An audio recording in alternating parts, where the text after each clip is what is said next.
stars till the morning sun. The story's far from over, so we live on. We still hold the pen for what is written. We keep on riding, we keep on fighting. We know that we ain't done. Walking through the valley, some days it ain't working, I work it out with a valley. The chalk in my hand ain't for the dead, it's for my tally. Points up on the board, keeping the score cause we get knocked down, but we get back up. We ain't staying down, no need for backup. Standing my ground, I come from black mud, I come from black love, and I'm saying that we ain't done. Shine among the stars till the morning sun. The story's far from over, so we live on. We still hold the pen for what is written. We keep on riding, we keep on fighting. We know that we ain't down. We keep on fighting, we know that we ain't down. We keep on fighting. Feel it in my soul as I hold the pain. I've been here before, I'ma find a way. Breaking through the chains of the enemy. Letting go of yesterday. Eyes to the sky, I'ma elevate, elevate. Gotta keep pedaling, bounce back gelatin before the dust settling. We telling them we ain't down. Shine among the stars till the morning sun. The story's far from over, so we live on. We still hold the pen for what is written. We keep on riding, we keep on fighting. We know that we ain't down. We keep on fighting, we know that we ain't down. We know that we ain't down. Oh no, no, no, no, no, no, we ain't down. Oh no, no, no, oh no, no, we ain't. Help me to fix it, regardless of who the person is. That's what I'm saying. So you don't want to say take it with a grain of salt if you're actually trying to grow. Okay, but I'm still saying the same thing you just said. Okay. Well, then that's regardless if that's the wrong terminology of taking things with a grain of salt, right? Okay. I shouldn't use that. But when people say things, and I know they struggle with whatever they struggle with, I'll listen, but I'll take it with an understanding that they're coming from this perspective, and how that applies to me. I got to take it that way. But I'm not going to. You just got to be careful. You got to be strong. I think you got to really be strong enough to be able to sit there and take that critique, because they'll add in things that will sound wow. Just like you just tried to throw in a bunch of stuff that I didn't say, and I'm like, I didn't say this. I didn't say that either. You know what I'm saying? So like, I didn't throw in anything. That's not what I did. Everybody agreed with what I said. I don't care what everybody agree with. I'm telling you that when you said some things, I was like, that's not what I said. That's not what you meant, but that's what you said. That's not what I said. You should. We gonna run the tape back. We can run the tape back. What everybody says, and so that's what I'm saying. Like if I remember this one time that somebody had said something. Right, the person this young lady had said something. People around said, "This is what you said," and she was like, "I didn't say that," but everybody else heard you say it. That's this situation.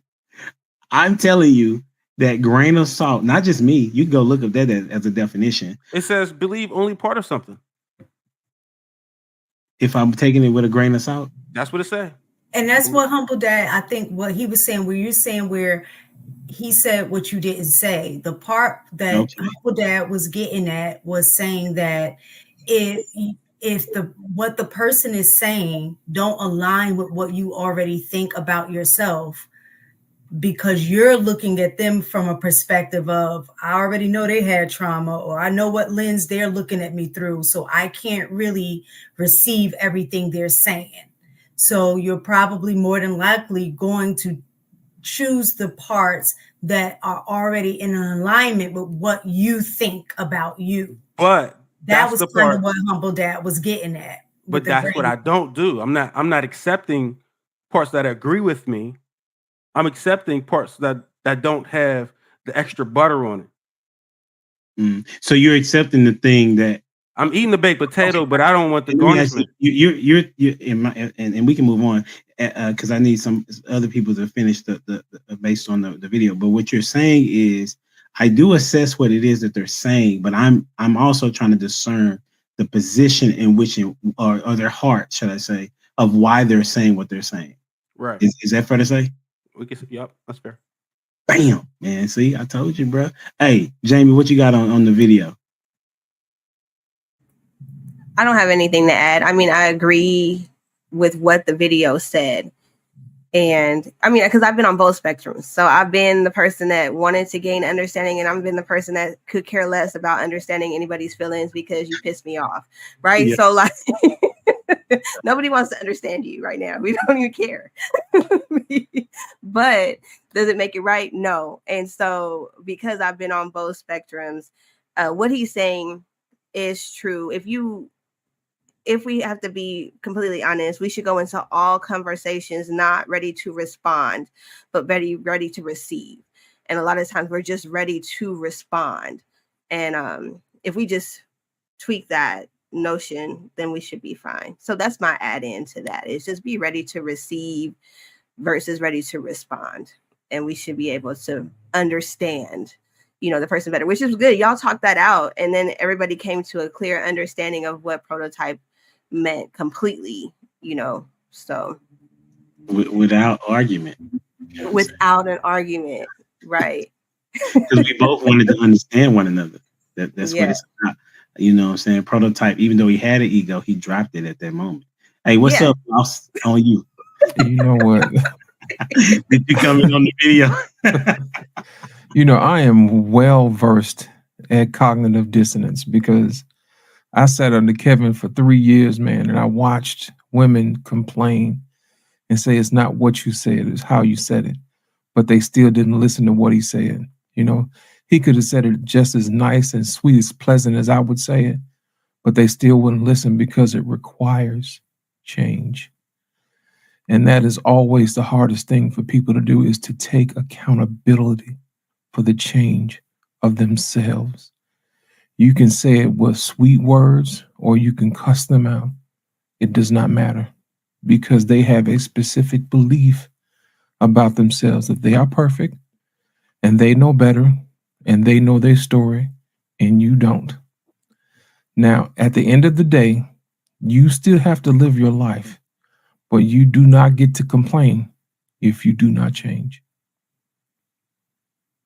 And that's it. That's my piece. That's good. That's good. You did not get. That's real talk. Hey, let's get into the subject. Can I? You made this a safer space. Who you talking to? I'm talking to you. Oh, okay.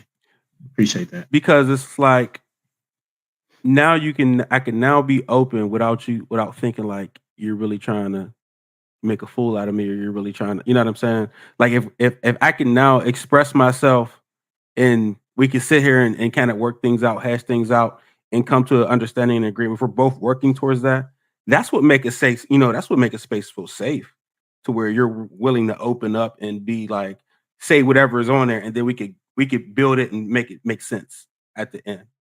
You know what I mean? Yeah, that's dope. I appreciate that. That has been a microcosm of being a teacher, one, being a dad, being a husband, being in ministry, being on panels, and knowing that people want to be heard, right? And I want to be heard. So it almost as if it's like selfish reasons to a degree, right? So I know that I like to talk, but I also like and so if I'm talking, I want you to hear what I'm saying. And so I want to do my best not to interrupt you.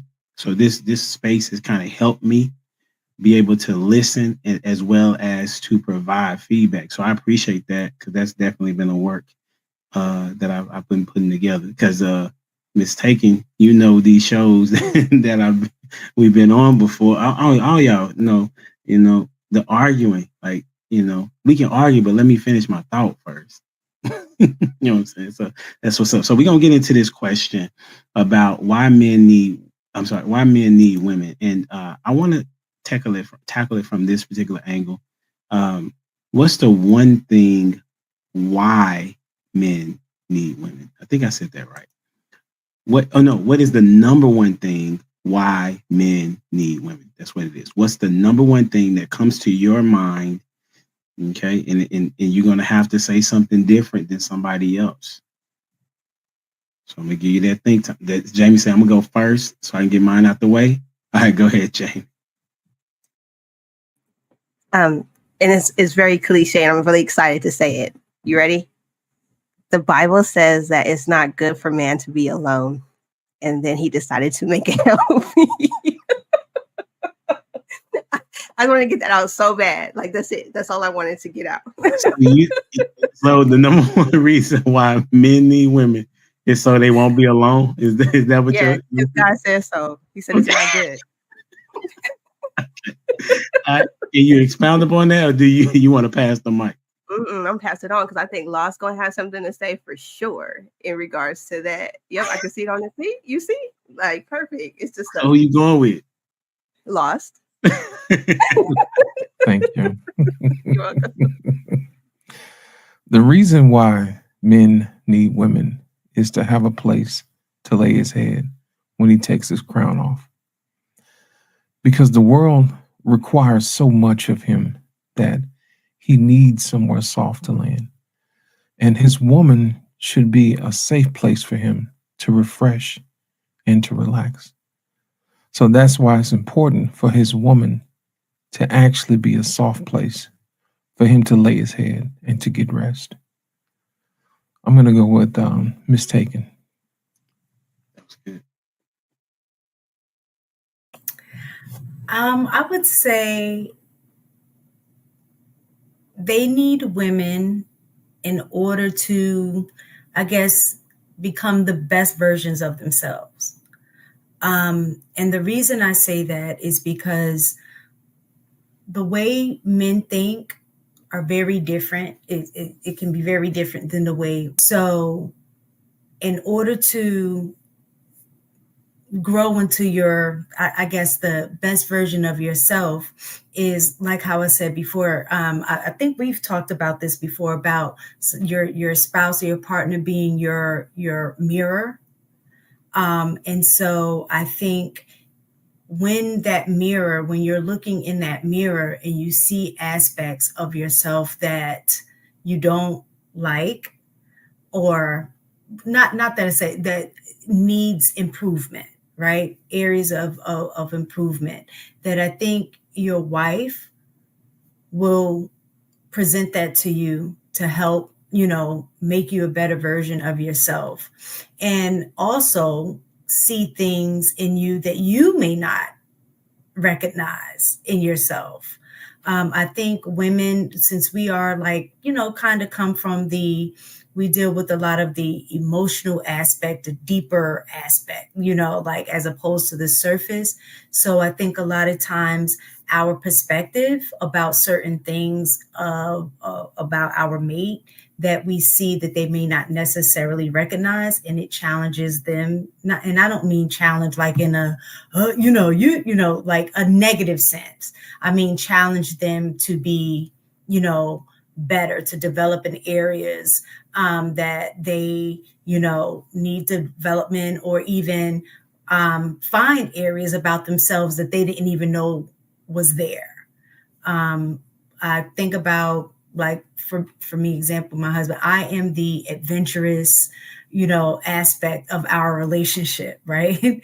And so I have been able to expose him to things that he otherwise would not have been exposed to, just because a lot of times men are just very comfortable. They get comfortable very easy.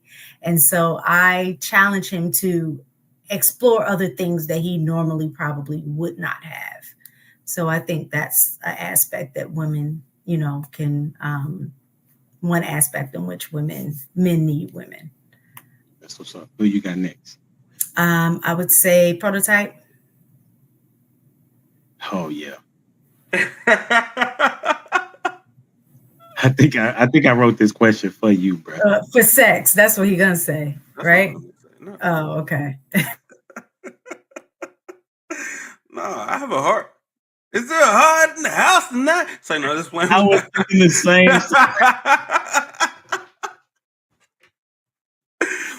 Nah, man. I would say, nurturing. Like my whole thing is, I like somebody to rub my head, rub my back. You know what I mean? Like, I like kisses. I like the nurture. I like the soft femininity. I like that around me. It's a part of my space. You know what I mean? That little thing. You know how y'all walk around? You know what I'm saying? That little thing. I need that. You know, I need to see that. I need to feel that. Like soft hands. Yeah. You know what I'm saying? Like it now. No, everything you said, mistaken, is like I said. That is a unicorn, and most men do not have that kind of woman, and we can't find her. But Tell me, have you seen her? yo, that's just and that sounds wonderful to have that kind of woman. But they really just don't exist for a lot of men. But other than that, though, for me, and I think it's very achievable. Just and I appreciate that. Like some dudes are just kind of ruthless about I don't need this and that. Well, but I need that soft touch. You know what I mean? Like, and then on top of that, like for my children, I needed them to have like, oh, mom makes the best apple pie. You know what I mean? Like that grandma touch, because that's how I think about it. Like, who's gonna be a good mom to transition to my grandkids saying, I can't wait to go see grandma. Like, you know what I'm saying? Like, because I know how my grandma made me feel. So there's just something about that femininity that hey baby, come here, like you know what I'm saying. That somewhere you can lay your head on the lap. You know what I mean? Like until I was like 24 years old, I slept on my grandma's shoulder in church until I was like a grown man. Like I used to get clowned all the time, but there's something about it. My grandma used to wear those shoulder pads in her little jacket, and I would be sitting next to her in church, and next thing you know, you know what I'm saying? But it's just because she's just so soft. It just makes you, you know what I mean? It's just something about that thing she has. So that's what I need. Like I need that around my house. I need to always, like, you know what I mean? Something to, hey, you hungry? You know, like I need that. So That's that's what I would. phenomenal, bro. When you said what you said, what I heard you saying is that I want a woman that my children see the grandmother in her. That right there, that's a different space that a woman needs to kind of attach herself to, understand, to be a wife where your kids get older and have kids and they want to be at your house. That's a woman that's thinking long term. That's long term. Yep. And that type of mindset, that's a good one. I don't think that has been said before. That's a definitely a bomb chaser right there. You know what I'm saying? So shout out. Get your mind right. You know what I'm saying? Who you got going next? Tamia is the last person. Oh, Tamia is the last. Let's go with Tamia, yeah. I'll go after you. That's so funny because I was mentioning to my husband recently about me being a grandma. Although my kids are 3 and 5, I literally think about like, oh, they're gonna be older men, they're gonna have grandkids, and I'm gonna be like the soft grandma that everyone wants to see. So it's funny that you mentioned that. So what came to me, you said the first thing, number one thing that came to my mind was just the concept of like the man being the head, like even biblically, like the man being the head and the woman being the neck.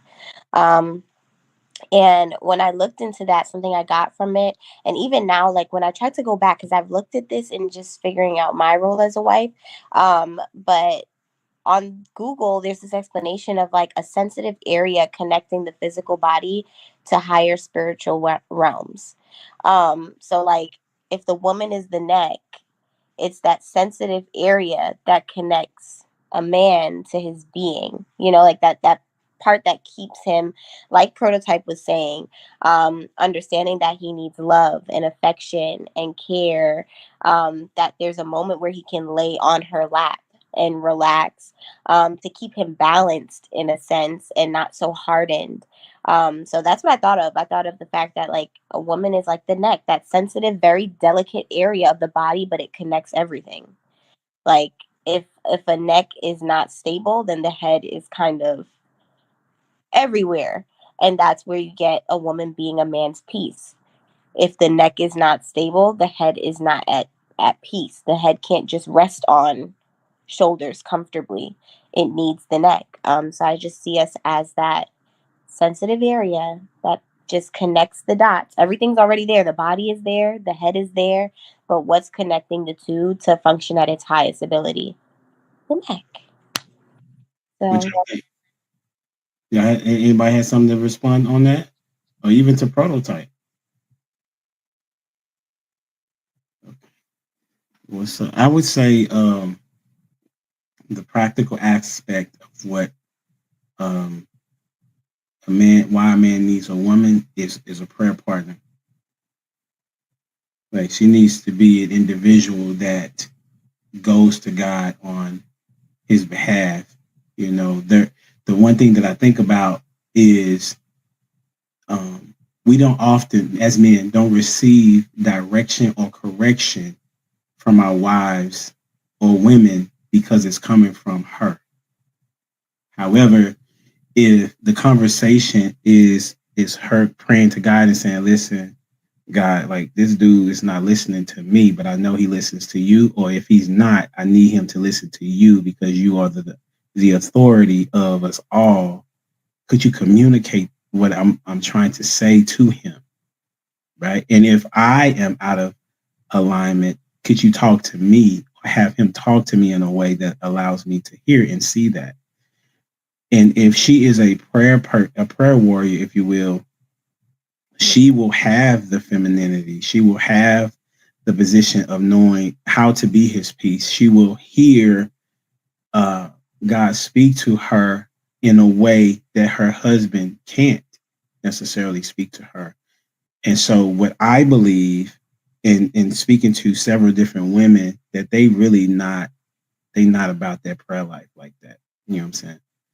Uh, and that's good that you are. I'm just saying that, prototype was saying like, where are these women? I think a lot of women go to church just to. I'm just talking about women. I could talk about men all day, but I'm just saying as it relates to her being a prayer warrior or a person that's praying. Like my wife prays for me uh, on a regular basis, and she got to because the conversation. Because I find myself when I'm talking to her trying to make sure that when I communicate to her that I'm not disrespectful, even though I may not like what she's saying to me, or even if she says something I didn't like in how she said it, whether it's a correction or it's a disrespectful statement, right? I'm saying that I want to be able to communicate to her that regardless of how you're feeling at the moment, that I'm still going to be respectful to you. And so in order for that to happen, I think she got to be praying for me because your boy got a mouth on him. You know what I'm saying? I don't know if y'all know that. Go ahead, to me. I was raising my hand No, because didn't. I have a book that helped me a ton with that, and it's literally called "The Power of a Praying Wife" by Omarshan, and she You goes cut out when you said the name.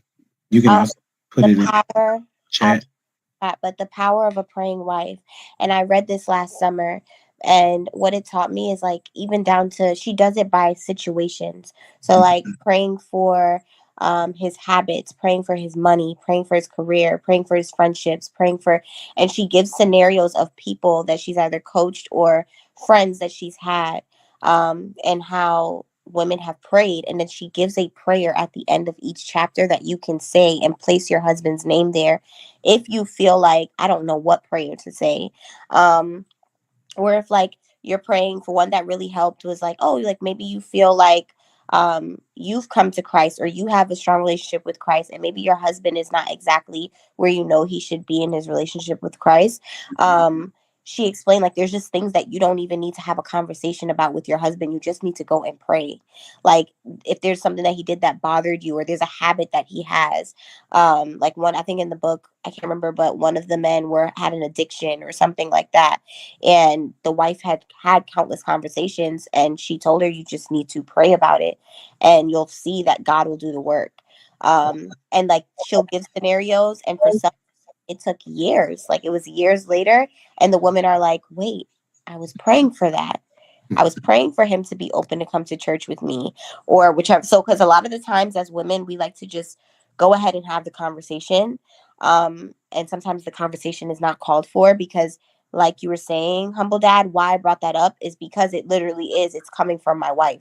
So I'm not fully receptive sometimes. That's just what it is. So to have the best results sometimes when you're upset or you want something out of your husband, like even one of the prayers was about wanting quality time. And he would come home and watch his games every day. And this wife wanted quality time. So she prayed to God for her husband to have an urge to spend time with her. And over time, he did, and it wasn't forced, and it wasn't because she planted anything in his head, and she didn't have to feel guilty. Oh, he's just only doing it because I said it. But that is truly a book that I read through. I highlighted. I wrote my husband's name in there, and it's $10 on Amazon. And it was and they have one for men too. They have the power of a praying husband. So like for you to pray for how to pray for your wife. And there's some days where I would say the prayers and I take a picture of it, and my husband will be at work, and I'll just send him like, oh, I just said this prayer for you, so it's really useful. I'll definitely put it in the chat on the YouTube thing for everybody to have it, but it's beneficial. So do you recommend, this is to everybody, do you ever recommend a book or a video or a self-help correction, anything to your significant other? Yes. Do you think that's taken well in most situations? So I've seen it both ways. I remember when my husband and I were in like one of the hardest parts so far of our marriage, and he tried to get me to watch this show with him, and I kind of fell asleep on it, but it was like it was very informative. I think it was, what is it called? The Secrets, 7 Secrets. I don't know. It's a book with the circle. The Secret. The Secret. That's what it is. It's got a big red seal on the front. But he was listening to the audio, and we knew we were both in we needed to be better, and I knew I could benefit from it, but I just wasn't there yet to receive, and I fell asleep, and it actually made him upset. But that now we're in a space where there's books, or I know he likes reading, so like I recommend based on what I know my husband likes. So I'm not only going to give him how I know I receive.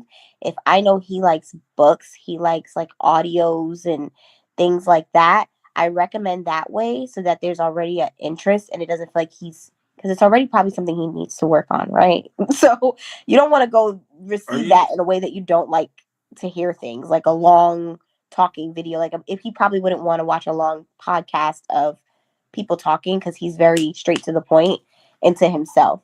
So he's more of a book person. Me, he'll send me clips. Like he'll send me clips of stuff because he knows I like those things. I like watching things. I like visuals. So I would say I found it better to recommend with how you know your partner is most receptive, so that when they hear it or they read it or they're taking it in, they're receptive to it. Because if not, it just seems like you're trying to fix me, is what I've got from it. You're trying to fix me, and what? It's not a so but in the negative way, like to add to that, what you're saying, remember what I just said to Humble Dad, you just made this a safe space, right? So now if you make it a safe space, I can now take advice from you. I can now take these things from you. You can give me whatever book, because I believe that you have you have my best interest in mind. So I'm gonna take whatever you have to give me when I know you have my best interest. I'm not gonna look at it, oh, you're trying to fix me. What you trying to fix? You know what I mean? Because this person has my best interest in mind. They're not going to give me no BS. Well, I'm mainly saying that for people that may not be in that phase, that are recommending the book because the words are not connecting, because you guys can't communicate. Like, what if you, like, my husband and I were in a space where any conversation we had turned into a fight? So it's like I couldn't recommend anything because to him, we're not even eye to eye. Listen So to what I like just said, though.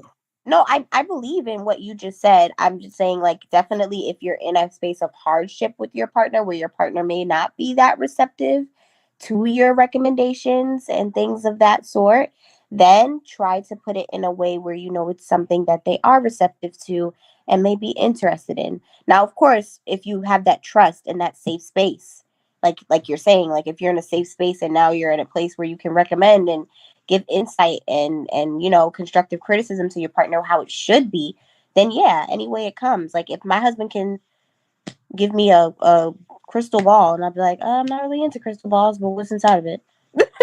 You know, so I also want to link what you said back to a point that was made earlier when you was like, I'll fall asleep on these audiobooks that my husband's trying to get me to listen to, right? And that ties back into why we're not talking about stuff you want us to talk about with you. Because you're going to fall asleep. You're not taking the same amount of interest. In the hard prototype? No, it's not even in the hardship part. But after we try to put you on to so many different knowledges and this and that, and you keep falling asleep or you show lack of interest, or we're going to stop talking to you. That's why I said he was mad. I said that. I said he was upset. And I said we didn't have that safe space. You know, like I said we were shutting down and every communication we had was falling apart because of that reason. That was an example, you know, like I'm trying to get you to hear or understand how I hear by watching this. So maybe you'll get my perspective through there. And you fell asleep, you know, granted, I fell asleep because I spent all day with my kids and it was 11 o'clock at night and I'm an early bedtime person, but I was watching it. But if I fell asleep on your lap, like I was tired. I didn't disregard him. I apologized, you know, but yeah, things like that happen when you are not in a headspace to fully prioritize, oh, he's trying to communicate to me. Especially, you know, like what were we, 23 years old at the time? So now it's not like that. Now he says, oh, Mia, I want to share something with you. I'm like, what, you know, like, what is it? And that's why when Mistaken was speaking earlier, when she was like, are you more so sure that it's always the woman making you feel that way? In some cases, like falling asleep, yes. But like all the time, are you maybe making a perception of what you think women are going to do? Because I actually get so excited and so interested when my husband is vulnerable with me and when he lets me see parts of him that he does not always show. I don't feel like he's weaker. I don't feel like things are falling apart. I actually feel like we're growing closer. That's why it's important for you to teach women that, because most women don't. That's what we're saying. Yeah. This is what I want, and I'm sorry for loss. I'm gonna say this part and then transition to you. I'm just getting to what she's saying, right? Most women are not wives. Okay.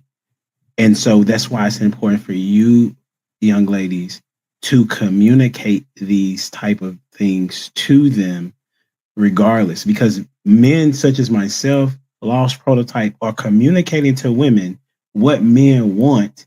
And then they will say, nah, that ain't what men want. Right. So it is very important for you to say, listen, the reason why my husband is vulnerable with me is because I care about his vulnerability. I care about what he cares about, because that just makes you closer to one another. The Bible tells the man that we got to dwell with y'all and we got to learn y'all. You know what I'm saying? But y'all should do the same thing as well. Go ahead, Lost. Yeah. Here's the thing. You have to make the time and the space to share, because sometimes women get busy with other stuff and it's hard for them to turn off that clock that says, hey, I got to do this thing that's next. Let me tell you one time, this really worked. It was a female friend of mine who actually wanted me to read a book. Okay. So what happened was she laid down in my lap and I read a page. She read a page. I read a page and she read a page. And that way we're both engaged. And then that way we talked about little by little about what happened.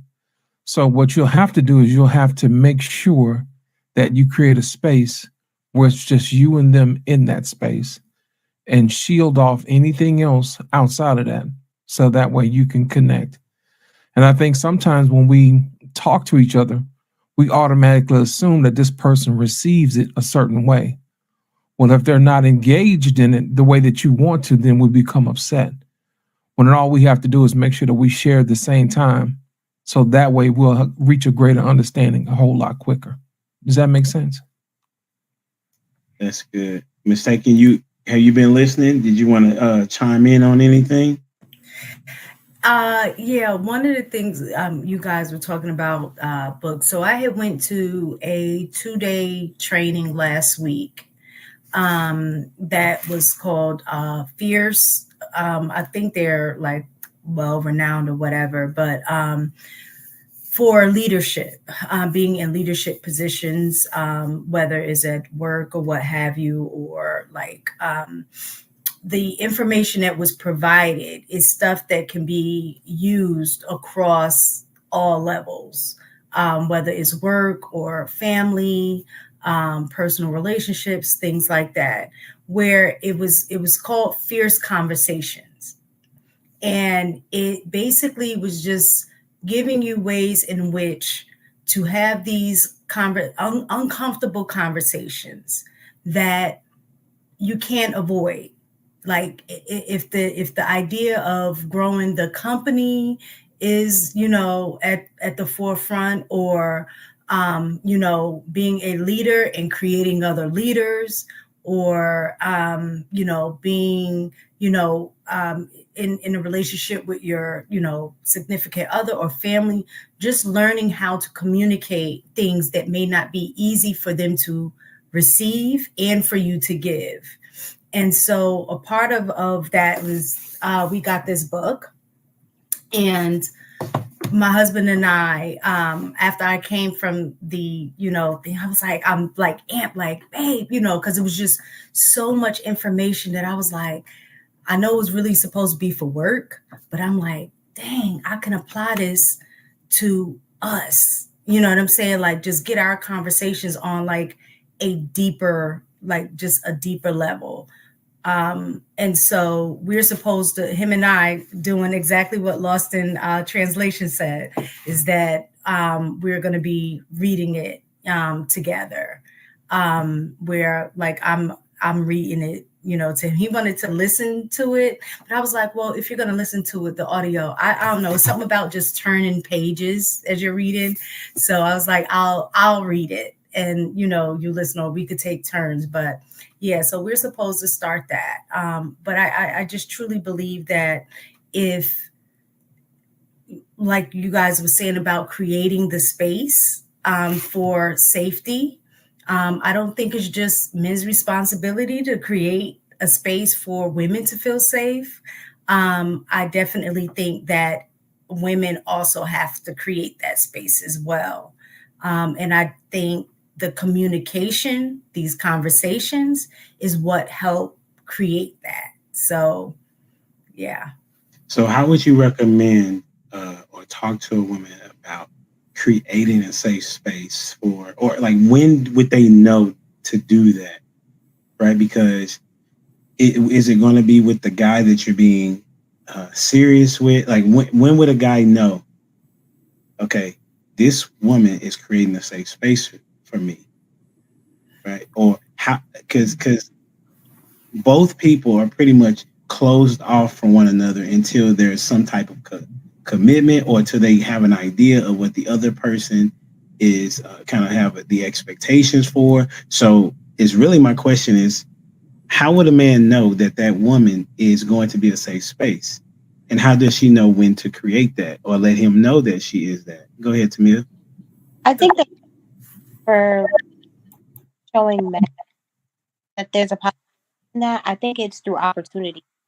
I think You it's have to repeat that. You're breaking up. I said I think that it's a matter of opportunity that shows the man that a woman is a safe space. I think it's through her actions, her behaviors, how she responds to things, and generally just who she is as a person. I can't say that I ever woke up and was like, for a safe space at a level of a man fully vulnerable with me, that I was just like, oh yeah, like this is the action I'm gonna do today to say, talk to me about your deepest, darkest secrets. Like, I think it's just been me being myself and listening and being, and like when he does share, whether it be about something small, whether it be about his family or what he did as a child with his mom, like it could be subtle because I think men just kind of like drop crumbs.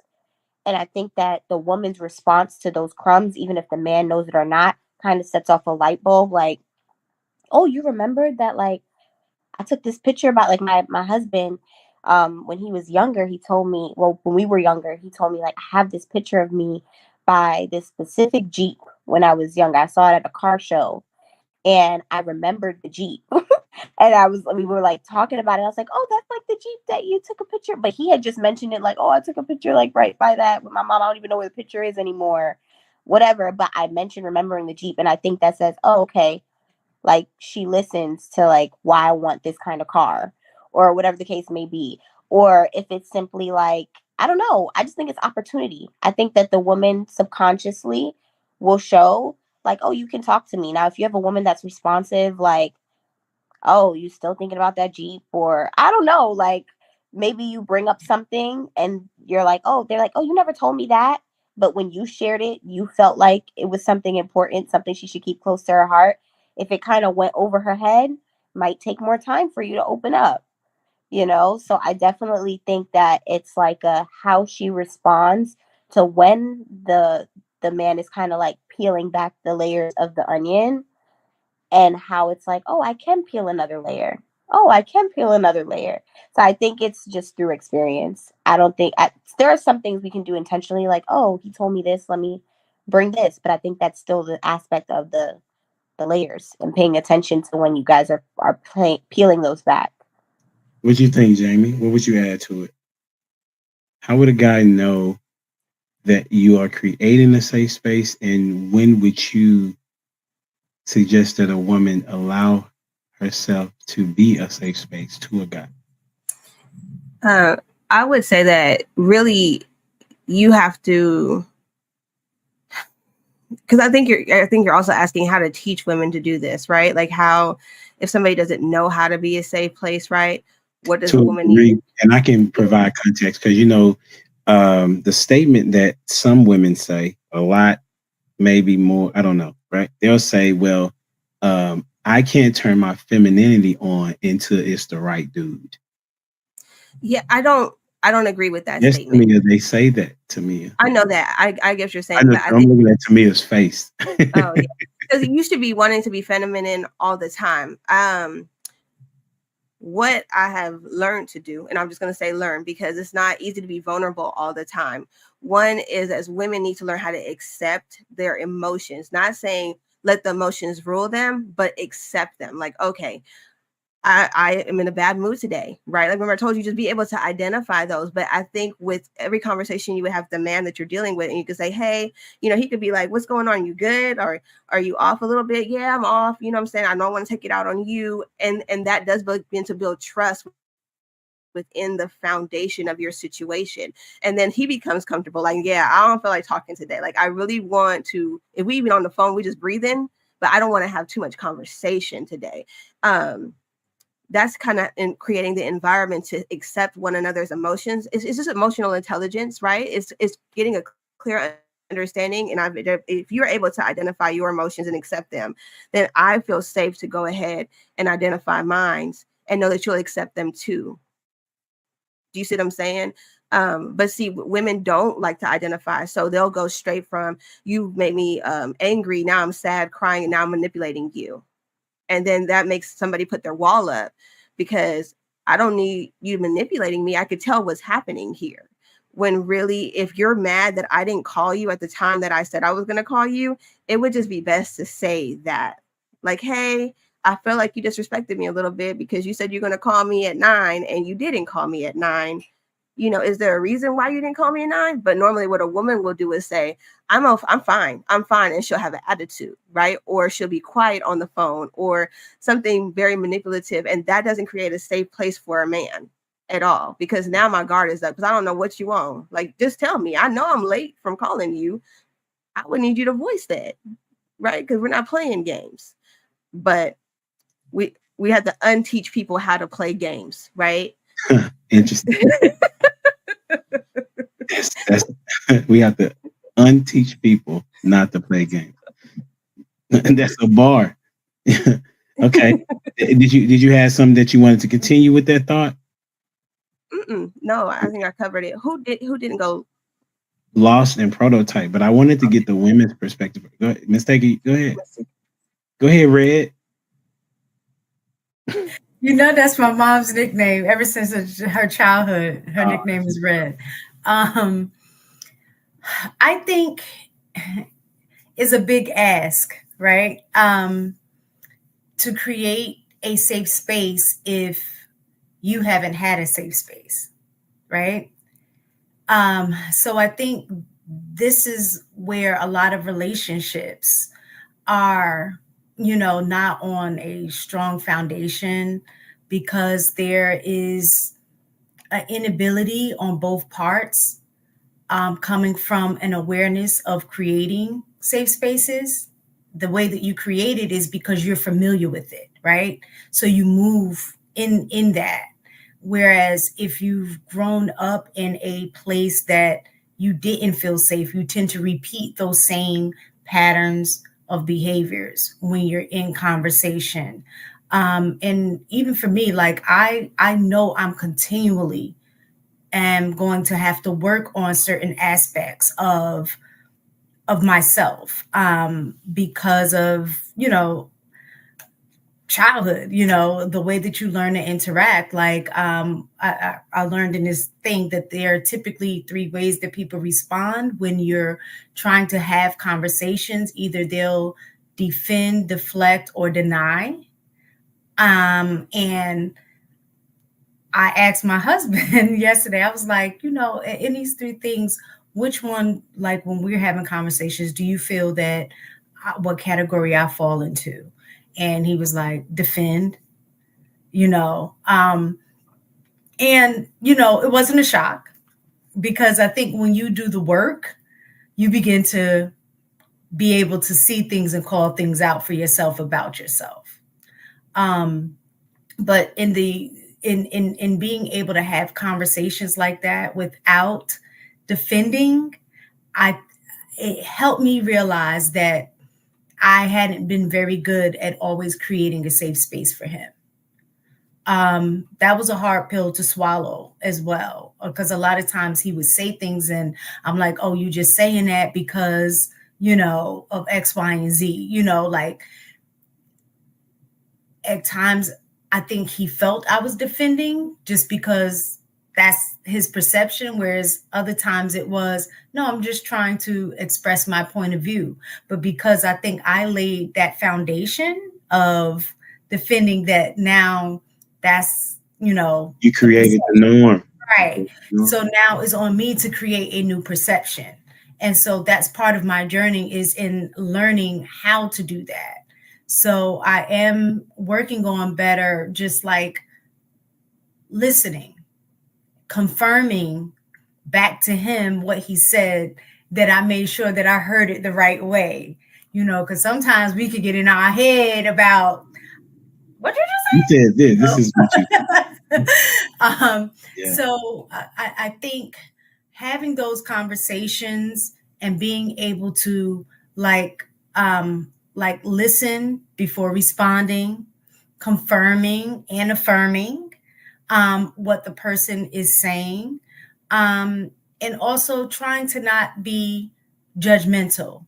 I could say that's how he created a safe space for me, which made me feel very inclined to just literally share everything. Like I cannot think of one aspect of who I am or what has happened in my life that he does not know. Sometimes I can't even lie. Sometimes it's scary how much he knows. Like he literally knows everything about me.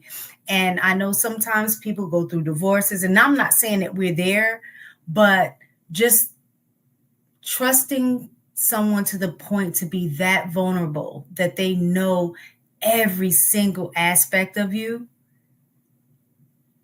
that if certain things they shared, it would just, I don't know.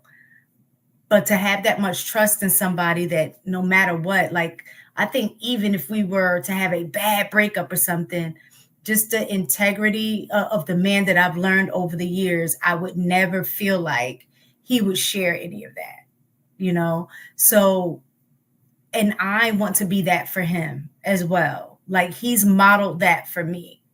So sometimes, you know, it's hard for women, I guess, to create a safe space if they haven't experienced something like that.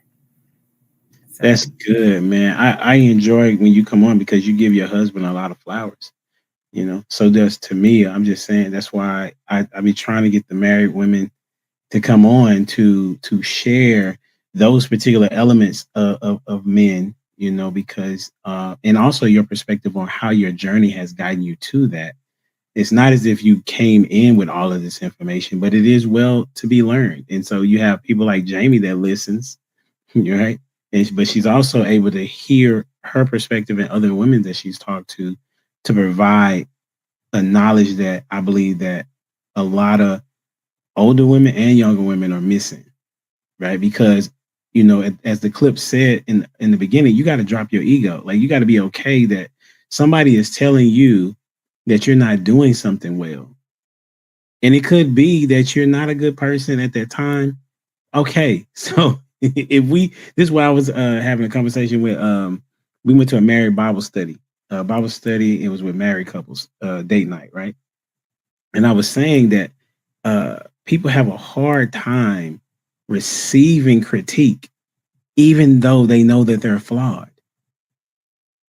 That is such a conundrum to me, right? Because with me, I want to hear what I'm not doing well. What will I rebuttal you? Yes, but that don't mean that I'm not receiving what you're saying for me to get better. It's just saying that I don't see how you see it. So it may go to that point of where you're saying defending, right? For me, I am defending my position, but but what I'm thinking is that I'm telling you where I'm coming from, but you're thinking, well, I'm not listening to you. So what I need to do and I'm working on is to validate the other person's thought process. And so that's why I said the prototype earlier. I said, okay, so what I hear you saying, or what are you? This is what I think that you're saying, and I'm cool if you correcting me, or if I say, well, no, that ain't what I heard, and he said, what? No, you saying what I didn't say, right? And so we were able to have that dialogue and be able to come to a point of, okay, this is what I was saying. You may not said the exact words, but your summary provides me that you understood what I was saying. And I think that that's a part that needs to be very much implemented in teaching people how to have a relationship. Lost the prototype. Did you want to add to how a woman could at what point in time in the relationship could a woman provide a safe space, or do you want to tackle the angle of how a man can create a safe space for a woman? You all choose. Who want to go Wait, first? can I just interject because I would like to hear from the men? No, on how would you guys say that women can create safe spaces for men? Just because of like what I said, if I've never had a safe space, I don't necessarily know how to create that for you. So I would like to hear you guys say. That's fair. Way to run the show, Miss Taken. I appreciate that. I think to me it hit it on the head when it's like when we're uh laying out little whatever and you're receptive to it. Like we're watching how you receive these little nuggets that we're giving out, right? You know, so we're like, hey, I was watching this show and it felt like this, and then you don't go to sleep, you stay up during the whole show. You know what I'm saying? Then I'm like, oh, she stayed up during the whole show. Like bet, like you know what I mean. So when you start sharing those little interests that I have, or start saying, you start being interested in the kind of things I'm doing, or um, stop eating what I'm eating. Like, you know what I mean? So it's kind of those things that makes you feel that creates a safe space. It's really not rocket science. It's the same thing you would do for a friend. Well, from a man's perspective, that's what we would do for friends. But I don't think women have the same kind of friendships men have. You know what I'm saying? I think y'all kind of slight each other. I don't know. Y'all kind of cutthroat to each other. But to us, it makes sense, right? Just be a good person to us, and we'll be a good person to you, essentially. You know what I mean? But that's how you create a safe space. To me, Art like kind of laid it out. You know, just be receptive to when I'm like unpeeling the onion. You know what I mean? And I'll give you more to handle. You know, and the more you show me I can trust you with these parts of me, you'll get more. Like, you know what I mean? And vice versa. I'll also come in and be that for you. So what's up, Lost? What you got? I'm going to give you a creative way how you can physically create a safe space for your husband. Okay. Far too many times, women lose their husbands due to somebody else or some other woman noticing something in your husband that you don't. No other woman should outlove your husband. Okay. One of the ways that you can do that is you can actually pamper your husband. Okay. Have one day where you go in, you said, look, I'm going to take care of you today. I'm going to come in, I'm going to wash your beard. I'm going to scrub your head. I'm going to rub your back. I'm going to take care of your feet and your toes. You see what I'm saying? While I'm doing it, I'm going to give you a facial. I'm going to give you kisses. I'm going to affirm you and let you know you're the most important man in my life. And I assure you, if you do that, you'll fireproof your marriage and you're creating a physical safe space for him to open up. If you do that, I assure you, he will never go anywhere else. You know why? Because the other women are not trained to do that. Remember, you're a skilled wife, and a skilled wife should know how to take care of her husband. That's physically and mentally. So what you want to do is you also want to take care of him mentally as well by affirming him while you're pampering him, taking care of him. Because think about it, you're showing him that you appreciate him because he goes out into the world and he does everything in his power to do for him. And the least you can do is show him the smallest form of gratitude by taking care of his physical. I don't know about you, but if another woman sees your husband glowing, they'll automatically know that he has a wife that takes care of him. So physically creating a safe space for your husband is major, no matter what the rest of the world may tell you. Because if you see and you pay attention, the ones who critique you are the ones who don't have what you have. No statue or monument was ever built to a critic. Remember that. What a bar. Go ahead, Jamie. I just got a question because Loss is giving it from the perspective of a married woman, like, and how to keep her husband happy. But what if somebody's dating somebody? Like, then what? Because it can't be the same, or can it? Is that what you're saying? I'll give you an example. Kind of elaborate. You can still use that. The moment that you feel like you have to take care of this person is when you open up for a safe space. I tell men the same thing. You know, they want to know, hey, when should I let her know? You know what I mean? That I probably want to marry her or be closer to her. The minute you feel like you want to take care of her, that's when you do it. Because now you have a vested interest in it. Does that make sense? Yeah, that's good. Prototype, you wanted to say something. I do, but I don't, because I don't want to be the negative. To mentally, what you say, Lost? You said you got to mentally do something for your husband, right? You have to mentally take care of your husband as well, too. Yeah, mentally. You got to be skilled. If you could mentally, to the woman that can mentally take care of their husband, he's not going nowhere. Nowhere. But that's, and we yearn for it, but y'all just don't. I don't know what's wrong with women where y'all just don't have the ability or want the ability, or just it's the biggest drop ball ever.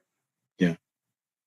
You know, like, this is why we don't talk or communicate, because y'all are not mentally there with us. And we try to get y'all there, but then I'm gonna keep going. I'm gonna pick with you, Tamir, but I keep going to sleep on why we're doing what we're doing. You know what I'm saying? So,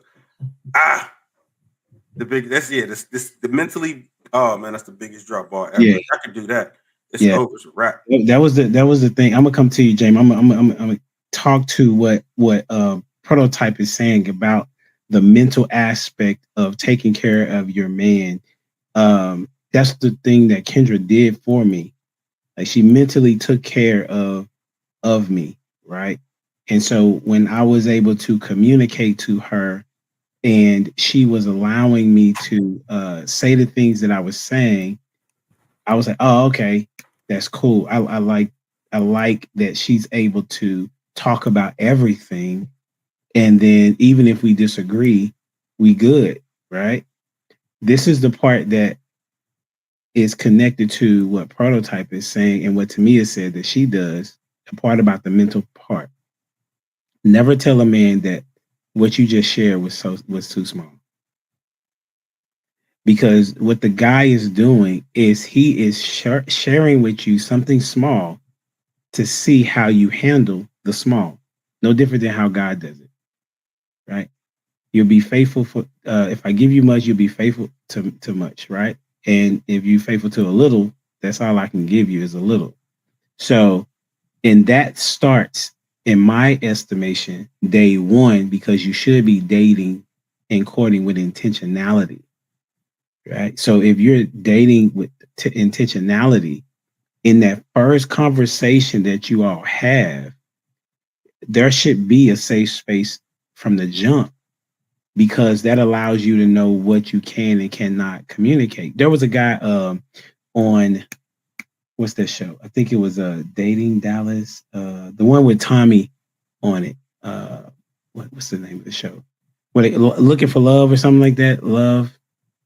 Y'all know what I'm talking about? Yeah. Ready for Love or something like that. I don't know. Ready to Love. Ready, now, yeah. Most of them are lying, but nevertheless, this is what I'm saying. There's a guy that was on there. He off the bat, he was like, "Hey, what do y'all think about being spontaneous?" And they was like, "Well, I don't know." And he was like, "So what if we went like skinny dipping right now in the pool?" This is the first response that the first interaction that he had with these women. It was him and I think 5 other guys and there was 6 women. Well, they automatically jumped to he's a creep. Well, I'm not gonna say that he wasn't tripping, right, throughout the course of the season, but what he was gauging was your spontaneity. They took it from a different angle to say he dirty, he nasty. However, there was another guy, a lady asked him the question, "What's the weirdest thing you've ever done?" And he said, I have a toe fetish. I like toes. She began to clown him after she had just asked him what was the weirdest thing. Right? So it's like, okay, he just gave you something. So how you didn't even create a safe space and you asked the question. No different than the other guy. The guy, it could have been a safe space. Yeah, I would do that with you, but it would have to be me and you. Right? They didn't have to automatically, oh, you a creep. Because you were not thinking from the position of being ready to love, right? You wasn't thinking from the position of, okay, is this dude an individual that I would enjoy spontaneity with? He wasn't asking you to do it as a single person and y'all on a show. He was asking to see where your mind is in relation to a relationship. And I think that would be helpful for men and women to be very open in the beginning and see how that person responds, right? On the same show, and I'll drop it here. A guy said, he was talking to the lady on the phone. He said, "Do you prefer choked or spanked?" Right? She said, "I don't think that that's he had asked different questions prior to that. She said, "I don't think that that's a solid question to ask right now." He said, "Well, you made it seem like I was talking about something I would." Now he's gaslighting because everybody knows that's a sexual connotation. But he says, "I wasn't being sexual. Why didn't you ask me if that's what I was being?" Well, she said to you that that's not a good question to ask right now. As opposed to another lady, she was cool with the question, right? But if he wasn't gaslighting and he would just allow the conversation to be what it is, then that would have let him know where the safety net was. And it's the same thing with what I'm saying, that the way that you create a safety net, or the way that you create a safe space, is to allow the conversation to be what it is, be vulnerable with a nugget in the beginning, and see how they pick it up and how they deal with it. Man, this is a good talk, man. I didn't know it was going to go there. Y'all always professional, dignified. You know what I'm saying? Y'all helping Prototype be better. You feel me? He dropped his ego. He was vulnerable. You feel me? Yeah, I'm seeing a little softer side to Prototype. Got me looking at him a little different now. I've always been there. Y'all just chose y'all own ego. See me in a different way. That's what's up. Touché. That's touche. Yeah, it's our own ego for sure. So the moral of the story is make sure y'all check out Lost in Translation podcast. Check out Prototypes podcast. Check out Jamie's podcast, Mistaken, over on Lapeef Network on Friday evenings. And check out Tamia. She's trying to be the number one mom, on the planet. Hopefully there's some people that are going to be battling that out for her. Did you put that in the chat? You did. Let me see if I can get that. I did put it in the chat. Vote for me, y'all.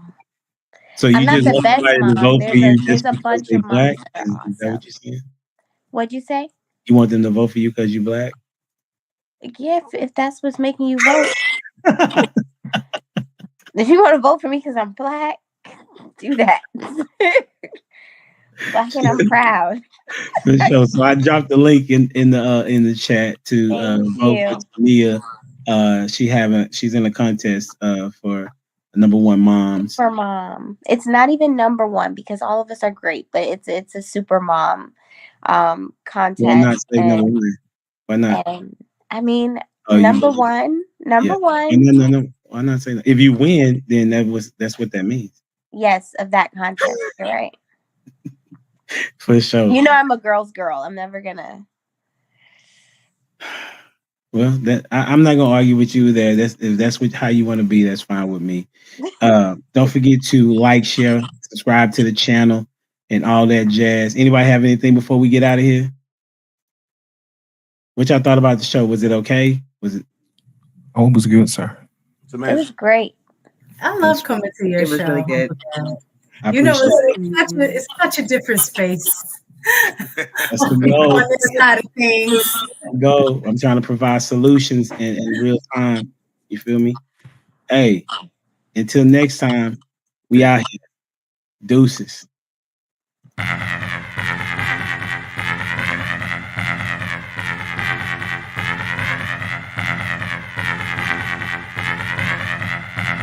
The boy is dangerous.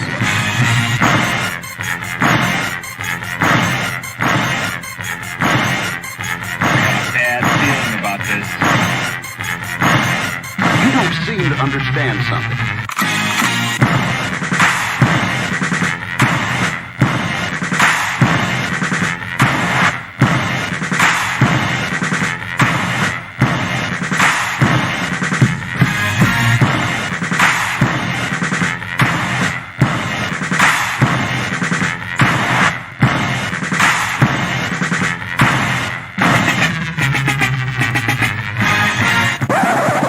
The thing that I like most about being a dad is that I see that I'm about to impact the world.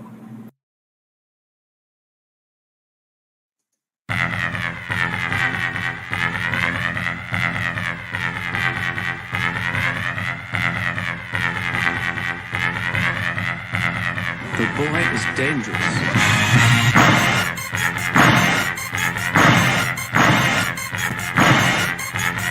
Bad feeling about this.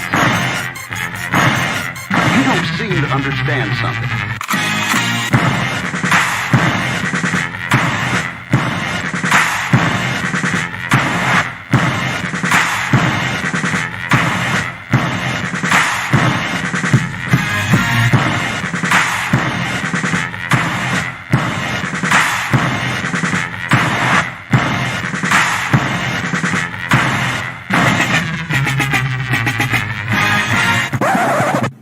thing that I like most about being a dad is that I see that I'm about to impact the world. Yep. Here we go. What's up? It's your boy Humble Dad back with another edition of Humble Dad Podcast. Got a great show for you this evening. Why and how do I know? Because I said so. Tonight we're going to be talking about how men are the problem, or if we would reverse any of those words, how are men the problem? Last week we talked about something similar, and so I wanted to kind of dive into some things that men are doing that are maybe causing some of the women not to feel appreciated or feel that men are marriage minded, right? Or that they're playing the field, if you will. So I want to see what my panel says and what they think. But before we get started, we're going to do our question, the get to know you question. And that question is, what are your communication pet peeves? What are your communication pet peeves? And chat, don't be afraid to chime in and say what your pet peeves are as well. Hey, we're going to start with Miss Country Grammar. She's related to Nelly in some way, form, or fashion. I know she know who she is. Ash in the building. I'm exing. I'm already in my bed. I'm gonna lay down. I got time to play with you. I guess you could say communication pet peeve is when you're trying to tell me something that I'm not getting and you try to lie talk me. Or talk How that sound? Like they talk. Okay, I'm really not understanding what you're saying, but you gonna do that. Okay, is that really making me understand if you speak louder? I just really want people to understand that when you say it loudly, that doesn't see. I take it back to the post I saw earlier in the week when the mom was going, if Jimmy had 10 apples. Yeah. You know, you read the question louder as if the kid can't hear. No, if I'm having problem understanding, I'm having problem understanding the apple portion. You ain't got to speak loud. I heard what you read. It's almost as if they think you don't speak their language. Well, I do That's apologize. still crazy. I still can elevate, but anyway, whatever. Appreciate you being here as usual. No problem. Let's get it. Hey, we got another young lady here. You know what I'm saying? She got the glasses, and she always wear these glasses. I don't know if this is a trend or what, but hey, welcome to the stage. It's Jamie.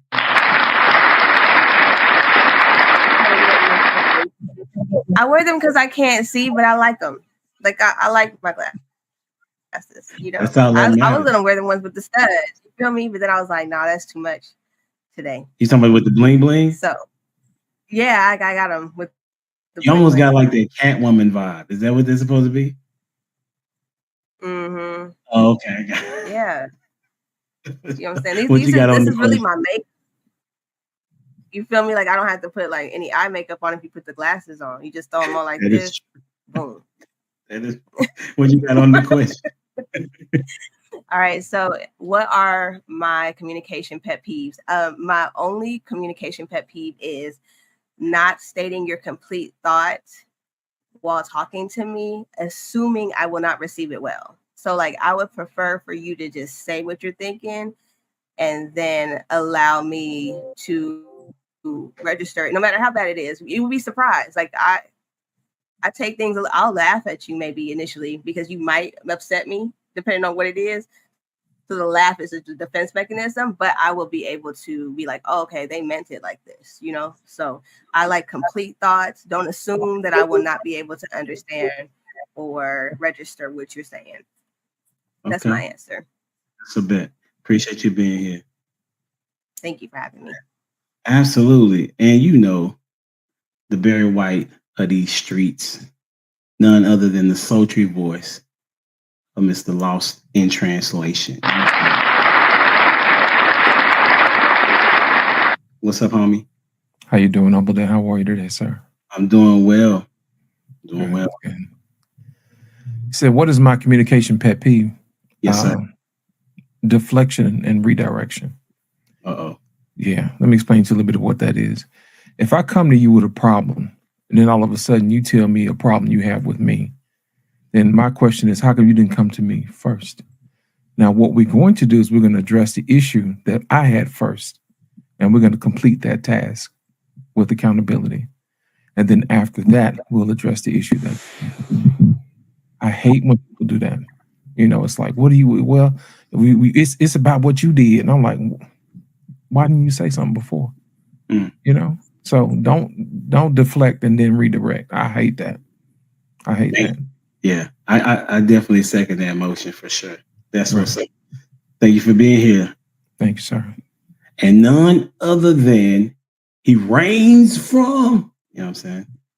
Welcome to the stage, Mr. Sir Hale in the building. What's up, homie? Humble Dad, salute to you, sir. Salute to Ash, to It's Me, Jamie, and to my main man, Lost in Translation, and to the amazing chat. So it was a great question you asked. So plain and simple, an unequivocal response is a bad listener. There is nothing worse than talking to someone who is a terrible listener, who makes you have to repeat what you're saying, go over it. They're not asking clarifying questions. They make you start over from the beginning. They heard nothing you said. So to me, a poor listener, that's maddening. So that would be my communication pet peeve. Yeah, that makes sense. Hey, listen, what was you trying to say? Like, I understand. Can you repeat that for me, sir?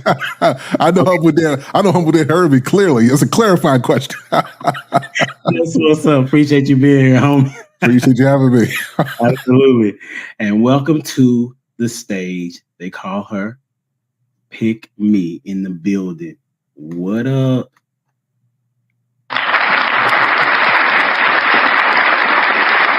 How you doing, ma'am? I'm well. How are you? Good. Thanks for making it. Thanks for having me. Absolutely. So the question of the evening to get started is, what are your communication pet peeves? Oh, I don't know. I don't know. I don't think that I've ever thought about that. What's something that bothers me about communication? I guess someone that's not receptive. Someone that is very gung ho on like standing in whatever that opinion is. Like they're being unable to understand me. I don't like that. That makes sense. If you don't, hey, that kind of connects with Sir Hale just a little bit. Yeah, that's what I was gonna say. I was like, I kind of sound like him. Yeah, that's what's up. I appreciate you for being here. Listen, for me, it's when I say something and then they say, "Is this you saying this?" And it don't even be that.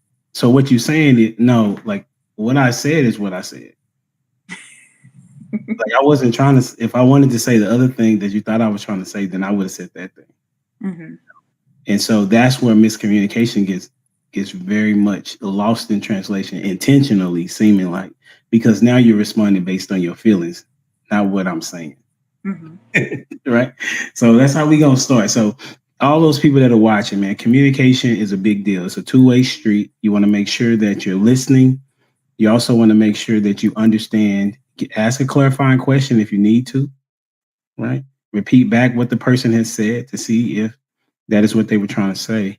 And always do your best not to be offended by what it is that they say. All right. That's one thing I'm trying to learn myself. So I ain't got it together, but I'm working on it. All right, we're going to start. Add one thing to the listening part, though. Active listening, not just listening, active listening. And that's come from that good old Kyle Stunner right there. Yeah. Kind of working. Everybody probably need to take a telemarketing opportunity for show. You know what I'm saying? Because you have to listen. Oh, they hanging up on you quick. That's a good one. Yeah. Shout out to Ash for that one. All right, let's get it started. Y'all, I know y'all ready, so I don't have to ask that. This is the first question. How do women show empathy for men? How do women show empathy for men? And we're going to start with It's Me, Jamie. Let's get it. I can always come back to you. You want me to come back to you? Yes. Okay. Yes, please. Okay. You ready, Jamie? Okay, that was me coming back to you. All right. Over and out. How do women show empathy for men?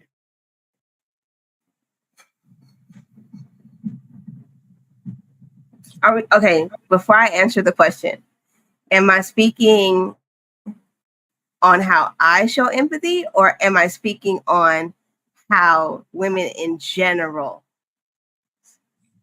Okay. How long you been on this podcast? Okay, because the answer isn't good. And so I don't want to be put in what I'm going to say though. But what is my rule though? Okay, in general, women do not show empathy to men on a grander scale. We don't think about your feelings. We really don't necessarily take your feelings into consideration. It's very seldom do women even ask men and really actually listen about like what y'all really have going on, how work is really treating you, or how you feel, or if the day was bad, or if at some point in the day you felt emasculated. We don't ask you those things. We don't even think to ask you initially. So I've never seen a woman ask a man those questions. I have several married friends, and I don't even think I've ever seen them ask their husbands or show empathy towards their husband in a certain way, like what I just said. So the answer is women, we don't necessarily show empathy to men.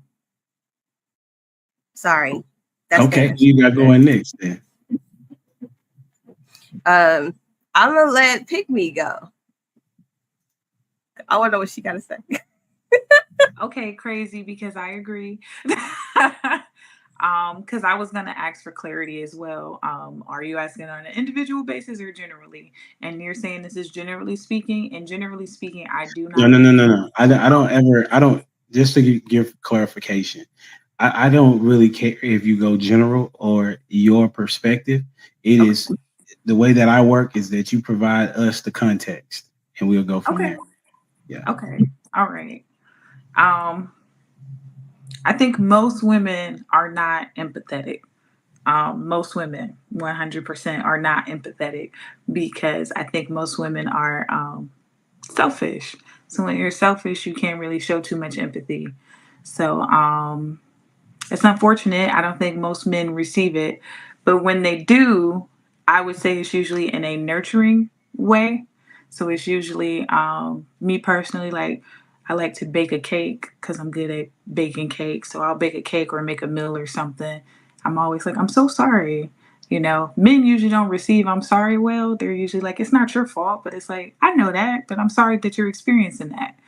So yeah, dang, they usually don't get it. That's why they react that way. So yeah, I don't think women are empathetic. Long story short. I'm nervous. Who you got going next?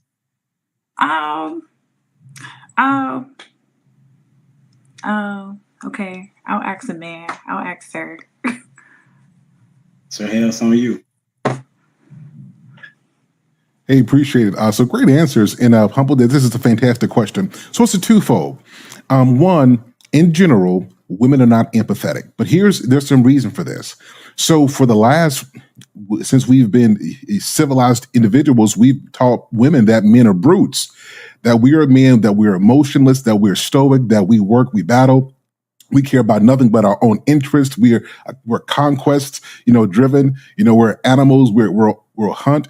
So there's not been very much information passed to women to even humanize men.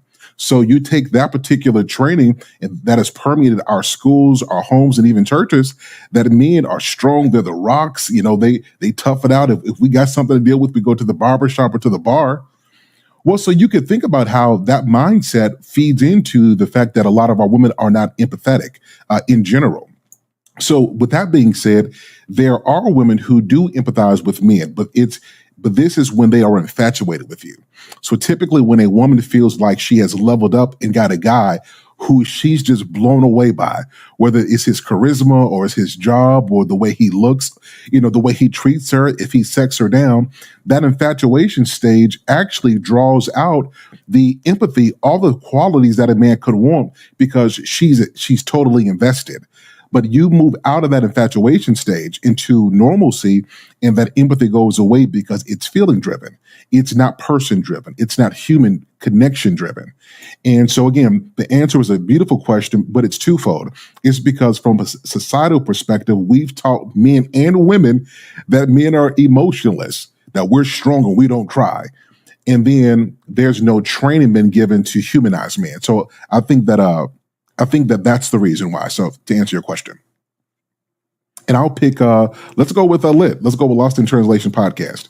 Oh, yes. Thank you, Sir Hal. Humble Dad, here's my thing, man. I told you a couple of weeks ago that usually you lose their humanity at about 18 years old. It's all about what you can do for the rest of the world. Now, generally, the only time that I've seen a woman show interest is if she's already married to him. I'll give you an example. Yesterday, I was watching a podcast with this lady who was a wife teaching other women how to be wives. And all of a sudden, her husband came home. She stopped what she was doing in the middle of the podcast, got up, greeted her husband, gave him some sugars, you know what I mean? Made sure he was all right and checked on him and said, hey, how was your day? We heard all of that, you know what I'm saying? And she came back, she said, look, ladies, you need to learn how to take care of your man. So I thought that was pretty dope. Just to say that, women don't show empathy. They do. They just do it in their relationships. Like Sir Hale said, once they have some type of vested interest. But for the most part, generally outside of your mama, that's about it. You know what I'm saying? And your wife, that's pretty much about it. And we're going to go with Ash this time around. Y'all know I'm anti. I'm going to say we don't show no empathy. Maybe to a little boy if he fall down. But maybe to our sons. I don't have boys, so I can't say I do that. But to my nephews, sometimes, I do show empathy. I try to be a little easier on the tongue. But most of the time, no, we don't show empathy because, like Sir Hill said, culture says that men are tough. Boys, hey, ain't no crying in this thing. You fail? Oh, well, get up, get back at it. Ain't no crying. Crying for girls. Or no, what is it? Crying for sissies. However you want to put it.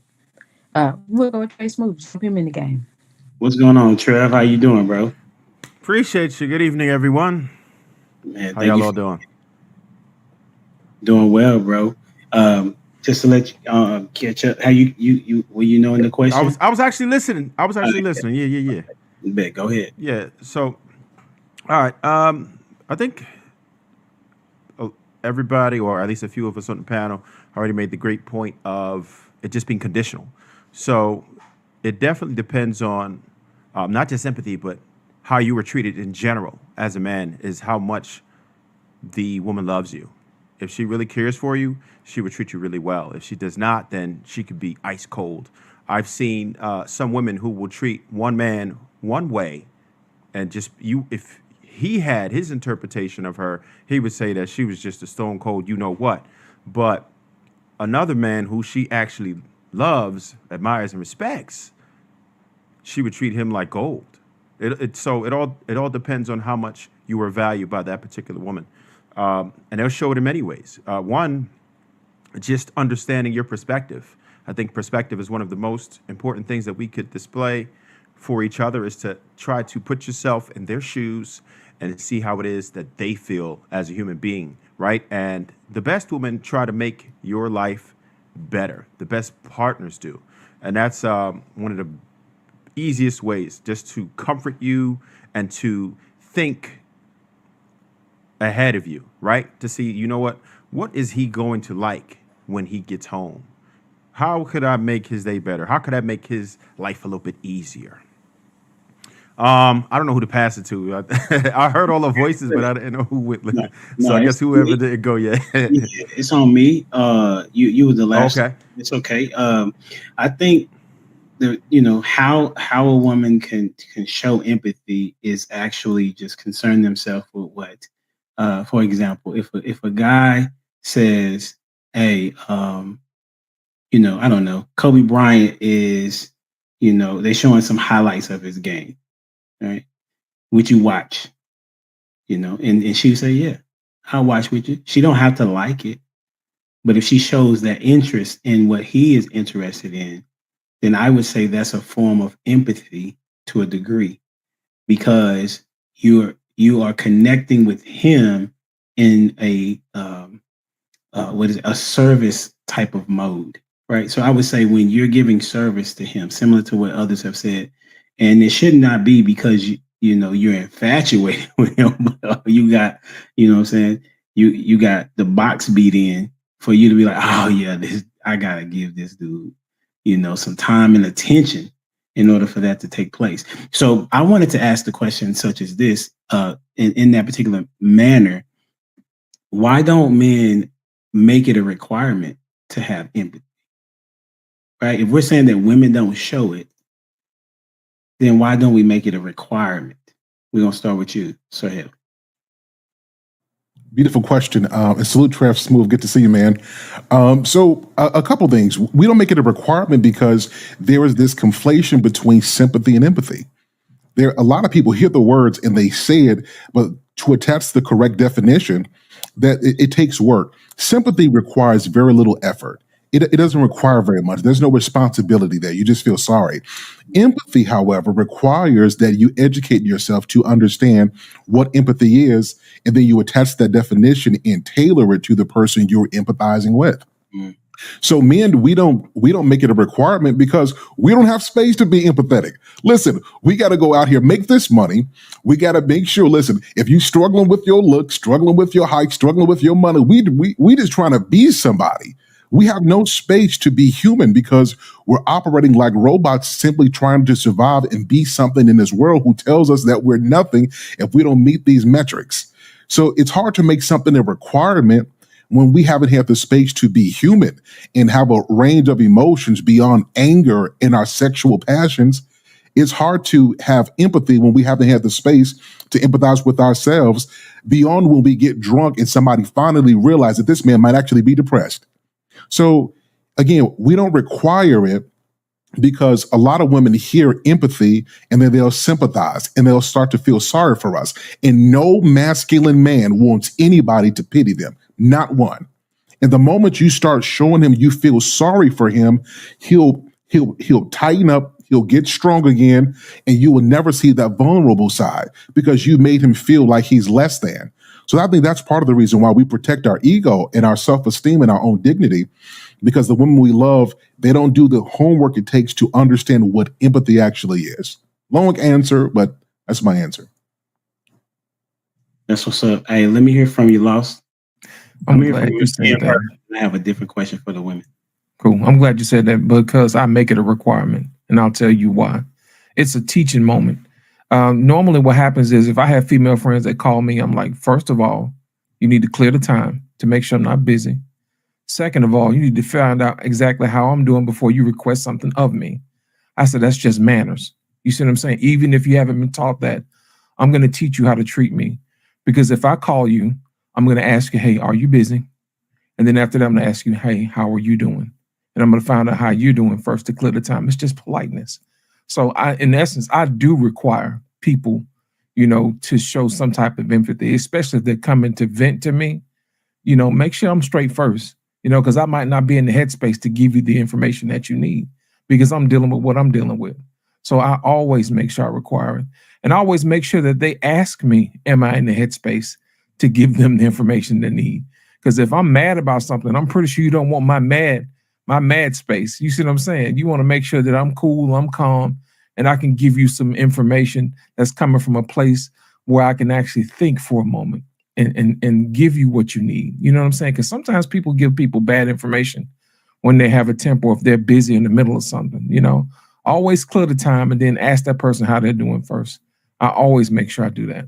And I make sure I let them know, you know, check on me first before you ask anything of me. That's good. Ask me how I'm doing before you ask for me for anything. That's right. That's what's up. Trail, what you got, bro? Why don't men Okay, Sir Oh, yeah. Sir Hill made a great point about you not wanting a woman to sympathize with you. That's the worst. Lost in translation. I love what you said with you demanded or commanded, right?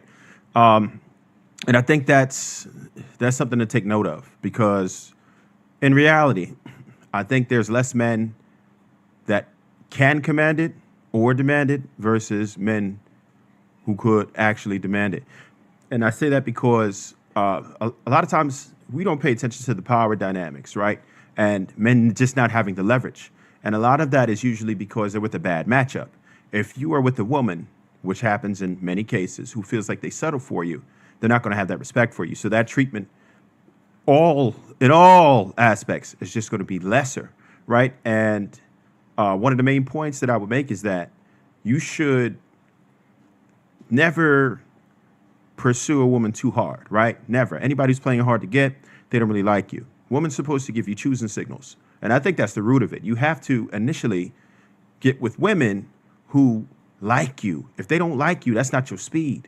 And if you want better women, then us as men have to put in the work to improve ourselves to be able to qualify for women who it's going to be more competitive to get. And a lot of us just don't understand that. We don't take the time to put in the work. If you don't like the results you're getting, then you must improve. It's as simple as that. And if you end up with a female who doesn't respect you, respect is one of those things, man. It's hard to gain, easy to lose, and impossible to get back once you've had it and lost it. So you must understand that initially, how you come off a relationship, a lot of those things are going to follow you all the way through. Once you lose respect, you can't get it back. Almost impossible for you to get it back. So that's respect. That's empathy. Like once a woman just feels like she could have done better than you, then it's hard to get anything that you feel like you deserve as a man from her. So I would always encourage men to just be very careful going into a relationship and just try to gauge how that woman actually feels about you. Because even though she's not giving you that empathy, she's got it for somebody else. She wants to be interested in his, like you were saying, HD. She wants to be interested in things that you are because she's concerned about maintaining the relationship because she values you as a man. That's what's up. So I am going to transition to ask the women the question of what would it look like if men required empathy from women? What do you think what would that look like? And if you need to change the question to answer the question, then that's fine too. Right? We'll start with, I know Ash want to go first.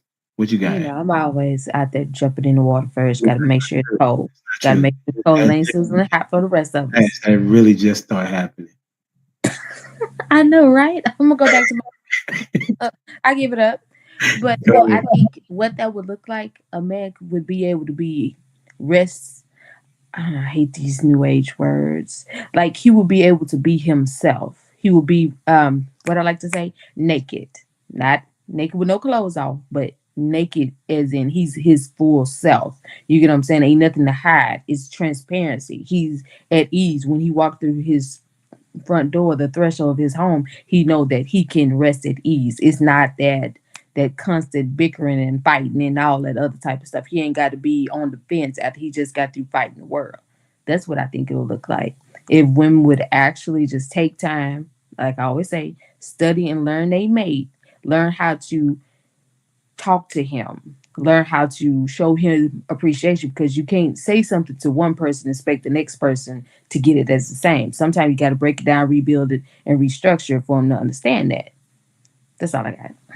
But I think Jamie had a question before we transition, and I would really like for you to answer my friend over there before skipping all over her. I don't appreciate that. I didn't even know y'all was friends. Okay, so Jamie, go ahead and ask your question. Thank you, Ash. I really did have a question, and it's for Sir Hale. You said that there was a thin line between sympathy and empathy, right? And so I was trying to get what that looks like from the male perspective, because a lot of times women, they don't show empathy, but we show more sympathy throughout to people in the world. And so we operate from a place more of sympathy, like, oh, we feel bad for you, right? So what does that look like? What is that thin line that we should not cross when dealing with men, so that we're not making you feel like we're sympathizing with you rather than trying to empathize with you? What is that? Fantastic question. I salute our prototype. So fantastic question, and I'm glad you asked that. So, oh, poor baby. Oh, no. We hate that. And a lot of women, when they hear something, and again, it's not a malicious thing. It's just that most women have more education for fostering their maternal side and no idea for fostering what it takes to be with a man who they don't have to mother, right? So in their all, a man hates that because, first of all, Trick, I'm not your kid. I'm a fully functional grown man. You go. So we say, we may not say it to you, but we feel that way because what you've just done is you've just waged war on our ego. You see what I'm saying? So the first thing is when you're, and I think Trev Smooth or Lost in Translation said this, sympathy is feeling for a person. Like, I'm sorry, I'm really sorry that this happened to you. Empathy is feeling the person. Very different things. So when you have the opportunity to get into his frame of mind, you can understand, like Humble Dad gave a great example about, will you watch the game with me? If a man asks his woman to sit down, not talk, but be around, there's a certain level of ministry that occurs by a woman's presence who loves her man. So by virtue of you simply being there, you're comforting him, even though you guys are not having a conversation.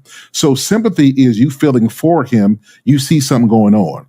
Empathy is where you're feeling him and you orient yourself to bring comfort based off of your feeling of him. Does that answer your question?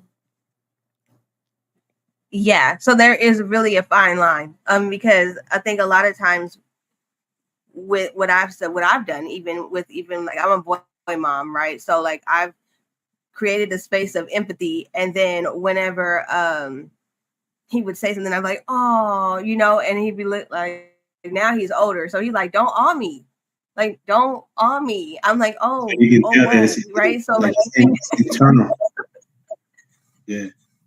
That's internal. So that kicks into his very fine, very fine line. So where that works when he was, 7 or 8, it doesn't work when he's 16, right? So it is even adjustment for me right now to not go into sympathy mode. With I would say that he didn't like it when he was 7, but he doesn't have the. Apparently he didn't. He did not like it. See, empathy protects dignity and ego. That's what you got to, ladies, remember that. Empathy protects ego. It protects who a man is. Don't think he got an ego.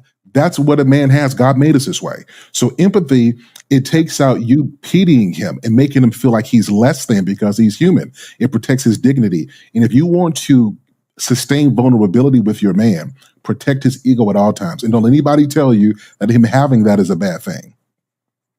Right. Absolutely. So okay. So then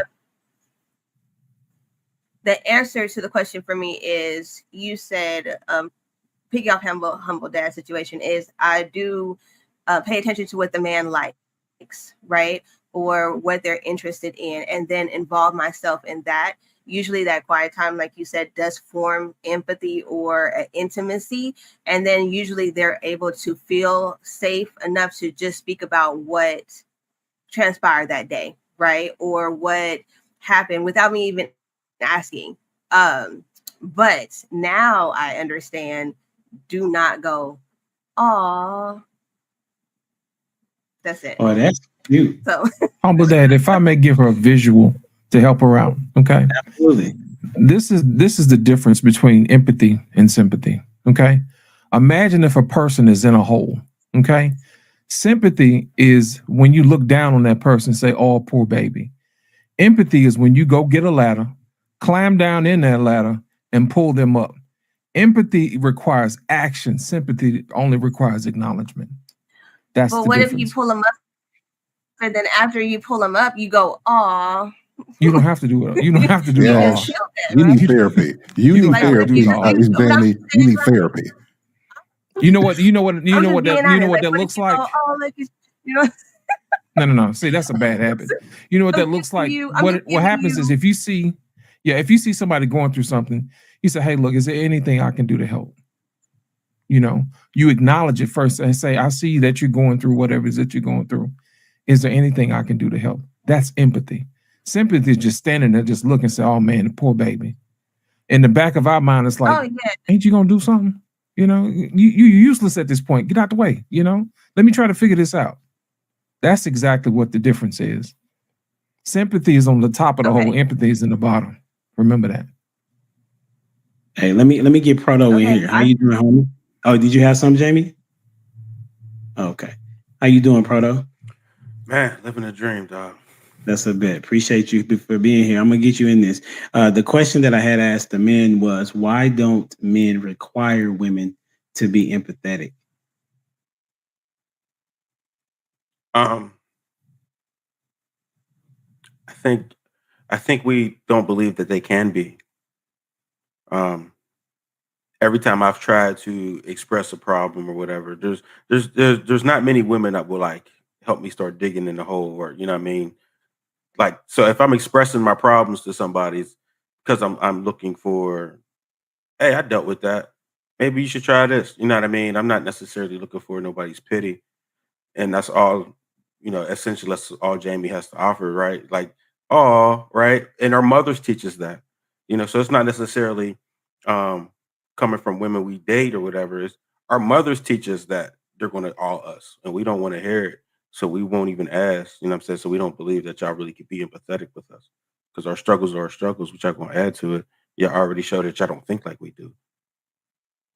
That's good. Go ahead, Jamie. What you got? I said, what if you help them and then after you're done helping them, you sympathize with the situation? And that's what I'm trying to clarify. Like, there's some people that still help, but then afterwards still go like, oh, that's really sad that happened to you. I think that what I'm trying to get at is there's women that are like you said, that will go dig in with you, but afterwards they may say the wrong thing that we consider still sympathizing, even though they help. Does that make sense? Like, we may cancel out. It don't make sense, because when you use empathy, you're getting, like I said, that means you're going to say all to yourself. Because now you're in it with that person. You know what I'm saying?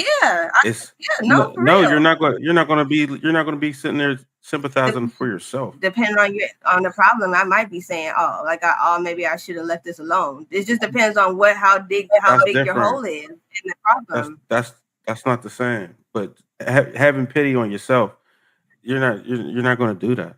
I think that's what it is. What I'm hearing is the woman brain trying to make the man brain be her brain, right? Because the man is saying, listen, we don't need the like we don't need that. What we would prefer is that you help us if you see us if you see a need, right? If I'm in the ditch and I get out the ditch, there's no reason for you to say, poor baby. We don't need to do that, right? You need to be like, okay, how is everything okay? Is there anything that I can do for you? You need to be in the a servitude type of position, not the mother position.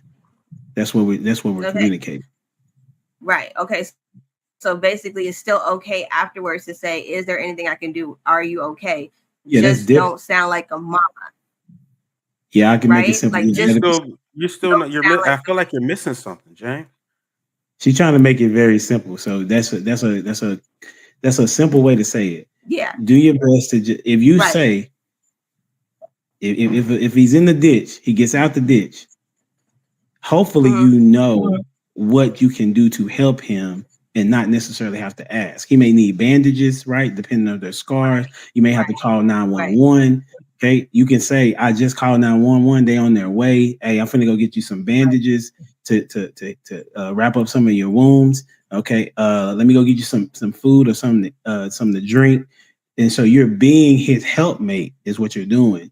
He's not looking for you to automatically. Automatically, you're looking for that without having to ask. Right, I got you. All right, that's it. I just wanted that whole clarification. Understood. Got it. Oh, absolutely. That's what's up. Hey, you know, you here to help. You know what I gotta. You know what I got out of that? I feel like you have a real nurturing spirit, right? And you, it looks like you just can't just watch something happen, right? I understand where you're coming from. You want to try to soothe, or is that what it is? You want to try to soothe and nurture.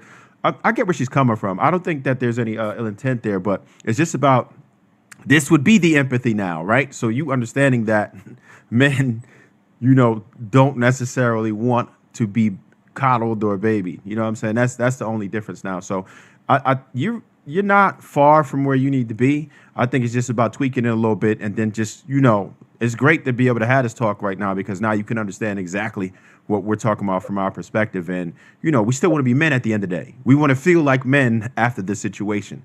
And like Sir Hale was saying, that what you were talking about initially would take our masculinity away, and that would be the main issue. Yep. Can I add one other thing to this? In Trev Smooth, you took what I was about to say, but I'm gonna try to package it up and sound like I'm saying something different. So, ladies, you know how humbling it is for a man to need your help. I want the ladies. I'm talking directly to you. It's humbling to need your help. So if something happens and we now require your help, you have no idea the mental hurdles we go through being in that predicament and the subtle fear that did she lose respect for me? Like, did she lose it? Like, is she going to see me the same after this event? Is she going to trust my character and my leadership? So this is why I said, whenever you're empathizing, remember this, empathy is not about how you feel. It's not about how you see it. Empathy is all about the other person. And the best thing that you can do, like men do, we could say this, we protect our women's feelings. We won't say certain things, or if we do, we won't say it in a certain way because we're protecting. It's the same thing with you ladies. Anytime you empathize, it's not about your feelings, and always protect his dignity. Always protect his ego. And if you can focus on that, you're going to come off with fun. But I'm with Trev Smooth. Jamie, you do seem like you're nurturing. Just nurture without the oohs and the ahs. Say that for privacy. Just practice. Just Lord Jesus. I'm telling you. All right, that's it. That was good. Hey, did you receive that, Jamie? You know the only thing I was gonna tell my friend over there, don't add the additional hold it in. Don't add the additional, because I think that's what everybody was trying to get you to see is the additional R is not needed. Of action of what they say, action of service is what's needed. Keep the R deep down inside. Like when you go in to get the bandages, do it over there, not to him. I'm just rolling with the example here. Because I'm getting it. The additional R is not needed. It's a action when you get out the whole what's needed now. It's not the okay, are you okay? Okay, let me first be observant to see what's okay and then take it from there. I'm jacked up, so 99.9% of the time I'm wrong. But hey, this is good. So I'm going to transition to, unless somebody else has something to say. There was I think Sir Hale was saying something which had led me to a question that I already had written down, right? And the question is, why do men not keep it 100 with women? Right? Because the title of the show is how are men the problem? Right? And I think that when we do not, it's a problem if we don't keep it 100, but it's also a challenge at times to keep it 100, right? So I'm gonna start with Pick Meek. Why do you think men don't keep it 100 with women, or unless you feel like they do? What's your thoughts? I think it depends on how you look, on how much honesty you get, truthfully. Sad to say. But I would say most men are dishonest. I feel like it's like not enough understanding of what position women are in. So there is this assumption that all of us have like the wackier mindset and that we have goofier goals. So it's just like they don't know really how to approach most of us. So they just come with like a facade, essentially, is how I experience it. That's how I see it. Did I articulate that well? Why do you think they do that? Primarily for smaller goals. Smaller goals, usually for the sex, usually for sure for the sex. Because it's like you usually can't come to a woman and say, hey, I'm looking to be only casual. You down, sis? You know, most of us are going to be like, no, I want a husband. I want more than just be casual with you, buddy. So it's like they have to give you a fairy tale in your mind. Like they have to make you feel as though you're going to get that to make you more comfortable, to let down the guard. Because, you know, if you're not lied to, essentially there's a guard. You know, I'm more reserved. I'm more kept to myself because I don't know what you're here for. So when you paint a better picture for me to be more comfortable, of course, once you receive it, you know, some men, they want to stick around, but 9 times out of 10, like the culture is very casual now, very, very casual. So it's like most men don't even want to be in a relationship. Like most men, if you sit down and talk to them, they'll tell you that marriage is stupid. But if I'm sitting here telling you I'm traditionally mindset, you're going to be like, oh, it's no way I can get that cookie if I tell her I'm not interested. So that's where I think the lies come in at mostly. That's what's up. Who you got going next? The next single person, I don't know. you look at whoever on the board, and you can choose whoever you want. Raise your hand. It doesn't have to be anybody that's single. You just choose somebody that's on the panel that you want to hear from next. I want to hear from Proto. I like him. I mean, she kind of hit on the head. Like, men lie to women because we don't get good results. You know what I'm saying? So women have to resort. I mean, they have to reward the truth with positivity, opposed to, like, you know, not getting what I want. So if you want men to tell you the truth, then reward honesty. You know what I'm saying? Ooh. Other than that, hold on. Let me run that back. So did you just say that if women rewarded the truth, then they would get it? The truth. Yeah. Oh, you hit them with it like that. Are you wrapping that one up, or are you finna expound on that? I mean, that's the gist of it, though. Yeah. So that's phenomenal. Who you got going next? Let's go with Ash. Ash, what do you think about what Proto said first? First, I want him to expound on that. That's what I was hoping he would do, but he just leaving me hanging. I really don't appreciate that. But I ain't gonna fight. Gloves off right now. For right now. It ain't like you can't fight without gloves, though, Ash. Hey, you know me, Rick James. But anyway, we gonna keep it when ain't a safe place. Y'all know this all the time. Men don't feel safe with women. Because what is it? What does it mean? You got your fake hair, your fake nails, your fake lashes. You got a fake face on. Now we got fake bodies. So, I mean, they feeding in the delusion. And then we're not even doing all this extra work just to get the man's attention anymore. Used to, it's let me take pride in my appearance to get this guy attention. Now it's let me compete with the next chick. You ain't checking to make sure the guy see it, because now, as I look around in my old age, is everybody starting to look the same. You might as well say we characters off of video games. Those that are rare are the ones that are active players. When you really just look at the woman next to the next woman, everything's starting to look the same. Even if they got a busted wig on, that wig got the ponytail in the back. The ponytail in the back, or a scarf on it, or a cap on it. It's all the same. I mean, a man just feeds into the delusion. Hey, if you don't see value in what you walking around with every day, well, I don't see no value in it either. So, I mean, keep it 100. What's to keep it 100 with what? If you lie to yourself every day, putting on a face that ain't yours, I'm gonna lie to you too to get what I want. So that's the way I see it. You know me. You said you could play with no gloves on, so the gloves bit off. Razor blades, huh? But I'm just saying, that's the way I look at it. Sir Hale, go ahead and wrap this up. Well, so I agree with a lot of what Ash said. I agree with a lot of that. But if we take it a little deeper, it's because women can't handle the truth. I don't want to say that like the movie, you can't handle it, but yeah, kind of. So women have been socialized to now hear the truth. So a man, it's improper to ask a woman her age. It's improper to ask a woman her weight. Do I look big in this dress? Do I look good in this dress? How do my face look? Did this color look good on me? Lady, you know the answer to all them questions. You big boned it. The dress don't look good. This color ain't you know the answers to these questions, woman. Right? But so they've been socialized to not want to hear the truth. So men really care about women's feelings. Now, we could debate if we care too much. But in general, men care about, especially if he loves her, a man never wants to do anything to hurt his woman.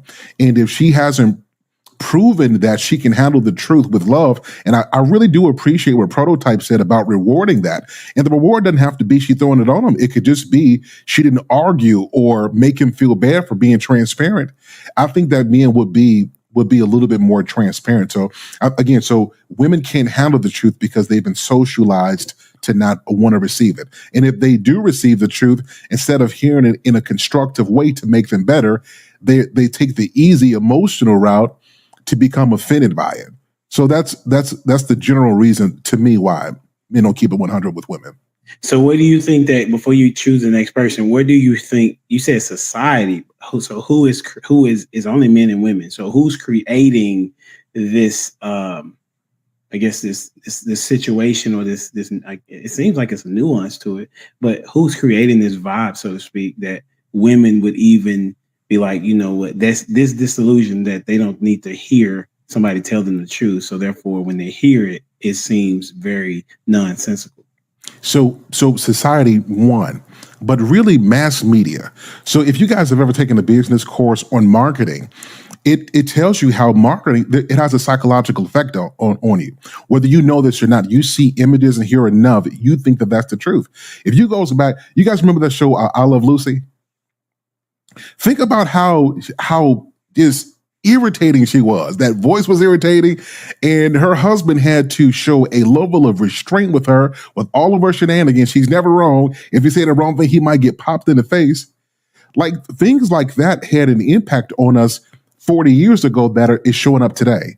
So when I say society, I mean it's the people in the homes, but it's what media did to make us believe what normal is. So lie to women, and that's a sign of you loving and you care about her. There was a reel that went around about this. It was a black man and talking to a black woman, and she said something about lie to me.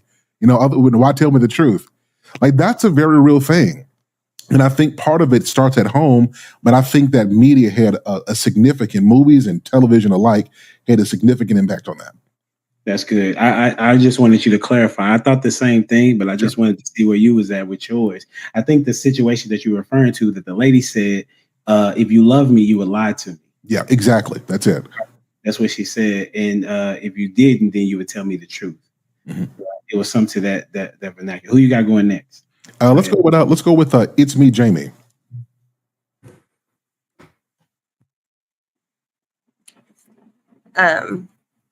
I definitely agree with the socializing or the socialism of the situation.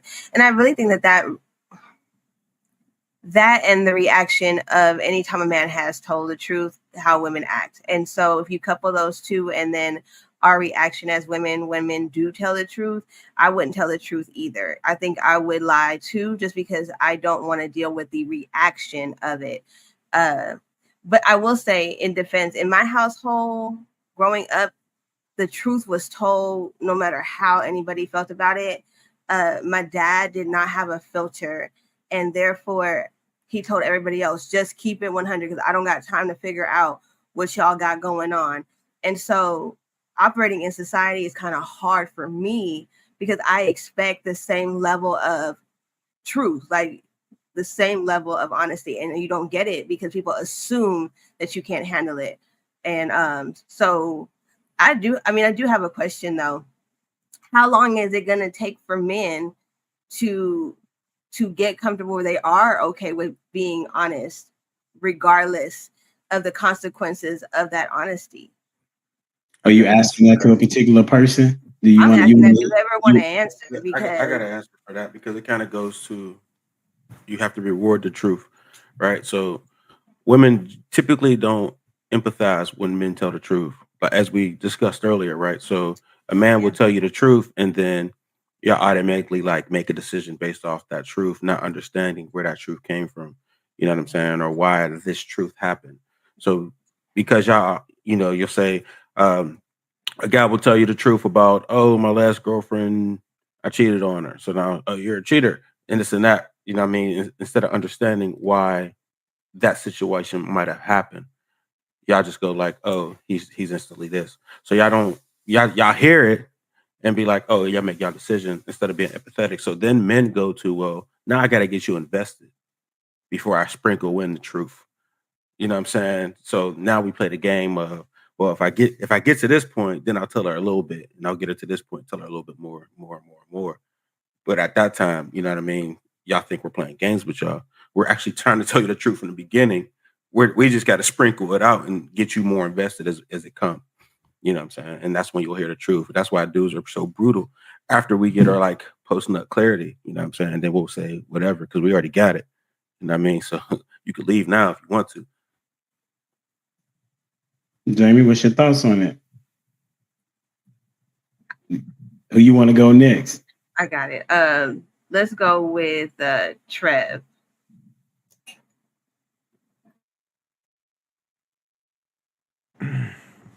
Yeah, so I think Proto hit it on the head with that one.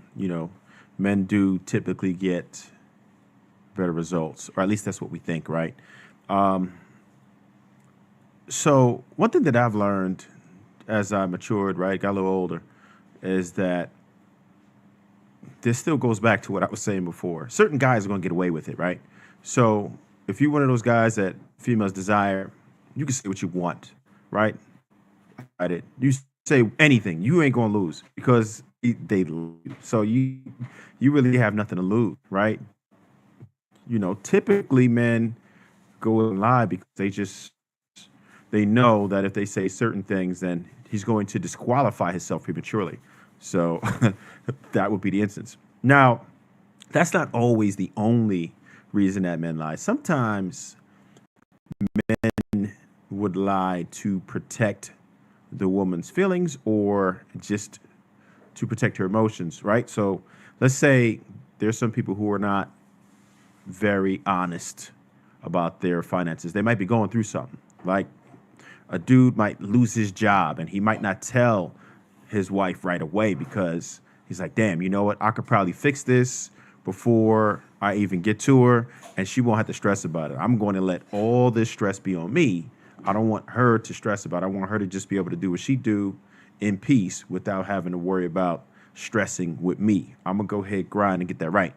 I'm not recommending that, but this would be a reason why somebody may lie because they just want to protect her from the stresses of the world. A lot of times, us as men, we try to shield our women from some of those bigger problems, right? It could be a lot of things going on that we're not gonna hit them with because we understand that you're not going to take this the same way that I'm going to take this. I know that I have to do it.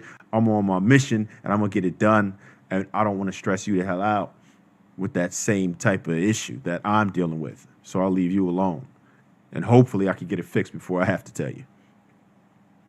That's what's up. And I got, let's go with Lost in Translation.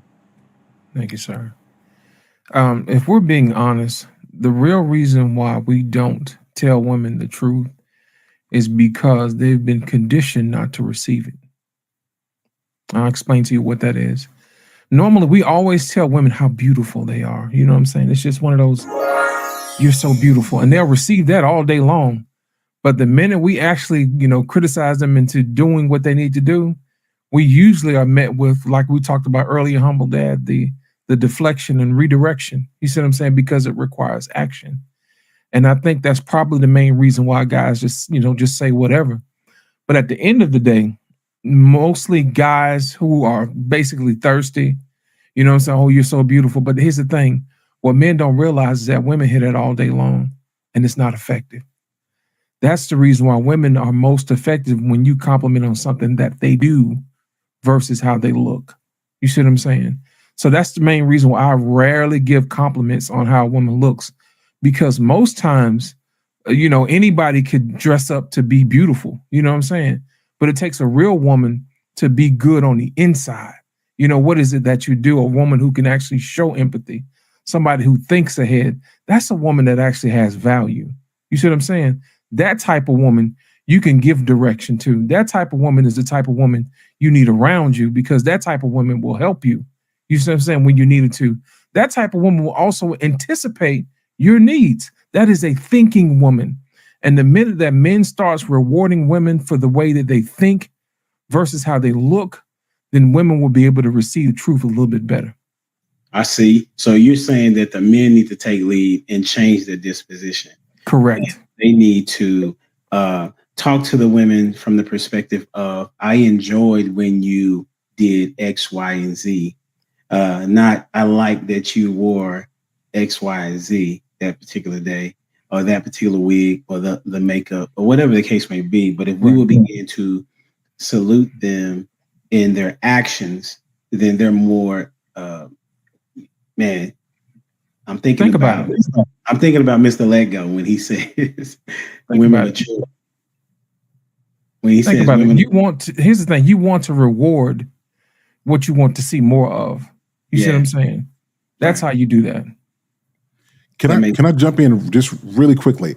I agree with Lost in Translation, but I don't think you should start at romantic relationships. Start with your daughters. This is the most effective way. Start with your baby girls at home. Be honest and transparent with them, and culture them to understand that honesty is a form of love. And people who don't really love you are not going to tell you the truth. So that's the only point that I'll add to that. Start with your kids. Bro, that makes so much sense. Listen, I got 2 girls and 2 boys. Right, my girls, my oldest is a girl, and my youngest is a girl, and I'm 100 with them. Right now, they are daddy's girls, so there are times where I'm protective of them. Right. However, I remember doing a post one time where I was talking about how my oldest daughter, when she was playing softball, I told her, I said, I'm glad that you failed, right? Because you didn't put in the work, and it wouldn't have made any sense for you to make the team because you ain't put in no work. So you up here being upset for a position she was trying out for an all-star team, and you did not even put in any type of work. I told you to practice, you didn't practice. So I'm so glad that you failed. So now you know what it feels like, right? But I also come back and I talk to her about, like, 100%. She's a beautiful young lady, right? I talk to her about, I appreciate her. She just tried out for in theater. And she's an introvert. So anybody know introvert teenage girls, right? They don't like to do anything outside of reading, probably, right? And so she was in a play, and now that brought out something of her that she didn't even know that she had. And not only that, she kept up with her grades, an AB student, and they practiced the last 3 months, 4 days a week, from 4 to 7, right? Then she would come home and she would wash the dishes. She would make sure that her daughter, I'm tripping, but her baby sister had what she needed because they roomed together, right? And on Saturdays, she washes their clothes and irons them and folds them. And that was not me saying, yeah, and she's 14. That wasn't me telling her to do those things. She said, I saw a need, and I wanted to do this for my brothers and sisters. So that is what I'm saying about, yes, sir, hell, I'm out here trying to make sure that I teach them the proper way to be, like, I'm honest with them, but at the same time, they're also remaining and understanding what it's like to be a woman and soon to hopefully be a wife, right? So that's good. I always start with the young people because some of the older women. You want to see something? You want to see a trick? Tell a man he's handsome. Yeah. Listen, check this out. Tell a man that he's handsome. It'll have the same effect the other way around, because women don't tell men that they're handsome. Y'all don't? Women don't tell men they're handsome. I think that might be Ash. So, baby, I get on you and say, "Oh, baby, we cutting up today. Where we going?" Especially like my older passengers that like to get on the bus, and I know they normally are going to work. Like, I don't see them out the north. Like, oh, okay. So what we stepping to? Youngster, I got to go do such and such. You know how they talk. But I always try to give a compliment, especially like the older people, because like some of them you can see in their face, they look like they've been forgotten. because they're riding the bus. Ain't nobody come picking them up, and they don't like to ride Metro Lift. I don't know what's the difference, but it's public transportation. But some of them feel like they're forgotten. But if I see you say, "Oh, okay, where we going?" I don't mind, because it takes nothing to give somebody a compliment. I ain't lost nothing. What, a couple of words, a couple of seconds? Ain't lost nothing. I always try to give. I always mess with my dad when they dress up. So where you going? Who you about to go mess with today? What you doing? What you doing outside this house? That don't even sound real though, Ash. It's real. It's real because they know that when I say it, I'm going from head to toe, because I'm looking at what you got on, because I probably done bought something, and I see what I bought that you wear. I always feel proud when I buy something. I see somebody got it on and they fit to go step and represent it, like, yeah, need to get something to match that, but I ain't got no money right now. Because that's how I always feel. Like, I always like for my people to go out and look their best. And if I can buy something, just something small like a watch or some cologne or something, I'm gonna do that. Or a shirt or something that I think that looks good, I'm gonna buy it.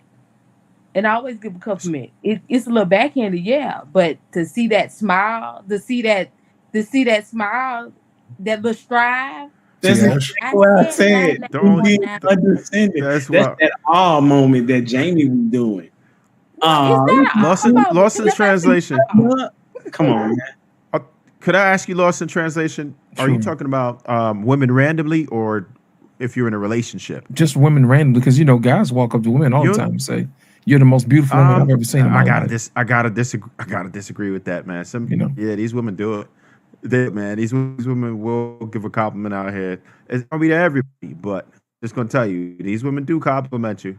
They do. Certainly, they will say you handsome. They will come up to you. So they'll approach you.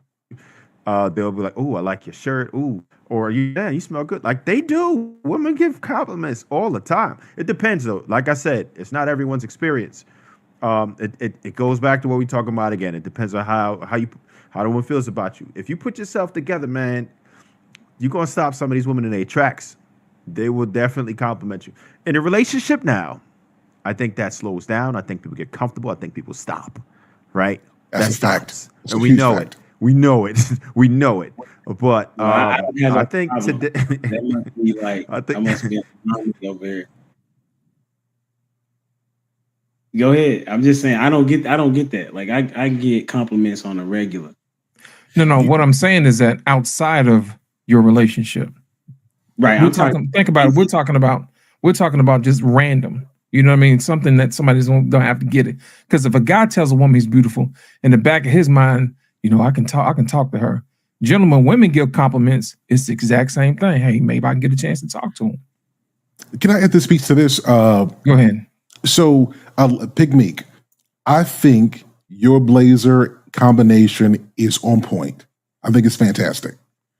Why is this important that I say it? I think a lot of times we assume that people hear it, and so we don't say it. And y'all know how a lot of our sisters are. I ain't gonna let them get the big head. I ain't gonna say nothing to them. And so the assumption is you always hear it. Some of these, as much as we think in general, a lot of women don't hear they look good. They don't. I know we think so because social media makes it seem so. So women aren't hearing it as frequently as we think that they are. I'm being honest with you. If they were, they wouldn't be focused so much on the attention. If they were really getting it and they really bought into all of this validation, they wouldn't be working overtime using filters. And I'm telling you, it's not what you think it is. So we have to take away that assumption. It's Jamie. I think that those frames are absolutely dope on you. Very good look on you. You know what I mean? Ash, like when you smile, you light up a whole room. I'm not assuming you guys hear this. Is a black man looking at black women. I'm telling you some qualities that I see. I think that's what we have to do. Take the assumption out. If you have a genuine compliment, the rule number one of compliments is you don't lie to nobody. So don't tell me I'm handsome and I'm ugly. If I look like Shrek, tell me I look like Shrek, and then tell me I got a nice feature. I'll be fine with that. Right? That's how me and Nard. Give me a compliment. Tell me I got nice shoulders. Tell me I got nice elbows. Bro, your kneecaps is on point and them angles are looking good. Like, don't lie to me. A compliment that's rooted in a lie is offensive. right? So if you're going to compliment, ladies, he might not be aesthetically pleasing in the face, but if he got nice shoulders, compliment him. He's got a nice smile with nice teeth, say something about him. The compliment has to be genuine, both from men and from women. Don't assume people are hearing it. If you have it, be genuine in your expression and say it. You never know how you're going to light up somebody's day. That's really So, good. have you ever experienced anybody ever get angry when you give them a compliment? Have you ever seen that where I guess people who hear it a lot, like Yes. sometimes women, right? And you'll compliment them like, "Oh, he about to press me too. Oh boy, Yes, another one." I have Like, seen it. and a If lot they of don't times believe that's it and feel it discouraging. about themselves. Yes. Well, and I don't even think it's that. I think it's just because they get it a lot. And I've seen some females who will just be like, "What are you even talking to me for?" Right? Like it happens Yeah, sometimes. I'm I not agree. saying this is the majority or whatever, but I've seen some instances, and that's why sometimes men would be discouraged from giving a compliment because Yeah, I agree with that. it's not about because some people are just so standoffish and they might think you're trying to press them, right? And they really don't want you to push up on them. If you're not they type and you say something nice to them, they're like, they don't want to hear from you. And you, we, and let's say Proto, Lost in Translation, we all gonna get different results. If we say the exact same thing to a woman, we're gonna get a different response. All four of us, right? And you too, HD, same thing. All of us are gonna get a different response. We could tell the same exact woman. One person she might like it, other dude she like, it's just one of them things. And I'm not saying this is a good thing, but I'm just trying to explain why. Some men are more reserved with their compliments, right? They might be a little stingy on it because they're like, damn, I don't even want to say something because she probably gonna think I'm trying to push up. And and it's just one of those things. And it's so difficult right now for people to communicate with each other. Social media has only exacerbated the issue. We don't really know how to interact with one another. And then that thing from 2019. That didn't help anything either, right? Yeah. We are so removed from society and just dwelling with each other, blending and just communicating. It's going to take years to repair it. And I don't even know what we're doing to fix it, but it's all part of that communication. A lot of people are just reluctant because you're afraid. Like you become discouraged to compliment someone because they might be mean to you because you complimented them. And I've seen a lot of guys go through that. I've had guys talk to me about it and say, look, man, how do you even approach them? It's like when you say something nice, they just suck their teeth or turn away or think you're trying to attack them or cross the street. And you're like, damn, I was just saying you had some nice glasses or you're smiling at the room. And now you running from me. You want to cut your pearl. Like, running from me. That's a true point, Trev. I agree with you on that. Interesting. So y'all think that women. So some of y'all think that women don't get compliments, and then some of y'all think that women do get compliments. But I would say, I'm gonna go with experience. That when I'll give you an example on Facebook or any of these social media platforms, for that matter, there's a lot of women doing selfies, right? And why are they doing that? They're doing that because they want attention. And we know, well, maybe not everybody, but a lot of the social media is targeted for women, right? Because women want they want their beauty to be validated. So they came out with filters. They came out with, this is what you'll look like if you was in the 1920s. I mean, they got all these different aspects and aesthetic features for people to enjoy, but it ain't really for men. Like men ain't trying to, man, look at this feature, man. You see how it made me glow? You know what I'm saying? That ain't what dude's trying to do, right? So my question is, what would happen if men stopped pressing the like button? What would happen if men, you like my question? I know, Jamie, we put that together. Listen, man, I try to listen to the Holy Spirit as often as possible. Okay. And y'all just be transitioning to these questions. This question was put together on Saturday. Okay. So what would happen if men stopped pressing the like button? Anybody want to go first and you get to choose who goes next? I jump in there once again. The delusion will stop. The delusion will dissipate. It will vanish.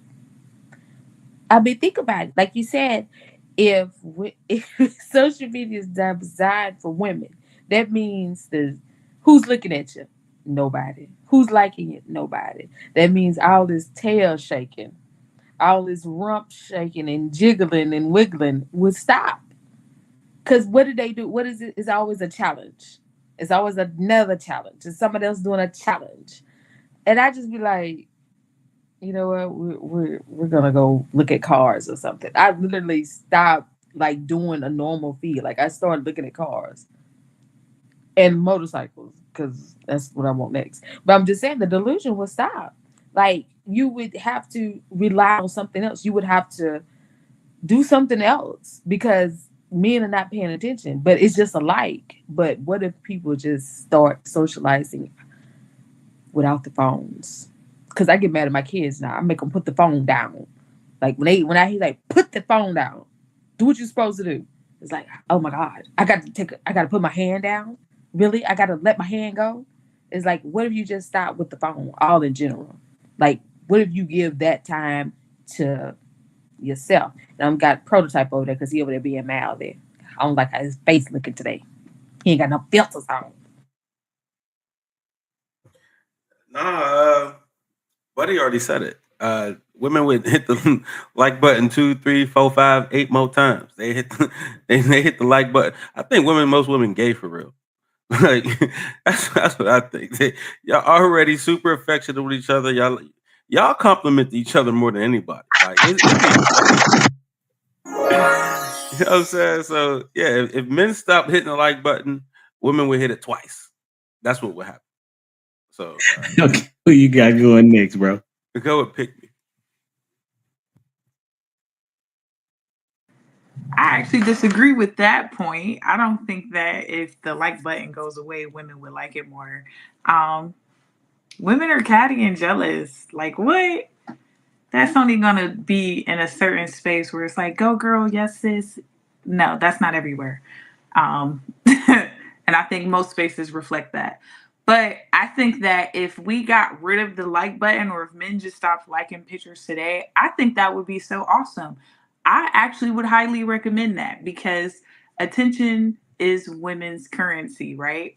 So I think like one thing I dislike about like the social networking is like it does put in like the fear for men to make the approach. Like I'm someone who would prefer for you to meet me in real life so I can get a sense of who you are. But I've had men that will DM me and be like, oh, I just seen you at Target. And it's like, well, why didn't you speak? Like I'm interested in you. And it's like, well, you just seen me outside and had the opportunity to speak to me. And it's just like, well, I don't know how you would be when I would approach. And it's like me personally, I want to get rid of my Instagram, but I can't know what's going on in the streets if I don't have it. Like I deleted it for 2 months. And it's like people were texting me, you need to come back to Instagram. Like, no, I don't. It sucks there. So it's just like, I think we should spend less time there. I agree with Ashley. I think that it would make the world back normal again. Like 50% of relationships start online now. And I think that's ass because all of us are showing up with our representatives. Like if you catching me in the real world being my real self, I can only hide so much. But behind a screen, I can hide a lot, a whole bunch. So, okay. That's hey, before you pick who goes next, have y'all heard this show called they're doing an experiment where they have been dating through social media for this one couple had it was been for 12 years and they had never seen each other. Right. And they finally met each other. And then there's another couple that had met each other maybe 10 months or so. But nevertheless, the whole it's all Black people. Okay. So on the show, you go to a house, all of these couples go to the house, you've never seen the person before, but y'all have been interacting through social media. And now you're face to face with this person and you'll stay with there for about 3 weeks and you'll get to see if you actually mesh with one another. Now, so far, I think we're on episode 2. On first episode, there was a fight, right, between a man and a woman. And then on the second show, the woman called the dude a bitch. Right? The one that she was saying that she was interested in in the first place. So some of the social media things work, but when you get in front of somebody, that's when you get to see a totally different person. The energy is going to definitely be different. The vibe is going to be what it is, and you get to know a whole lot about the person because they're in front of you. You know, me and my wife, we met through social media, but it wasn't a dating site. It just so happens that we disagree, and I wanted to have a live conversation about, okay, why are we disagreeing? Then I said, let's meet in person because I want to talk, because I want you to see me and how I respond real time. Now, humble dad. What's up, bro? I know game when I hear it. Listen, I got it. I know game. That was smooth. Salute to you for that. But at the time, that's not what I was trying to do, real time. Listen, I got game, no doubt about it, because I could talk, right? But at the time, I had 6 months prior, I had just lost my wife, right? So what I was missing was intellectual dialogue, and she gave me that, and I was like, man, I've been missing this, and I just want to have a conversation with you because this is a dope vibe. And then she misunderstood what I said. Remember, I told y'all what I don't like, right? The misunderstood. No, I said exactly what I said, but you hearing it differently. So I was like, if we were in person, I think you'll get a different vibe than what you think you heard on the phone, right? I see you, Sahel. She said the same thing, Sahel. She said, okay, we gonna transition, bro, because you're not gonna let me get who haven't went. What were you gonna pick me? What would happen if men stop pressing the like button? Who you want to hear from? Okay. I want to hear from Trev. Is that his Trev? Yeah. Just move. Appreciate you, pick me. All right, so I think we would start the correction process if we stop giving out free validation, right? Women wake up to validation, and I think it's like a drug, right? No matter how much you get, because I've had some young ladies who've showed me their social media, some of their dating apps. Like, they'll open up their dating app and they have hundreds, literally hundreds, 300, 400 matches. People just picking them all day, right? Social media, all kinds of likes, all kinds of DMs, smiley faces, eggplants, the everything, validated all day. And no matter what, they still want more attention. I don't think there's any limit to it. It's like a drug, right? So that's just going to be that. If we stop that and we required women to do things that were actual accomplishments or something that was good for you to have some decent attributes rather than just showing off your physical attributes, then we could start to correct things. But we keep rewarding bad behavior. We talked about that earlier. It all boils down to it. We got to stop rewarding bad behavior. Unless we go ahead and regulate and say, look, we're not doing that anymore. Let's just stop. I'm not, and I already encourage, man. I've been talking about this for a little while now. I stop. If I know you, then you might get a like or so. But if I don't know you, you're just some random woman on there because you came with your body parts exposed, man, that's out. Because you got a bunch of makeup on, no, that's out too. I don't care. Are you doing something that was worthy? Like, no, you can't do that because it doesn't require women to do anything for real. And then they're even able to monetize it at this point. You can monetize that. If you're on TikTok, if you on Instagram, once you start getting enough in that algorithm, you start getting money from it.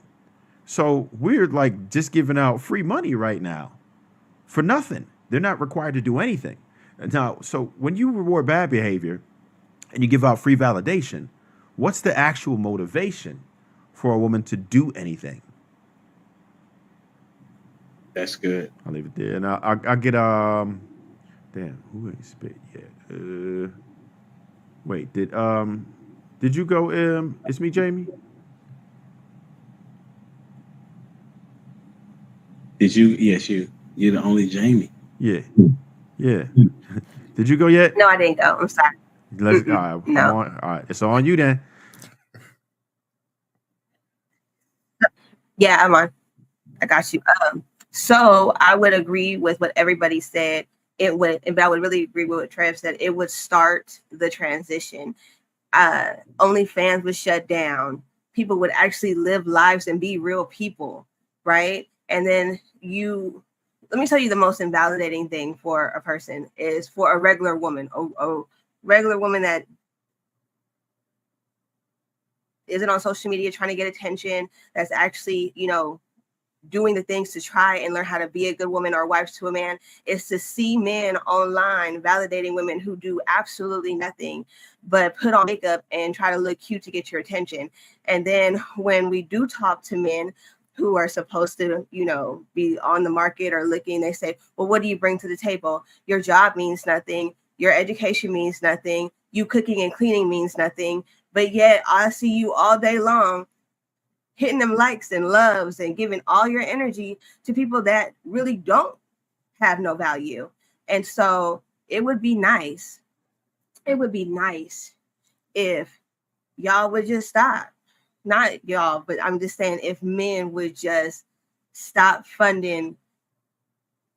Can I say, if I say this, will I mess up your algorithm? Because I don't know what words I literally do not know what you're about to say yes. Stop funding hoes. Stop funding hoes. Stop it. That's it. That's all I gotta say. That's why us women now think hoes be winning. Like because you let them win. You let them win every time. And they make money. They make good money for doing nothing. Yes, they do OnlyFans. They make good money. Drug money is not good money. That's true.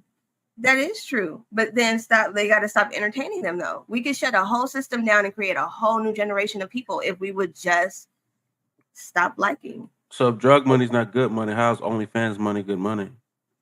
I didn't say it was good money. Well, it is good money. It's good money. They pay their bills. They don't have to do anything. It's good money for them. See, they get to stay at home and pretend to be wives too, even with their boyfriends, because some of their boyfriends allow them to do OnlyFans pages, make money, and still take care of the house. I think you kind of just missed it, though. It becomes good money for them because they don't even have to sell their cootie cat to get it. I mean, drug dealers, they think they got good money too, but it's not good money. Well, it seemed like it's good money. It's free money. It's a click money. How about right now money? How about that? We'll call it right now money. So he's trying to be technical by saying, good or bad. It's bad money, but it's good money to them because we're still funding them. Not people are still funding them in a vast majority. If you have an OnlyFans and you're making $1 million for just like being naked, that's insane. Why don't everybody do it? Right. Like, and some people don't even plenty of money, but everybody don't do it. There's a reason why everybody don't go and do it. Some people are not even naked. Some people just have weird fetishes and do weird things, right? Like I know one lady that I think they did an article on her that just passes gas in a jar and sells it on OnlyFans and makes money. Wow. What? Y'all think it's a joke? Look it up. In a jelly jar. I know exactly what you're talking about. I know about her. So with that, right? It's kind of like the rap game, right? Women can monetize it, but they're not going to all be uber successful. It's almost like the rap game, right? Where how like everybody in your hood used to rap, right? All the homeboys rap, but nobody really make it. You got like 1% of people who make it. It's in the mid 90s, like 93, 94, 95% of OnlyFans women don't make enough to that's sustainable for life. So it's not crazy out here. There's some women that's really, really, really killing it, but it's far and rare. Now, are they still able to get money from it? Yeah, but a lot of them can't make a living because it's tough out there. A lot of people think it's real sweet. They think it just get on there, show a little bit, and that's it. Most of these women ain't even built like that. And some of the things that you have to do, the strange request that they don't talk about, right? It gets real strange on there, and a lot of people don't understand. There's women who cry because of the things that they have to do. They cry themselves to sleep after that. Them things that they have to do. It's not all fun and games. Some people built like that and it's nothing, but most people, it's real. Even though it's digital, you still have to interact. It's a job at the end of the day. And, you start to wear down. I ain't going to be too specific, but, everything don't work the same after a while. You keep playing around it gets more and more difficult. That's one part of it. You're desensitized to things. So once you make that into work, like just imagine trying to have a fulfilling relationship after that. What's that going to do to your personal life when that's your job? It destroys it. So, and you know what? It's crazy. A lot of them will gateway you into that. They'll have the Twitter, they'll have the Instagram, and it'll be right in their bio, and they'll lure you in from one site into that realm. Just young men, just stop, yo. If you can stay away from the man, it's not even worth it. Most of that stuff, for real, is free on in other places, and I wouldn't even encourage that. But I think it's way worse to patronize these people and pay them, and you losing money while they don't care nothing about you. As soon as they turn that screen off, they ain't giving you a second thought ever. They don't care nothing about you. All they care about is you fulfilling their need, which is money. They don't, and they're doing nothing for it. They don't even have to touch you, interact with you. It's crazy. But listen, man, get your weight up. Stop validating women for free, and they're going to have to provide value. That's a bet. I think also that should also go for strippers. You know what I'm saying? Like, why would you give money to a woman just to dance with you? You know what I'm saying? I never understood it. Maybe because I've never had the issue of getting women. Maybe that's what it is. I don't know. But I also know there are famous people that made it, rain in the club. Why? Why would you validate women for being able to dance in front of you with their clothes off? Like, why is that a thing for you? Right? Because you weren't able to make them dance with their clothes on. Listen, you got to understand what you're dealing with. That's why I be trying to say all the time. It's people that ain't never had access. That's what it is. But why would you pay for access though? Like that doesn't make you a bigger person because you can pay. That. Right, I know that. I know you're not saying it, but I'm saying it to the guy that, my bad. Like, if it was Lil Wayne or if it was whoever, you know what I'm saying, when they was talking about making rain in the club, I thought they was busters too. Because I'm like, I remember going when I was younger, and I was like, this is whack, bro. Like I don't understand why we even here. You know what I'm saying? Why is this a thing? Y'all do giving money to women, and they ain't nothing but dancing on you. That's it. It's some of y'all want them to do even more, and that just shows how much of a lame you are anyway. That's what I'm saying. So I think the part that I was trying to get to today is that how men are the problem is that there is what Trev is saying is that we're giving validation to women for doing nothing, and then those of us that care are having to come back and correct and let women know, listen, these dudes that are validating you like this, these are not dudes that would ever want to marry you. Ever. And not if they knew. I would say most of them if they don't. I won't say some, because there are some dudes that were like, oh, okay, cool, you had one, let's make that bread. But then I would say something wrong with that dude as well, because you should not want your wife to be in front of other men or women in such a capacity that is lowering her value if everybody has access to her. That is what I'm saying. So men, you're the problem in this regard, that you have not elevated yourself to be able to create a different standard in which you can require of a woman. And I suggest that you get with the program. Before we get out of here, I want to make sure everybody is recognized, man. I really appreciate y'all time this evening. You know what I'm saying? Y'all brought the heat. I think Ash finally did a good job. So I'm gonna give a shout out to her. You know, she has some good words to say. The algorithm may like you this time. You know what I'm saying? I'll be off next Monday. Forget this. I ain't gotta take No. I thought that I was literally giving positive affirmations. Isn't that the type of compliment you be giving when they be coming on the bus? Baby, that's shade. That is what it is. I provided a well air-conditioned ride. It's no shade. If you sitting up there looking good and then you got that smell that's coming through the vents that's really warming up the bus, that can make a woman smile. That right there was just shade and rainfalls from the bits of evil that you spit out. My bad. My bad. You know it's 100. Hey, Ash, where can they find you? 369 Diva. I guess this shady podcast here. Beware when you come. The shade is real. Appreciate you. Hey, Trail, where can they find you? All right, so you can find me if you look at the name just as it is on the screen, TREV_SMOOVE. You can find me anywhere from Twitter to Snapchat to Clapper to X to YouTube. Same thing. And the YouTube channel is True to Fat with Smooth. Or you can find me under Trev Smooth too. That's the ad that I use. And that's and we're starting next month. We got a new studio for the podcast. It's gonna be epic. That's a bet. I appreciate you coming in. Was it okay for the first time? I appreciate you having me. Was it okay? No, for real. Yeah. No, I enjoyed myself, man. I appreciate you having me. That's a bet. It's me, Jamie. Where can they find you?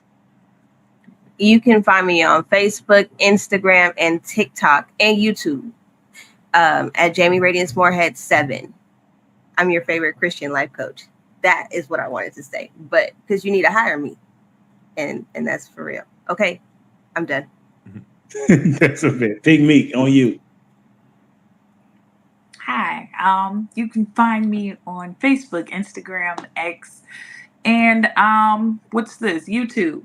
Pig_Meek. Sir Hale speaks. HD, it's been an absolute privilege to be back on the show. So salute to you, to this prestigious panel. You guys can find me, Sir Hill Speaks, on TikTok, on Instagram, YouTube, and I think I even have an X account as well. So find me there. Again, thanks for having me, HD. It has been a privilege. Absolutely. Thank you as always. Lost in Translation on you. Thank you, sir. You can find me on YouTube, Lost in Translation Podcast, TikTok, Instagram. Just whenever you want to feel like it, you know what I'm saying? I'm all over the place. But most part, I'm here on HD and also on my channel as well. And also, you can find me on Black Man Unfiltered as well, too. Proto. Man, you can find me Tuesday nights, Prototype Kingdom. You can find me here, man, on HD's pod, man. I love it over here. We're on TikTok, Instagram, YouTube, Spotify. Check us out, man. We talking about some real stuff. Say, is there a way to make it to where there's one platform that sends it out to all of them? Or you have to do those individually? No, we use Linktree. Okay. No, we use Anchor. Okay, that's a bet. Which is now Spotify. I mean, which is my Spotify. They took over Anchor. That's a bet. Well, appreciate it, people. And y'all know what it is. Don't forget to like, share, subscribe to the channel. Until next time, we out here. Deuces.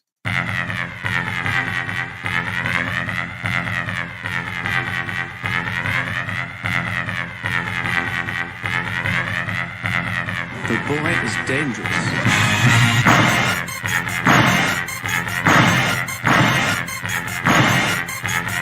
Bad feeling about this. You don't seem to understand something.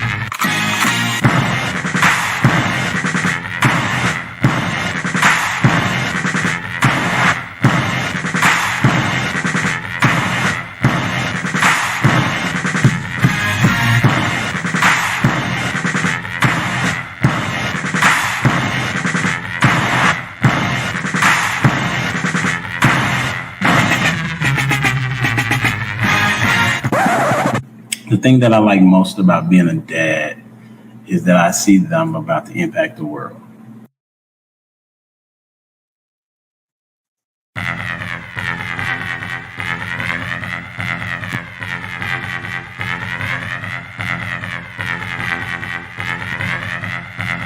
The boy is dangerous.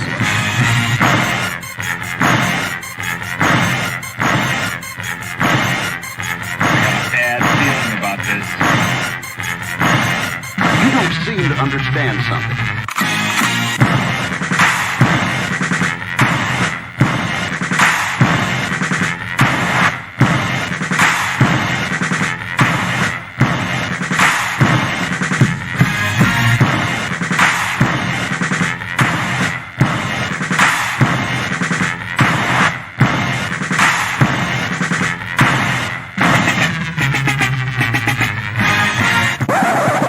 The thing that I like most about being a dad is that I see that I'm about to impact the world.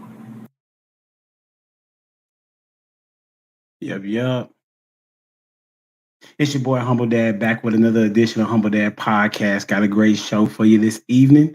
Why? Because I said so, right? And we're going to be talking about how should women handle truth. The reason why I came up with this idea or this podcast today was something that was said last week. And it was talking about how men do not tell women the truth for a particular reason. And so I wanted to kind of dive deeper into that and to kind of see what would happen if they were to handle the truth, or how can they handle the truth. But before we get started, make sure you like, share, subscribe to the channel.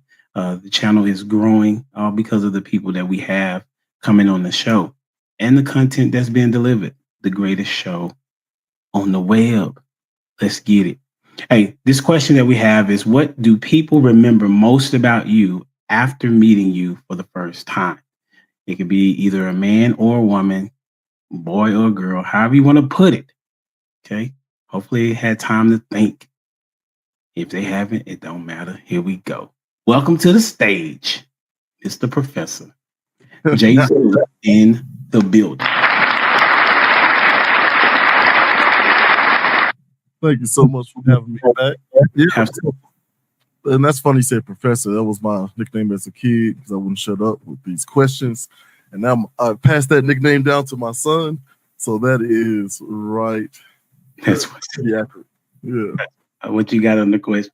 So for me, really the questions, I remember being a freshman in college and just constantly peppering people with, how does this work? How does that work? And so people just remember me being, first of all, seemingly very innocent and, friendly, probably overly so. Like my wife calls me a giant dog that thinks he's a poodle, right? Got big dog energy. So yeah, there's that in the questions. Poodles are big, bro. Say what? Oh, sorry, Chihuahua. Okay. Sorry, is that better, Terry? No worries. Start off on the good foot. See, I'm already learning stuff. Thanks. I'm like, man, what poodle are you talking about? Thanks, Humble Dad. Listen, we all about solutions, man. Hey, welcome to the stage. We appreciate you for being here. Absolutely. All right. Hey, and next up on the stage is the one that always is coming with her glasses. I don't know if she's gonna have the bling today. Maybe not. It's me, Jamie, in the building. What's up? No bling today. No bling. Keeping it real simple. I would say that what do people remember most about me after meeting me for the first time? She is not that bougie. She's actually thinks she's a comedian, and that's kind of like how that goes. You're really not bougie. You know what I'm saying? So you think people think you bougie the first time they see, like, just looking from afar? Yeah, like just not approachable in a sense. You feel me? I mean, it's just some people, but then they go, "Oh, you're really not bougie." You know what I'm saying? Just, "Oh, okay, she real cool." It's just a difference once you start to talk to me. I got you. Yeah. I can understand that. You say that you come across bougie just sitting down. That's interesting. So you must have like a rest and be face. Yeah, for sure. I would definitely say that. Yeah. So that's what it is then. Welcome to the show. All right, here we go. It's gonna be good, man. Hey, none other than the voice of all reason, lost in translation. What's up, homie? What's good? How you doing, sir? I'm doing well. Good. And yourself? I am well. Thank you for asking. I gotta remember, I gotta ask because I don't want you to go mute on us today. You know how it is. For sure. What you got?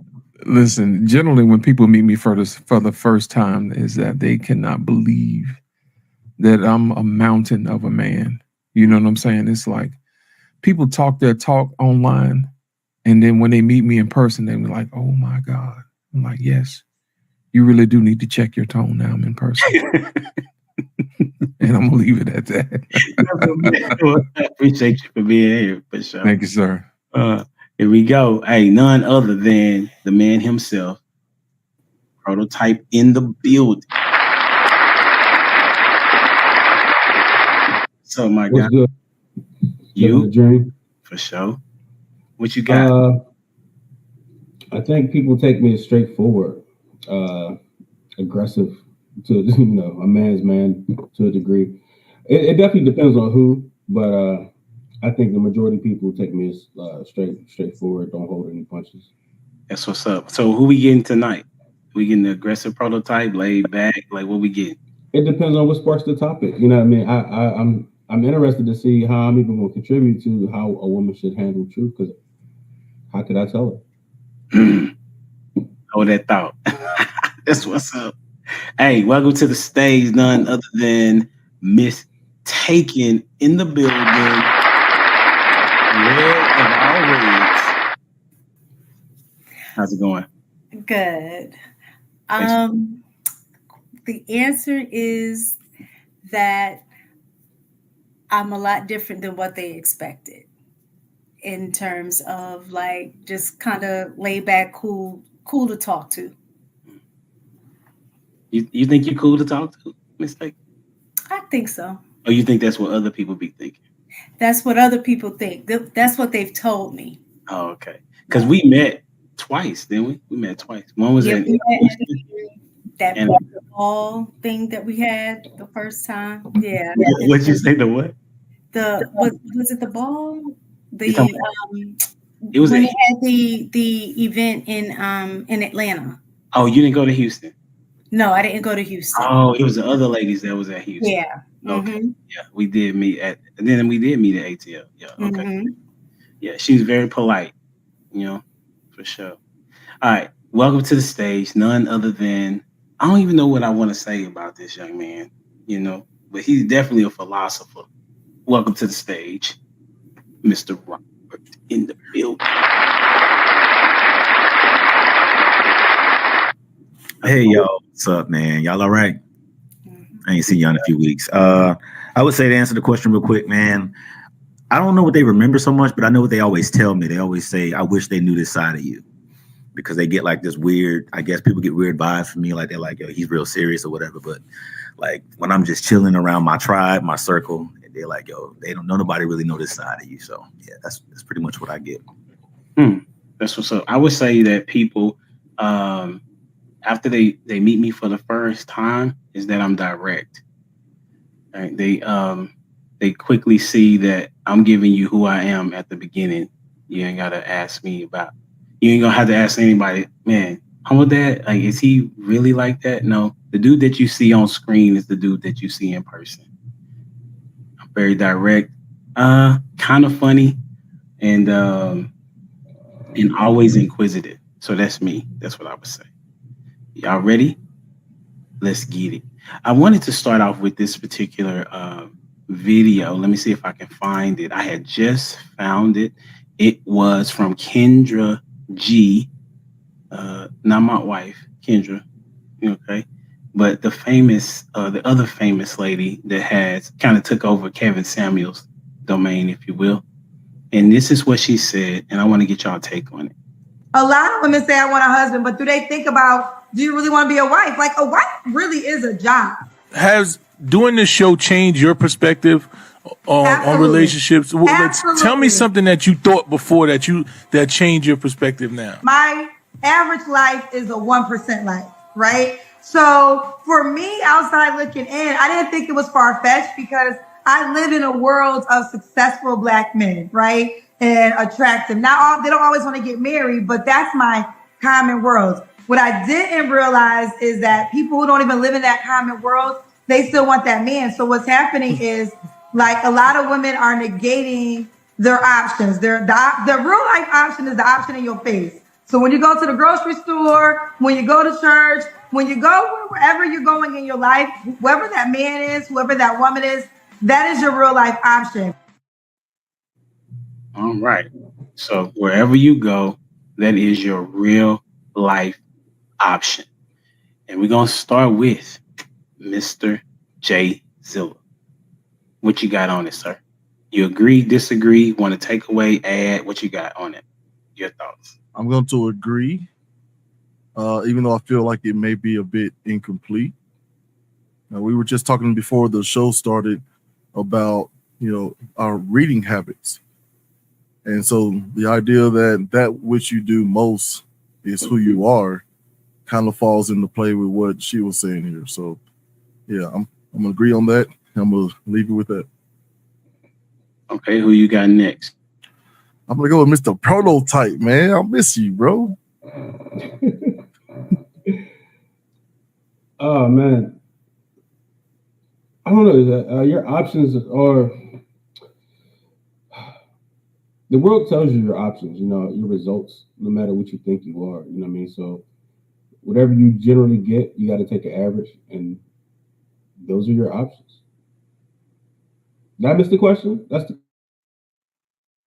The question is, like, she's saying for women, your options are basically around you. They're wanting these particular type of men that they hear about on these podcasts, but she's saying that you probably won't get him because you're not in that space. So, do you agree or disagree with that? Is he on pause?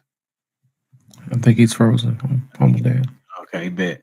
Okay, so we'll go with he probably would call on mistaken. That's what he probably. Yeah, I agree with her. I feel like your options are based on your access. So whoever you have access to in like proximity to where you are or where you hang out with, those are who I think your options. Now, I do think there's a difference between the type of options you have based on what it is you're looking for. Because sometimes you can have access to people. It doesn't mean that that's going to end up being your man, but that could be a jump off. You know what I'm saying? I've seen it a whole lot of times at like basketball games.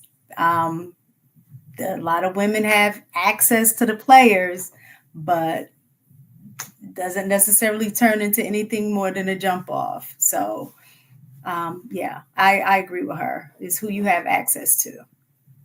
It may be a jump off, not a wife. Mm-hmm. Okay, who you got going next? I have It's Me, Jamie. And I think I'm just going to keep it simple and say, yes, I agree with mistaken, even down to the jump off part. So I don't have anything too much to add. I feel like it's going to go a little bit deeper with the next question, though. So we'll see. Because I do got something to add. Let me stop lying. I will say that with social media being a tool for dating now, people actually do have access to a variety of people that they wouldn't have had access to prior to. So a lot of times people don't go out and approach people like they used to in the grocery store or at the bookstore. They are more in somebody's DMs. So a lot of times you could be in somebody's DMs and you don't know what they make, and they might be a six-figure person. And so really people have access to what they want at this point in time. So that's my answer, to be honest. Now, realistically, if you want to be treated right, you probably need to stay within your vicinity. But if you want to jump out into the sea, you know what I'm saying? There you go. Interesting. Who you got going next? Lost in translation. Thank you, man. I'm glad you chose me. Listen, I remember when Kendra G had this conversation with Kevin, and she was going tooth and nail and refused to answer the question. You know what I mean? And to watch her develop and watch that knowledge finally wash over her, it's quite refreshing. But I hated that she got it too late. But at the same time, she had to go through enough people to realize that, you know what, I was wrong. And now I understand why Kevin said what he said. You know what I mean? As far as being people around you being your option, I would say your skill set determines and who you have available with you determines who you who you're with. Because you can have a whole lot of women hanging around NBA players, but if you don't have the skill set to be a wife, they're not going to choose you anyway. You know what I mean? And a lot of times people just think just because they have access to people, they think that they actually have access to people when they really don't. You know, you have access to the gym all day long, but can you bench press 350? You see what I'm saying? Can you squat 500? No, you cannot. You see what I'm saying? You can get rubbed up against your reality real quick the minute you try to attempt something that you've never done it before. So I would say this. Yes, it's true partially, the people who are around you, but you also have to have the skill set to handle the mission at hand. And I'm gonna go with Robert next. Hey y'all. Your options are around you. I mean, I think it's about in her perspective, because she was talking. So I think as it pertains to a woman, it's about being findable. So it's about doing the necessary work, the research, about doing the inner work interpersonally, you know what I'm saying? About, making yourself in a space where you're findable. And then there's one thing that we like to talk about on Give Me a Second podcast, shameless plug, is what are you willing to receive? And a lot of times while you think you qualify for said relationships or said, levels of access, once you get there, because there's some inner work that you hadn't done, you're not willing to receive anything. So even if the right person found you, he probably found you in a low place. And so then it's like, okay, does my level of access change? Does my level of, what I'm able to get in terms of a partner that's compatible with me? What does that look like? It's about, what are you willing to receive? And are you findable? And I think if we work on those things, those have nothing to do with relationship or access. It has everything to do with internal work. That's my thought on that. So I don't know if that means I agree or I don't agree, but no worries. Everybody's perspective is welcome, right? Ash, how you doing? Hello. Hi. Sorry for my darkness. I'm much better now. Saturday, Thursday, Friday, half of Saturday I couldn't talk. Today I'm good. That's what's up. Welcome. Right. So we were talking about a particular video that I posted, that I showed. It's only a minute, so I'll play it again for you. And you give us your feedback. Yeah. Here we go. A lot of women say I want a husband, but do they think about, do you really want to be a wife? Like, a wife really is a job. Has doing this show changed your perspective on relationships? Tell me something that you thought before that changed your perspective now. My average life is a 1% life, right? So for me, outside looking in, I didn't think it was far-fetched because I live in a world of successful Black men, right? And attractive. They don't always want to get married, but that's my common world. What I didn't realize is that people who don't even live in that common world, they still want that man. So what's happening is, like, a lot of women are negating their options. The real life option is the option in your face. So when you go to the grocery store, when you go to church, when you go wherever you're going in your life, whoever that man is, whoever that woman is, that is your real life option. All right, you got it. So you can take it however you want to take it and respond to whatever part you would like to respond to. Whether you agree, disagree, had a question about something. Yes, I just need a little bit of background. Was she saying that in her world, I is nothing but success? Because I can see where she's coming from, because with me being a bus driver and I drive the local routes now, I don't do the parking rides, which is just driving from the parking rides to downtown. So I don't see pretty much more business people now. I see more of everyday Joes or bombs, the Pookies. I see it all there, because with the buses, everybody's welcome and all their things, their household things, their whole house is welcome. I'm just being honest. Like, I literally have had a dude move all his stuff on the bus. Like, he got put out. Hopefully he found some tell us that story after you answer this question. That's what I'm getting to. Okay. So I can understand what she's saying. In your everyday surroundings, that is what you have access to, but not really. Because if that's not what you're looking for, why would you pick out of that pool. Because if you're not ready to be with that type of person, or feel like you have to work very hard to be with that person, why would you even pick it? Like, I kind of understand what she's saying about the seeing part, but I don't understand about the other extra, because you could be somewhere and not necessarily be in the same playing field of that person, because we everybody know opposite attracts. Sometimes most men are not looking for a woman that's career driven. They want you to be in the highs doing your wifely duty, and we've gotten away from that because we feel like the career is more important than being a wife. So that's my take. Okay. I kind of want to finish mine too, because I had a power outage just now. No worries. You good? Yeah, I'm good. I'm from the phone, but so I don't necessarily agree that your surroundings is your options, right? Sometimes you got to go to where they're doing what you want to do. You know what I mean? So like, if you stay in certain cities, but you have a more elegant way about you, you got to go where elegant people go. You know what I'm saying? And that's if that's your crowd. You know what I mean? That's the point you need to be in. Then when you get there, then whatever you can pull is what you can pull. But if you live in a city where where they're not doing what you do or doing what you aspire to, like if you're an actress or actor and you live in Pittsburgh and and you want to be on Broadway, well, they ain't doing Broadway in Pittsburgh. They're doing Broadway in New York. You know what I'm saying? So you got to go where your people are.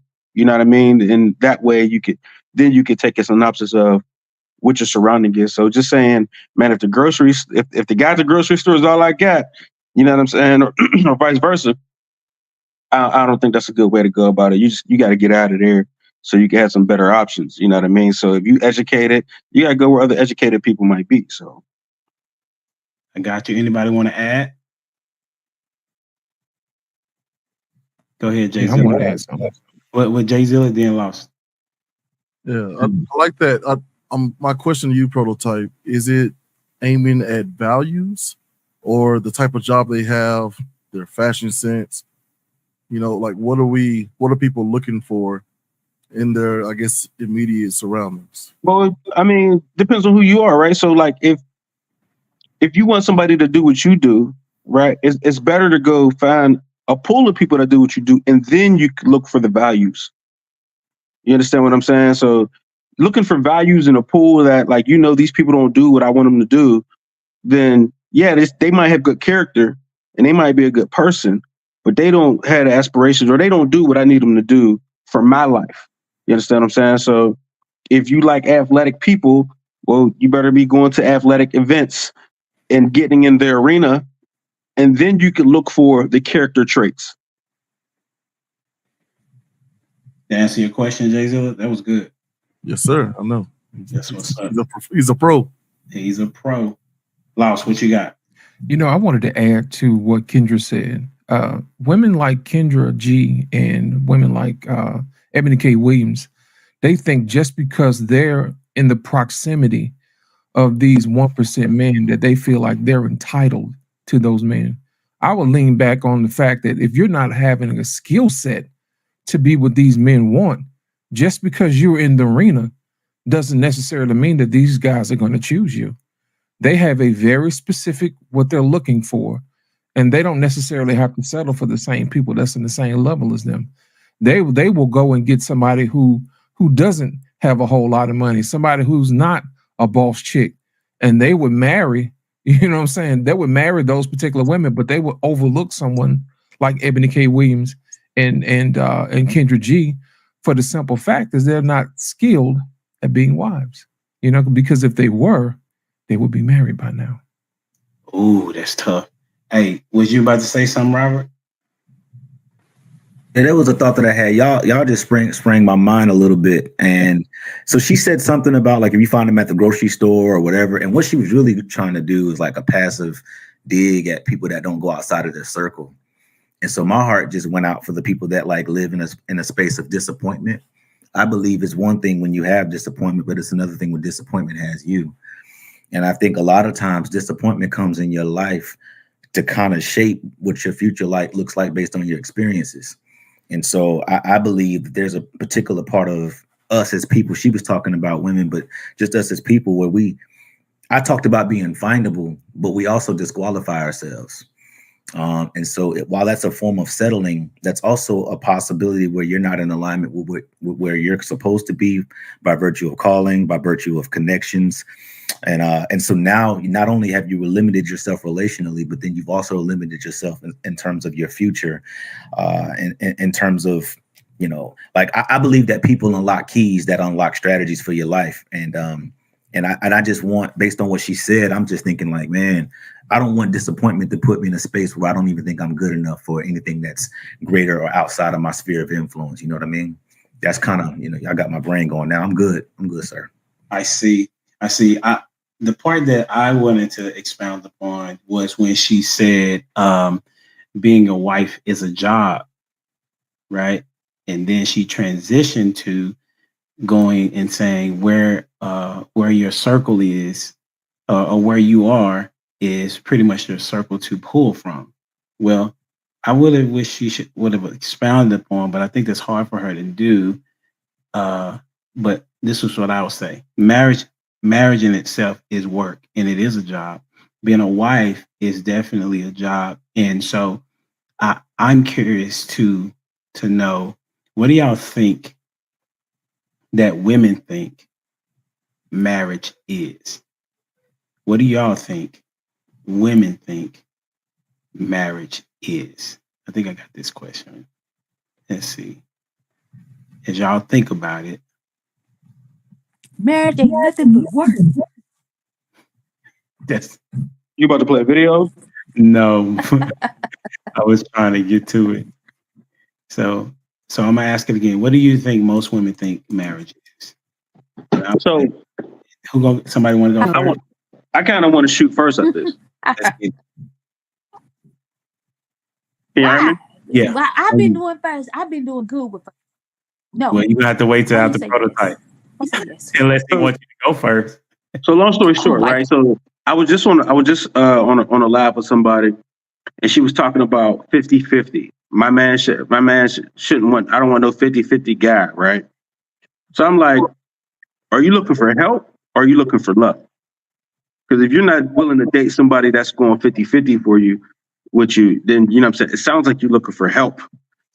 So I think that's what I think that's what most women think marriage is. It's help in life, like as far as paying bills, like a dude that can help them pay bills, or a dude that's going to dress them, because they all like the guy that's going to like pick out their clothes. Like, I love me a man that can pick my clothes out and tell me what to wear or order my clothes. Like, you know what I'm saying? Like, and we be like men are like, yo, that's a kid.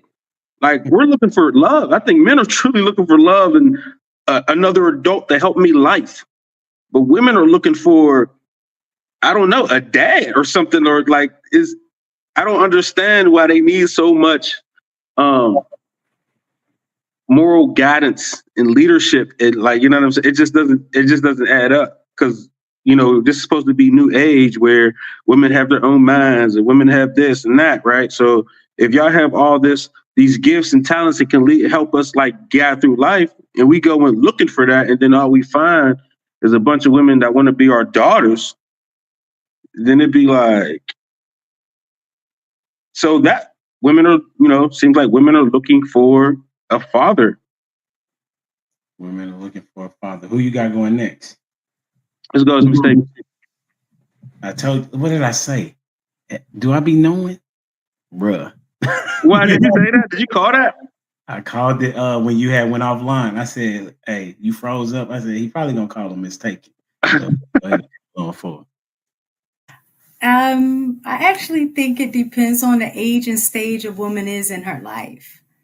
I think the younger you are, I do agree with, especially at this day and age, that women are looking for or thinking that marriage is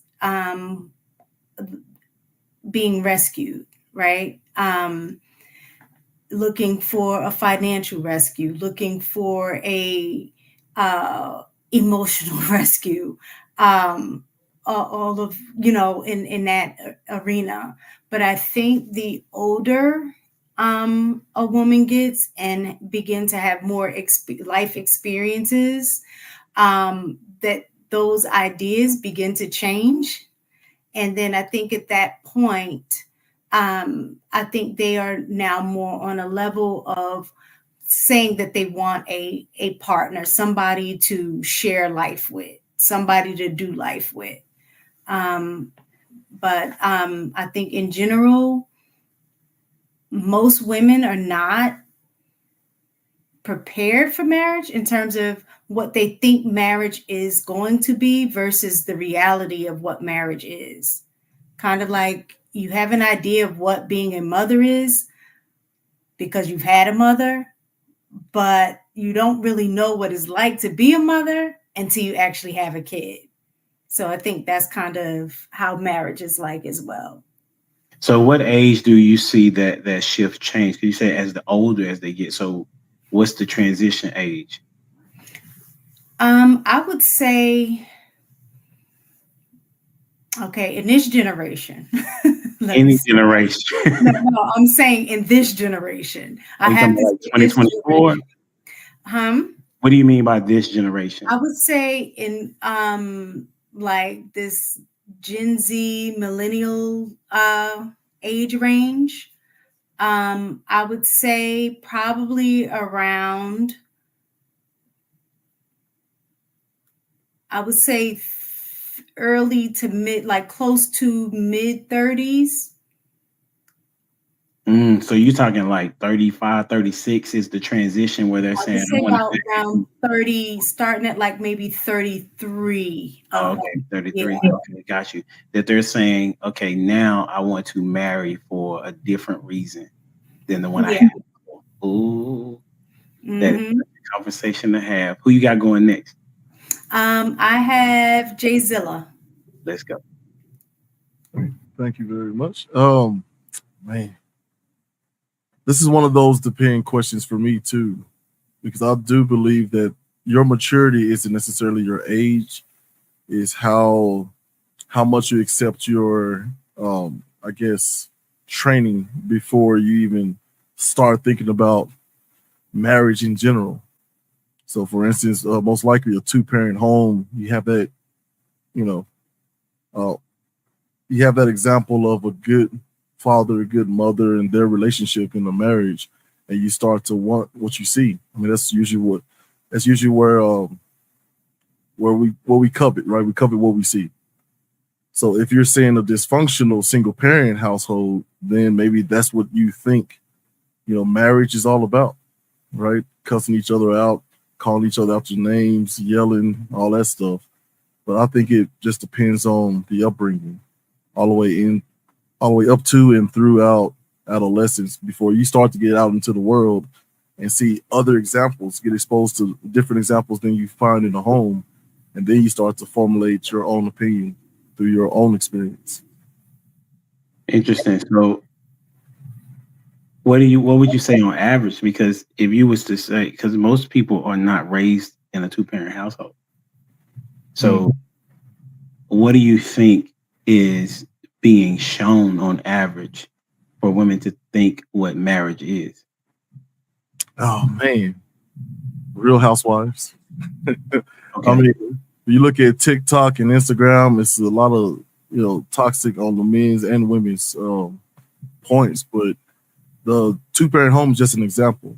So for instance, I was raised by my mother in a single parent home, but she quickly got me into sports, Boy Scouts, church, right? So she got me around men who were doing positive things in the community. So I was at least exposed to how good men act and not just get, the D-boy on the street or something like that. So I think it depends on what you're exposed to, and then you can use that with your own experience. Yeah, I'm not really answering the question, but okay. Hey, who you got going next, Jayzilla? Look, I want to speak to you in the chat, but we'll go with it's me, Jamie. Let's go. All right, so I'm going to say something that probably nobody's going to like, but I have watched a few women's what do you call that, vows, while they were giving their vows, or saying why they were excited to get married. And these were women, different age range. And what I noticed that they said was, he chose me, right? And so it is, one, the validation of being chosen to be a wife. They may not know exactly what that looks like when they get into it, but it is the validation of being chosen, right? And then I put the flex of being able to say my husband, because anyways, no comment. And then the other one I put was the ring. And no, go back. Say that. You said that the flex of being able to say that's my husband. Or my husband. Yeah, like I have a lot of my married friends. So a lot of times it's like my husband, my husband, my husband. And that is how they talk. And sometimes I felt like it was just for them to be able to say it, even if it was not needed in the conversation. What? You know, I mean, like, you've never been around people like that? I was like, oh my God, that wasn't necessary. But okay, I got it. You got a husband, friend. I understand. And I'm happy about it. But good Lord, you feel me? Not just, he got a name, you know? So I would check that friend, you know, see if she's really your friend, because why she's trying to flex on you. That is true. I mean, yeah, you and you're right.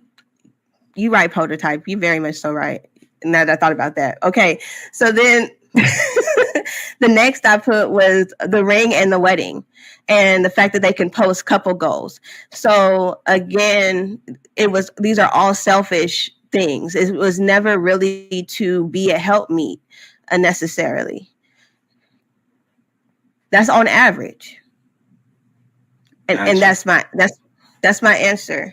But I do think that's a great question that I'm going to add to my podcast, because I didn't even think to ask that question, to be honest. But listen, thank you. Man, most people don't ask questions like I ask questions. So yeah, that right there. I was like, wait a minute. I only thought never asked him that. What she said. And last week I said that women are not wives. I said that last week, right? So you know, so that's why the question. That's why the video sparked my interest, and then that's why I had the question. But I'll elaborate later if I need to. Who you got going next? Yeah, because I was just about to ask you something. I'm glad. Okay, you said what you gonna ask me, Miss Taken? It's a we having a conversation. What you gonna ask me? You don't think that women could develop into wives with the right leadership, or do you feel like they have to be wives first? Well, if I was to do what I always try to do and go by the word of God, it says that he who finds a wife, meaning that when I'm looking for a wife, then she should already be there, right? So if I'm like, you go shopping and you want to get you a new hairdo, right? You say, okay, can this person is this person a good hairdresser? Or you're gonna be like, you know what? I don't know if she's a good hairdresser or not, but let me give her an opportunity to do my hair. No, you want her to already be certified as someone who could be your hairstylist. So the question is that they should already have aspects of what a wife is, because I'll look at it, I'll connect it to what you said, somebody said about being a mother, right? There are women out here having babies that shouldn't be having babies, right? But there are some women that are, you can tell they're going to be good as mothers, even though they're not mothers yet, right? So as it relates to a woman needing to be a wife, she needs to have at least the characteristics of being a wife. What that looks like is different to every man, but for the majority of men, we want peace, right? We want somebody that punani, right? Often as possible, okay? And we want to be able to protect you, meaning that we want to be able to be the lead in the house and be able to kind of direct you, but also at the same time, good leadership accepts what it is that you have to say. Because if that man is not willing to hear what you have to say, then he don't really respect you in that manner, in my estimation, right? Because when men are choosing a wife, they see how she is going to be able to help him move his business, as Prototype would say.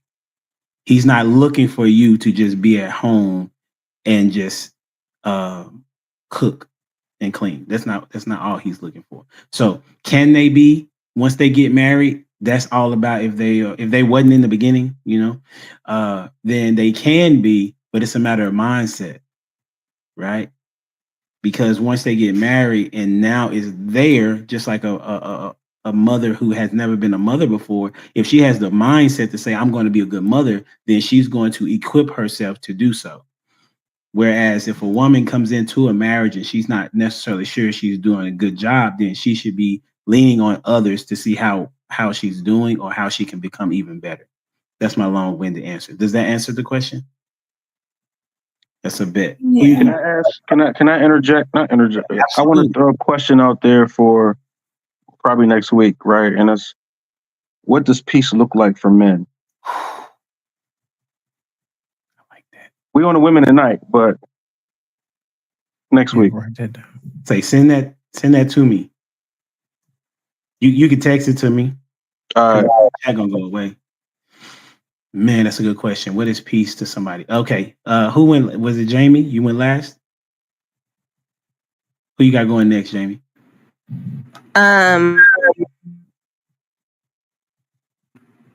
Did Ash go? No, not yet. Okay, Ash.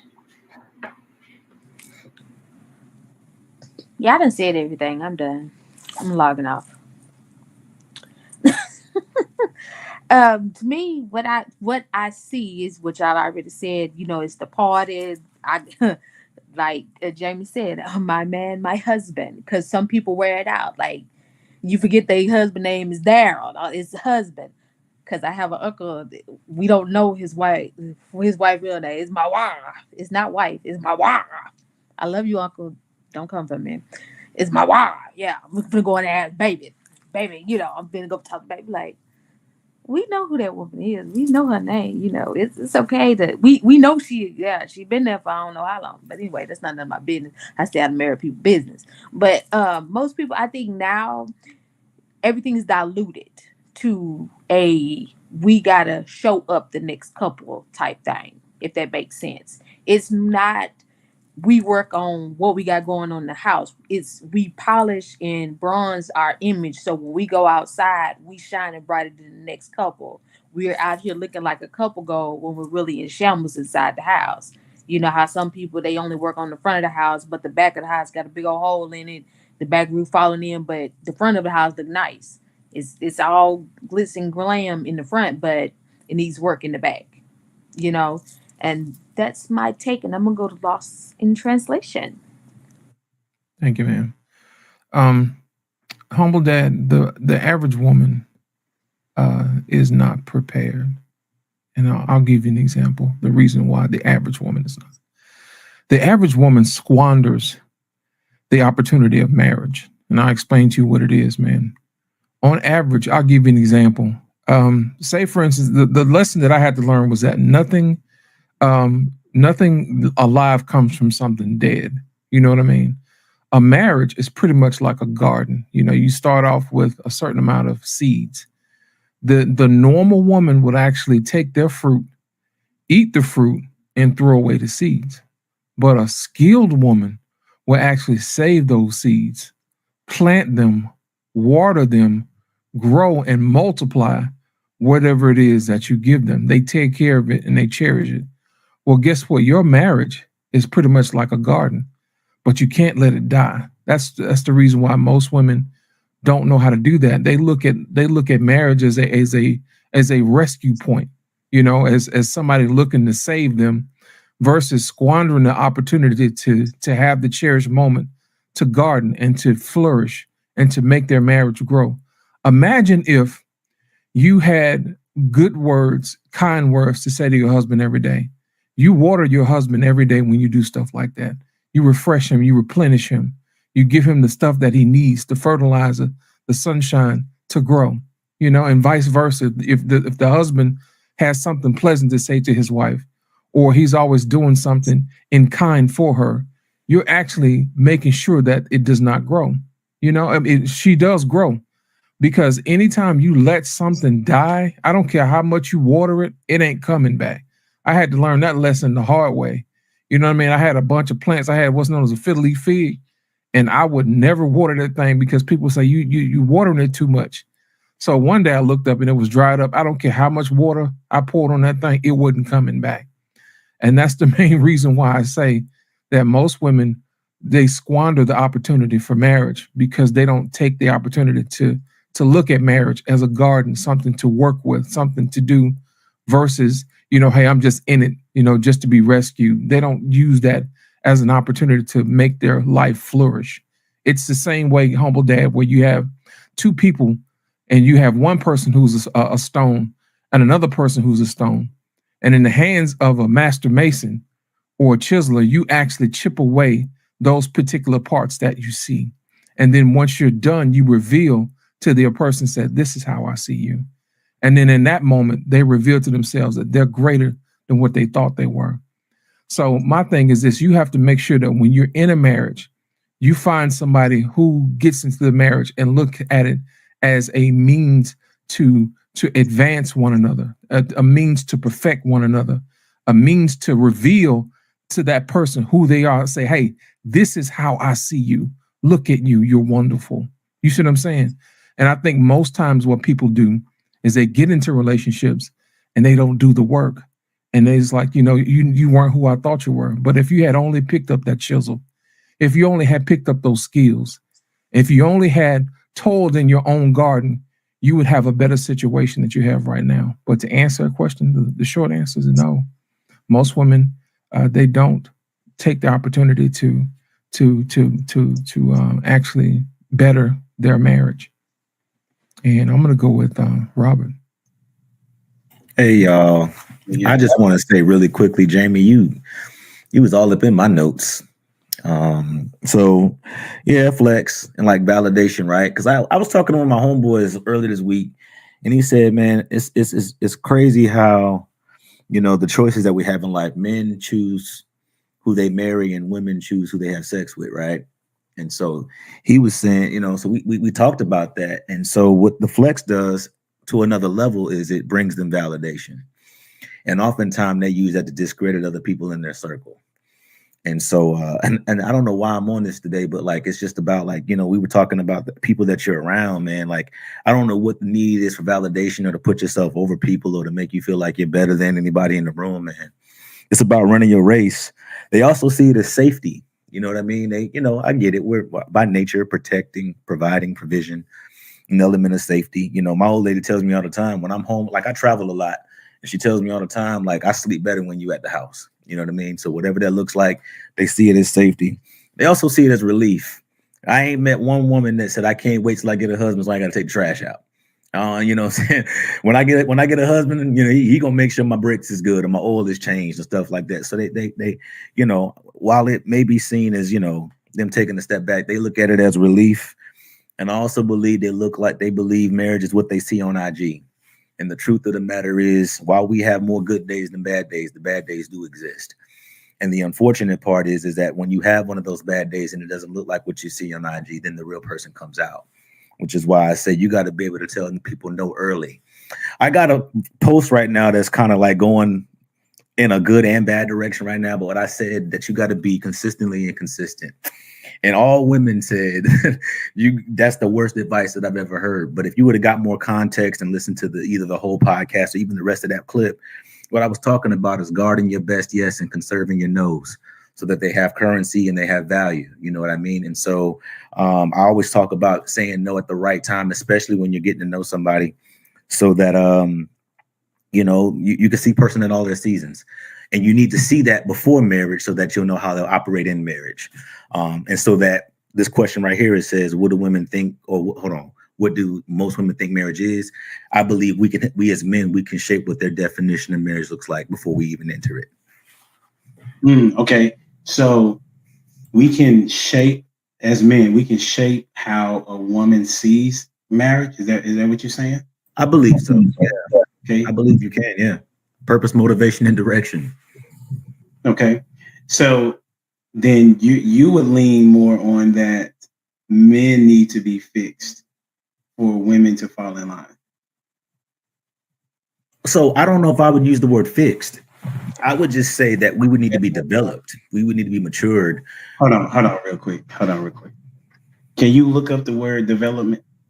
And I can, yeah. I mean, and you will see that fix is in there. It might be there. You know what? My bad. You know, I because that's what that is. Correct. Let me see. Develop definition. Let me see. Let me look real quick. Hold on. No. Definition. Listen, we be trying to use pretty words. Listen, dudes, if you saying dudes need to be fixed, I don't see it. It says advanced or elaborated to specified degree, having specified physical proportions, advanced economically and socially. Okay. It doesn't say fixed. Okay, bet. Apologize. Okay. No, I do. I was about to actually. I was about to. Okay. So you're going with that they need to be developed, meaning they need to be developed, matured, learned, you know. Okay. Got you. Yeah. So how do they do that? I think prototype, I don't want to say it the wrong way because I don't need you to correct me, prototype, but you know, time, experiences, lessons, you know, and I think I commented behind you one time and I said, you know, you got to get to a point where you stop breaking your own heart, and that when you're tired of, you know, whatever it is that you're doing that's not helping your life, you'll change it, you know, but you got to have enough negative experiences or just experiences, period, you know, where you have, you know, vision for yourself. Well, I believe men can't give vision to others if they don't have it for themselves. You know how they say you can either learn by doing or learn by listening or something like that. Yeah. You know, you don't got to try crack to know you don't want to do it. You know what I'm saying? You can so it depends, right? So if you have a father who develops you in the right way, then you don't necessarily have. I mean, there's still some things you got to iron out, but you don't necessarily have to go through so many trials and tribulations. I'm definitely not going to tell my sons to live the way I did when I was, you know, through my teens and young 20s. You know what I mean? Like, I'm leaning towards, hey, pick one. You don't need all that experience with all these different girls or whatever. Look, man, find one that you really care about and go through that.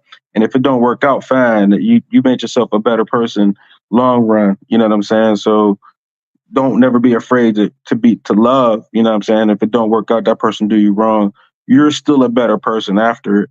You know what I'm saying? Regardless of how they treated you or whatever. So just learn from whatever. Go in full throttle. Just don't crash out. But I've seen that post you said about whatever you got going, and that's a very man thing to understand, because we understand that you got to kind of play the game, because women just don't they don't do well with straightforward. You got to like do the three she-shell things with them, like for some strange reason. We hate it, but we learn that's how we get our best results. So it is what it is. I mean, I want to go on to the next question though. But that's a bet. We're gonna go to it because it aligns. So the next question is, why is accepting truth important?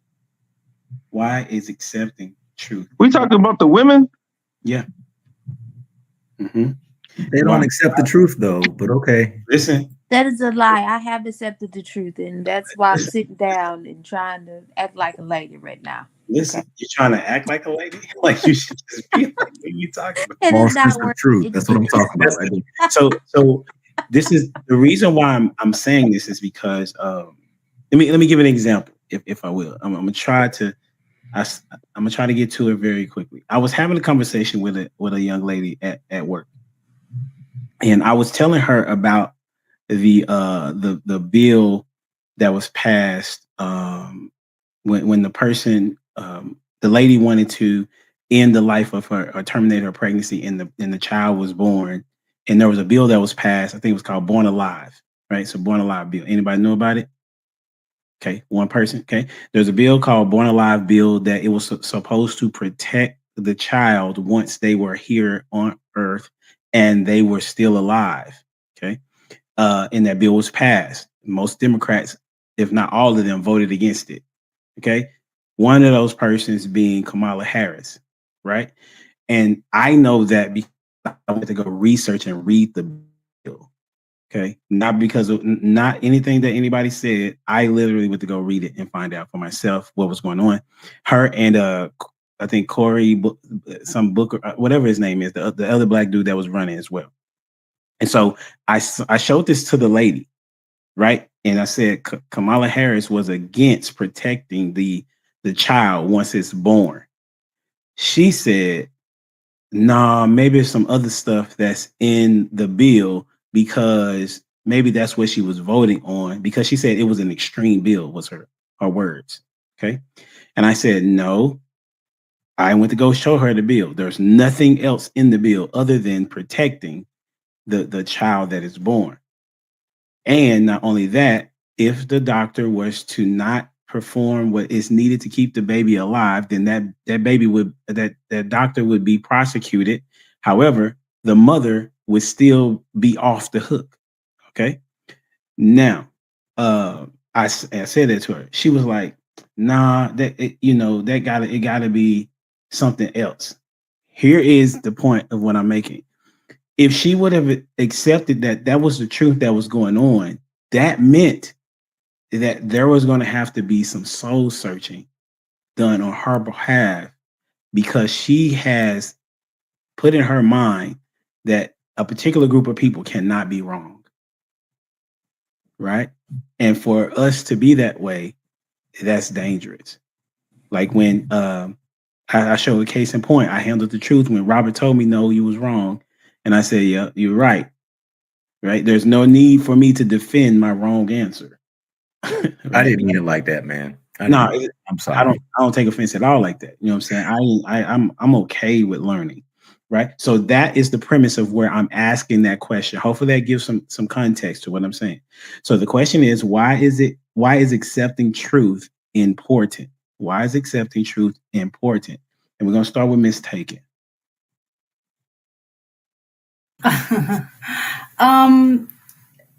Accepting truth is important because it helps you. If your intent is to become a better version of yourself, then the truth is very important, because that will allow you to see specifically what areas you need to develop or fix. It allows you to see what areas you need to develop or fix, so you're not continually living in a way in which will limit your growth. I will go with Lost in Translation. Thank you, Ms. Taken. The question is, why is accepting truth important? I'm going to re-gift a message that Robert just said, so you can stop breaking your own heart. You know what I'm saying? Here's the thing, man. It's hard to see your own flaws when you're in love with your own imperfection. You know what I'm saying? Just to give it to you, man. I know that's a little baby bar, but let me give it to you, man. Let me re-gift it, okay? And how I saw it. How should I say this? I have a friend of mine, well, several female friends of mine. They don't understand the reason why their relationships don't work is because they don't offer anything to the men in the relationships. And the minute that I tell them that, they don't believe it. Then I turn around and give them examples on why. I asked them, why is it that you want to be in a relationship? Oh, because he's cute, he's this, he's that. So any old man will do. I said, that won't work with most men. Most men need to know a reason why you're in a relationship with them. I said, when you do stuff like that, you open yourself up to all type of, people that want to use you. And you wind up breaking your own heart because you don't accept what I'm telling you.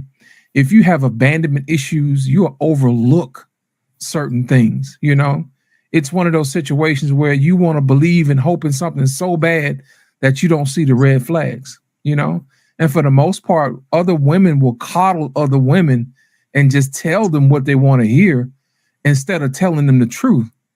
The truth is, you don't know how to be a wife because you weren't trained how to do that. You don't even know how to pour into a man, to grow, to have those kind words to say, all you feel like is you have to do is just show up and here I am woman, you are now complete. That is not how men operate. You see what I'm saying? And the killing part about it is to watch them do the same thing over and over and over again. And I keep trying to tell them, that's the reason why you're not ready. Stop breaking your own heart. Get prepared, get therapy, get to know those dark recesses in your life where you're afraid to confront. And if you fix that, then you won't have to run into the same type of person over and over again. And you'll stop breaking your own heart and you'll have more to offer to a relationship. And if you have more to offer to a relationship, then you'll be more leery about who you let in. You see what I'm saying? And then that way you actually add value to the relationship versus a person who just says, hey, I'm just here now. You see what I'm saying? You actually have the ability to nourish your children. You have the ability to have kind words to your husband, to give him ideas, to give him perspective where he doesn't see. Be his eyes when he's rubbing up against his own insecurities. You see what I'm saying? That is a skilled woman. But my thing is this, if you're not prepared to do that, then you should not be married. I always said it before. Selfish women should not be married. And that is the reason why. I'm going to go with Miss Taken. I went already, but it was something that you said. I'm trying to look for the right way to say it. So it sounds like in these spaces and some of what you guys were saying that you as men have the opportunity to develop and grow, and you're looking for a woman to help you with that, which to me kind of feels as if the woman you're looking for should already be developed. And that's why I asked earlier about, is it possible to develop into a wife depending on the, person that you're with?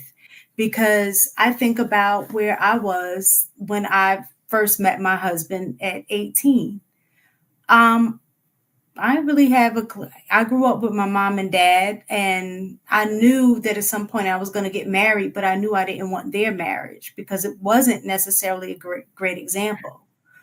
And when I got married, I couldn't say that I was necessarily a wife based on what you were saying. I didn't know how to pour into my husband or, help him develop into a man. Like, I didn't know any of that, but I had to learn and grow into developing certain things in myself first before I could begin to do what y'all are asking. And I think it's kind of like a lot of pressure, I would think, if you're as a woman and wanting to be married and hearing that you have to have all your stuff together before a man even looks at you, because what he's looking for is somebody to develop him, but yet you don't necessarily have anybody to develop you into the woman that you need to be. He wants you to develop into the woman that he wants you to be. And those are two different things. Look, why are you grinning, HD? So I don't think it's a thing of we're looking for a woman to develop us. I think men, we grow up battle testing each other, right? So when we finally come to our counterparts and y'all have nothing to offer, we'll be like, well, what y'all been doing all this time? You know what I mean? It's like, don't you have, like, nobody taught you nothing? You don't know how to cook? I got to teach you everything. What you been doing? Because I know me as a man, I can fix stuff. I can change tires. I know how to do certain things that I don't expect you to do. And I'm coming to you expecting you to know how to do certain things. We don't have in our head that we now have to teach you how to be our wives. We thinking you coming somewhat assembled, you know what I mean? Maybe not fully assembled, but something. You know what I mean? Like, especially like when y'all bring, like, have kids together or whatever, like, hey, you've been playing with baby dolls all your life. Don't you know how to change the baby? I got to do that too. Like, I think you've been playing with, like, I wasn't raised on bottles. Like, you know what I'm saying?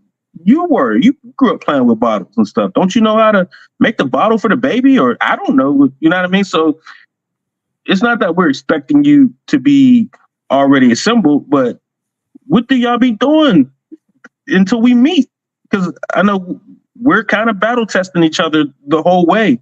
Learning this, learning that, learning how to do the man stuff. You know what I mean? Doing yard work, that kind of stuff. Learning how to make a couple dollars. Like, so it's all those things. And then like I said, we come to y'all and we finally try to get a woman, and y'all don't know nothing. Like, y'all don't know nothing. But you But notice let that me the answer things that. that you were saying Some that of you were us, developing are the things that are, I'm not going to say necessarily natural to you, but are physical aspects of things that you would do as a man, as opposed to the area that most women need in a relationship is the emotional part. And y'all lack that coming into a relationship. And I that, don't think that's true. I don't think that's true. I find men being way more emotionally accepted and open than women are. Like, I don't know, but me and my peer group, we tell each other we love each other all the time. Like, if you play football, it's nothing but love. I love you, bro. That's my brother. We're very open about expression. I think Jay Zilla, he's a football player too. We're very open about expressing each other. We have years of passion. y'all do that with each other. Yes, with There's each a other. So when we come to y'all, difference and then our interactions with our mother and our grandmothers and those kind of things, we understand that what we're supposed to be getting from a woman when it comes to like that femininity. And like I said, when we come across and we're expecting y'all to have that femininity, that soft, nurturing, hey, I gotta tell you to rub my head. Why I gotta teach you that? You should just know how to just rub my head. Or you know what I'm saying? You should just know that I need to lay down. You should know not to be bickering at me. Like you should know certain things already. Like, why don't you know? Why do I gotta teach you step by step? It's like having another child. And that's the frustrating part. So what are y'all doing? Like, where's the what are y'all doing until we meet? It's not taught. How many times I got to say this? I'm getting sick of y'all. Every child, every female in every house is not raised up to be nobody's wife. Some of us are fortunate to have grandmamas, aunties, mamas, and stuff in those situations. Some of these little girls is not taught how to be no wife. And I'm gonna say it again, they're not. And I'm gonna tell you how I know this. I had a friend. Now, mind you, her mom and dad is married. But you had the grandmama. I didn't meet the grandma. I'm glad I didn't, because I probably would have said something had got put out of the house. But she told the little girl, if you ever broke, you shouldn't be, because every woman got a pocketbook that she can always use. If you understand what that means, because I said it before in this podcast, if you understand what that means, that's that horism that I talk about. Like I said, a lot of little girls are not grow up. They don't grow up in that instance of love. They don't grow up in the instant of seeing their mama being filmed. They grow up in the instance of seeing their mama taking care of everything. Cause I remember this. Me and her ain't friends, but it don't matter. Like, I remember seeing her dad walk around with the house phone clipped to his pocket while her and her mama was going out working. But he was at home babysitting the little girl. I was like, he don't work. Now, I ain't asked no question because I'm new to the situation. You know what I'm saying? Because I don't know them like that. I said, I'm just gonna sit back in the chair. I'm like, why does this grown ass man have this phone clipped to him? Is he waiting on a job call, or maybe he hustle? Something wrong. He's just a grown ass man walking around with a phone, but all the women in the house is going out to work. They're going out working. So what you doing? You know, that's why I say every little girl is not seeing that, because somebody mom is not practicing that. That's why I say and that's why I say I hate these new age words that everybody's coming up with, these labels to fit in and all this type of stuff. Let's just call it what it is. Some of us got parenting skills, some of us don't. Like, I can honestly say my mom, good parent, single parent, yes.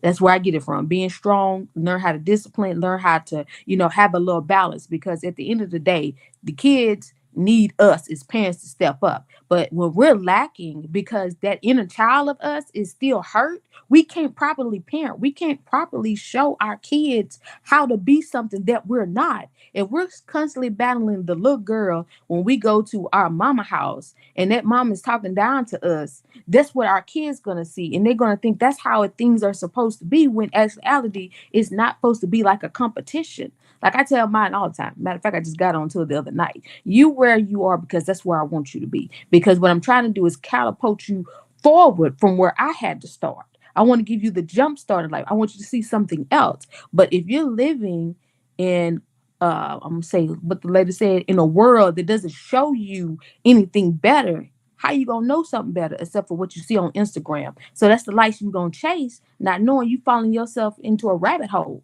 like Alice in Wonderland, because you wondering why it ain't working like these pictures are showing you. And now they done add the videos. So, you know, if you've been on Instagram long enough, you know, it was just pictures. Now they just roll over to this video and stream it. But that's my take. I think I went a little too long. I'm sorry. May I go humble? Absolutely. So I think what Ms. Taken said in the back chat was very important. Because what I see is men are saying, women, I don't want to raise a daughter. I want you to be my wife. But women are saying the same things. We weren't taught. We kind of need that. It's kind of what Lost in Translation talked about a while ago, as far as tempering each other. So I'm what comes to my mind is, you know, I don't know who's Christian or who, you know, is in the Bible these days, but I'm about to go there. Hosea. God commanded Hosea to go, this whole city is trash. I need you to go marry this woman who's a whore and take some kids under your wing and start to get it back on the same track. And so I don't know what to do with Prototype's issue, which is a real issue, which is I don't want to have to raise you into how to be a wife. But then you're dealing with a bunch of women who aren't taught how to be wives. So where's the grace as far as being willing to develop each other? To kind of bite off of Give Me a Second podcast up there. So I know me and my wife, we came into it with vision and shared values, right? But then life be lifing. And I had to adjust some things and she had to adjust some things. But the point of our positive, fruitful marriage is that we did those things together. So I'm trying to figure out, like, where's the grace at with that? Who you asking?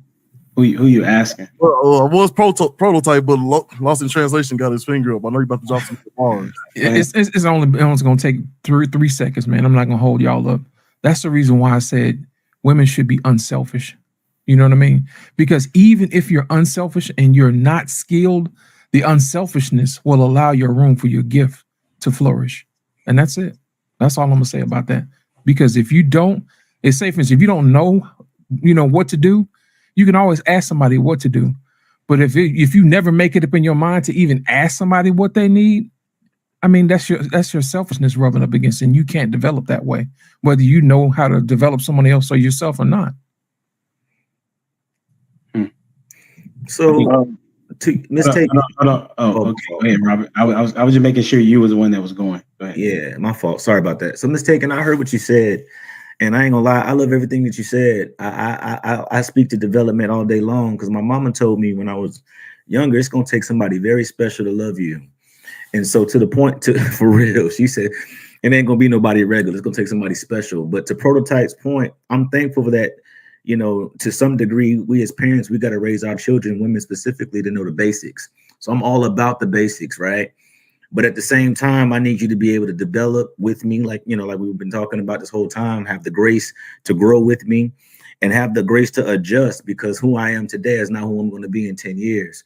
And so your ability to develop, your ability to expand, to add things to your basket, to be able to change as we change and love me through all of my seasons, learn them first, but then love me through them. I think that's important, because if you know too much, you're not coachable. If you know too much, I can't train. When I say train, I don't mean train like an animal. I don't mean that. But I mean set conditions that allow us to work together. What I needed, and I'm gonna just, quick story, but where I am now, okay, and where I was when my fiance first met me are two different people. I was low. I was in a bad place, equally successful, but just in a low place mentally.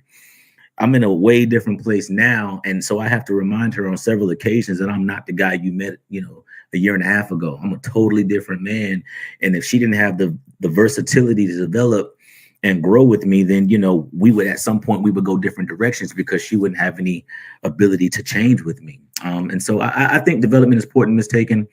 And I'm willing to work with somebody that's coachable any day of the week, as long as you're good at the basics, as long as you can shoot, pass, and dribble.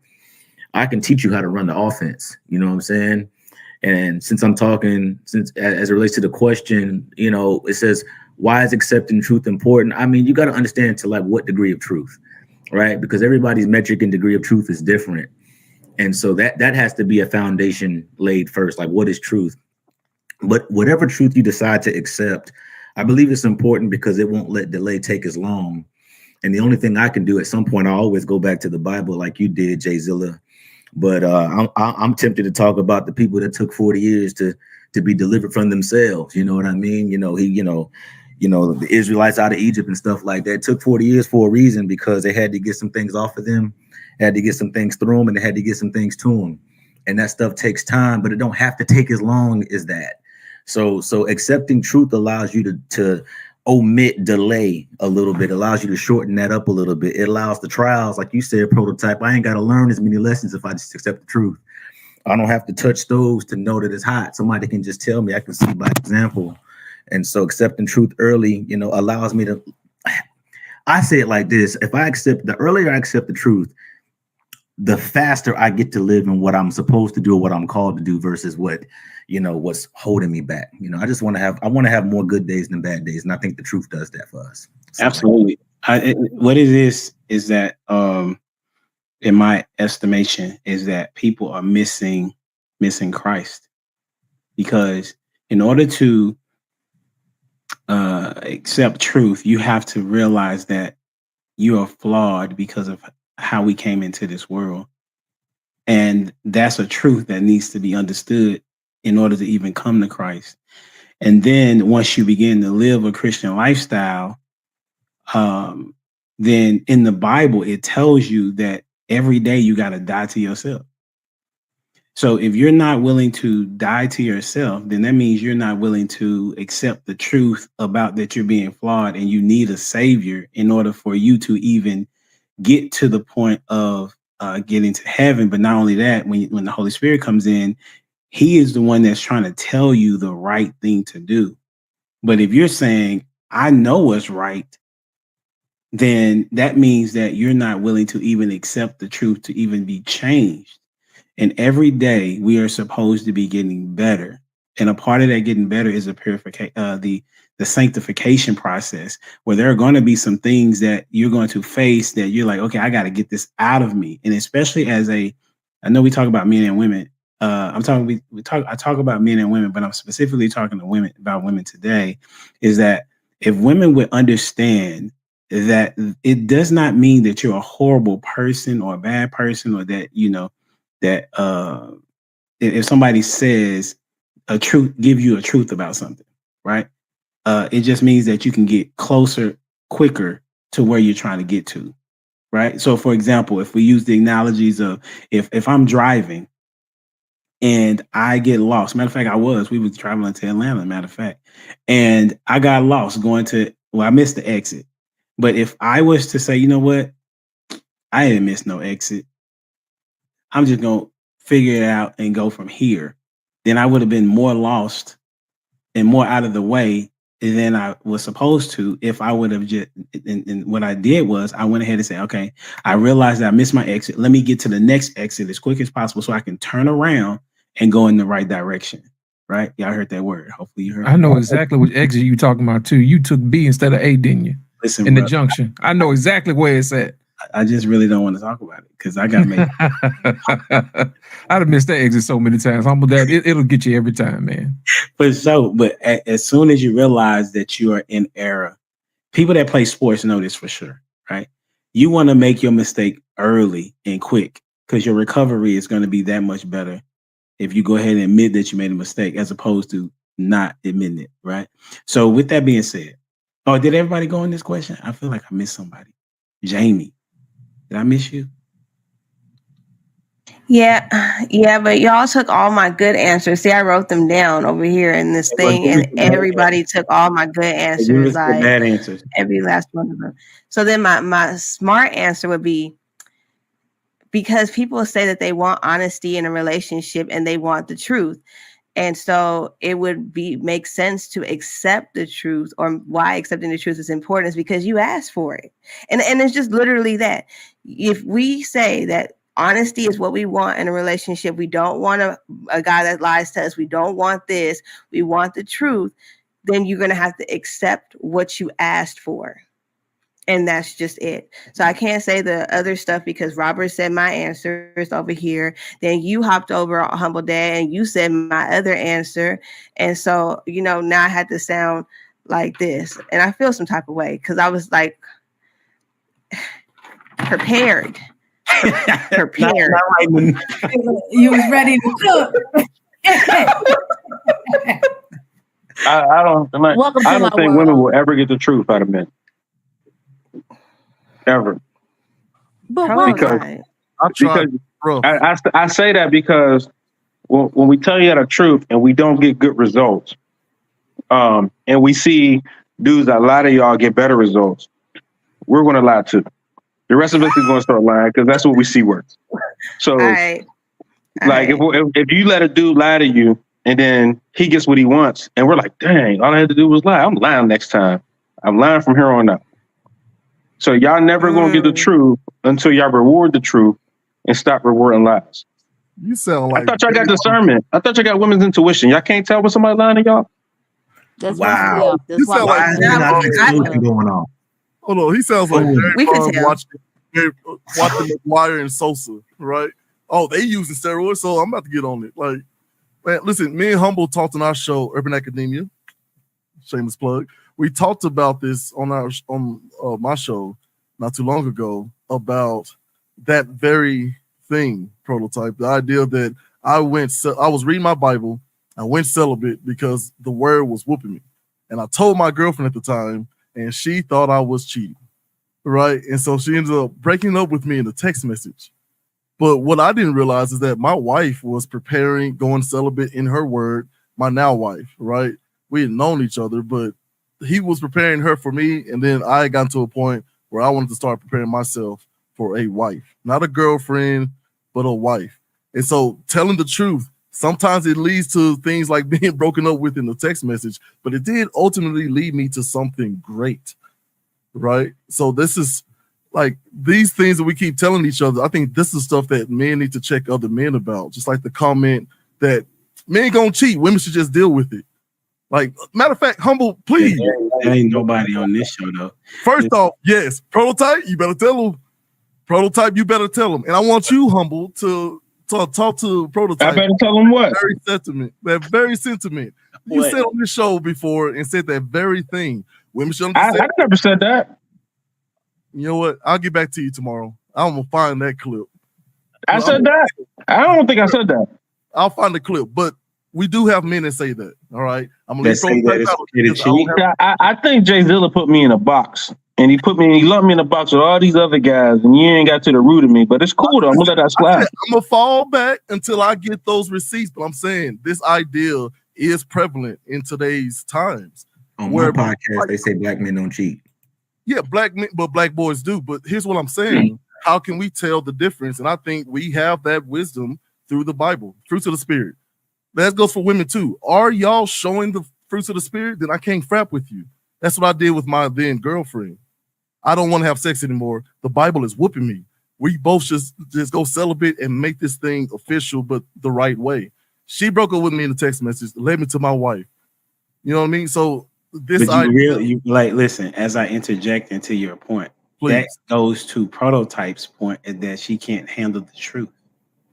And that's fine, but that's that woman and that type of man. Because what Prototype is talking about is the type of man that says that, man, I see these other dudes get the so-called box, which is a horrible way to talk about one of the greatest gifts God put on this planet. But whatever, we'll go with it, right? the It's idea of often looking at mismanaged, but them go lies. You know, when you talk Jay Zilla, I always be like single mom, raised by single mom, raised by single mom to validate their that's fine. point. You get your turn. Hold on. So what I'm saying is, you got men out there that are saying they're cheating and lying and getting women to have sex. I'm gonna do the same thing. That's a boy's mentality. That's not somebody with vision. That's not somebody with discipline. That's not somebody who's willing to do the right things to get a better class of woman. And then they complain about the woman that they get that falls for a lie like that. And the same thing is happening with women. These men are lying to them, and they're going based off of that TikTok and Instagram and whatever the latest show is, or rap beef, right? And then they're complaining about, man, all these men out here are XYZ. And I'm tired of hearing it. As a good man and other good men on this panel, I feel like we should be tired of hearing that. That is not true. Most of us on here are married, I thought, right? So, and we also are men of Christ. So it kind of goes to the point earlier though of your dating pool, right? Like, no, that's good. That's good. I'm done. Okay, go ahead, Proto. So it goes to, like, we was talking about dating pool earlier, right? And in some ponds, there really aren't no good fish. Like, you know, that no good trout. You know, all you're gonna find is catfish. You know what I'm saying? And when you're looking for trout, and like you got a lot of fishermen looking for trout, and all you got is catfish, them bottom feeders, man. And you got to go where the trout is, and then you kind of change your perspective on, oh, there are good people out here. Maybe I don't have to do X, Y, Z. No. That's an easy way out, is what I'm saying. It's not an easy way out. It's a reality, bro. Let me ask you this. You gotta talk one at a time. You got to talk one. Let me ask you this. Humble. Yeah. Right. Bible says you got two options: praise me single and celibate, or praise me in a marriage and sexually active. That's it. Now, if you decide to go outside that, you have to deal with those things, like getting bad fish. You only have two options as far as God is concerned. Look, right. We're saved because we can't do it. We're not saved because we can't. So you shouldn't be trying to, right? No, I'm not. It's not about trying to, but it's better to marry than to burn, right? So we not saved. If we was perfect and can just go through the laws gracefully, then fine. There would be no reason for Christ. But evidently, there's a reason for Christ. So do with that as you will. Yeah, but see, this is the thing though too that I've heard in these spaces that men say. One of the things that y'all say big time on is that the problem with women is that we don't have like discipline, right? But part of being a man is having discipline, right? So y'all will talk about having physical discipline, like being able to work out, being able to have mental discipline so you can, you know, have your vision, work towards your goals, all the discipline in all of these areas, spiritual discipline or whatever. But as soon as we get to sexual discipline, everything else goes out the window. And it's like, no, you know, that's different, but it's not. You have to be a man, and I would say even be a woman, and being, if you're saying that you're trying to reflect Christ, any of those things, all of those things require discipline, period. Reading your Bible, trying to, you know, walk in the way that God has told us to walk. Is not to say that we won't fall, but we should always be striving to walk right. So if the excuse is always going to be, well, you know, if we wasn't going to get it right, you know, then why try it all? Like, that is a cop out. That's just saying that my flesh, I have a desire for the physical aspect of having sex. And this is just one area that I'm not willing to put in the work to discipline myself. Like we are talking about being truthful. We have to be honest about that. That's one of the hardest areas, especially if you've already, you know, done it. That's one of the hardest areas to discipline yourself, as well as food. Like, those are the two areas that are very difficult for most people, because both of those things are kind of a need, you know, a biological need. You know, you need food. And, you know, you have your biology working against you. we want to have sex and you can't. So, I mean, if we're talking about honesty, we have to be truthful with ourselves about the fact that it's hard to discipline ourselves in those areas. Let's not make excuses and just say, I'm not willing to work on that area right now. That's good. This is what I hear, right? That's good. Okay, so from the perspective that Jayzilla is saying, we're cut differently than everyone else. So we should operate from the position of how the word is carried out. Is that fair to say, Jayzilla? We should stand apart. All right. So what Prototype is saying, that the guy that is challenged and he's simply saying that if women want the truth, then they have to reward it. That's what he's saying, right? So because what he said was that if the dude lies to get sex, if that's the situation, then because everybody can be, because people can be a Christian and you still be immature as a Christian, right? And you still are going to do things that you shouldn't do. So for example, if he's a young pup in the word, he still may think that going to having sex is okay. Like I know people still that feel that way, right? They haven't been convicted of that just yet. But what Prototype is saying, that what that young dude sees is that woman over there, or women in general, heard the guy finagle, if you will, or say the right things or do the things that is out of character and still win. Right? New England got a Super Bowl because they cheated. I'll just put that out there real quick. Stop right? with the lies. Stop with the lies and the shenanigans. Okay, that's what's out there, is what I'm saying. That's what Tom Brady said in his It's roast. So You know what, Humble Dad? I'm gonna finish real quick. I'm gonna put it down here, and I got you lost.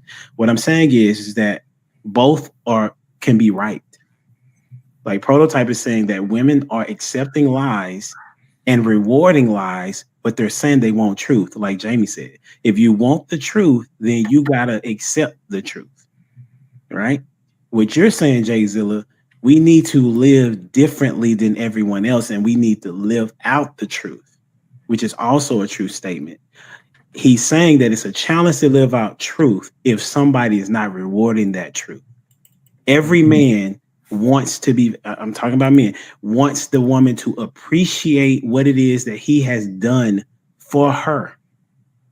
And he's being, so if he's giving her flowers, I think y'all may have seen it. Jeannie, whatever her name is, they got divorced from Jesus. Jeannie Ma.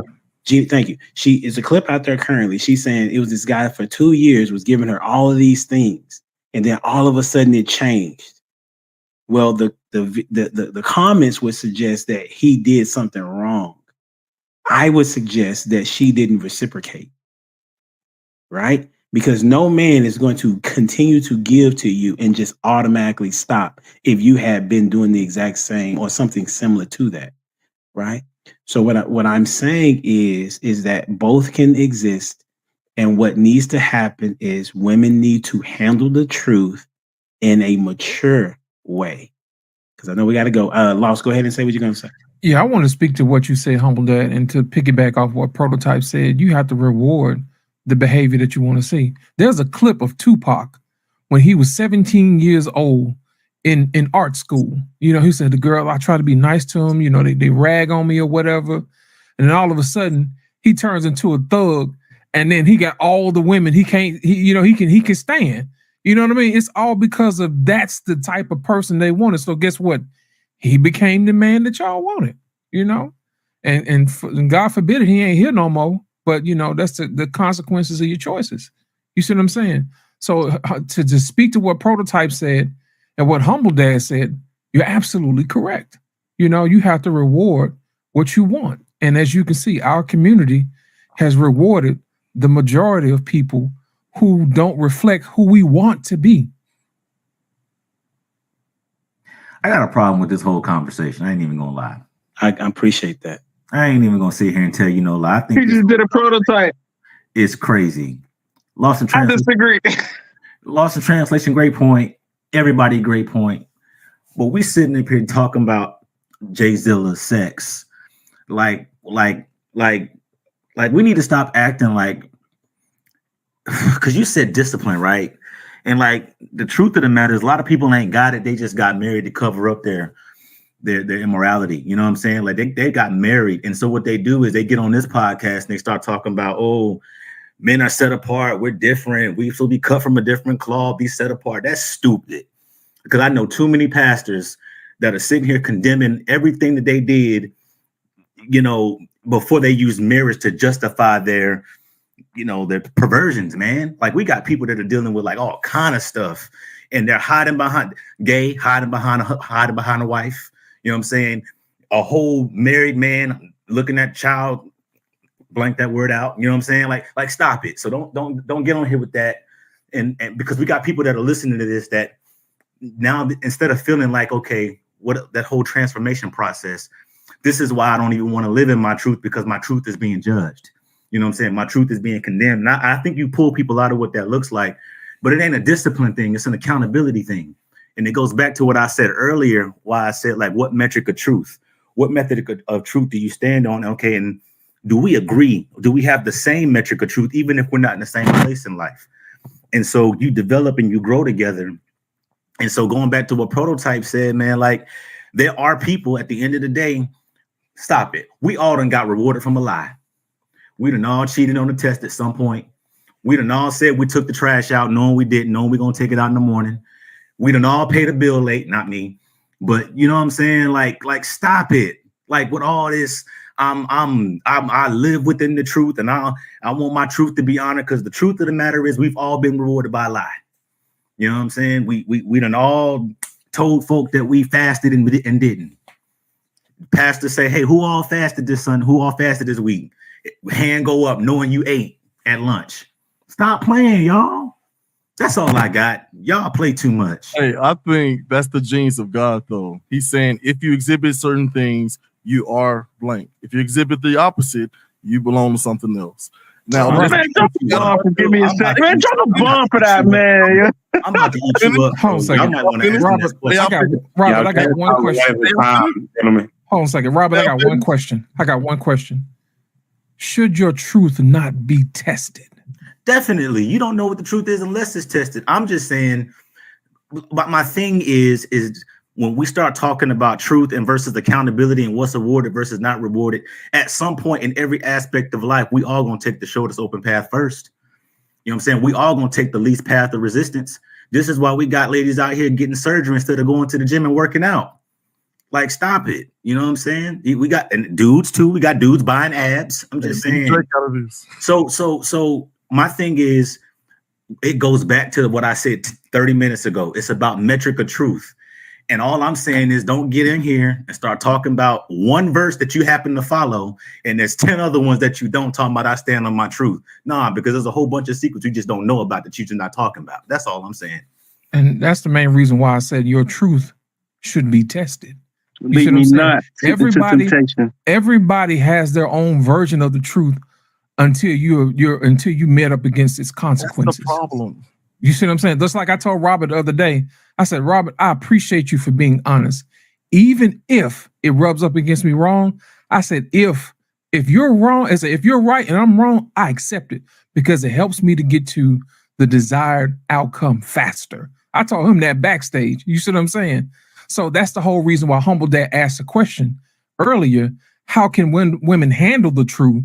The bottom line is you have to allow them to have the truth that they have tested against reality, because what we do is we actually take the bumpers in life and we coddle women. You see what I'm saying? So they're not really tested against real truth. You ever go to the bowling alley and you see those little bumper lanes that's put up for the kids? That's basically how we do a lot of women. We like to give them things that protect them from reality. But in essence, if you take away those bumpers, you would have to be skilled at bowling now. You see what I'm saying? So my thing is, sometimes, yes, you should have the bumpers up, but over time, as you get good, the bumpers have to come down, especially if you're going to be a wife and especially if you're going to be a mother, because the information that you have to impart wisdom upon them is going to be based upon what you have learned, not what somebody has carried you through. I just hear what I said. One actually took the words. Hold on, mistake, because Jamie had been wanting to go, and then I'm so sorry, Jamie. I'm sorry. You didn't know. It's okay. Go ahead, Jamie. Mistaken. I think I'm gonna let you go, and then I'm gonna just because I wanted to answer. I wanted to give an answer how women should take Go the ahead, truth. because Only because I answered it on cruise season. You want me to just answer it? Okay, so the guy on cruise season had a clip, and he said that what transpires is, and I think Prototype said this last week, that when men tell the truth to women, they don't like the reaction.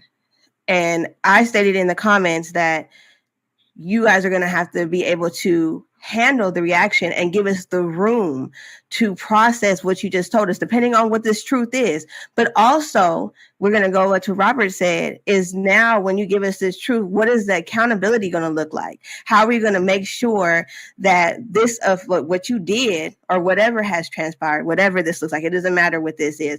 Either if it's my truth that has affected you or may have offended you, what is my accountability going to be to you? How are we going to change this behavior so that this does not affect this relationship or the ultimate goal in the relationship? And so it's really just allowing people the room and the space to process. And you have to know your person's temperament when you're about to say this thing. When you about to say, if you're with the person, you gonna know how they're gonna react, period. You're gonna know she about to be real mad. So she may say things and I'm gonna have to either be able to put a wall up for a minute and allow these things to be said until she processes through it, or I'm going to get offended or start being defended and then start attacking her and making it worse, or vice versa, right? But you know who you're with. It's the fact that we want somebody to react the way that we want them to react when we tell them.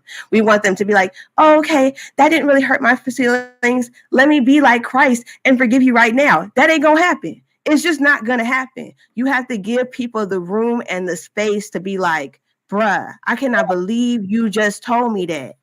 Like, I can't believe you broke my trust like that, right? And then you have to say, well, okay, you wanted to tell me this truth. You still want to be with me. What is the accountability going to be like? Because we're not going to just sweep it under the rug because I'm a human being. I am not Jesus. I'm trying to be perfected like Christ, but this is not that.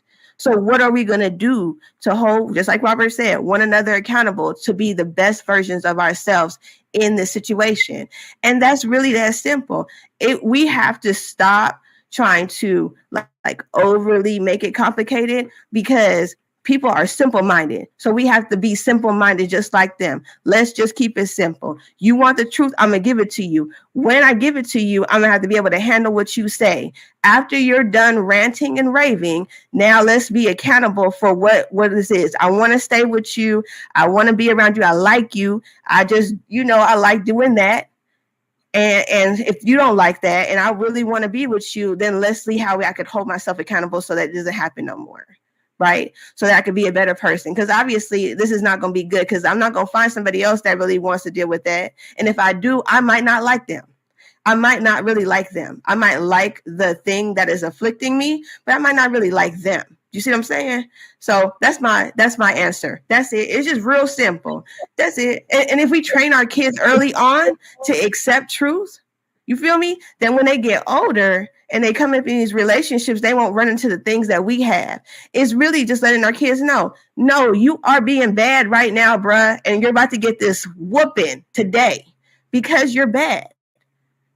Okay. And when I say when we get to the house, I'm a spank you. We gotta keep the truth, right? And we gonna whoop her when we get home. All right, bro, get that belt because I told you in the car I was gonna whip you for what you did in that store. Don't get home and forget what you said. We all have to stay accountable and just keep it 100. That's it. All right, that's my answer. Good. I really wish your internet was working better when you said all of that, Jamie. Because it's fine. It was so dope. Humble, if I may. I think it was mistaken. Listen, y'all trying to take up all the time. Okay? Listen, Jay Zilla, it's not my fault that you only want Mondays on the first Monday. That ain't my fault. That's on you. Okay, mistaken. And then we kind of hit a little bit of what I was getting at is about knowing your partner, not necessarily your partner not being able to handle the truth, but it's the way that the truth is delivered. Delivery is very important. And what I mean by that is I, as anybody, actually, we was talking about this on Friday, that a lot of times when men speak to women, they would say things the way that they would say it to their boys or say it to another man. And as a woman, we will respond very differently to the way that you speak to each other, because we're not your boys, we're not a man, we don't, y'all will be like, yo, eat that, like that kind of stuff, suck it up. Like, we're not built like that, especially with somebody that we care about in an intimate relationship like that, right? Because we want to appear, or at least feel like we're perfect for them and doing the right thing. And not saying that we know logically we're not, but it's about the delivery. And so I think it's very important. Like I said on Friday about a guy speaking to, so this is how I'm built, right? The way that you speak to me at time, and I think most people are, they reflect that same energy back, right? And so if you say something to me that's in a harsh tone or something like that, my automatic response is to mirror that, right? And then as a man, you're going to take that as disrespect, but not understanding that I felt disrespected. And so I think it's very important for men to understand how to talk to the woman, just like women need to understand how to talk to men. Like when we come across like they say, oh, you're acting masculine. And one dude said, well, if you approach me like a man, I'm gonna stop thinking that you're a woman if you talk to me a certain way, right? So you have to watch your tone and delivery with a man, but the men don't think needs to be given to us as a woman. If you So it's not about us not being able to understand or handle the truth. It's about the way the truth is delivered. No, y'all can't. You know what happens when we say things nicely to y'all? Wait, y'all be like, you're too weak. Hold on. Because we have to wrap this up. It sounds like another conversation, because I like people out of church on time. All right. Listen, I remember when Monique said something about y'all bonnets and y'all went wilding. A lot of women, I won't say most, but it was a lot of women telling her she don't need to be talking. Kevin Samuels typically did not speak mean to women. Most times he did not. And I only knew that because somebody, my late wife is the one that even sent me his information. But what women are wanting is that they want to be seemingly to be appeased with the words. It has to be, because if it were tone, I agree. Because the Bible tells us as husbands that we need to deal with our wives in a certain way. Jesus, when he spoke to whoever he was speaking to and met them where they were. So I concur. I agree. The problem when a man is talking to a woman, even when he's speaking to her in the tone that she likes, she will find it that what he said, he shouldn't have said it. It would have been timing if it wasn't tone. It would have been which words he decided to use. One of those. and instead of doing what Jamie said, listen, just accept this truth. And then me, I'm telling her the truth. And I got to be okay with I don't have to be okay, but I got to be ready for her response. Even if I don't like her response, I have to have self-control. That's a fruit of the spirit. Me and Dwayne just talked about this today. That she's going to be angry with what I said. And I got to know that she's going to be angry. And I got to know that we still going to be here regardless of, whoever that couple is. We're going to still be here because we said we were going to be honest with one another. And honesty is going to hurt. But I'm here to let you know that if we're on the same team, the goal is not to hurt you, it's to make you better. And just so you know, when Christ is trying to make us better, it hurts. It's an uncomfortable thing that is what change is. And so if you're trying to get better, know that it's going to be some processes of challenges and hurts that there. So I need everybody to make sure you go check out Jayzilla. Okay. Go ahead and go hit the like button on everything that he got going. Make sure you subscribe to the channel. Make sure you subscribe to Lost in Translations podcast. He's doing great things on these airwaves. You got Give Me a Second podcast. Make sure you go check him out for sure. He does really good at breaking down even these conversations on a grander scale, if that makes sense. Then you got Mistaken that's on the Lapeef Network on Fridays. She's doing a thing at 8:30, 9:30, 10ish. It's what she always says. Well, she critique. She critique where the women get their perspective and they talk about it from a woman's angle. Then you got Ash who's doing her thing on IG. Go check her out. She gonna tell you that she's going through the hood now instead of downtown. You know what I'm saying, where all the professionals are. Okay. You gonna know it. You gonna know it by my attitude. You gonna know it. Listen, we can tell when you get on here what your attitude is for sure. And then you got it's me, Jamie. I really enjoy when she has the podcast with the wives and they talk about how they were not raised to be a wife, but now they are, and the things that they have learned. I think that's a dope angle as well. Then you got Prototype who's talking to men about men things and all things that's concerning men and to be better as a man. So I want to thank all you for your time, and you're welcome to come back anytime. And don't forget to like, share, subscribe to the channel. We're growing. We almost have 1,100 subscribers. We need about 17 more. And you know what? And we're going to do what we do. We out here. Until next time. Deuces. The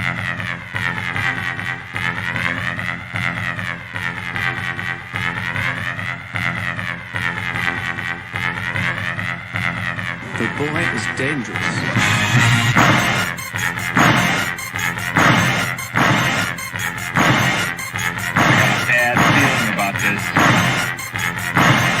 You don't seem to understand something.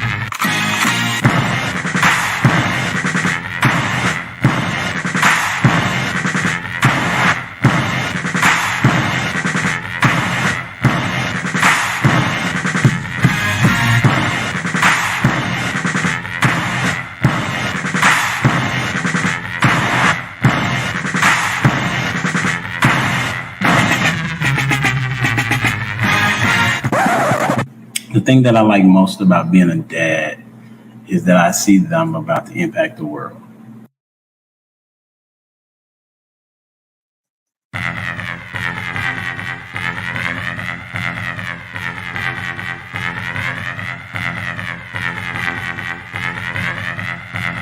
The boy is dangerous.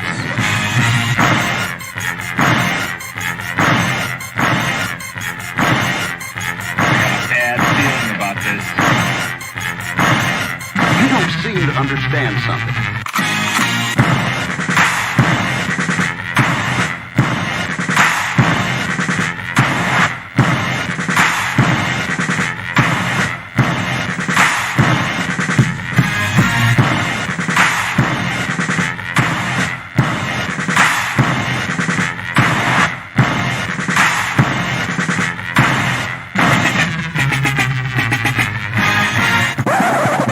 The thing that I like most about being a dad is that I see that I'm about to impact the world.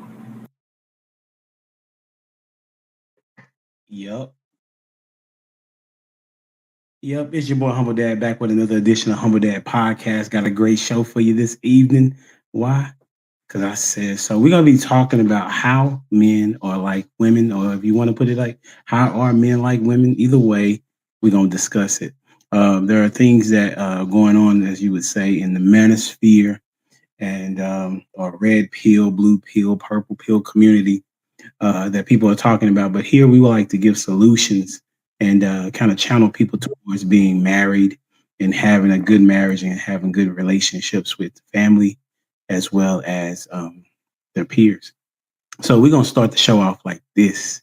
Make sure you come in, hit the like button, hit the share button, and then hit a comment. Put a comment in the comment section, right? We got some really good people on the show this evening.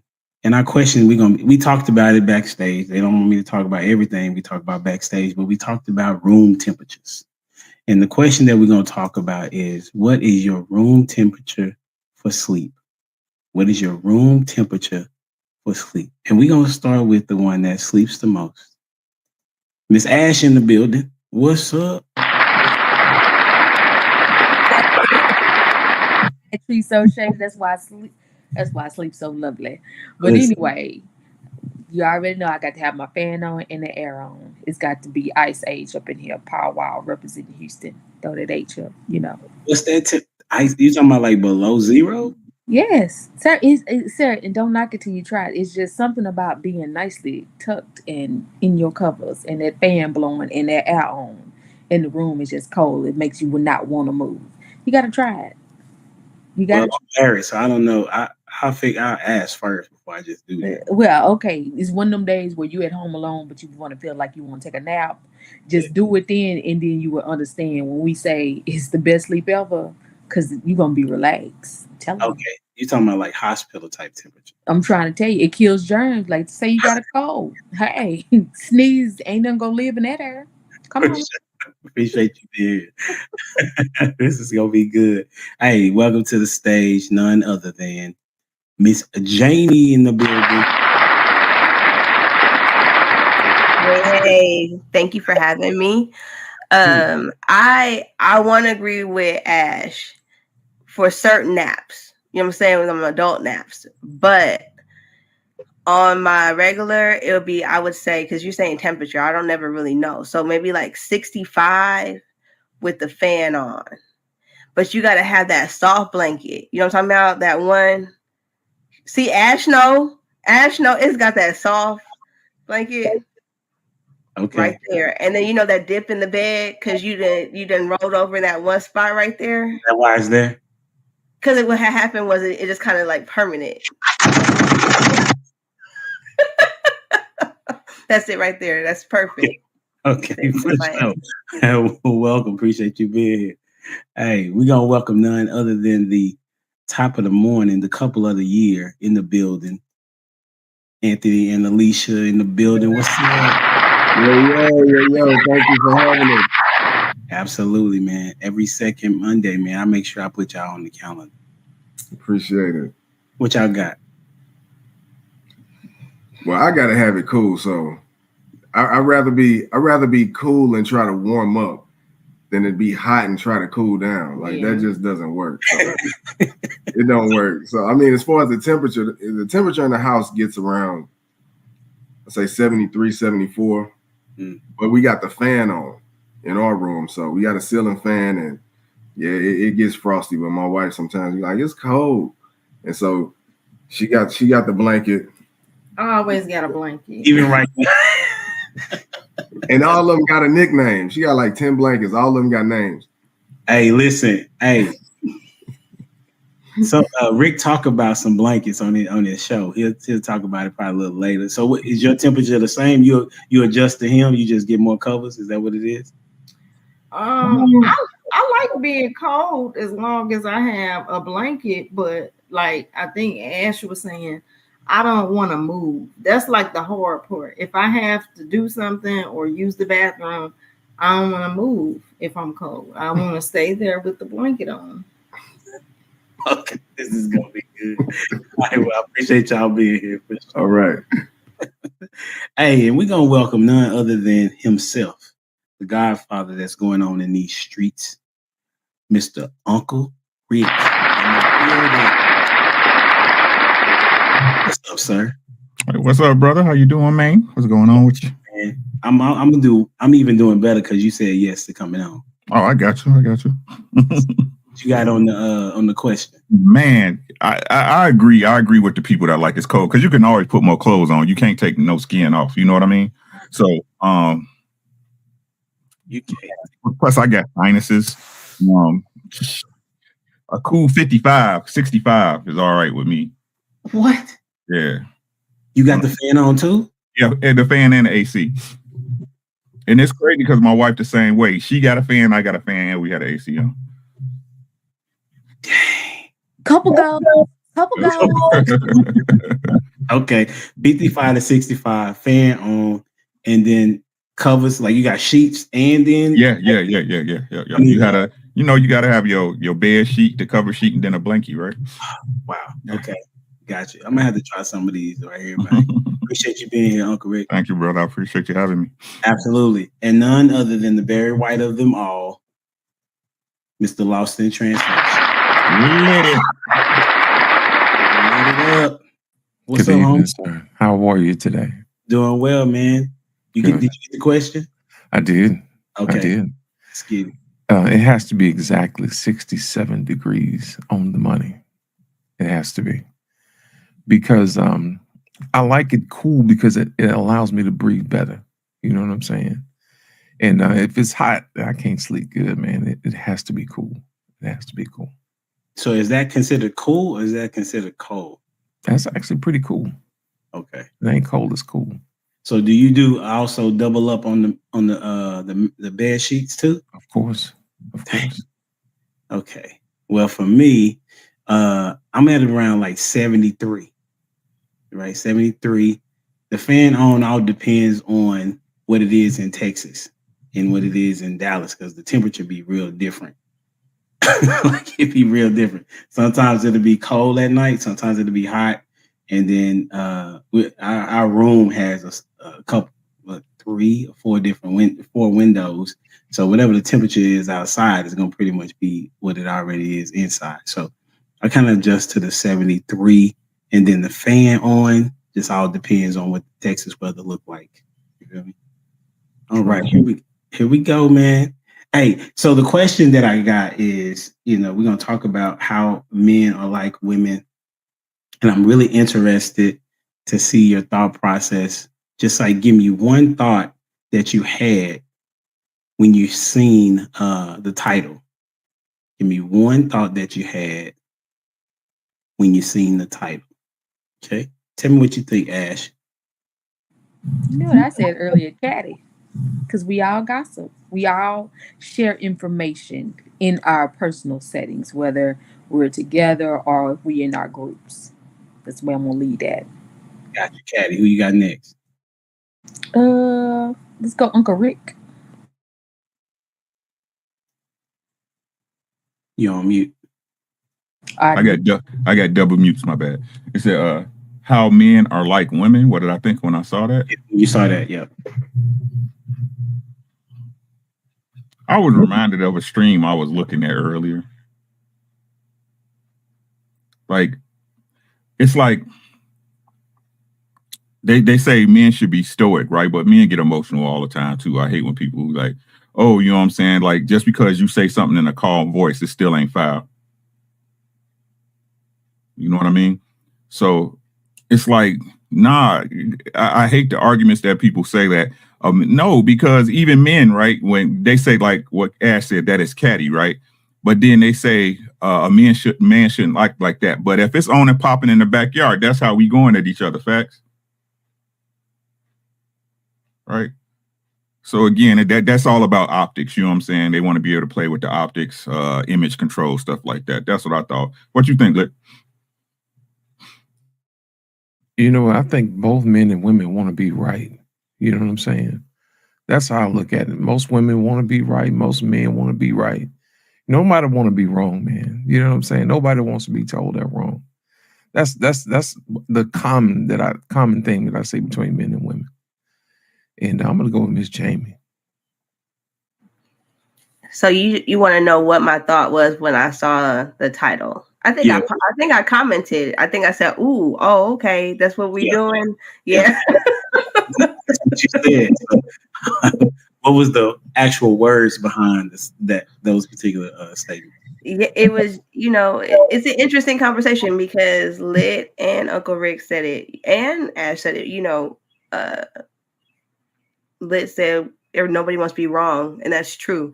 And so men we may not call it, they won't want to call it catty, but y'all, y'all know how to hit some low blows, and so do women. We all know how to trigger one another. So that's why I thought this conversation would be interesting, because I don't think men want to admit that they got some women-like tendencies sometimes.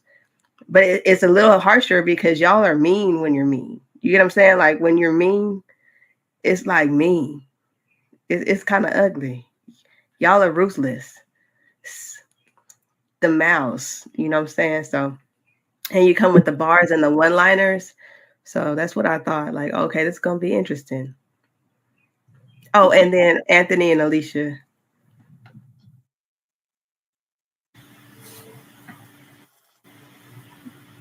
When I first saw it, the title, I was like, where does Humble get these topics? That was my first thought. So I was really, interested in joining to see what everybody had to say. You see, you hella stole my answer. Oh, that's what you thought too? Yeah, I mean, because I wanted to see, everyone else's perspective. But when I first seen it, and I seen Tyler Perry and all of that, I just I don't know, just the what they call it, the demasculate, to emasculate men or whatever, to get them more like women. You know what I'm saying? So that kind of crossed my mind. But yeah, and I'll go with a Prototype. What's up, Prototype in the building?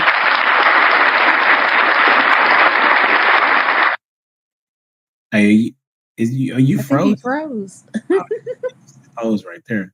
I need to hit print screen. All right, let me see. Let me take him off real quick.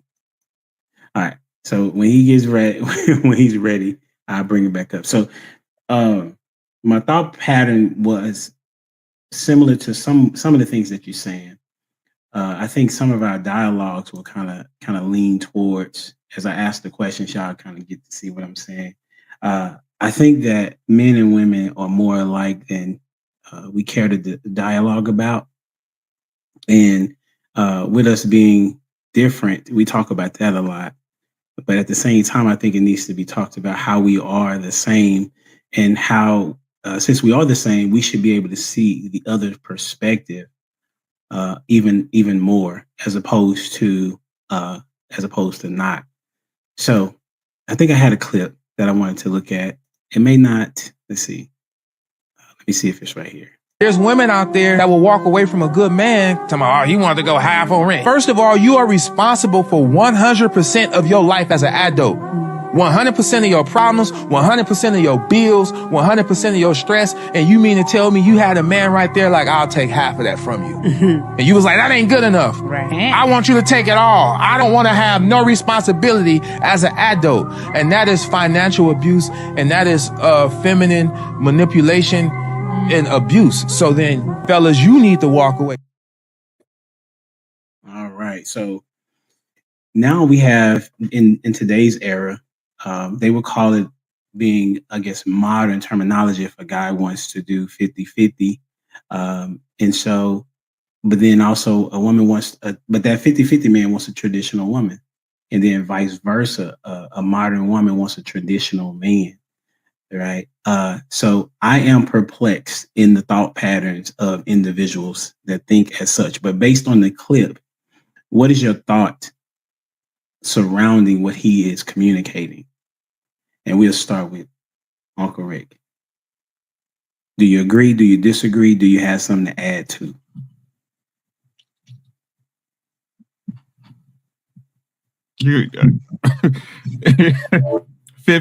Look, you got to be 50-50 because you're a modern woman.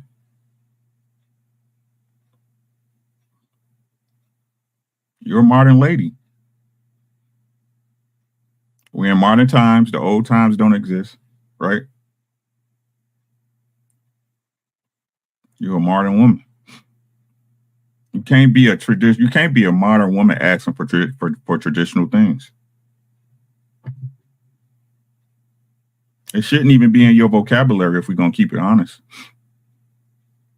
It doesn't apply to you. You shouldn't even be putting in for that job. You want tradition? There's no hybrid. There's no happy medium because human nature gets in the way.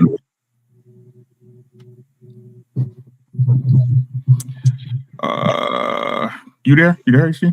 Yeah.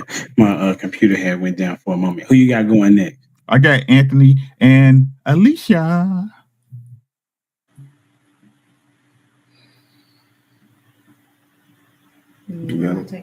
Alicia, you know you always go first. I thought it was an interesting spin that he put on it. I think that depends on the relationship. Some people don't mind 50-50. Do I particularly agree with it? No. Especially not in marriage. No. I believe it should be 100-100.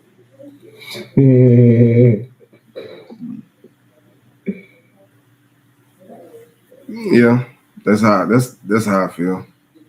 Like, I don't know, I wasn't raised in a 50-50 environment. So, it was different. But also it was no one else there. So it was like you have to fend for yourself, but at the same time it's like I don't want that stipulation on it. Like, you gotta have half of this. And you gotta have, like, let's just work together on it. Yeah. So I got Jamie going next. Okay, well, I'm not married. So from my perspective though, I don't want 50-50. I don't want 50-50. And so I guess I do have a question though for Rick real quick. Are you saying that if she works because she's a modern woman that she can't have, the traditional type situation? I just want to clear. Because I don't know what modern woman equals. Like, what are the check to be considered a modern woman? Yeah, I got you. I don't think our women been working forever, right? Mm-hmm. What I'm saying is that in most traditional households, the husband takes the brunt, the maintenance of the home responsibility. When I say that, I mean as far as keeping it up to keep, right? Paying the mortgage, paying the insurance. I'm talking about being responsible for the biggest part of the financial burden, right? Again, setting forth a plan, being the head of the home, right? Right now, when I say modern, when I say modern, people, when you want a partner, I'm not your partner. Right. Right. I'm your husband. Right. Mm-hmm. I'll definitely refer to you for information, because if I don't look at you as wise and good counsel, I shouldn't have married you. I shouldn't be using you as a wife. Right. So I refer to your counsel, but me understanding when you get down to it, right, when the rubber hits everybody don't get good counsel. Huh? You ain't muted. You ain't muted. Muted. Oh, I'm not muted? No. Oh, shit. I'm like, huh? You know what I'm saying? But yeah, shout out to my bro. But yeah, because I know, like, again, I understand the understandings and the talk that people want to say, right? As far as things should be even, but we know deep down inside, when we come down to the human nature and analyze the way men move and women move, when it all goes bad, my wife's going to look at me for an answer. Right. Okay. All right. So yeah, no, I don't want 50-50, and I just want to be able to do my little side hustle, and that'd be like vacation money and all the good stuff money, if possible, if necessary. But that's it. I just kind of I like making my products, and that's all I wanted to get off my chest. So no, I do not agree with him per se. I mean, but I do agree with Rick as far as, if you think we're a partner, then fine, we'll partner. But you don't get to have a traditional lifestyle if you think I'm your partner and not the head of the household. So, okay, I'm done. Ash. Okay, I'm a little different.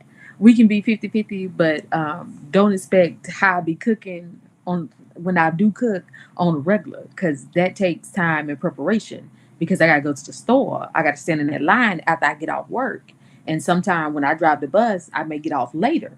And then I might have to go grab a kid. That may that may differ from time to time.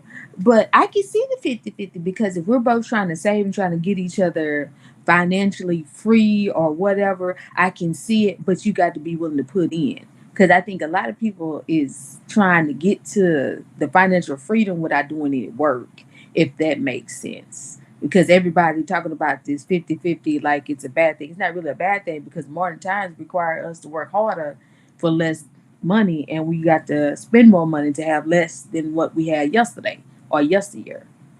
I'm gonna go with prototype. I don't know the necessary question. I don't understand the question.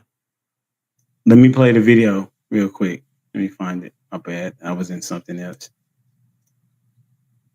There's women out there that will walk away from a good man talking about, he wanted to go half on rent. First of all, you are responsible for 100% of your life as an adult. 100% of your problems, 100% of your bills, 100% of your stress. And you mean to tell me you had a man right there like, I'll take half of that from you.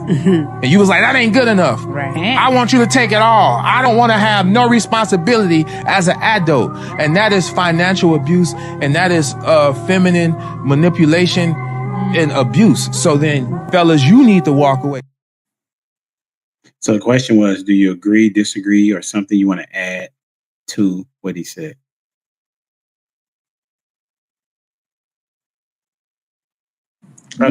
Froze again. Again?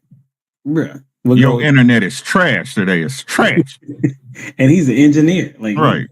Come on, IT guy. Fix that. Reboot that router, bro. Let's go, Lost. Appreciate it. Humble Dad, I just want to put this on the record, man, is saying I don't negotiate with terrorists. Did you hear what I said? Here's my thing. I don't believe in people saying 50-50 and all this other stuff. Man, let me tell you something. What part of your 50% is when I'm taking you to the doctor when you're sick? What part of 50% is me taking care of you, you know what I'm saying, when you ain't feeling good? You know what I mean? That type of thing. I don't believe in that, man. I believe in making sure people take care of one another, like for real. I don't know who put a price tag on love, but they wrong for that, man. Like I tell you, I put it to you like this, man. If you didn't come into the relationship with nothing and you ain't bringing nothing, then I don't need you. One of us is unnecessary. You see what I'm saying?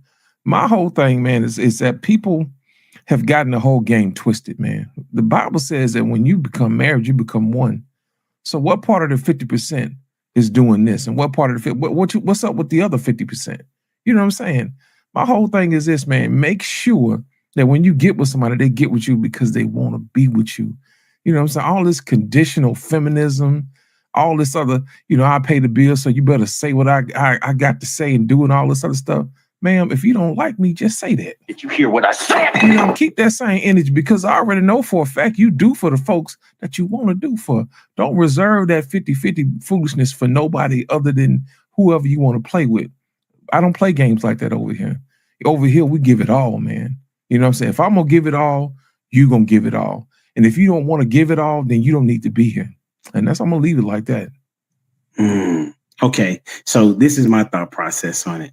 What he's saying is, for the woman that says, I don't want to go 50-50, meaning that half of the bills I pay, half of the bills you pay, half of the chores you do, half of the chores I do. And she's already doing 100% of that by herself. Then why do you have an issue with the guy that wants to go 50-50 with you? That's what he's asking, right? Now, me, I have the mindset of I am going to be the person that budgets the money regardless. So all money goes in one pot, and we talk about the budget, and I pretty much say where everything is going to be going, right? And then Kendra may say, well, I need this. And I say, okay, well, how much do you need? Or this is what we can have. This is what we can do. And so And so that way we're not being 50-50. I'm the person that's talking about the finances, but however, she's the one that decides on what we eat. You know what I'm saying? As it relates to the meals for the week. Because I don't really like making those decisions. I'll say like we need to be healthier. So she'll say, okay, here's some things that we can do. What you think about that? Right. But there have been times, that when I was previously married, like I was the breadwinner. So as it related to the money situation, I brought that in. However, that didn't determine that I was just bringing 100% because my late wife, she was a stay-at-home, she was a homeschool mother, right? So that's a totally different job than whatever other job somebody would have. So it's the premise of why say that you want a woman that says, I want a man that is going to pay for all of my things when you're already paying 100% of your things. If you're working, then how are you going to contribute financially if that's if you're bringing money in? Because there are women, not all, right? There are some women that says his money is my money and my money is my money, right? And so that particular perspective is you're already out the door because why is it that you basically get 100% of yours and half of his, right? So I think it's important for men and women to understand if you coming from a perspective of wanting to be productive in a relationship, in a marriage, there needs to be a conversation about where is the money going, how much is being brought in, and how much is going to be spent.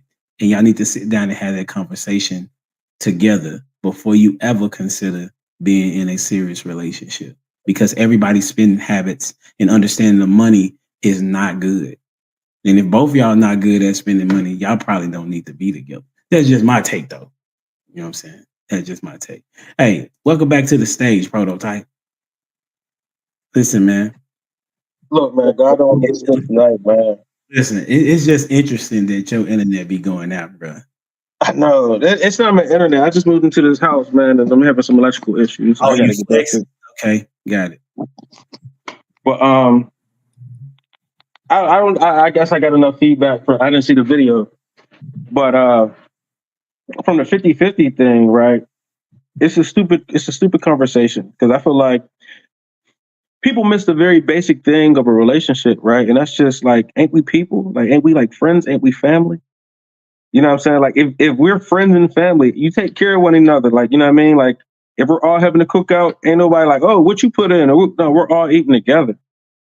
You know what I mean? And it's like, you treat your friends, people treat their friends better than they would their spouse. And that's crazy to me.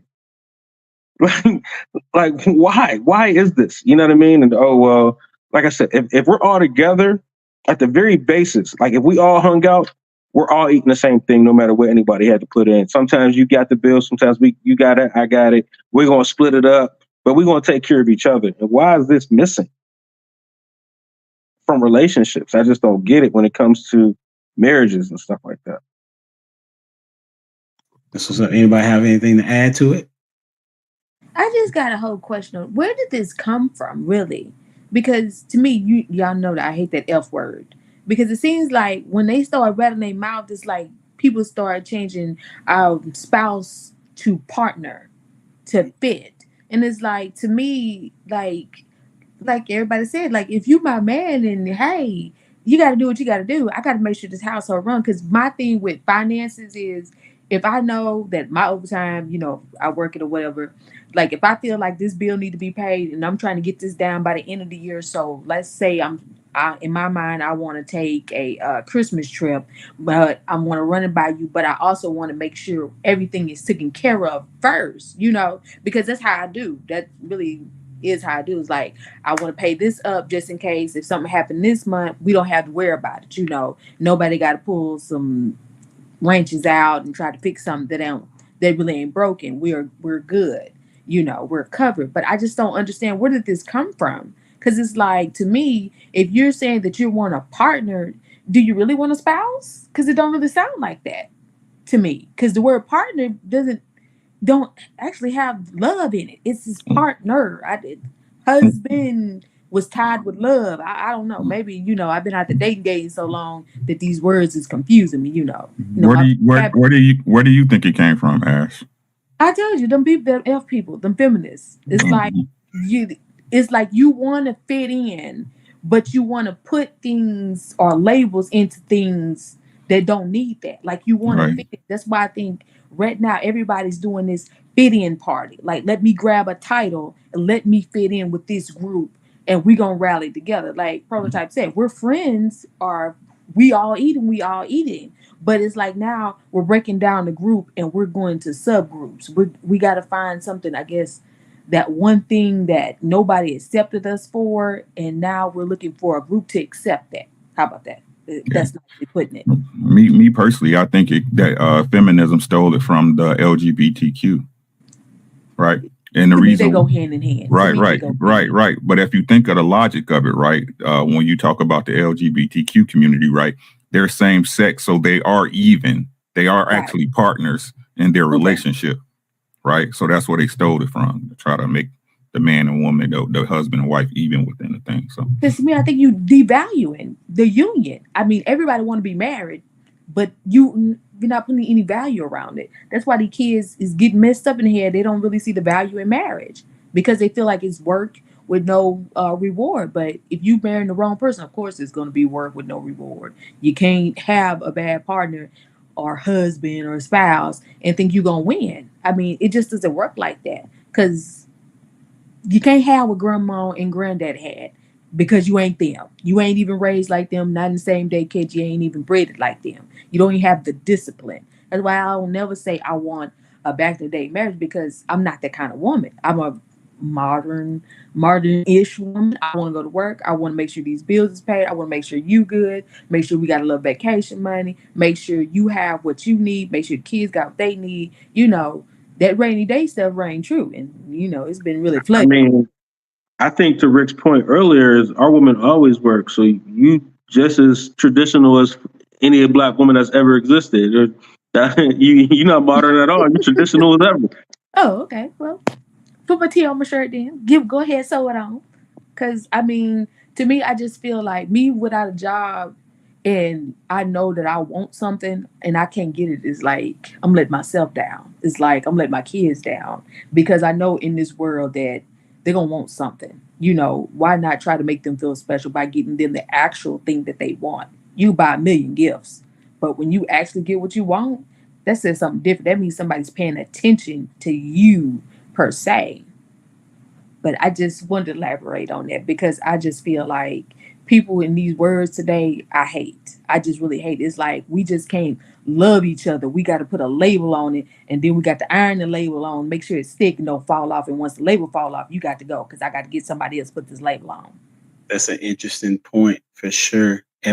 It seems, to your point, it seems like a lot of people want to be a part of a particular group so that they can say that they are being mistreated, so then they can be looked at even more, as opposed to, hey, we out here together, let's grind and let's build each other up.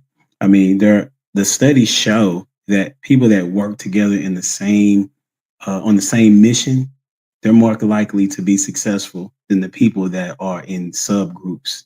I look at it like when I'm in education, and the one thing that really disturbs me about some of the schools that I've been in is that the teachers are not on the same page. They'll teach. You have two teachers in the same department, but they'll teach different stuff.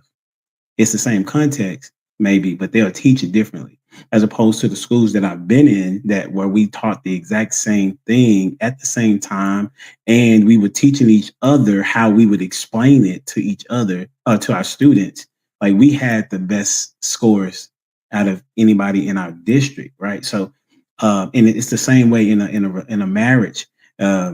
And us as as Black people in general, like, if we recognize that marriage is a really good way for us to close some of these gaps that we complaining about, and then we can get to this, we'll be able to see these negative comments will reduce, in my opinion, right? And it's not just in my opinion; it's a fact, right? So, as we transition, some of the things that I think that men and women are alike on is I believe that men like to be taken care of. Do you agree or do you disagree?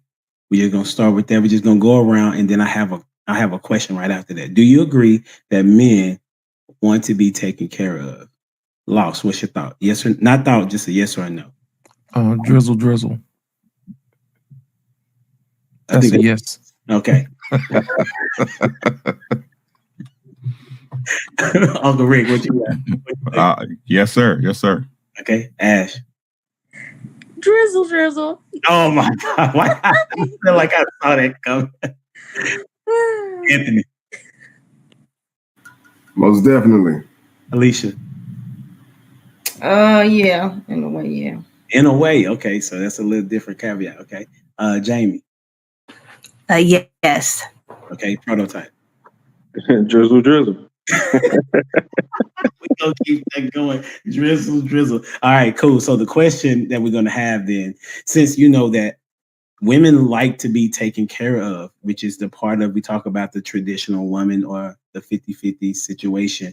But my question is, since we know that men like to be taken care of, how does a man want to be taken care of? All right. And we're going to start with Alicia. I think that men like to be looked out for. I think they appreciate a woman that can make their lives easier. So not necessarily you taking care of them and they sit up and do nothing, but you make their life easier. You think about them. If your man goes to work and you have time to make his lunch, order lunch for him, and vice versa. Just somebody that thinks about you, that you can move through your day easier. Anything that'll make your life easier. If you have that type of relationship, I think men really appreciate that. Okay, who you got going next? You want your husband to go, or you got somebody else? Jamie.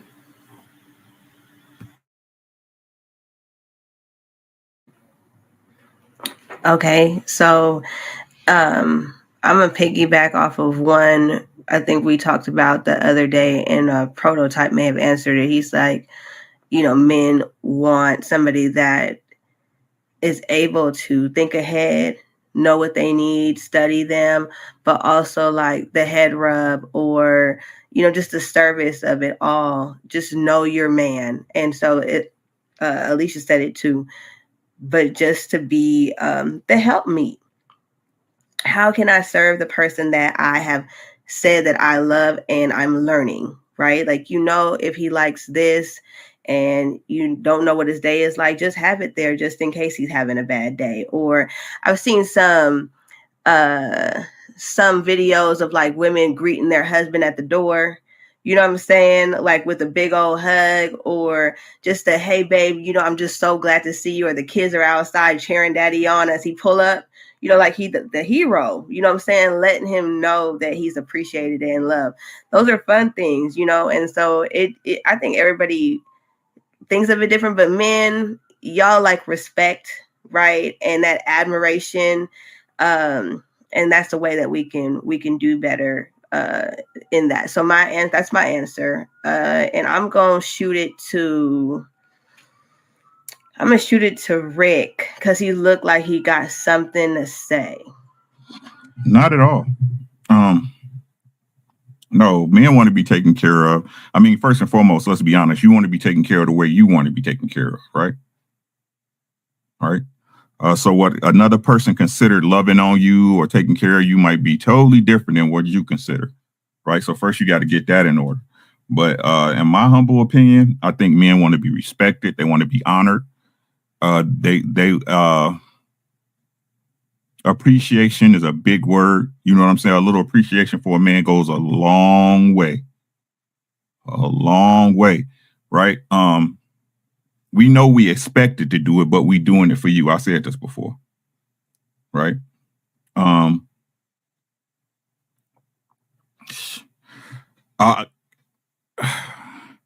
I want to be pursued, don't want to always have to be the pursuer. Right? And thought about. Right? You want to be thought about the same way I think about you when I make decisions or I'm making moves or I'm looking down the road, right? Or I'm in a situation. I want to be considered the same way I consider you. I want to be priority number one. Besides you, I want to be priority number one. I think most men want that. Prototype, what you got? I would say men definitely want to be taken care of in a way of, if I'm doing something, you got the rest, right? Like if I have a business, you're my secretary. If I cut the grass and you weed whack. I'm not saying a woman's going to weed whack, but you understand what I'm saying. Help me in this life thing. You know what I mean? That's I think that's really what it comes to. Somebody just jump in the fire with us. That's how we like to be taken care of. Me, particularly, like, somebody's going to jump in the fire with me, see what needs to be done, and help progress this thing forward. I definitely like the other stuff too. I'm a bougie dude for real. So I don't know if y'all follow, but I like, so if, I like a woman to do, like, I like my feet done too. Like, you know what I'm saying? So you say that, prototype. You want to just say, listen. I went and got my wife got mine done today. Look, that's what I'm saying. Like, he in it now. Oh, I got one with me. Yeah, I like my feet done too. So, go ahead and like, hey, I got your feet done for you. You know what I mean? Are we going together? Like, what I'm saying? Hey, I made an appointment for us. We going. So, no, I think men definitely love to be pampered and taken care of, man. And for the most part, it's jumping in the fire with me, struggle with me, have fun with me, live life with me. And, you're taking care of me that way. You know what I mean? Because I think most men are looking for companionship and women are looking for help. But we just want to be family with people. Like, we just really want to be family. We just looking for somebody to love us just the way we want to love them. That's what all men really looking for. Somebody's going to love us the way we're going to love them.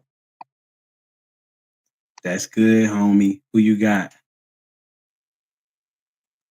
I don't think Anthony went. Did you?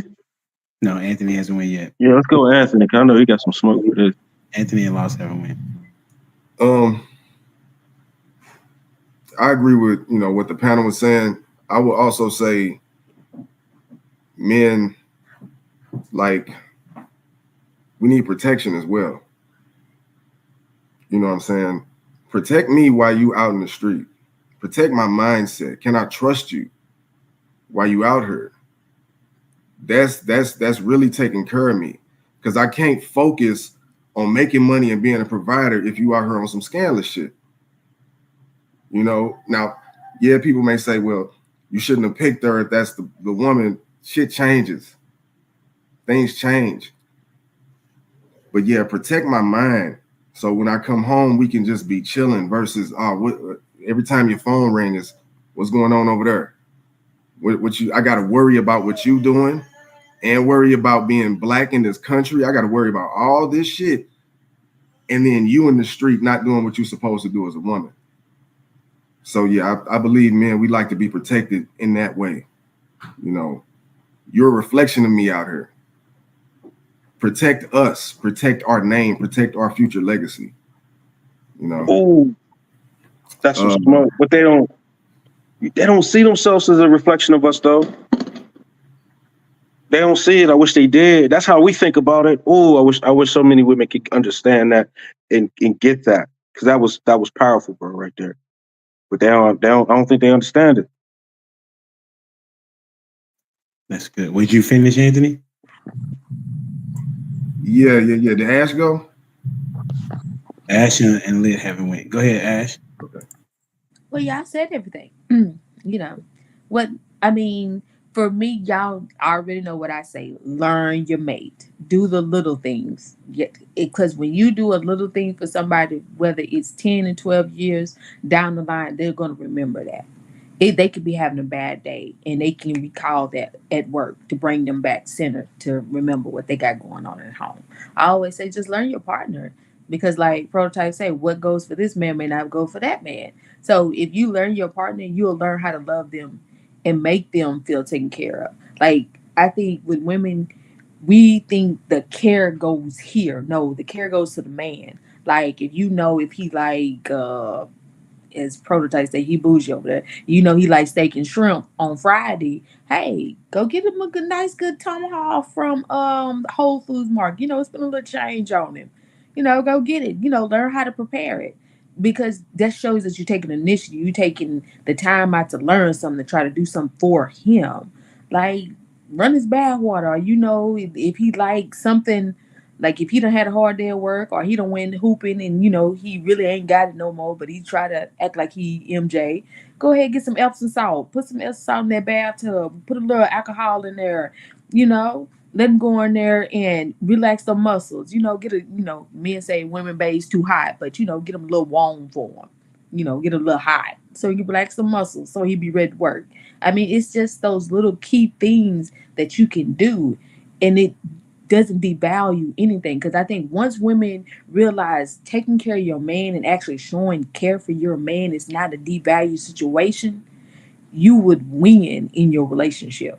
I mean, you would go so far in your relationship that your man would do anything for you. He gonna do it anyway, but he would do a lot more if you just take that initiative to learn and actually care, like allow yourself to care for him. And go ahead, let Lit get it. Appreciate it, Ash. I think men want to be cared for just like women want to be cared for. You know what I mean? Put it to you like this. When you get married, you're supposed to become one, right? How awkward would it be if you only washed half of your body? How awkward would it be if you only ate half of your food? You know what I mean? How awkward would it be if only half of you got your feet did? You see what I'm saying? I don't think people realize that men exist too. You know what I mean? I'm with Prototype on this one, man. I'm gonna go get my feet done too. You know what I'm saying? And my thing is this: as a woman, you should want to take care of your man. You know, if like he said, if you go out on a trip, man, both of y'all go out and get y'all toes done. Because think about it: the minute you get in the bed with them old clawed off, chewed up, sawed off feet and start cutting up the sheets, then you're gonna have something to say. You see what I'm saying? But my whole thing is this: if you had pride in your man, like you have pride in yourself, then you'll take care of him. You know what I'm saying? Ain't nothing worse than a woman who expects a man to do everything, but don't expect him to take care of himself as well. That don't make sense to me. You know what I'm saying? It's like you have to beg to take care of yourself. I can just be by myself. You know what I'm saying? And I can spend all my money on me, and I don't have to worry about whether or not you thinking about me or not. You see what I'm saying? And my whole thing is this: why would I need you at this point? Because at this point it's redundant. So that's the reason why I said if you like me, act like you like me. Because I'm gonna act like I like you. You know what I'm saying? I'm gonna act like I take care of you. I'm gonna act like you exist. I'm gonna act like your opinion matters. You know what I'm saying? So my whole thing is this: men should be able to be acknowledged as if they exist as well. You see what I'm saying? So my thing is this, man, don't neglect your men. You know what I mean? They have needs too. That's good. Anybody want to add to that? Am I echoing? Anybody have something to add to that? Amen. The amen. That's what's up. Hey, there was a question. I think one of y'all, I think y'all may have said it, but y'all didn't say it like how Prototype talked about it last week. We talked about peace, that men want peace. Right? And so he sent me the question, and so we're going to talk about that. Being as though that's one of the things that I think that's a way to take care of men as well, is to give them peace. I really appreciated what Anthony said when he said that if women could see that they are a mirror to men, not just, matter of fact, not just their man, but men in general. when I look at, say, for example, so Black women have a stereotype to them. Black men do as well, right? However, if I'm speaking about the Black woman in general is not spoken well of. And so as a result, Black men are not going to be spoken well of either. And it's vice versa, right? Because I'm also a mirror to my wife. I'm when I think about how I represent her when I'm talking to people, because I know that I'm gonna have to come back and explain it to her. And if I have let her down, then I don't want to do that. There was a situation where I had said something to a kid, and I didn't have a rapport with him. If I had a rapport with him, it would have been different. But I said something to him that was really bad, right? And his response to me was definitely knee jerk. But as I look back at it, I deserve what he said to me, right? And then when I told it to Kendra, she was like, "Yeah, you said that. That wasn't good at all. You're gonna have to go apologize." I said, "You know what? I am gonna have to go apologize, because as an adult, there's no reason why I should have said this to a kid that I have no rapport with. I let my emotions get to me, which we'll talk about here in just a moment." So the mirror situation, I think that if we can get that point, that you are a representation of me, Black woman, and you are a representation of her, Black man, I think that can kind of move the needle in a better direction than us thinking that we're too different to be to get to the same place. So with that being said, I wanted to know, we want to get this question Prototype talked about last week. What is peace to men? What does peace look like to men? I mean, you're not a man, though. That some of you, obviously, ladies, y'all not men. Some of y'all try to be, right? However, what was Ash? What was that? Were you checking? I thought you was putting up. I would say that it was a water pistol, because it definitely wasn't a gun. Hey, don't let me fool you now. You swinging busters all day. We can get out. It is true. You have been swinging some buses. All right, for sure. So, what is peace, or what do you think peace looks like to men? Lost, we'll start with you. What peace looks like to men is if a man is honored, you know what I mean, by his family and his wife. Because you don't dishonor someone that you respect. You don't dishonor someone you love. You don't talk to people crazy with somebody who you honor. You know what I'm saying? You just don't. Because I think most men want to be honored for the things that they do. You know what I'm saying? For who they are.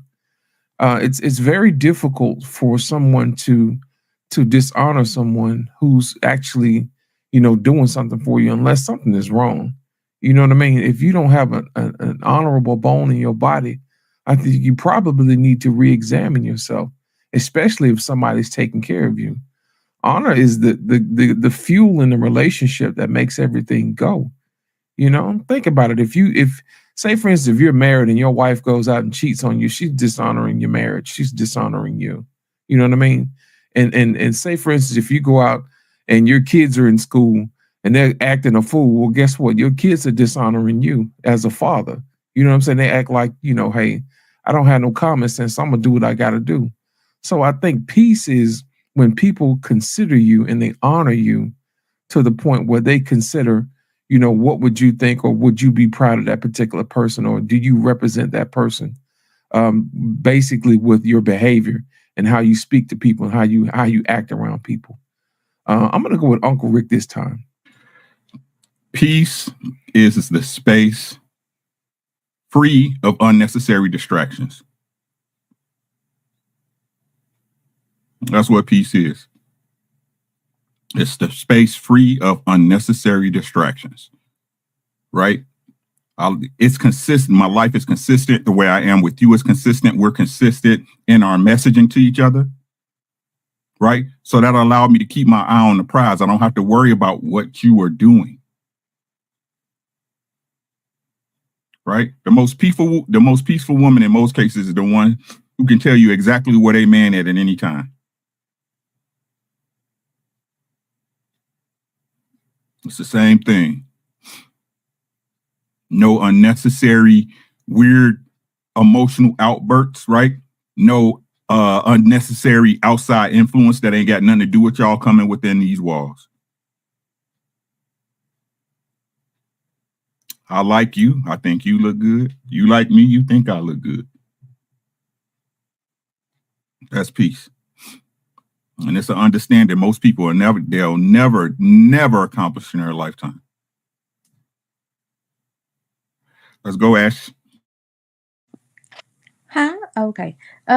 Peace for me, for a man is pretty much what you said. Is for me, he come home, he can relax, he can breathe. It ain't when he get in the door, the wind is knocked out of him. He ain't got another fight on the inside of his house because he just got through fighting the world. Peace also looked like Anthony said, when you out in the street, he don't have to worry about you lollygagging, as me and my homegirl like to call it, FaceTime. And you all up in every man's face that you see, smiling, jiggling, grinning, and gyrating like you ain't never had no man look at you.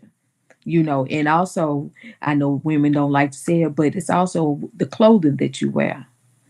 You not bringing that unnecessary attention. You ain't got that unnecessary going on. So I definitely say that it's peace, because if you want peace, you're going to achieve peace. But some of these people is so damn chaotic, they don't even want peace. Jamie, let's go.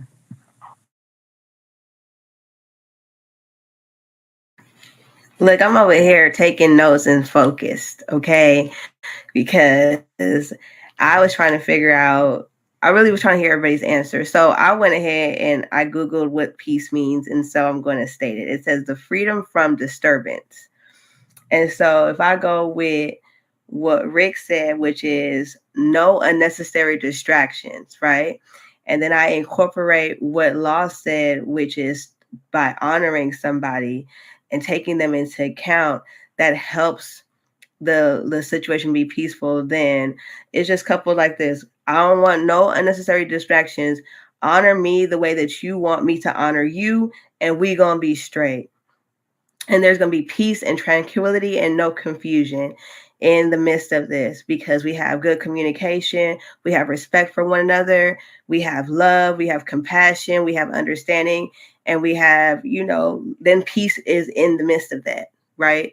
I'm going to throw one more thing in there. If you probably, if you're a believer, if you don't have Christ, you really don't know what peace is, for real.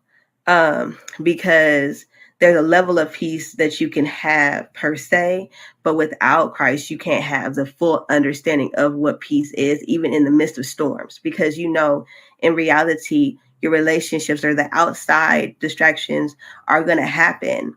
It's kind of like, how do we weather the storm when it's happening? Like, how do we sleep in the boat like Jesus did, unbothered by what's happening outside? So let's go with who didn't go. Alicia, did you not go? Did you go, Alicia? No, I didn't go. But I agree with everybody's response. I think peace is understanding, or it requires understanding each other in order to have peace. So freedom from distractions, trust, transparency. I think all those go into it.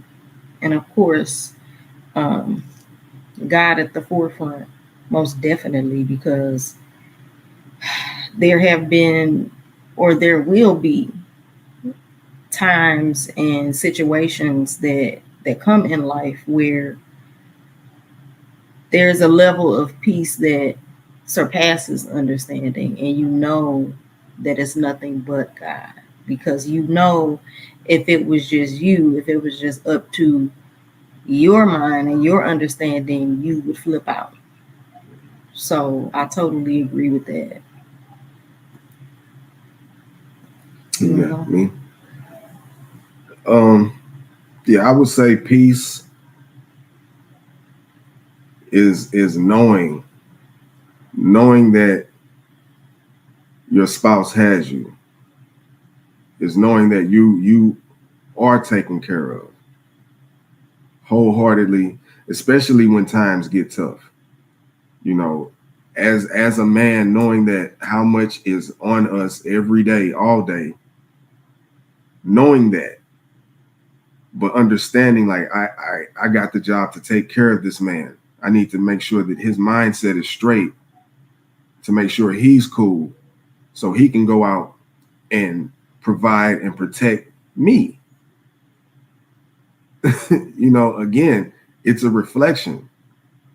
The woman has to give that man that peace so that he could go out and fight those battles to protect her. What does it look like if I'm just always causing conflict, or my friends, he doesn't like them, they ratchet and shit, but I still want to hang with them, but I got a whole husband? He's like, nah, the boundaries that you have to put in place. We asked where some of these conflicts started. They didn't start with, the algorithm, but these phones exacerbated the division between us. If we always on the phone taking in information from everybody else, and we coming home and don't think we think we can just turn the shit off, but you put your phone down and your mind is still going. You're thinking about the last reel, the last short, what's going on with Diddy, what did she say? Like all of that. Drake and Kendrick beefing, like you going through all of that. So, and now you can't even have a conversation. You can't be quiet enough to even deal with conflicts of real shit. And so when the bills come up, now it's a fight. We can't even have peace. You must have boundaries. There's no doorways. These doorways, we have to block them into our mind, but we don't. So the more that you just let shit come in, your husband ain't gonna be able to get to you to tell you, baby, look, can you please just chill? Can you please just, you don't get it because you've been scrolling and listening to everything and Sexy Red and all these other, like you've been listening, everything is going into your mindset. So you can't provide peace for that man because you've been turned up all day. That's all I got. Who hasn't went? I don't think Prototype went. Oh, let's go, Proto. I ever went. I love all your perspectives because I didn't think about it like that, because I'm thinking about the nurturing that comes with peace, the lightening of your heart that comes with peace. You know what I mean? Because you're working so hard, it's heavy. You know what I'm saying? And then you get to that place. I think grandma. You know what I'm saying? When it comes to peace, like last week, my wife, like she was like, "That right there was dope, right there." What? What? I need my wife to be like, the kids are ready to go over grandmama's house. Oh yeah. That's peace for me. You know what I'm saying? But I have a relationship with my grandma like that. So it's like you go over there and there's already cookies made. You know what I'm saying? My grandma, like I would go over there and she had football already on. Like, you know what I'm saying? I'm like, who's here? And she's like, nobody. I'm watching football by myself. I'm like, oh, all right. You know what I'm saying? But it's I know you came in from playing hard outside all day. Here's a piece of chicken. Right? Go eat this chicken and go sit down and watch your show. Like, it's just a level of comfort and peace and knowing that, you know what I mean? Like you all said, protected. Like you good here, you home. Like, you know what I'm saying? And I don't want you to go nowhere. But I love what y'all described about peace is like peace and actions, right? Like I can go out and work hard because I know my woman ain't acting crazy. You know what I'm saying? That's great. That's a massive piece right there. But I mean, you can also have a piss poor woman that just doesn't cheat on you at the same time. So that exists as well. But no, I think everything we said has to go into it, right? It's the nurturing, it's the protection of my mind, I know you're not making me look stupid. You know what I'm saying? I think all that equates to giving a man peace. So when we talk about what's a man's peace, I think you need all these pieces of the puzzle to make a peace picture. You know what I'm saying? So peace picture. That's phenomenal. A peace picture. Yeah, I was talking. This is what I thought of. I said, she's my up when I'm down, my smile when I frown. Right. So that's the woman that I have that when I'm having a bad day, she's gonna ask me a question, how are you doing? like today, found out some bad news. And she was like, so do you need me to hug you? What is it that you need right now in this moment? Or even when it's just a day, Kendra is always looking to crack a joke. Right? Like I told you, she's the funniest person probably that I've ever been around. So that's a piece to me, because growing up, I didn't do a lot of laughing, right?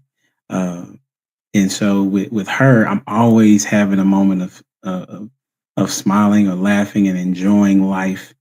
And so I think what all of you have said, it's a combination of sorts, right? And obviously every man is different to a degree, but as it relates to peace, every man wants that.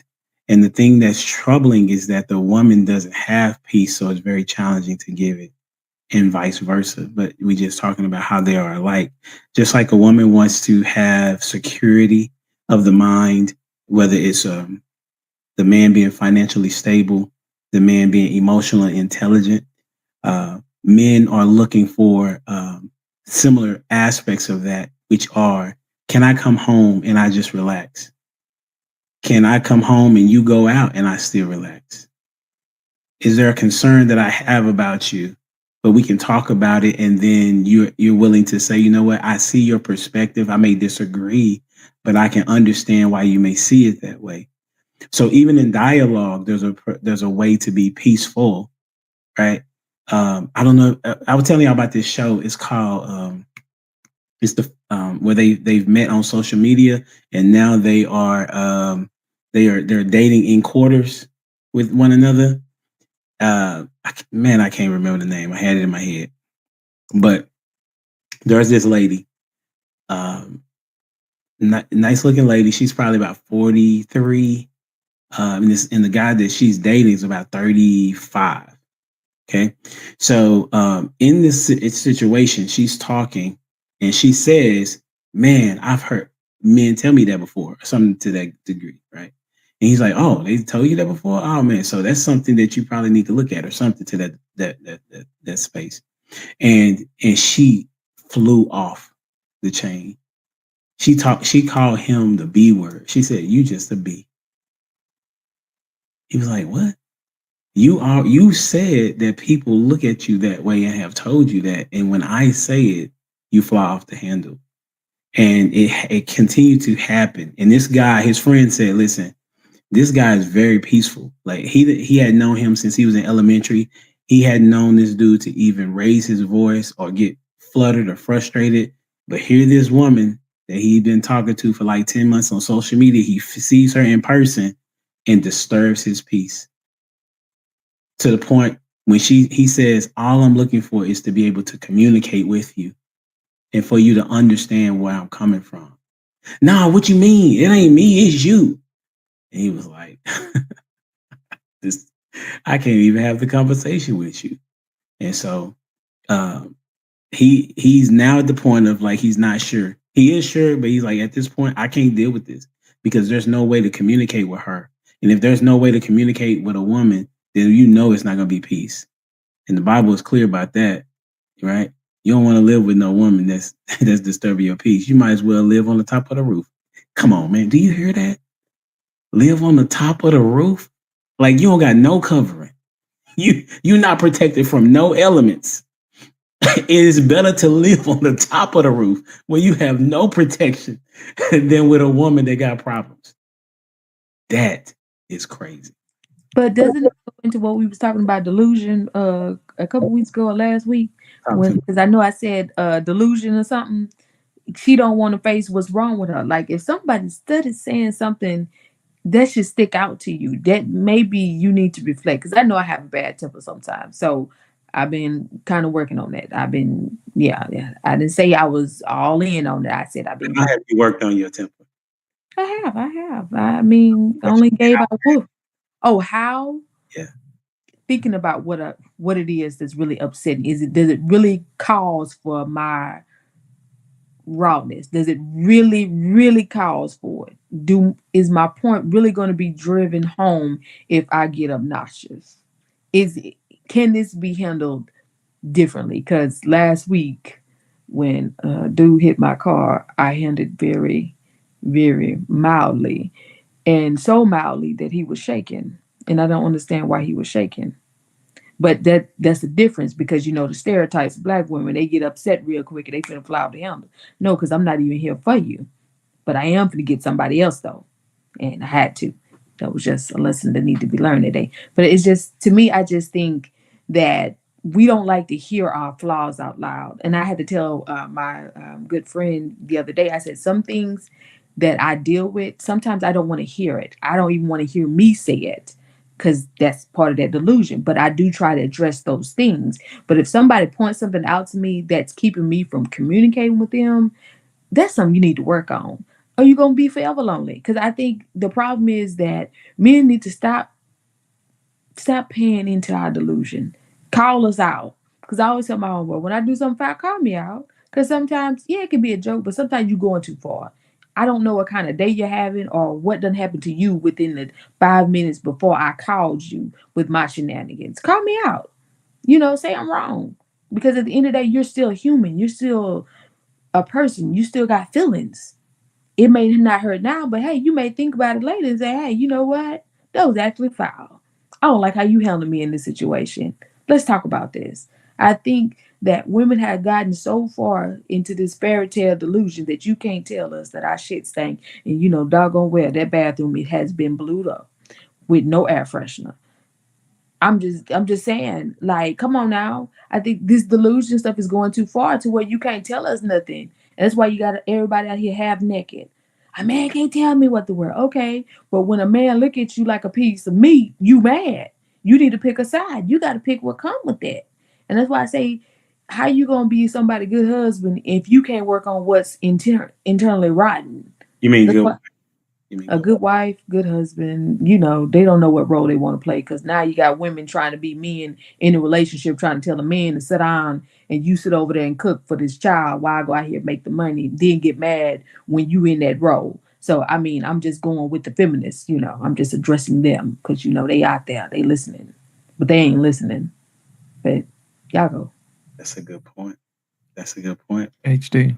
Yes, sir. Quick point. Earlier, I was listening to what Ashley was saying, man, and she was saying that sometimes women get out of hand.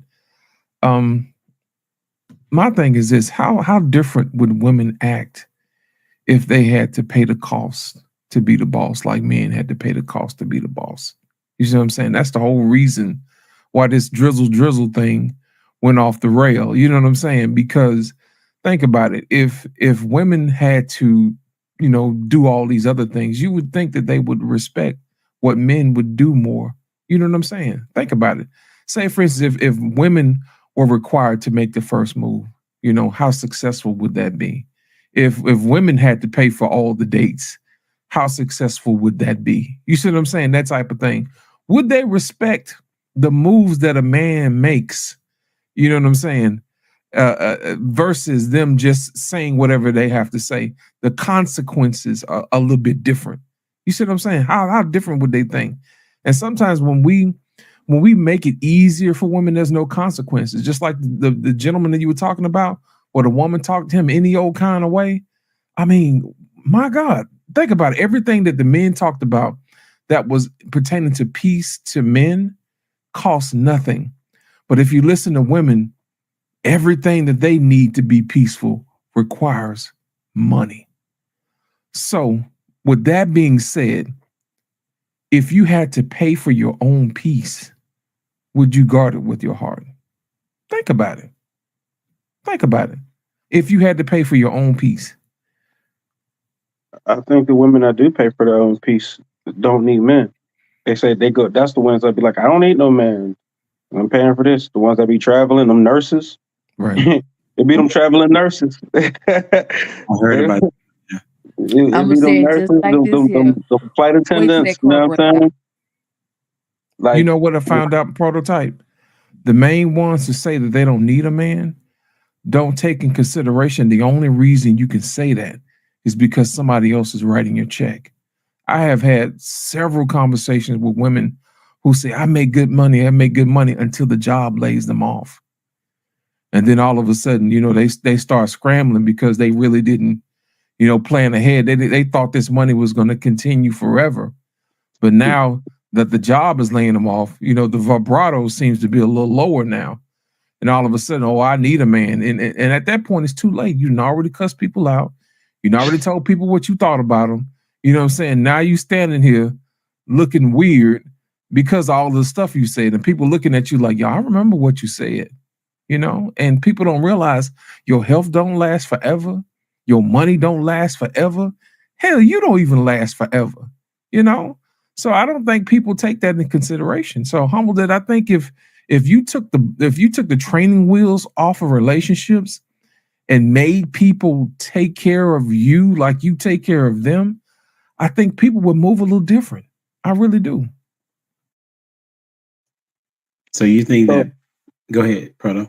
It's one of those things, right? Like, we would love for women to be in a man's shoes for real, but when the question was asked, how are we alike?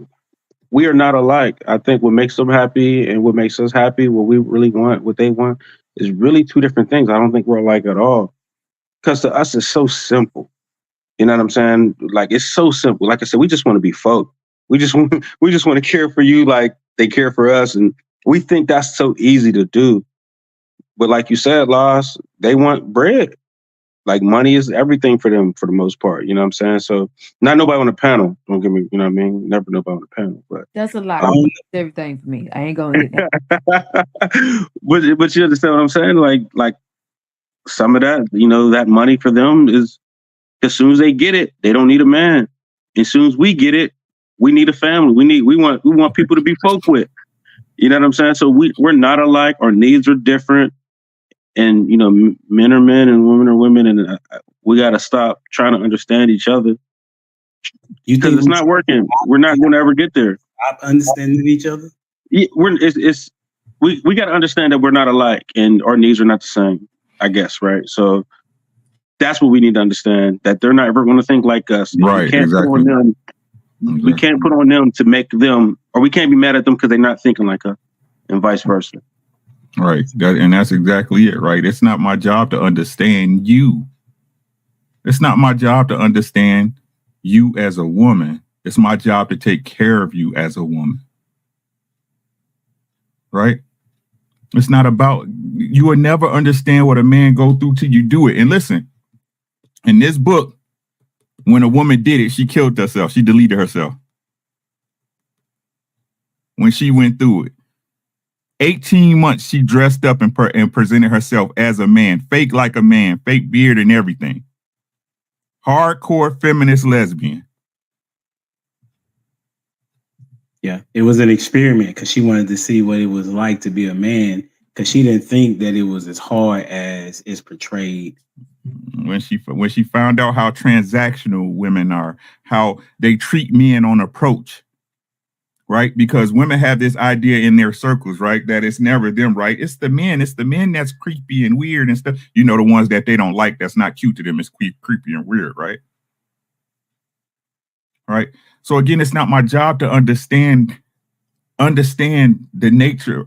My job is to understand. The only thing I need to know about women is that security trumps everything. That's what the money represents to them. It ain't the money. It's the security of knowing they don't have to worry about that stuff, right? They don't have to worry about if their kids getting school clothes. They don't have to worry about if we got to scrap and scrape to get a place to live. We moving and hopping to place to place. It's not that.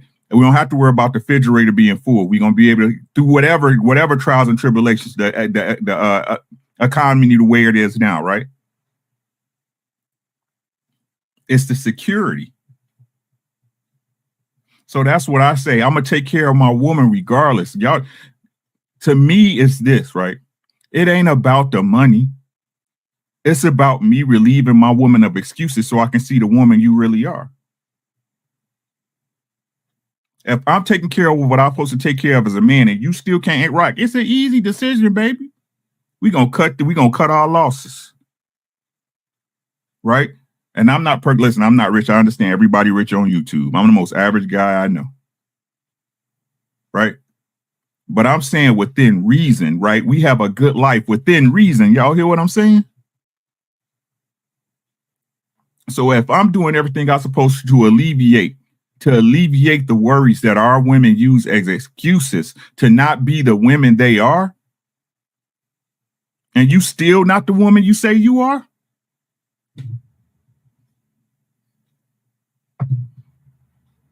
that's what men don't understand. That's what our brothers don't understand.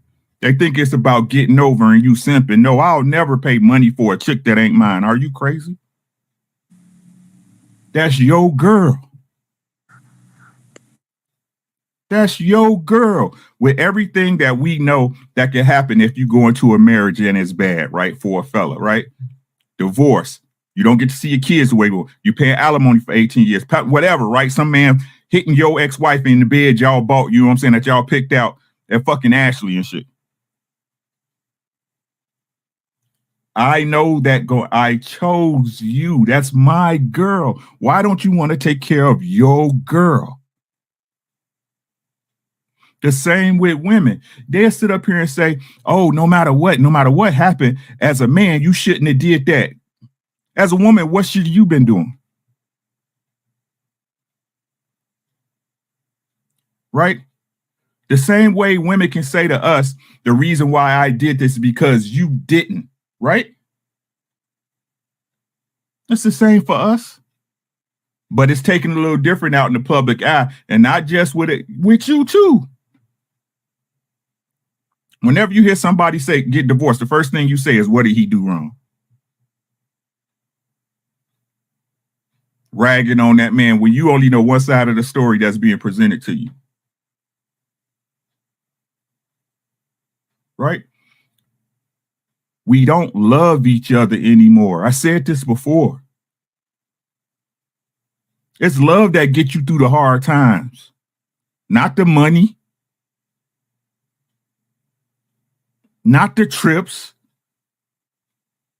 not the kids doing okay. Oh, my kids, he's graduating summa cum laude. What they got to do? We don't love each other and people so much that politically they look at us as two different demographics. Our own women to sit up there and tell us they don't belong to us.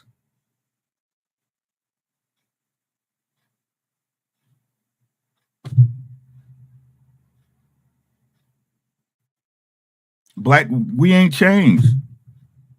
Men ain't changed. What do I know? I just got one question. Where do we get this emphasis on this money? Because I just this 100K crap that just get up. I'm just asking. Y'all know I take it there. I just want to know, where did this come from that every man got to make 100K, but every man don't work a job to provide 100K? I just want to know, where did that come from? Where did that start? Who put this figure out here and said, this is the magic number? A woman did. Who was she talking to? When they would talk to when I say they, different people that would interview women. Okay. They would interview women. They would ask. I know an example for because Lost worked with Kevin Samuels a lot. Okay. And I watched the shows a lot. He would ask the question of, how much do you think this guy would need to make, the one that you're talking about that you want? And oftentimes the number was beyond 100,000. That was the minimum, is what they would say. I mean, on a grand scale, this was what they would say. Consistently. Yeah, consistently. There was never even the one that made him who he is, the one that said average. Like average at best, yeah. Average at best. She was making six figures, but she was not attractive, right? Okay. Did he freeze? Yeah, he froze up. Yeah, she was not very good. Okay. She was asking, why can't I find a guy that makes six figures or more? And he began to explain to her, or ask her, what do you rate yourself? right? And so that's kind of where it kind of started. And then once he began to ask that question to every woman, they would then continue to say somebody that makes 100,000 or more. Some people even said 250,000. Some people said 300. It was like, and they didn't want to work either. So it came from women, to answer your question. But my thing is, you put men down, you tell them they stupid, they ignorant, they don't go to school and all this other rah. You don't encourage nothing above a high school diploma, and you don't really encourage them to stay in high school because most of them be on my bus. But anyway, that's not the part I'm talking about. I'm like, how are you going to sit here and ask a man to make this figure and then look at you? Everybody ain't looking in your direction, because some of us, when we do get a little money, our attitude change and we think that money make us look a little better, and it really don't. You just got a better outfit on. It just costs a little more than the average Joe. But my thing is, if you got all this education, why that education and gave you no little common sense to let you know that you in a ballpark by yourself, because ain't no man really checking for you, and if he is, you gonna have to downgrade your standards. You gonna have to, because ain't nobody checking for your attitude. You gonna have to go get you a Pookie or Ray Ray and take care of them, because that's what you want anyway. That typically is what happened. That's what I'm saying. That's why I don't understand. Like, if you ain't never touched 100K, how you gonna tell a man to make 100K and you don't even know what to do with 100K? You don't know how to feed this it's man. It's really simple, man. I don't get it. I'm really simple. Say, let me go, Jamie, then come back to you. Okay. I was gonna say, do you think that it might be like the dope boy era that gave the illusion that somebody could make, that type of money? I'm just trying to say, like, you're saying these average women got on Kevin Samuels and was like, I want a man that makes 100K plus. But if they're watching, MTV, BET, or watching people's videos, or watching what is that, Housewives or whatever, a lot of these people have other means of making money. So it looks like they are making that amount. I just think that all I think about is like the dope boy and the nurse type situation. What, y'all know what I'm talking about? Come on, don't act like y'all don't know. I know exactly what you're talking about. Yeah, okay, we're right there with you. So I think that maybe that's caused that, like, this, that illusion, or that ability to attain that. You get what I'm saying? My question to that is, and it's I think it's a valid point, but why do our women believe that we're the minority and they think they're in the minority? Let me explain that, right? So even with these examples of the rappers and the Love and Hip Hop New Yorks and Atlantas and House Hot, those people are the minority. They're less than 1% of the population. So as much convincing as somebody can say that media claims to do, you're still in Delulu land to think that you, an average Joe, right, that's in Cincinnati, Ohio, gonna meet a rapper at a concert because you dress nice and then your life gonna change. Pretty woman.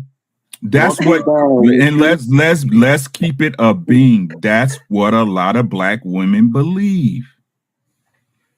They believe it. No, I just want to know how. I just really want to know, how did we get here? Because even with what Jamie was saying, the dope boy and the nurse, the dope boy need to be funded. How many times we done got online and saw Keisha, Lil Ray Ray done ran off with Keisha money when he done got the whole tax return. The whole tax return gone. He wasn't really a dope boy then. Right. He wasn't a dope boy, he wasn't no dope boy then. That was a junkie. But let's dive into that. Let's dive into that, right? Why would a woman that's doing okay for herself even deal with a man of that stature? Let's dive into that, Rick. Oh, we know why. Why? For the why? You're gonna answer. You want somebody to answer? No. I'm asking why, but I'll answer, right? Okay. You know why? Because, huh? I'll hit that. What's the boy name? It's the opposite of vagina. Yeah. What is it? Is it? You ever been swallowed up? Yeah. Right. Is it? Let's be right. Let's be real about it, right? The reason why it ain't got nothing to do with no, right? That's part of the game, right? We all, I like it. You know what I'm saying? Right. But the real reason, right? Because it's easier for a woman that has something going on for herself to play victim than to change herself as a woman and become the type of woman that can keep a decent man. But decent ain't what's pushed. Well, it takes work to keep a man for sure. Look, right? They ain't trying to work. That's it. I'm Exactly. They're professional victims. They're professional victims. They put a gun. They put one good gun in a bullet every 6 months and put it to their own head. Then pull a trigger and wonder why they bleeding. I shot myself. You Oh my God. know, can I piggyback off of what you're saying? I think a lot of so those girls who are so-called good girls or whatever, like those D-boys, they appreciate them kind of girls. Like, oh, you a good girl, or you're this way, you're that way. That girl doesn't have to change now. She's not forced to get any better. You know what I'm saying? Just like you said, she's not forced to get no better now because this street dude thinks he got a good girl who went to school and worships the ground she walks on. Like, you know what I'm saying? Opposed to if she mess with her counterpart, a man that's got a degree with her, went to school with her, that man is progressive always. You know what I mean? So that's going to make her change, and she don't want to change. She want to do her. I got my education, and I give me a hood dude. He's gonna worship the ground I walk on, opposed to this other guy who got his head on straight. He's going to force me to get my head on straight. I don't want that. I don't need that. Now I have to get better, and that takes work. But we want that after we done had 75 kids. Oh. Exactly. That's a whole nother story right there. After you then broke up, then ran over, then hitting walls left and right. Now you want to get a good dude, the one who made all the right decisions, right? The ones who waited, the ones that's been there, right? The ones that's sitting up there doing what they supposed to do. Now you want to have a standard. Now you want to change. Now you want to be a better wife. You want to be a better woman. No. What you said, the victim? We the victim? And we want a simp, Russell Simmons, to come in and save us. Because Pookie is so wrong. But I don't understand that though. That's not right. And why? And this is, like I said, look, you call Russell Wilson a simp. He's a good dude. Ain't that crazy? No disrespect. We used to do it, you know what I'm saying? But I had to restructure. He's a good dude. That's crazy that they call him a simp. You see, but you see what I'm saying though, right? You see how it's looked at different. Mm-hmm. Right? If it's a woman that went through ran through like a yellow light, you know what I'm saying? Got 5 kids, 6 baby daddies, you know what I'm saying? When she get a man like Russ, it's the come up. Because it is. Because it's you her time. Glowed up, sis. You didn't glowed up. Look at you. We knew you would get together. The man that saved you, that made your life better, is a simp. And y'all wonder why niggas just out here wilding. Hey, I don't blame him. I'm just saying, I don't understand why you got to call that man a simp. If he found a good woman in her, he found a good woman in her. But it's not. See, this is the thing I think that's missing. So what's missing? It's men that are calling Russell a simp. It's not the women. Men are calling Russell a simp because out of all the options that he had, he chose Future's baby mama. Right? But he says, and we can't go against what he said. He said God told him that she was it, right? And so what I see as an observation is that women that are in similar situations as Sierra believe that it could happen to them too, even though they are in the minority. She's in the situation where she's famous and recognizable to even get in the room with Russell. The majority of women are not in a position to be in a room with a dude that makes $100,000, let alone $1 million. Okay. So what has happened is that because media is doing a really good job, and shout out to the ones that don't want us to be together, because they're doing a tremendous job by conditioning us to think that we're better apart than we are together. And so what has happened is even when we begin to dialogue, we begin to say women this and women that and men this. But as you see what I do, I'm trying to show people that men and women do need to be together. And so when I'm talking about how men and women are alike, I'm saying I see that the issue for the most part is women thinking that the standard that they have created for themselves is disillusion, right? Because it's like a dude knows he cannot go get a top model, right? He knows that for the most part. There are dudes that will try, but there are dudes know what their ballpark of a woman is for the most part.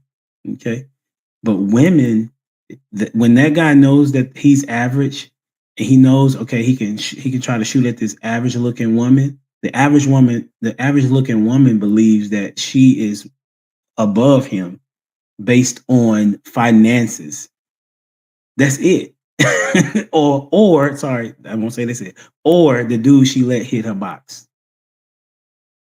So if a dude that was an attractive dude smashed, she thinks that's her caliber dude that wants to marry her.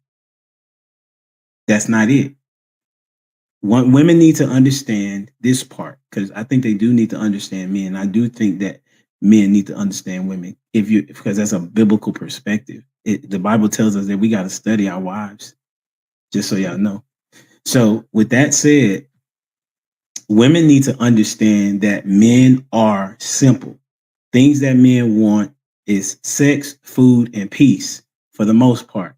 Right? That's the majority. I would say 80 to 90% of dudes, that's what they want. They may want it in a different variety of sorts, but that is what they want.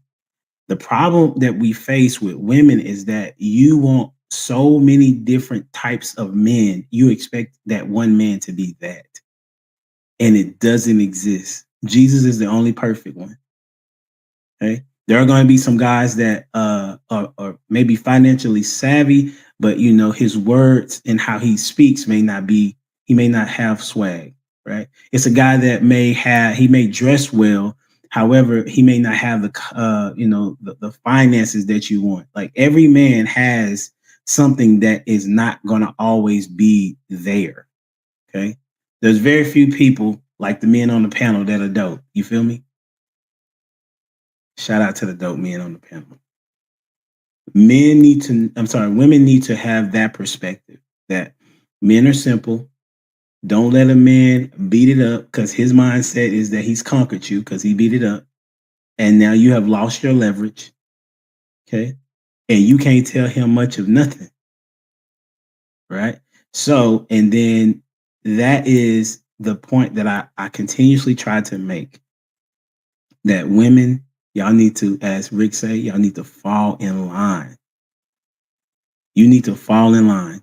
If the guy, and if you want the guy, like I think who said it? Some men like to be chased too, to some degree. They don't want to be. You don't want to have no stalker. You know what I'm saying? But men want to know that a woman is interested in him. He moves different, right? So if a guy comes in and approaches you, you should at least allow him to have a conversation with you. At least a conversation. Yes, Ash, go ahead. Why not? Why not, Ash? I didn't say why not. I'm just telling you what the majority of women do. No. Why are you talking to me?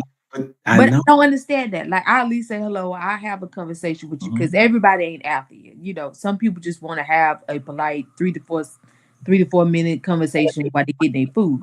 But I'm telling you, like, most of the time when you look at some of these women and you go out and talk to them, don't nobody want to talk to some of these women. I held a door open for this little heifer the other day. The nigga, she didn't even say thank you. Okay. I was ready to slap the shit out of her. Okay. I'm just gonna be honest, because it's like, I didn't owe you to hold this door, madam. You have 2 hands. And at that instant, I felt like a man. I'm like, you can't say thank you? Don't trifling self. I hope your car get repoed anyway. But that's just my personal feelings, because I was at the courthouse getting my license plates. Don't worry about it. Anyway, it's just how I feel. Like, some of these helpers, you cannot go up and just talk to. They have that old, what are you looking at? Oh, here he go. Here he go. Hi, yeah, hi. Whole dry attitude. You don't even want nothing. You can tell them, they got a piece of paper stuck to their shoe. They think you want their number. Like, I always try to be somewhat friendly. If I'm not on the phone, give a smile, wave or something. Just say hi, because you don't know what somebody day is going like. But some of the others, nah, just slam the door on them. Just let it close. I'm just saying. I'm just being honest. Like, Yeah, you ain't hold the I know door you're open. being honest, Ash. I know. I But think have you women ever are had nice. that to happen though? You open the door and the helper walked through there, didn't even look back, didn't even smell your cologne, nothing. She just walked in like that door was supposed to be held. No, it wasn't. Jesus ain't here opening this door. I'm here. You can at least say thank you. You know what I'm saying? The next time, helper, I'll just stand back. Right. It ain't that God blessed them, right? They did it themselves. They manifested that I'm moment. trying to tell you. Don't manifested itself open. I'm trying to tell you, she done. You shall open to me.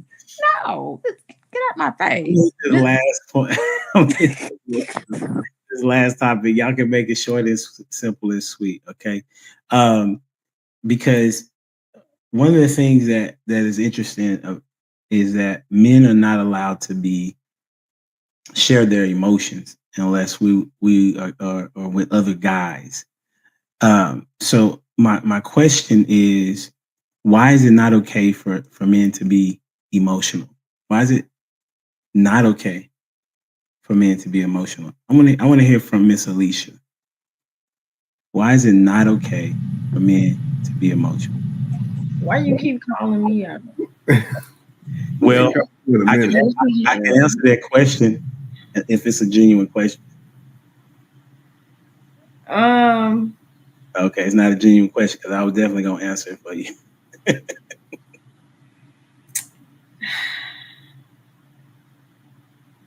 Why is it not okay for men to be emotional? It's okay. You can tell us. It's okay. This is a safe space. I think everybody is emotional to a degree. So, now emotional as far as emotional decision making or that's not okay. So, as a head of a household, leader of a home, leader of a family, I don't think that men should rely on emotions because they aren't always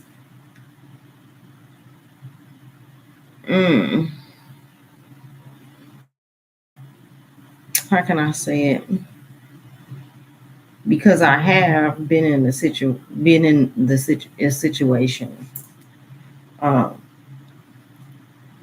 where I had a leader that was emotional, and I've been married to a leader that's not as emotional. So I think just from that perspective, I think that men should be a little more logical, slow to make big decisions, especially if it's going to affect their family, affect their livelihood. But I think some emotion is acceptable. I think it's normal. So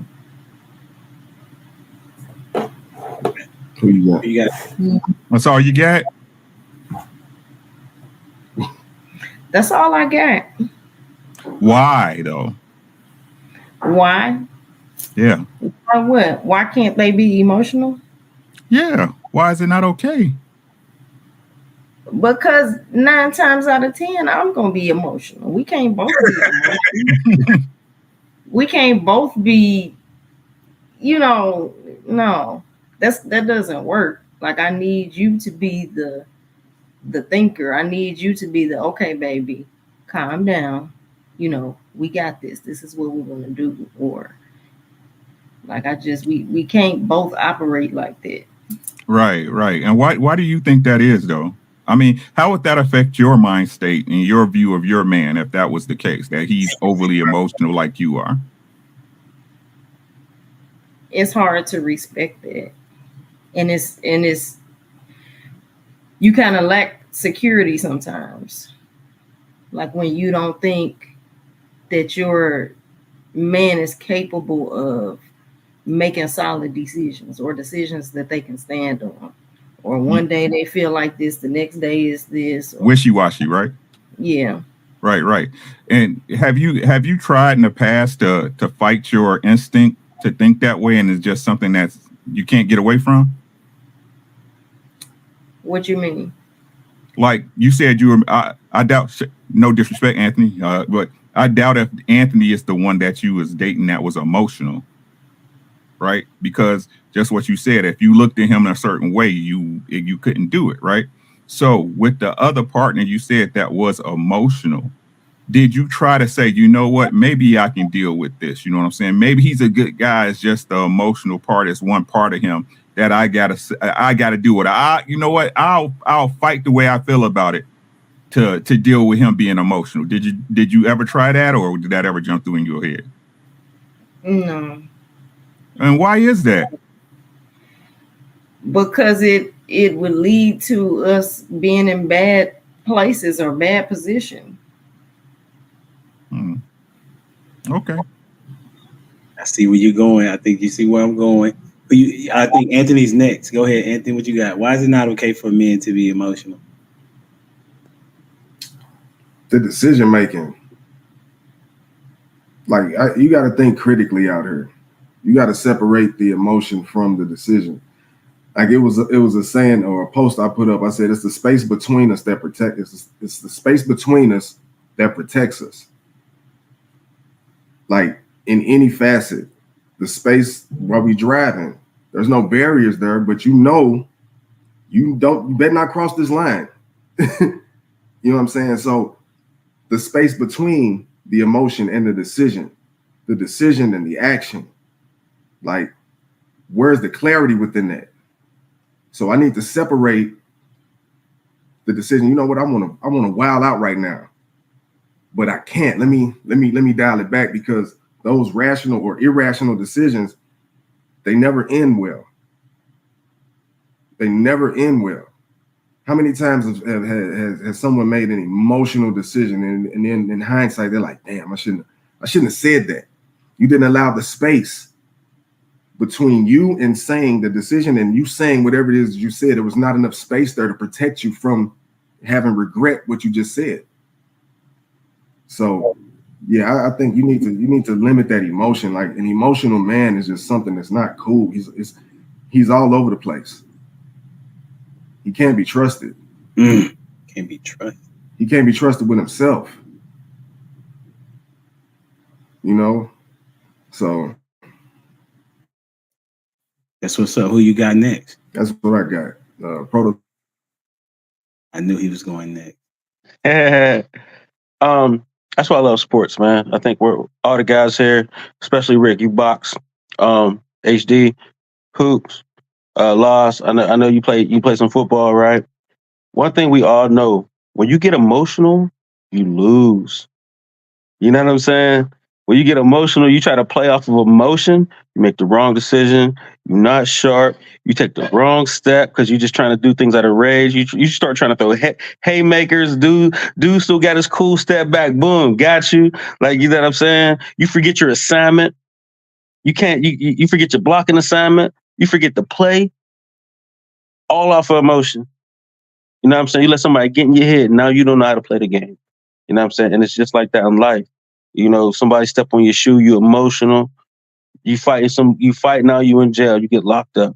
You know what I mean? Dang, 30 seconds, 10 years of life. You understand what I'm saying? So that's why you can't be emotional. That's why, you know what I mean? I don't know if women get that kind of repercussion, but I know men do. You know what I'm saying? And that split second of emotion and you making that decision in that time, it's over for you. You'll end your life. That's the crash out. You know what I'm saying? So that's why it's not okay for men to be emotional. So I'm gonna just leave it there. That's good. That's real good. Who you got? I want to go with Loss. Appreciate it. Humble Dad saw my question, man. He says, why should men respect women when they're emotional? You're an adult. I expect you to handle yourself as one. I expect children to be emotional. You know what I'm saying? Because they have less experience. But as a full-grown adult, I expect women to be rational. I expect women to govern themselves accordingly. I remember one time me and my ex got into it and she fell out on the floor, started kicking and screaming. I say, if you don't get up, you're a grown woman. Get up and talk to me like you got some sense. You see what I'm saying? That's the type of stuff I'm talking about. But I want to challenge your thinking today. Okay. Say, for instance, you had an arm, okay, regular old arm doing what it's supposed to do, and you left your hand on the stove, and for some reason your hand didn't get hot. It just started cooking. Then all of a sudden somebody walks in and they see, hey man, don't you see your hand on fire? Oh, it is. Let me pull my hand off of the stove. That's not how people work. You understand what I'm saying? So how much better would we be if we gave our spouses immediate, feedback when something bothers us? I've seen men go through life so many times who hold stuff in and don't exactly tell their wife what's exactly on their mind because they have to be in control or they have to be stoic. You know what I'm saying? And what happens is women have this delusion as if we're Superman. You know what I'm saying? That we don't have emotions, that we don't feel, you know what I'm saying? We don't feel pain.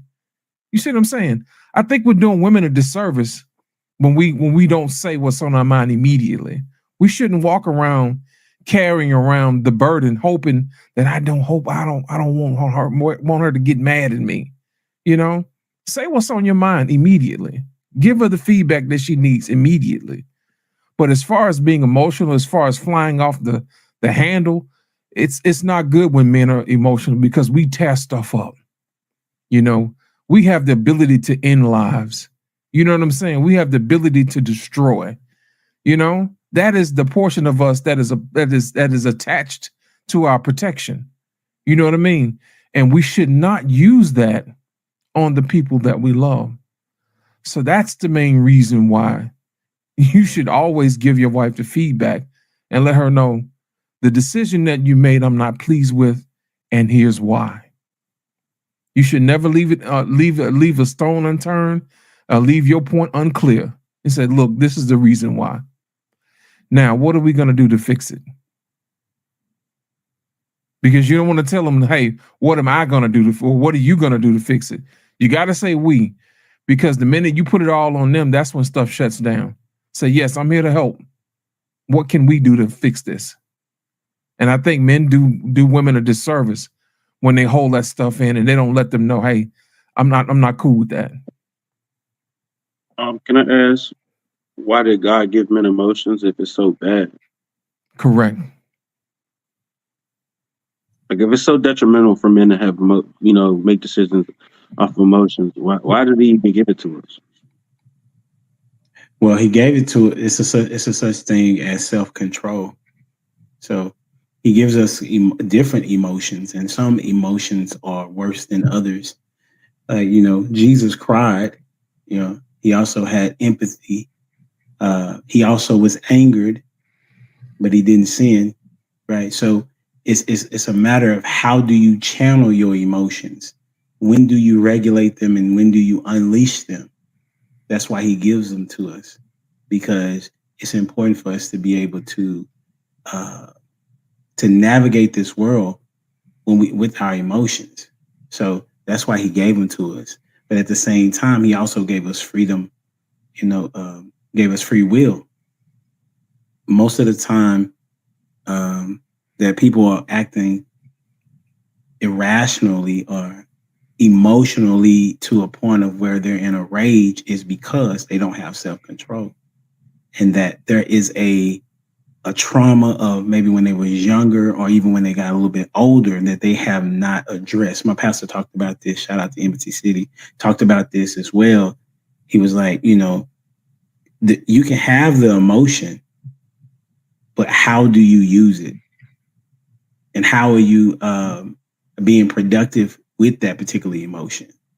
Because, like, for example, Prototype, you have emotions. Like when we hear you communicate, we can tell that you care, right? But we also know you'll put hands on somebody if it comes to that. You see what I'm saying? So, but there's also a time where you will reserve yourself from putting your hands on somebody. So it's there, but it's needed to be tamed and used when necessary. Who you got going next, Lost? I want to go to Anthony. Let's go. Yeah, I think I already went. We talked about Anthony did. Yeah, he did go. Okay. Rick. What was the question? Let me find. Why is it not okay for men to be emotional?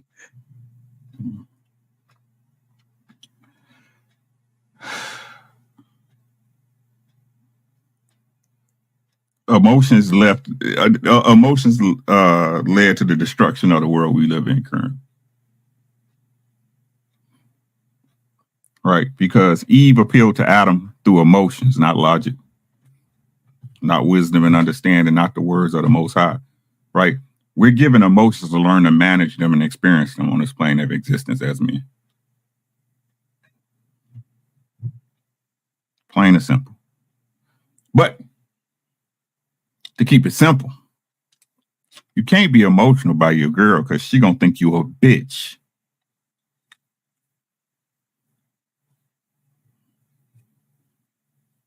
Right? Just what my sister Alicia said down there. Two of us can't be emotional. See how women understand the default setting for them is to be emotional and no one cares and no one says, oh, you're so out of pocket. Well, you're an adult woman. You should. No one says that. I mean, lit, but he a different type of dude. You know what I'm saying? Shout out to my guy. You know what I'm saying? Right. But it's understood and expected of her that when shit hit the fan, 9 times out of 10, she's going to lose it. And if she did happen to stay with that man during times, because most girls will give you a pass. They'll give you a pass. Shit happens, right? Players mess up, right? Right? But every time something flow through and it ain't going right, you losing it?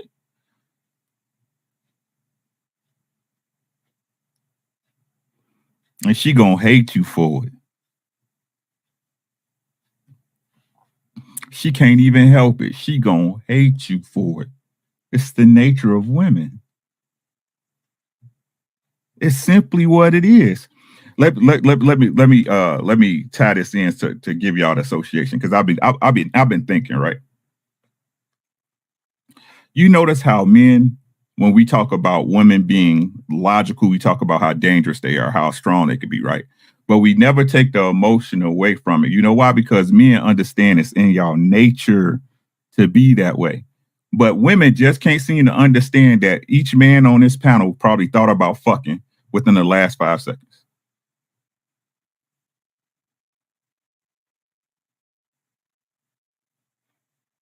Y'all can't understand that, but us as men, right? We have to understand that y'all being emotional and not being able to handle those stressful situations, it's just part of you. So much so that we as men, because if you're a man of a certain stature and you look a certain way and that energy is just different, right? You walk in and ladies turn their head, they see what's popping. Those men understand they can have access to other women, but we fight our nature. God damn it. We put the gloves on. We keep them on every day, right? Because we understand we are a reflection of you as well. But ask a woman to get her emotions in check.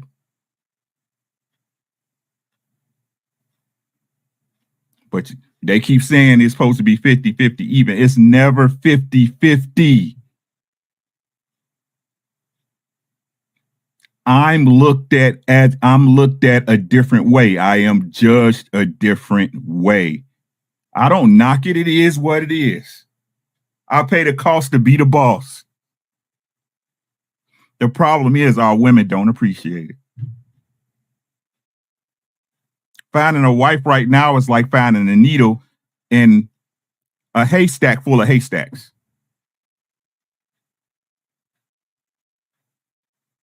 But y'all look at the men and say, we the problem. Men ain't changed. This drizzle stuff and stuff y'all hearing recently is simply men adjusting to y'all. If every woman shut it down, right? If every woman, the sisterhood came together and was like, you know what? If you ain't a good wife, you out of here. This is what we own. We're about building our men and building our children and building community. It'll change like that. It would change like that because the men who wasn't supposed to have access wouldn't have access. How can you how you gonna shoot up the club? You can't even get in.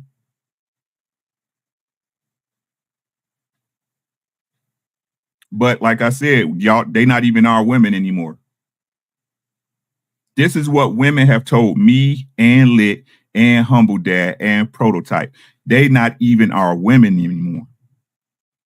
Don't worry about the black woman. Worry about the black man. And I don't care what people say, people just talking. When you talk, that's a reflection of your thought process and your spiritual self. Out of the mouth comes what's in the heart. Don't lie to me. Don't lie to me. Don't lie to us.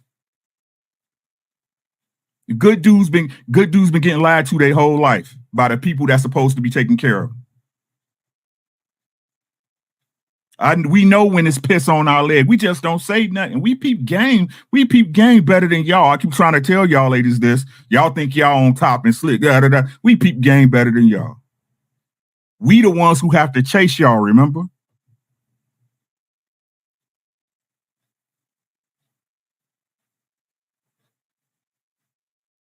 This is something women gotta fix. The black man ain't got nothing to do with this one. I said it before and I said it again. The black man ain't got nothing to do with this one. You can't be vulnerable. You can't be scared because you're a woman. She's gonna hold it against you. The best woman would. It's in her nature. Every woman wants two things off rip: protection and provision. That's why you with your man right now, because at a minimum, he provide those two things at a minimum. Because if not, you wouldn't be with him, facts. If not, you wouldn't be with him. Our people have to stop lying about what's really going on, because if not, we gonna stay in the same spot. I've been saying this for 3 years. If the black man is control of the black woman, if everything the black man puts out that's negative affects our community so great, then why y'all so quick to get rid of them? Did you hear what I said? Your kids is bad and didn't turn out the way they did because you didn't have a father, their father wasn't there, right? You couldn't be a soft and feminine woman, right? Because a man wasn't in the house. Which one is it?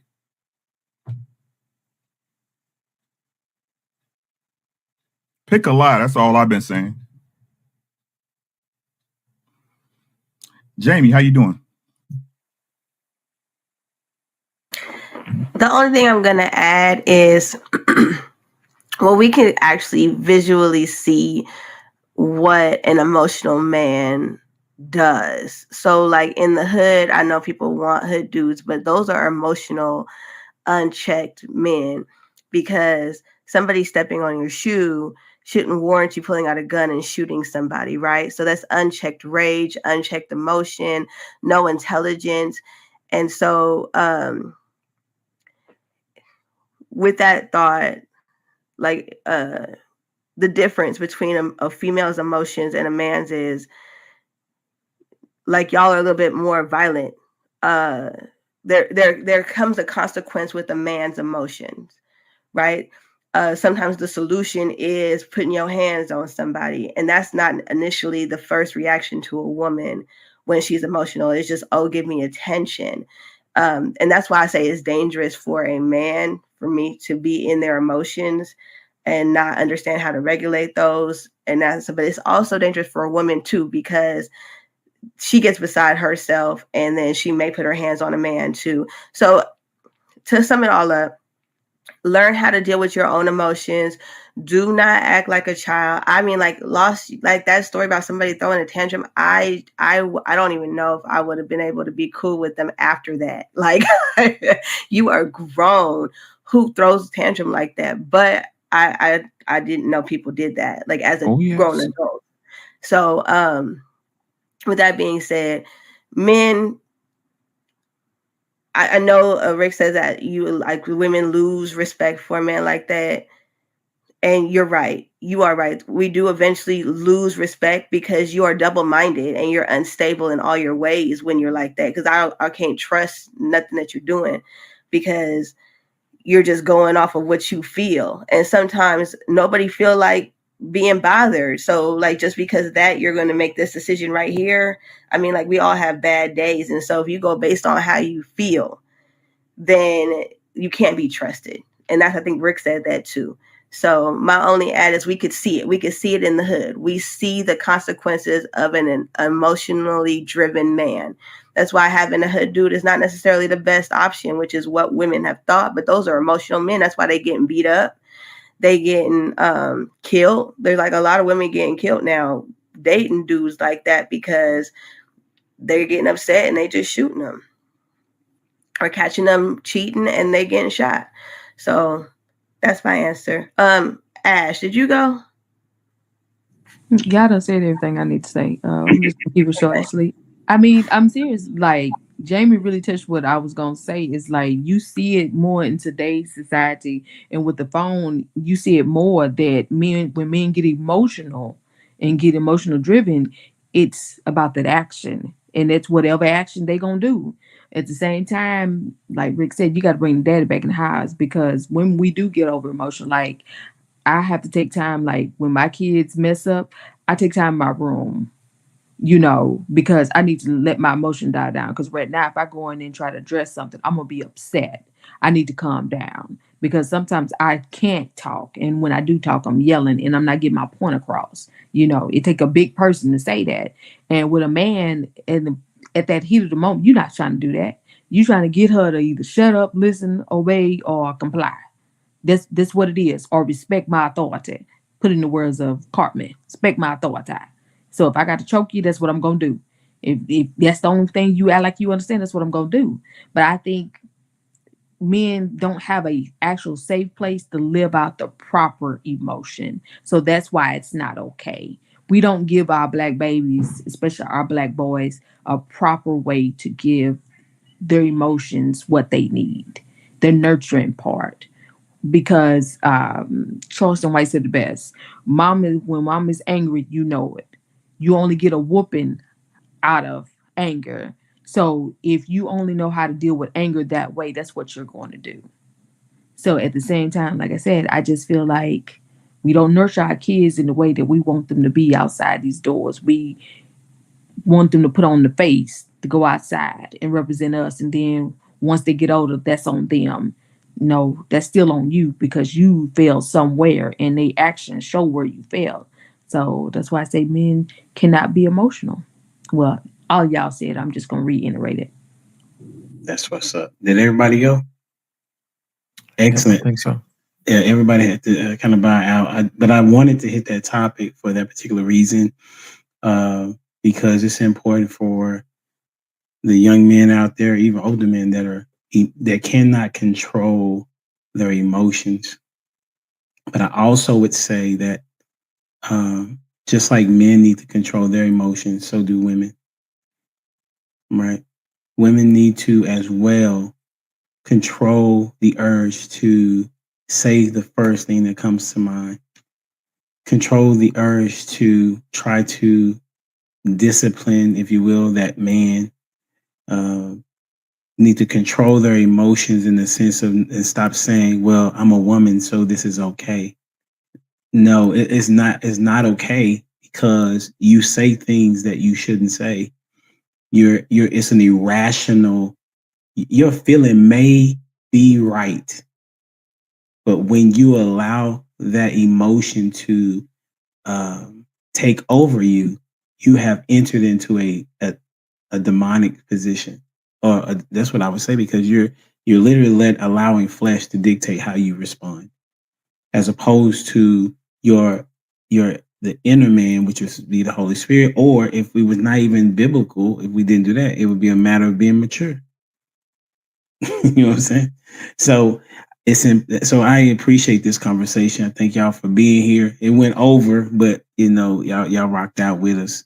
Don't forget to check out Lost in Translation podcast. Just type it in on Google. You know what I'm saying? You'll find him. And then you got Uncle Rick coming through. I appreciate you, homie. We know each other in real life. You know what I'm saying? We chop it up in real life. We've been has it been 3? It's been 2.5 years. We're going on 3. You're going on 3. Ooh, that's what's up. Hey, and thank you for being here, Rick. Make sure y'all check out Rick on wherever he is. The podcast, what is it? Truckers? Truck Chronicles. Truck Chronicles. I really wish it was Riding with Rick, but that's just me. Okay. The show that he had, do I have it back in the back chat? I'm gonna put it for other people to go see this too, because I really thought that was a really good point in which he expressed how women are as it relates to that. So I put that in the chat. Ash, make sure you check her out on IG. You know what I'm saying? She driving the bus and letting people know what it is. She's swinging that thing, right? Swinging and banging. All I need is the swingers to match my Houston lifestyle. We know this. And then you got It's Me, Jamie. She chronicles everything about her life. You know what I'm saying? And then she hit you with the word at the same time. So I want to say thank you to my people. I appreciate y'all. I don't even pay y'all to be here. Y'all still rock out with me. And but in due time. You feel me? Until next time, we out here. Deuces.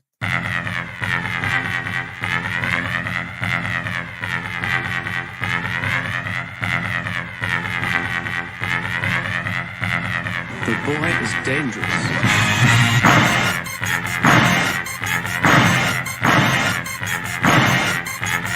Bad feeling about this.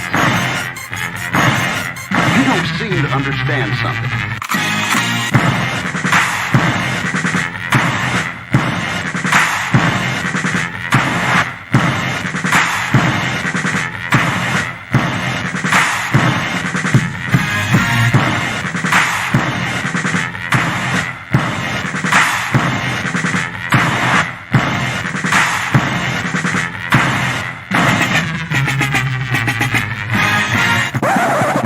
The thing that I like most about being a dad is that I see that I'm about to impact the world.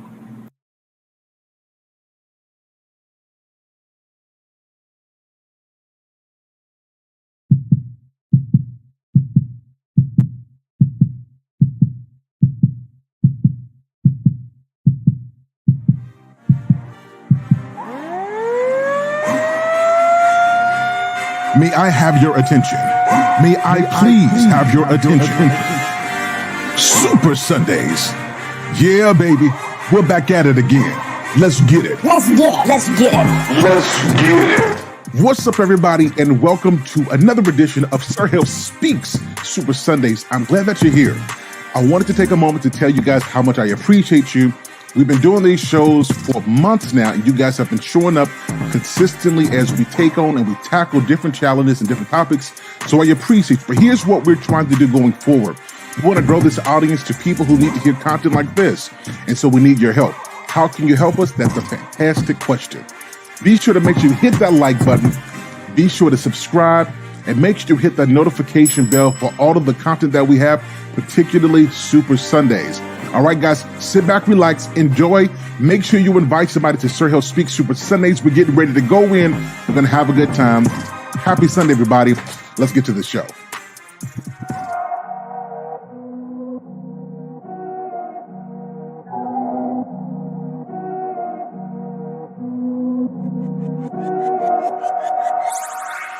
Go dummy, go beast on them. I go beast. Go deep, I OD on them. I OD. Apply pressure, put heat on them. Put that 0 degrees on them. 500 degrees. Go dummy, go beast on them. I go beast. Go deep, I OD on them. I OD. Apply pressure, put heat on them. Put that 0 degrees on them. 500 degrees. Down, levitate, going up, elevate. Watch me demonstrate. On time, never late. I grind, celebrate. No pump, fake, hesitate. I've been scoring every day. Champagne, Perrier. Since 9-3, been in the box now, stepping up tone. Like straight out the sandlot, now I'm plotting on the globe. I work hard, I show love. That calm and steady grind. Got this far, I go hard. Let God take control. I was starving skinny, now my weight up. Got no energy for haters. See you trying, see you later. I'm shooting for the stars, need no laser beam. Blowing like the greatest, but it's one who's always greater. Yo, go dummy, go beast on them. I go beast. Go deep, I OD on them. I OD. Apply pressure, put heat on them. Put that 0 degrees on them. 500 degrees. Go dummy, go beast on them. I go beast. Go deep, I OD on them. I OD. Apply pressure, put heat on them. Put that 0 degrees on them. 500 degrees. Smell good, skin clear. This here my year. Hey, look up here. This here my tier. Same fit 4 days. I grind 4 ways. I play no games. All me, no blame. On the wave, my own wave. Can't stop my shine. In the lane, my own lane. Can't stop my grind. 40 yard in the V12 like 1.5. At 19, I cleared 19 in a month, no lie. Oh God. And I was starving skinny, now my weight up. Got no energy for haters. See you trying, see you later. I'm shooting for the stars, need no laser beam. Blowing like the greatest, but it's one who's always greater. Yo, go dummy, go beast on them. I go beast. Go deep, I OD on them. I OD. Apply pressure, put heat on them. Put that 0 degrees on them. 500 degrees. Go dummy, go beast on them. I go beast. Go deep, I OD on them. I OD. Apply pressure, put heat on them. Put that 0 degrees on them. 500 degrees. Lights up, everybody. We getting ready to have a great show. Let's get it. Young is coming to you live from a place where nobody else know to take it. They hand out, they want us to split the pie, right? Cause they realize that we gone crazy. Yeah, I flip my pie, really did that 180. Yeah. I flip my pie, really did that 180. Young is coming to you live from a place where nobody else know to take it. They hand out, they want us to split the pie, right? Cause they realize that we gone crazy. Yeah, I flip my pie, really did that 180. Yeah. I flip my pie, really did that 180. Who's that gon' tell me I can't do? Better be on time with my bankroll. Tall fat, no ball cat, no lit word. Routine like clockwork, my wrist word. Let's go like that. I flourish the cook, got no roof on it. I'm taunting, I'm all in the moment. Everything that I don't miss. Till someone get John on the line, say the invoice is coming. I'm thumbing through stacks of that cold ball. They egging me on, so I'm going off. I got them mad, I show off. They treating my life like it's no law. I never flex above my means. I spit the cream on my tribe, don't I? Don't bro me, don't know me, you not regime. To the one with the condom, my eye is on it. Yeah. I see you move through the base, they precaution, they snaking, they seeing me. Money tree, wake up the royalties. I got a queen, yeah, she go with me. She making me feel like I'm royalty. It's probably cause we royalty. I just got fresh with the golden piece, shrug, show the emoji, okay. You know it's me, diamond soul, dancing, singing like Jodeci. 10 out of 10 every time till they notice me. What you thought I was supposed to be. Ain't nobody close to me. Granted my hits touch the billboards, and they printing my face on the billboard. They envy my drip, I'm enlightened. You should let go of that hate, but you feel more. I make them rage every time they get flame when they hear what I say coming straight from the source, yeah. I Come a long way from the coast by the shore, my boy, I'm enjoying this time. Young bitch coming to you live from a place where nobody else know to take it. They hand out, they want us to split the pie, right? Cause they realize that we going crazy. Yeah, I flip my pie, really did that 180. I flip my pie, really did that 180. Who's that gon' tell me I can't do? I can't do. Better be on time with my bankroll. Talk fat, no ball cap. And now, your host, Sir Hill Speaks.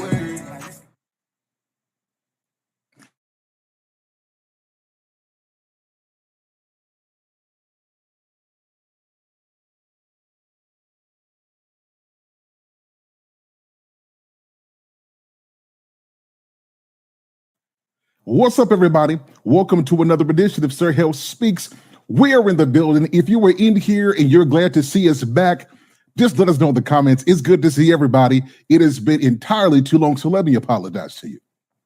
Let Sir Hill take this moment, this somber moment in American history, and apologize for the time we've been away with Super Sunday. So we're going to make it up to you guys tonight by having a fantastic show. But before we do this, because it's been so long, I want to show some respect to the good people of the chat. Those of you who have shown up here tonight looking good and smelling good because you wouldn't have shown up any other way. I want to show you guys some love in the chat. I appreciate everybody. Tips and trips. What's going on with you? It's good to see you. Glad that you're here. The world's greatest embrace the grace. Oh, she is. She's in the building.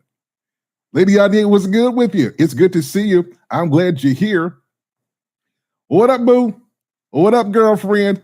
How are you, my love? Glad you're here tonight. What's going on with you? Ladies and gentlemen, Lost in Translation podcast is in the building. Salute to you, sir. What's going on? Who else we got up in here? Chaos Rain, what's up? Now, listen, we're going to work on this. We're going to work on this. We're going to work on this hell.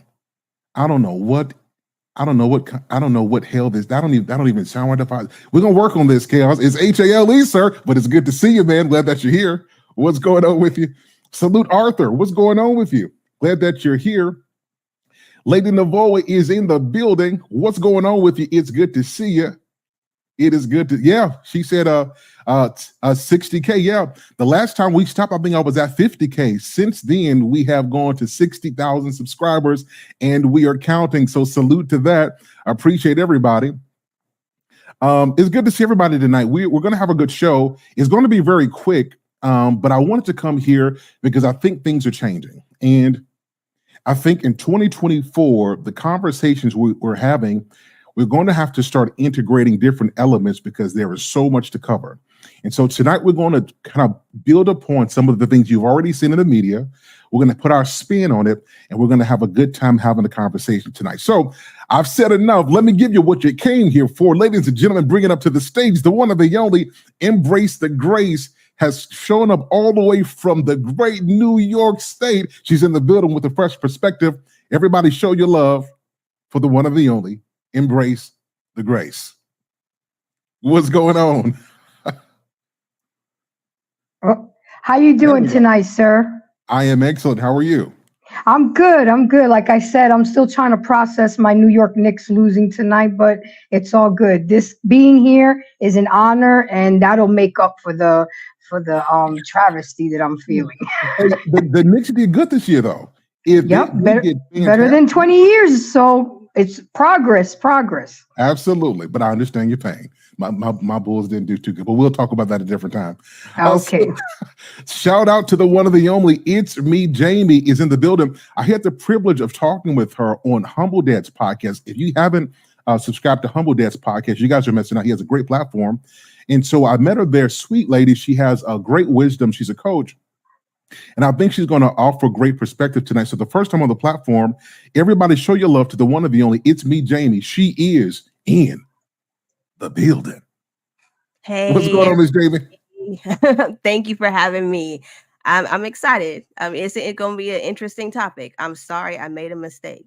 So, absolutely. But how many times, right? So we're gonna get into it. I might even sing some R&B tonight to make it right. But we'll deal with that later. It's good to hear. Glad to see you here. All right, guys, and you guys know I'm bringing up the one of the only Sir Charles is in the building. Charlie Heights is in the building. Everybody show your love to an honorary and a legendary member. We've got great clips. He didn't give us some great content. Everybody show your love for the one of the only. Charlie Heights is in the building. Good evening, formerly known as Sir Charles God. Charlie Heights. I'm trying to do a little bit of rebranding. Good evening, ladies. Good evening, Sir Hale. Good evening. Good evening to the chat. How's everyone? I'm glad to be here. Yeah, good to see you, man. Well, everybody's looking good. Nice to meet you. What y'all been doing today? Everybody came here looking good. Like what y'all got going on? I was working all day. I've been working since 7 a.m. and I didn't stop till 7. That's a 12-hour day. Okay. All right. Wow. Okay. Awesome. All right. Yeah. But I don't look like it though, so that makes me feel good. Thank you. That is a compliment.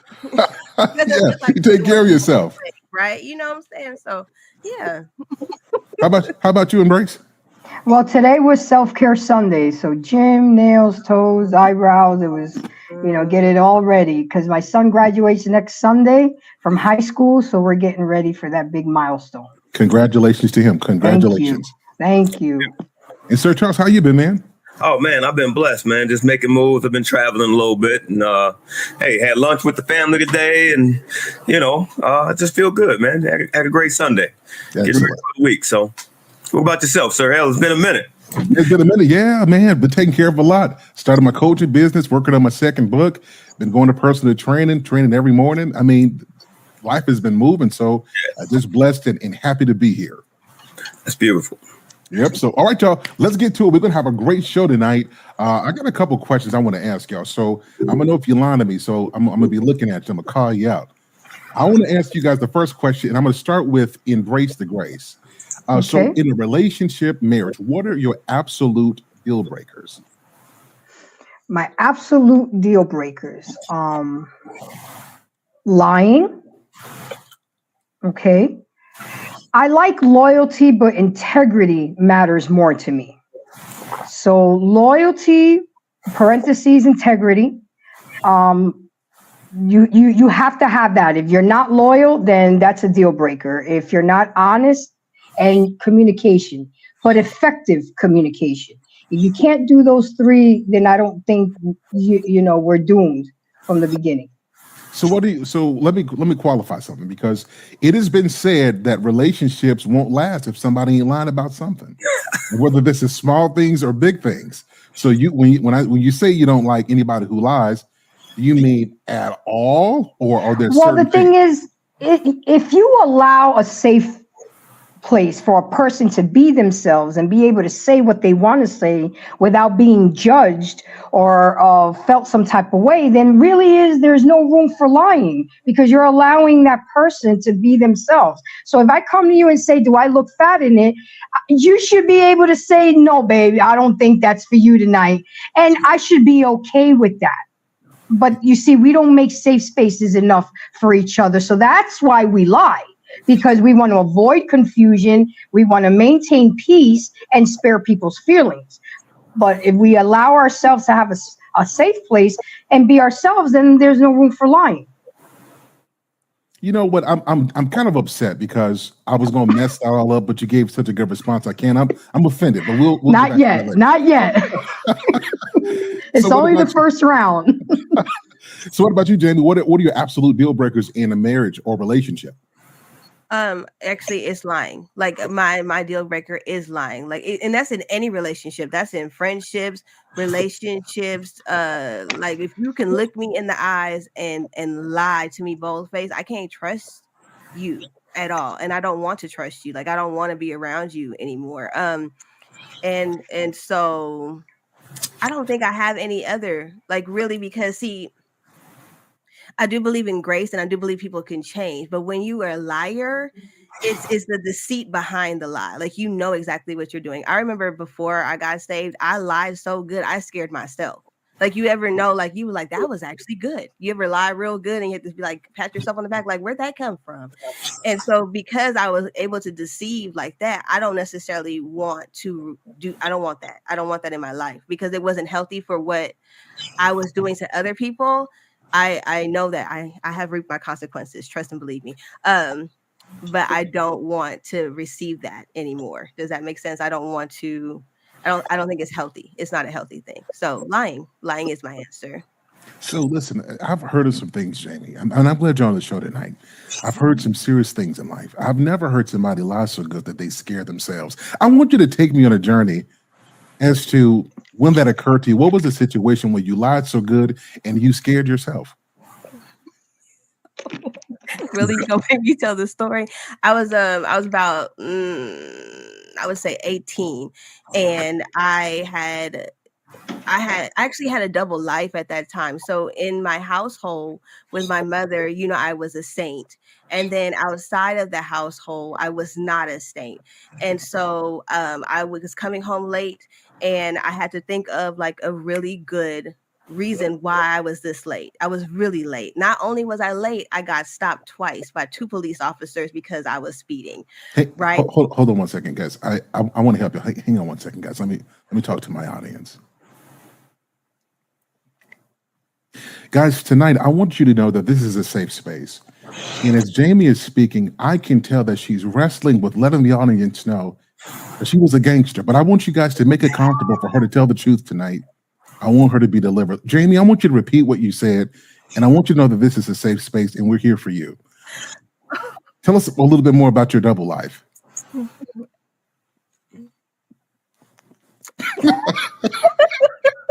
Yo, so she's not a gangster, y'all. I'm just putting her on the spot. No, I really, you might be right. Lord. You might be right. That's why that's funny. Like, you might be right. So anyway, Wow. I had to come up with a story, and it was on the fly because my mom, she knows when you're lying because my dad was a liar. And so, I had lied so good that night she believed me. She literally believed me. And she's probably listening to this now. And at this point, as her listening to this now, she knows that I lied to her that night.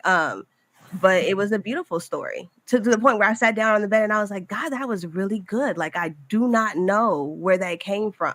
And it scared me a little bit. That's when I knew I needed to change. That's like probably like the first time where I was like, I'm playing with the Lord, and I'm playing out here in these streets. And that's my story. You said I was a gangster. I was raised by a gangster, though. Listen, I know things I shouldn't know. All right, well, listen, thank you for sharing it. I really appreciate it. It's an interesting story, and I think it speaks to the fact that it's important for us to talk because you never know what people have come from and what they've been through. So I really appreciate you sharing that. It's interesting. I was just joking, like I was just because but I appreciate you opening up and sharing that. I really appreciate that. You're welcome. You'd be surprised, my dad. You would be surprised. My life is a little interesting. Okay, we're gonna get into it. We'll find out as we go. Yep. So sorry, Charles. You've been waiting. So what about you in relationships and marriage? What are your absolute deal breakers? I think we all hate a liar to some degree, but marriage wouldn't work without a good lie. Somebody has to lie somewhere. Here's the thing. It's been well, let me get my answer first. My answer is lack of appreciation and reciprocity. Because I don't really care if you lie so much. If you don't appreciate my efforts and you don't reciprocate, meaning that, we're trying to really make this thing work, is really, this thing is really a partnership, not just one sided, me doing all the giving, you doing all the taking. Hey, we can work this thing out. But I just want to address the lie situation real quick. I know we've all been in a situation where the truth was stranger than fiction, right? You know that if you told the truth, which is probably innocent, there's going to be some discussion, right? So you may as well lie to try to just avoid having the extra discussion. I'm saying, so that's my point about having, sometimes having a happy marriage might require a few white lies, if you will, not black lies. Black lies is is something different. But anyhow, my deal breaker is lack of reciprocity and a lack of appreciation, for sure. Okay, I want to get the latest response because Jamie looks like she's concerned. Jamie, do you have some thoughts about that? Yeah, because like, what is the reciprocity and reciprocation that you're asking for is a lie. Like, what if she's finessing you? Like, is that okay still? Well, I mean, so my love language is acts of service, first of all. So I'm paying attention to what you do. You know, at the end of the day, okay, for example, someone can tell you that they love you every day, right? But if they don't show it in action, they're lying. Right. I mean, so I'm basing on what I see. Are you a good wife? Are you a good mother? Are you a good business partner? Are you playing hot potato with the money? Are you, is your time really unaccounted? I mean, how much of your time is unaccounted for? I don't need to know where you are every minute of the day. I'm not that controlling. But so what I'm saying is that I try not to think too deep into it, because I know I found myself in situations to whereas if I tell the truth, it's innocent, it's probably going to add more discussion. So I wouldn't require that of my wife. If she's a good wife, a good mother, we're great business partners, I might turn a blind eye to. I don't need to know every detail. That's just me personally, though. Jamie and Brace, you have thoughts on what Sir Charles just said? I agree with him, and it's important, especially to a man, to show appreciation, because appreciation and respect does equal love to a man.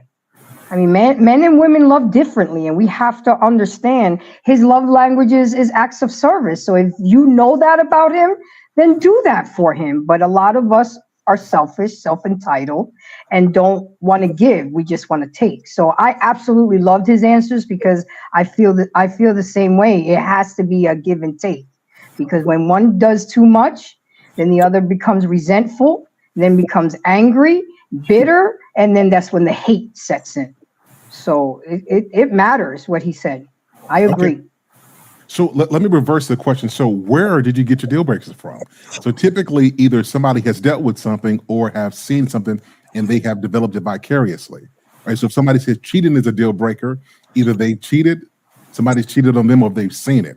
So I'll ask that question. So Embrace, where did you get your deal breakers from? My deal breakers is communication. Effective communication is important, and a lot of relationships that I've been have broken down because of lack of communication. And it's not only lack of communication. A lot of people don't know how to communicate nowadays. We are socially awkward. It's all about texting or social media. We can't just sit face to face anymore like the old days. So the deal breaker with me, if I can't feel comfortable communicating with you and being myself, and vice versa, it's going to break the deal, because I got to feel comfortable to speak and not walk around eggshells. Now, how I speak is just as important. The delivery. What about you, Jamie? Where did your deal breakers come from? My deal breaker came from me being a liar. And so, like, Okay. it is what it is. I don't like what I dished out. I don't want it. That's why I don't do it no more. And that's it. Hey, I like that. Everybody salute Jamie on that. That was one of the most realest answers I've heard before. I did it. I didn't like that, and so I don't want it. Much respect to you for that. Sir Charles, what about you?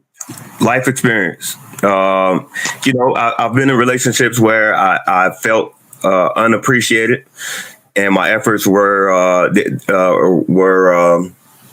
not reciprocated, if you will. So, I just don't like how it feels when I'm doing all the giving and a person is doing all the taking. And it's kind of like making me feel like a fan to a superstar or something. You know what I mean? And not that this person is a helpmate. This person is a dependent now because they're doing all the taking. So no, I life experience. I've been there, and I won't go back. I won't go back to that. I don't like how it feels. Excellent. All right, guys. We're just getting warmed up. We're getting ready to go to the next topic. If you guys are just tuned in, hit the like button on every platform. So whatever platform is streaming, wherever you are, hit the like button, share it out, and invite somebody to join the conversation. All right, guys. The next question is: all relationships have conflict, but what's too much? I want to start with Sir Charles. All relationships have conflict, but what's too much?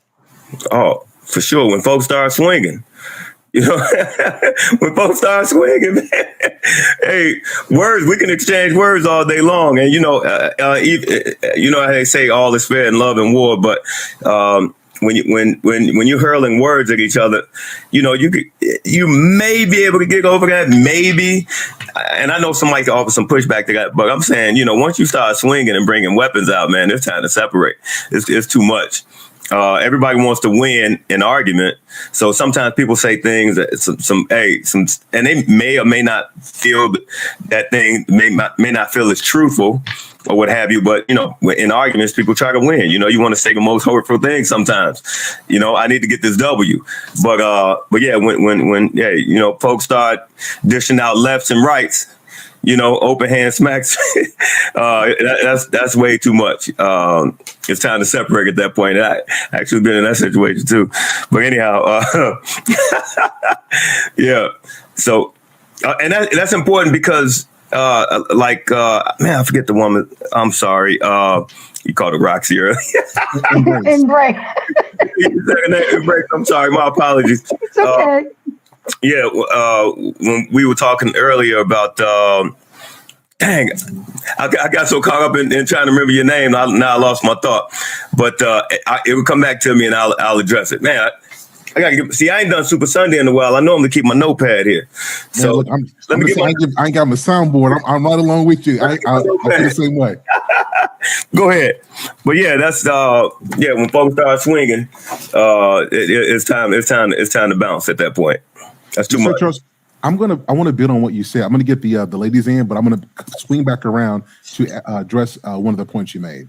Jamie, what about you? All relationships have conflict, but what's too much? I have to agree with.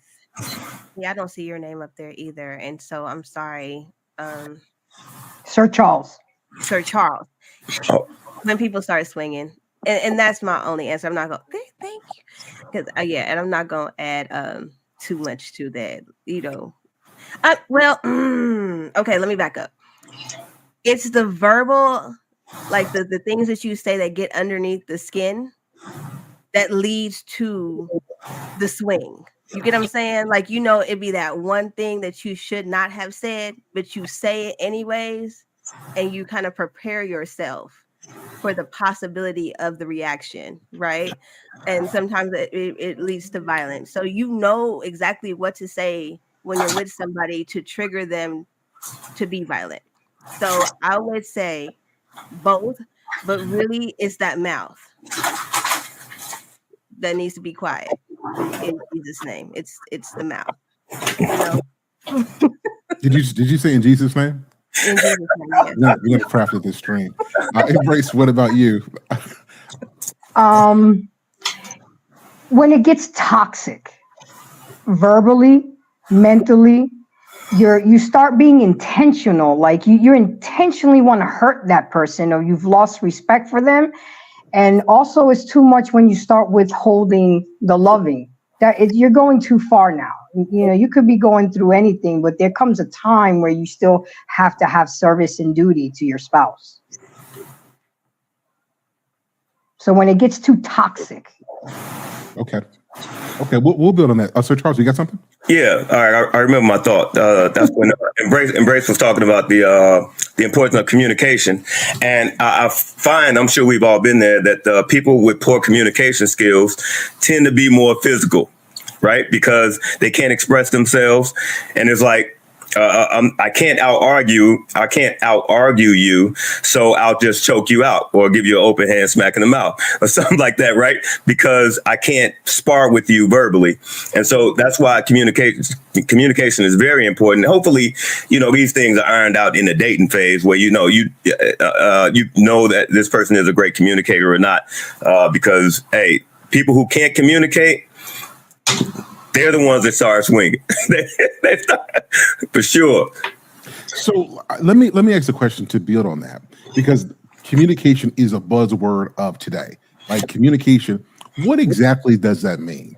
Like what is that? What does it mean? What does it look like? Can somebody give me an example? Okay.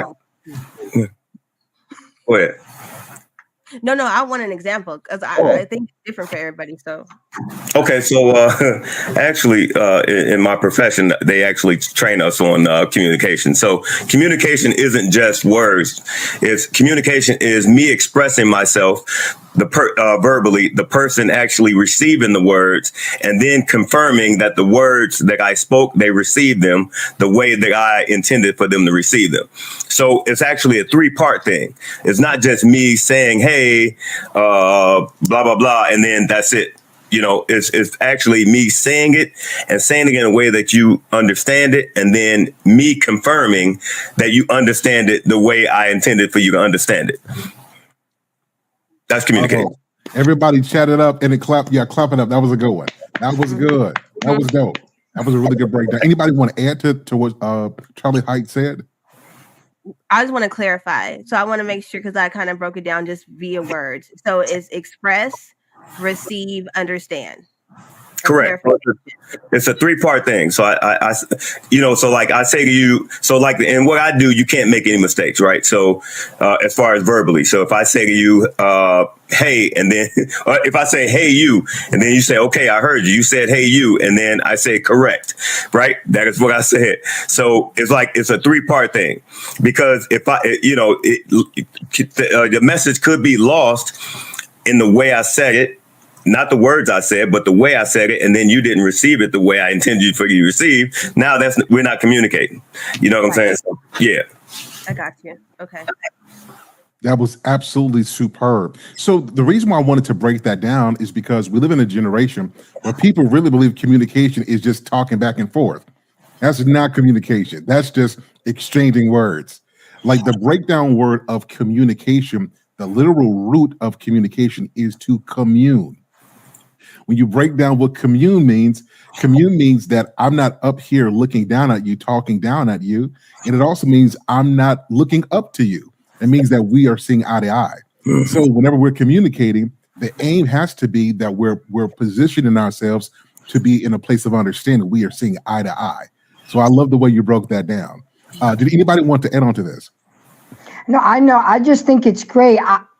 I understand what he's saying. I just use different words.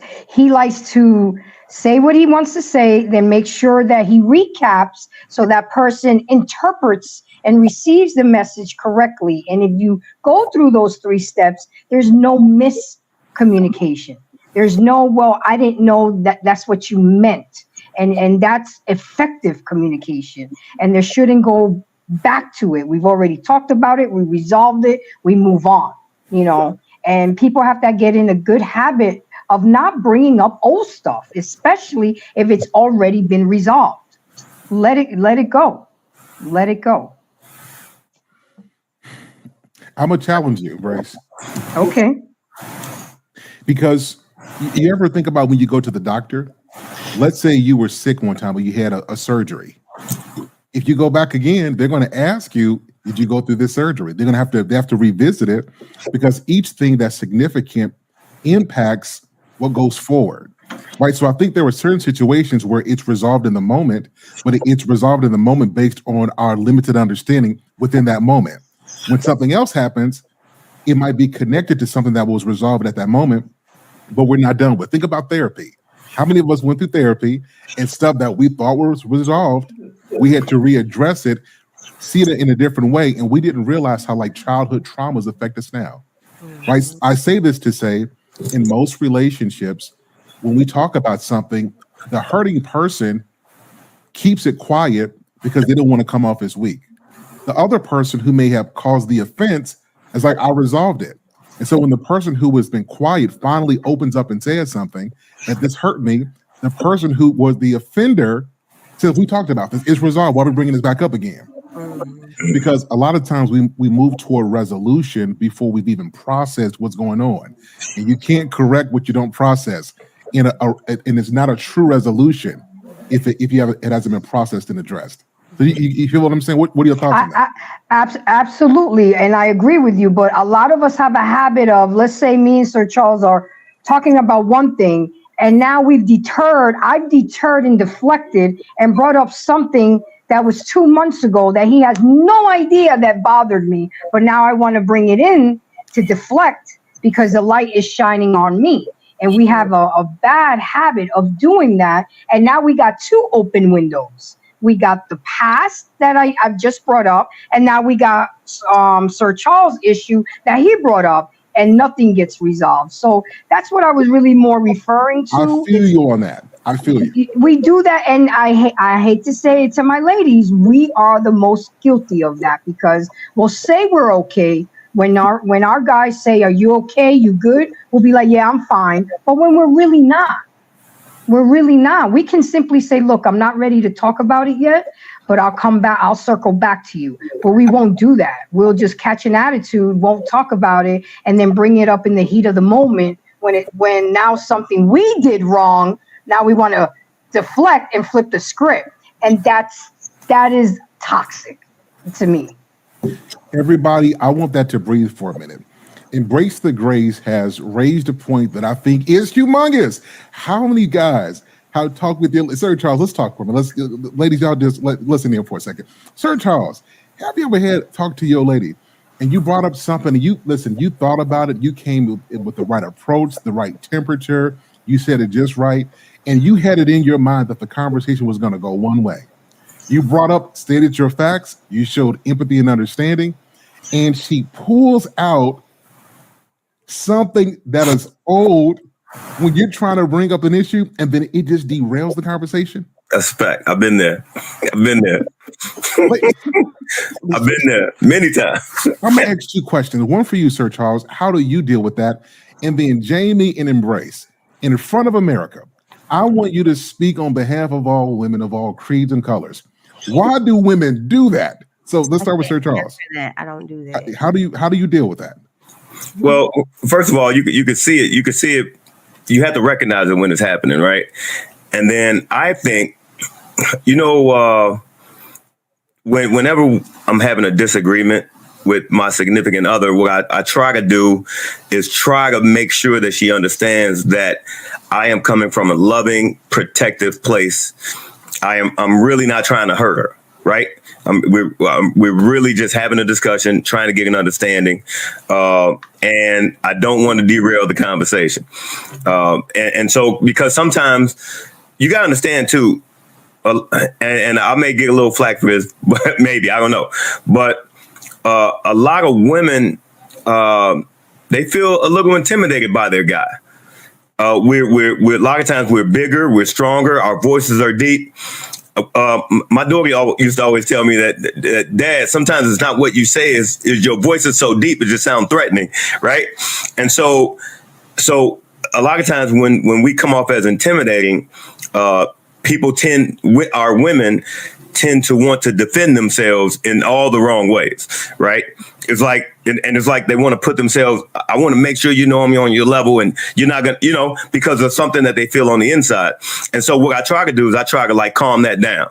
Listen, and it's, I hate to say it, but it's kind of like you do with your daughter, like you get on that level, like, listen, I'm really not trying to like overpower you or whatever, but these are my thoughts, and let's not bring up old stuff because I see you're trying. That's a verbal swing, right? It's a verbal swing, we're not solving the issue. So really, just calming the situation down, letting them know I'm coming from a loving space, and just maintaining that tone of love and protection, and we're just having a discussion, and we don't need to bring up stuff that's going to keep fueling an argument. Excellent.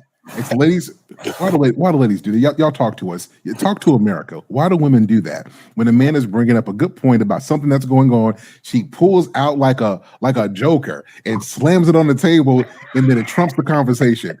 Why does this happen? I'm gonna let Embrace the Grace answer that question. I don't do that, so I can't answer for something that I don't do. Okay, absolutely. One, accountability. Accountability is like kryptonite to women. So when our man is coming to us and want to address something, we don't want to take accountability. So what do? We deflect and redirect. And we avoid it because now we have the spotlight on us and we want to not have the spotlight on us. And that's what we do. And I've done it. I don't do it anymore because I did the work, I did the healing and the therapy, and I realized that was toxic. It wasn't going anywhere. It hurts the other person's feelings because they're coming to you so innocently to try to have a conversation, and here you go, you blow up about something else. So I think women do it more to deflect and take accountability off of their hands. And with that, everybody hit the like button. This conversation is heating up. I was such a great response, Embrace. What I'm doing, guys, is we're asking questions and we're trying to get to the root of why things happen. Whether y'all notice or not, this happens more frequently than I think we want to admit. And not just in romantic relationships. It could be, it depends on the dynamics. It happens a lot. And I think it stems from some type of fear. Embrace, you said you had to do the healing and the work and get therapy. I don't know. It's like a defensive mechanism for some reason. Like you're protecting yourself in a conversation, but it's protecting yourself from what? Earlier you said, which I loved and I agree, we need to create a safe space. So in relationships, are we not facilitating safe spaces so that we are comfortable when we're wrong? What do you guys think about that? I mean, I grew up kind of different. Like it's kind of weird having these conversations because my dad was always very blunt with how he felt. And so being raised around that, if I do something, like I may have said, like I lied to my mom because I didn't want to get in trouble, right? But if I was in a bad mood, you gonna know.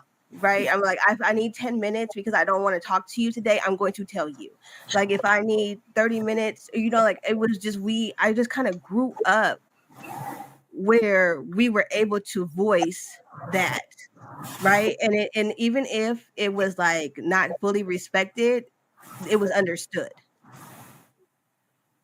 Does that make sense? So it's kind of weird having conversations. Like I've argued with people before who have tried to deflect, and I'm always the person like, no, we're going to stay on this subject. Like I didn't bring that up. That subject is not important. We're talking about what happened today. You get what I'm saying? So like it's just different for me in these situations. I think people forget fear. People operate out of fear, and that's fine, but it doesn't work. You have to be comfortable with how you feel, own it, and you can't expect somebody to have a reaction or respond to you the way that you want them to. And that's just really what it is. People's fear is, I'm not going to be received this way or this certain way anymore. And you have to care less. My dad could care less. He was a nice man when he needed to be. He was the meanest, nicest person I ever met. I'll put it that way. He was the meanest, nicest person I ever met. He kept it really real, but he would do anything for you. And that was just it. Excellent. Anybody want to add to this? I just want to say that kind of behavior starts at an early age. I raised my son where I gave him permission to voice and express himself with absolutely anything, but just keep it respectful. And now at 18 years old, this young man will bring up difficult topics or discussions without feeling uncomfortable. He would come to me and ask me the most outrageous questions, but why? Because I allowed him to feel comfortable. And I think that really should start at an early age, because it's really hard to learn that as you get older because we're so set in our ways. But when you groom them at an early age to be able to, as a little kid, I would when he would cry, I would go down to his level and I said, okay, why are you crying? Are you bleeding? Are you dying? And he would say, no, mommy. And then I would say, I would make it, why are you crying? Express yourself. Tell me the why. You're not just going to sit there and cry for no reason. And it starts at an early age. He said, are you dying? Because sometimes they overdo it and they're crying. And the neighbors down the street can hear them because the little car is underneath the bed and you can't reach it. So you try to teach them at an early age to level out. Now, if your knee is bleeding and you scraped yourself, then okay, go ahead, cry while mom. But I really think that should start at an early age. And unfortunately, nowadays, we're not raised that way. Everything is through texts, social media. I remember as a kid, Monday through Thursday at 6:30, dinner at the dinner table, and Sundays with families. That's important. where you learn to express yourself. How was your day? You know, I had a problem. But we just don't do that. And when we realize that we don't have good communication skills, sometimes it's too late. Excellent point. Yeah. Great point. Excellent point. Everybody, if you're just joining in, hit the like button. We've got another question I'm going to move to. Let's get personal. Have you ever been the problem in your relationship? Let's start with Sir Charles. Have you ever been the problem? And if so, how did you know you were the problem? Dang. Man, hey, I just recently, you know, came to terms with that. Yeah. I know I was probably the problem in my last relationship. But you know what? There were so many variables. Okay, all right. Oh, here we go with the deflection. No. I'm kidding. You were doing so good, so. Look,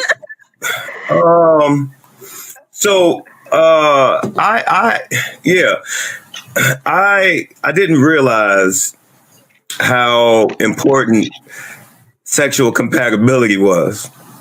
Okay. So I tried to overlook a lot of things because this woman was amazing, and but we just weren't compatible there.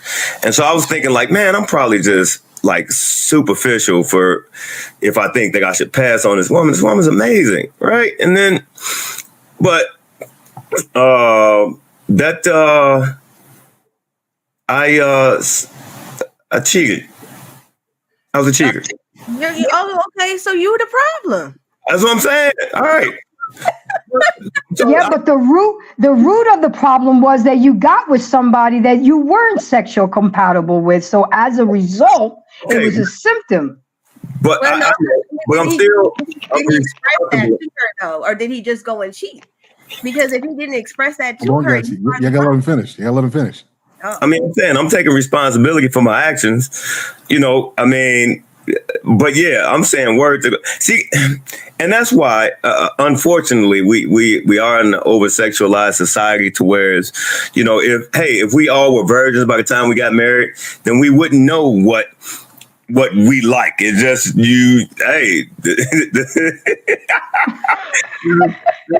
this is what it is, and perhaps I don't know. People could make the argument that sex ain't supposed to be used for recreation or what you call it, pleasure and recreation or what have you. But what? I got a question before you go. Yes, ma'am. Did you tell her that she was dissatisfied? Who? Did you tell the woman before you cheated? Did you tell the person you were with that you were not happy with the sex? Did you give her the opportunity to be better? Hell no. No, hey, let me tell you something. You know, hell ain't a bad word, is it? Hey, let me tell you something. Hey, one of the worst things you could do is tell a woman that her cookie ain't cutting it. You know what I mean? Was it cookie as a whole, or was it just like it was something she couldn't fix? It was a lot, man. I'm just trying to understand. Like, I'm just, like. No. I guess what I'm saying is that bottom line is that it was a problem from the jump, and I tried to ignore it. I really tried to ignore it, and I contracted certain activities out. It's an epic hour of outrageous excuses. So yeah, I was the problem. I'm admitting. I was the problem, and it is what it is. But I'll never make that mistake again because the cookie got to be on point. But I hear a lot of good stuff that came out of that. Everything that I heard the fact that there wasn't a safe space created for you, so that's why you didn't talk to her about it. I heard that you took accountability and said that you went and cheated. And I also heard that you realize now that sexual compatibility is important to you in a relationship. So now moving forward in your next relationship, you're going to make sure that you don't ignore that red flag and you address it. So to me, when I do life coaching, I always try to bring out the positive in somebody's negative. So No, I'm going to stop you that's there. I'm going to stop you there. okay. Sir Charles was a whoremonger. Yeah, We have to allow it to be what it is. We have to allow it to be what it is. We have to allow this. But see, I don't know him, so I'm going on a clean slate him a with hard him. time. That's like my brother. You gotta listen to him a little bit more. He was saying it without saying it. Yeah, so listen, Sir Charles, real talk, man. Thanks for opening up and sharing that. A lot of people don't do work. Like, when somebody has grown is when they can talk about it. They can be open and honest about that. So, like, real talk, thank you for sharing that. It's a lot of people who don't know how to change why relationships end up the same way because they don't learn from stuff. So thank you for opening up and sharing that. I truly appreciate you, and I'm glad that you are reformed. Well, we'll talk about that later. But I'm glad where you are. Yeah. So it's me, Jamie. What about you? Have you ever been the problem in your relationship?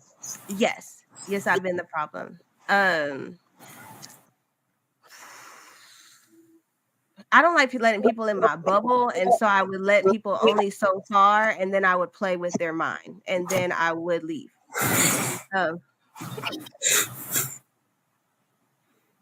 That's just the truth. And so, Jamie, you're a little bit low. I'm not sure if it's just me. Yeah, I can hear you. Yeah. You get okay. So I gotta talk in here. You can hear me better like this, though, right? Yes. Okay. So I was basically emotionally detached for a long time, and I was actually taught that. I told you, like my dad was a different type of dad, and so he did not teach me, he taught me how to be emotionally attached, how to function like that in relationships.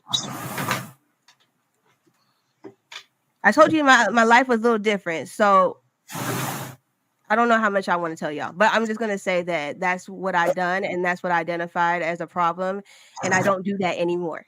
But that's the question I want to ask you. So how did you identify that it was a problem? When a man tells you that you are emotionally attached, and okay, that'll do it, definitely. Yeah. When several tell you. Something about what you said is I don't think people do that. So I'm not sure at which relationship you heard it, but a lot of people felt it's like they think everybody's lying. You know what I mean? They kind of reject, even if it's a pattern, they reject it, and so they never grow. And then they ultimately try to find somebody who just accepts that, and they never have to grow or change. So I appreciate you sharing that. Yeah, no, it was a problem for sure. Excellent. What about you, Embrace? I know the answer to yours is no, but can you try to make up something? Have you ever been the problem? No, when I was younger, I had a mouth on me. I was sassy. I could be never in public, but I was disrespectful, and I had a habit of saying things that would hit below the belt. And that's it's a big Scorpio trait, but you can't use that as an excuse. You cannot display sign language when you're trying to communicate with a loved one. And if nobody knows what sign language is, we have a big habit of shaming, insulting, making them feel guilty, and then the need to be right. So I was sassy with my mouth. I was rude. I was mean and disrespectful when I was younger. So when did it change, and what sparked you to say, I got to change this?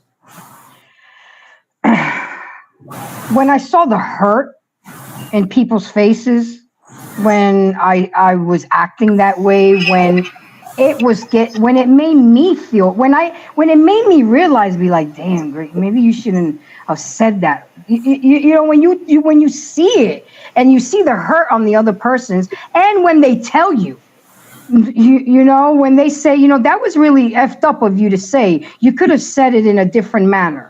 So I really had to learn and mindfully, I don't pop off the mouth anymore. I think before I speak. I'll even count to 10 backwards.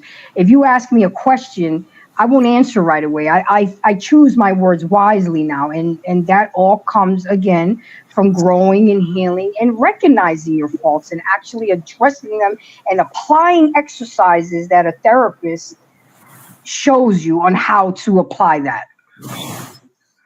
You went to therapy? Yes, I went to therapy. Okay. I want to ask you a question, Sir Charles, and then ladies. Sir Charles, from your perspective, can a woman's mouth be so reckless that it's worth divorcing or breaking up with her for? Oh, for sure. For sure. Hey, well, the thing about it is, it's about not necessarily, it could be about what's said. It's also when it's said, how it's said, who's around. I know some very cantankerous women who don't care who's around. I was just in the airport. This woman was on the phone arguing with somebody. Dude, just cursing and walking through the airport, cursing and snapping on the phone. I mean, I can only imagine if she was ever married that her husband wouldn't put up with that. Hey, man. But we all need to be mindful of our speech at any time. You know what I'm saying? Because even me as a man, if I'm just popping off, and my wife's her job's Christmas party, you know what I'm saying? I mean, whatever. We all have to practice some type of decorum, or that relationship ain't gonna last. It's not gonna last. So a woman's mouth could be so reckless it could warrant dissolution of the relationship for sure. Now, ladies, I want to reverse this question. Have you ever been in a relationship where you're with a man and his words were reckless to the degree where either you lost attraction or you broke the relationship up? Yes, I would say yes. As the night has gone by, you made me think of another deal breaker, and yelling is a deal breaker to me because I shut down. When you start yelling, because I grew up with a New York Sicilian dad, and that's all how he knew how to speak, is yell. I mean, to you it may be yelling, but maybe to us is not. So yes, coming reckless out the mouth without even thinking and jumping into conclusions and saying the worst things possible, and then coming back and say, I'm sorry, but you do it again. The best apology is change behavior. So absolutely, there has been times where I have walked away from a friendship, a relationship, a family member because of their recklessness in their mouth. You don't think before you speak, and then words hurt. And words are, I think, sometimes worse than physical because bruises heal. Words are mentally always going over and over and over on your head, and that takes more work to unpack than physical. So absolutely, Sir Hale, I have walked away from relationships due to a man's recklessness and his disrespectfulness. I got a couple questions, one for each of the ladies, if you don't mind, Sir Hale. Jamie, you mentioned being emotionally detached as you being the problem in your relationship. I too have been accused of such. I just want to know what was there something significant in your life that sparked that emotional detachment, or like a significant traumatic experience or something? Or Yes. So like something transpired when I was like 9 months old, and so 9 months and then 2 years. So I had a babysitter attempt to kill me at 9 months, and I ended up in the hospital for a long time because of that. And then 2 years old, like that, another thing happened. And so emotional attachment was more of like a detachment was my protective space, right? It was like, okay. And the thing about it, like with somebody getting, hurt at 9 months and then having to self-soothe in a way, because it's not like somebody could be there for me at that moment, right? I have a lack of emotional attaching, like that bonding moment that I should have been having. I didn't get to have that.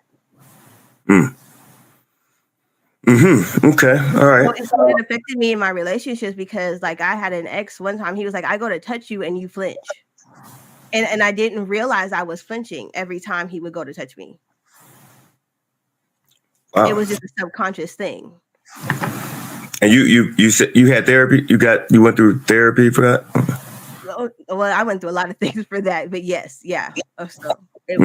So now, do you feel like you overcame that?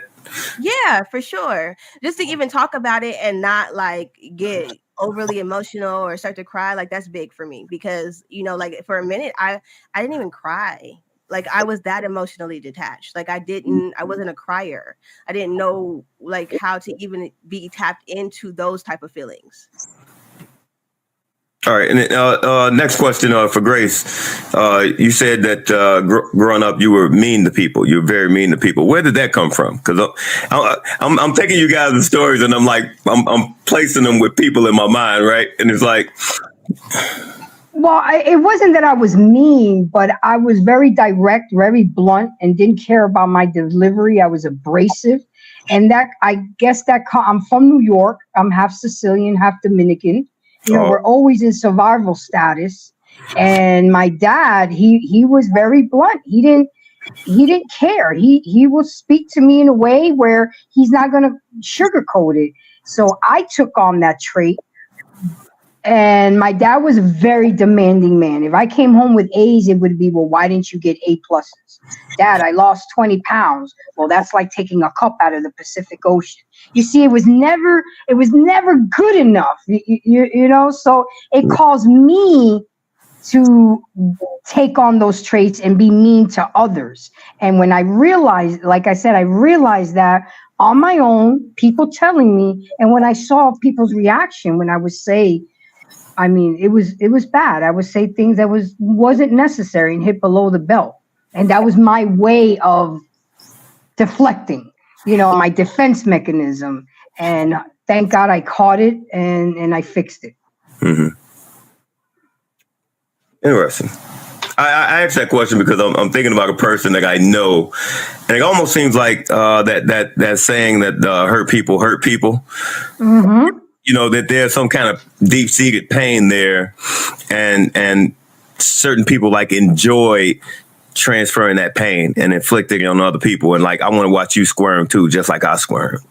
You know what I'm saying? And you're right. Some people are like that. I want to make you feel what I'm feeling, and it's called displaced anger or displaced hurt. You're placing the hurt to the wrong person. You have to address the person that hurt you. And that's where therapy comes in. It'll teach you how to address it. And sometimes you don't have to address the person. You just have to address the issue. And when you learn how to unpack it, then you start the healing process. Mm-hmm.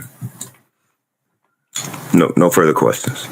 Hey guys, everybody listen. I feel like I'm in court. This is beautiful because it gives us perspective. Like when you look at people, you think you know them. You don't know nothing about people until they tell you about their story. So I'm really glad you hear that you overcame that, Jamie. I think people underestimate the power of trauma. I think that people say the words and they don't understand that trauma, you don't forget that. You just learn how to cope with the trauma. And it's a thing that if you don't take seriously, it will show up in other areas of your life that you least expect it to. So shout out to you, Jamie. Shout out to you, Embrace, and to Sir Charles for overcoming the things we've overcome to be where we are today. Much love and respect to you. And to the chat, to some of you guys who have dealt with trauma as well, and you've done the work, so you're not projecting your hurt onto others. Salute to you for the work that you're doing. With that being said, we're going to transition to our very last topic tonight. I want to watch a video. You guys have all heard and seen about the Diddy and Cassie thing, right? You guys have all heard about that for the most part. I want to play this video, and then I'm going to ask you all a question. Give me 2 seconds. Let me play this video. It's him apologizing. Let's watch this, and I'm going to come back. I was up. I hit rock bottom, but I make no excuses. My behavior on that video is inexcusable. I take full responsibility for my actions in that video.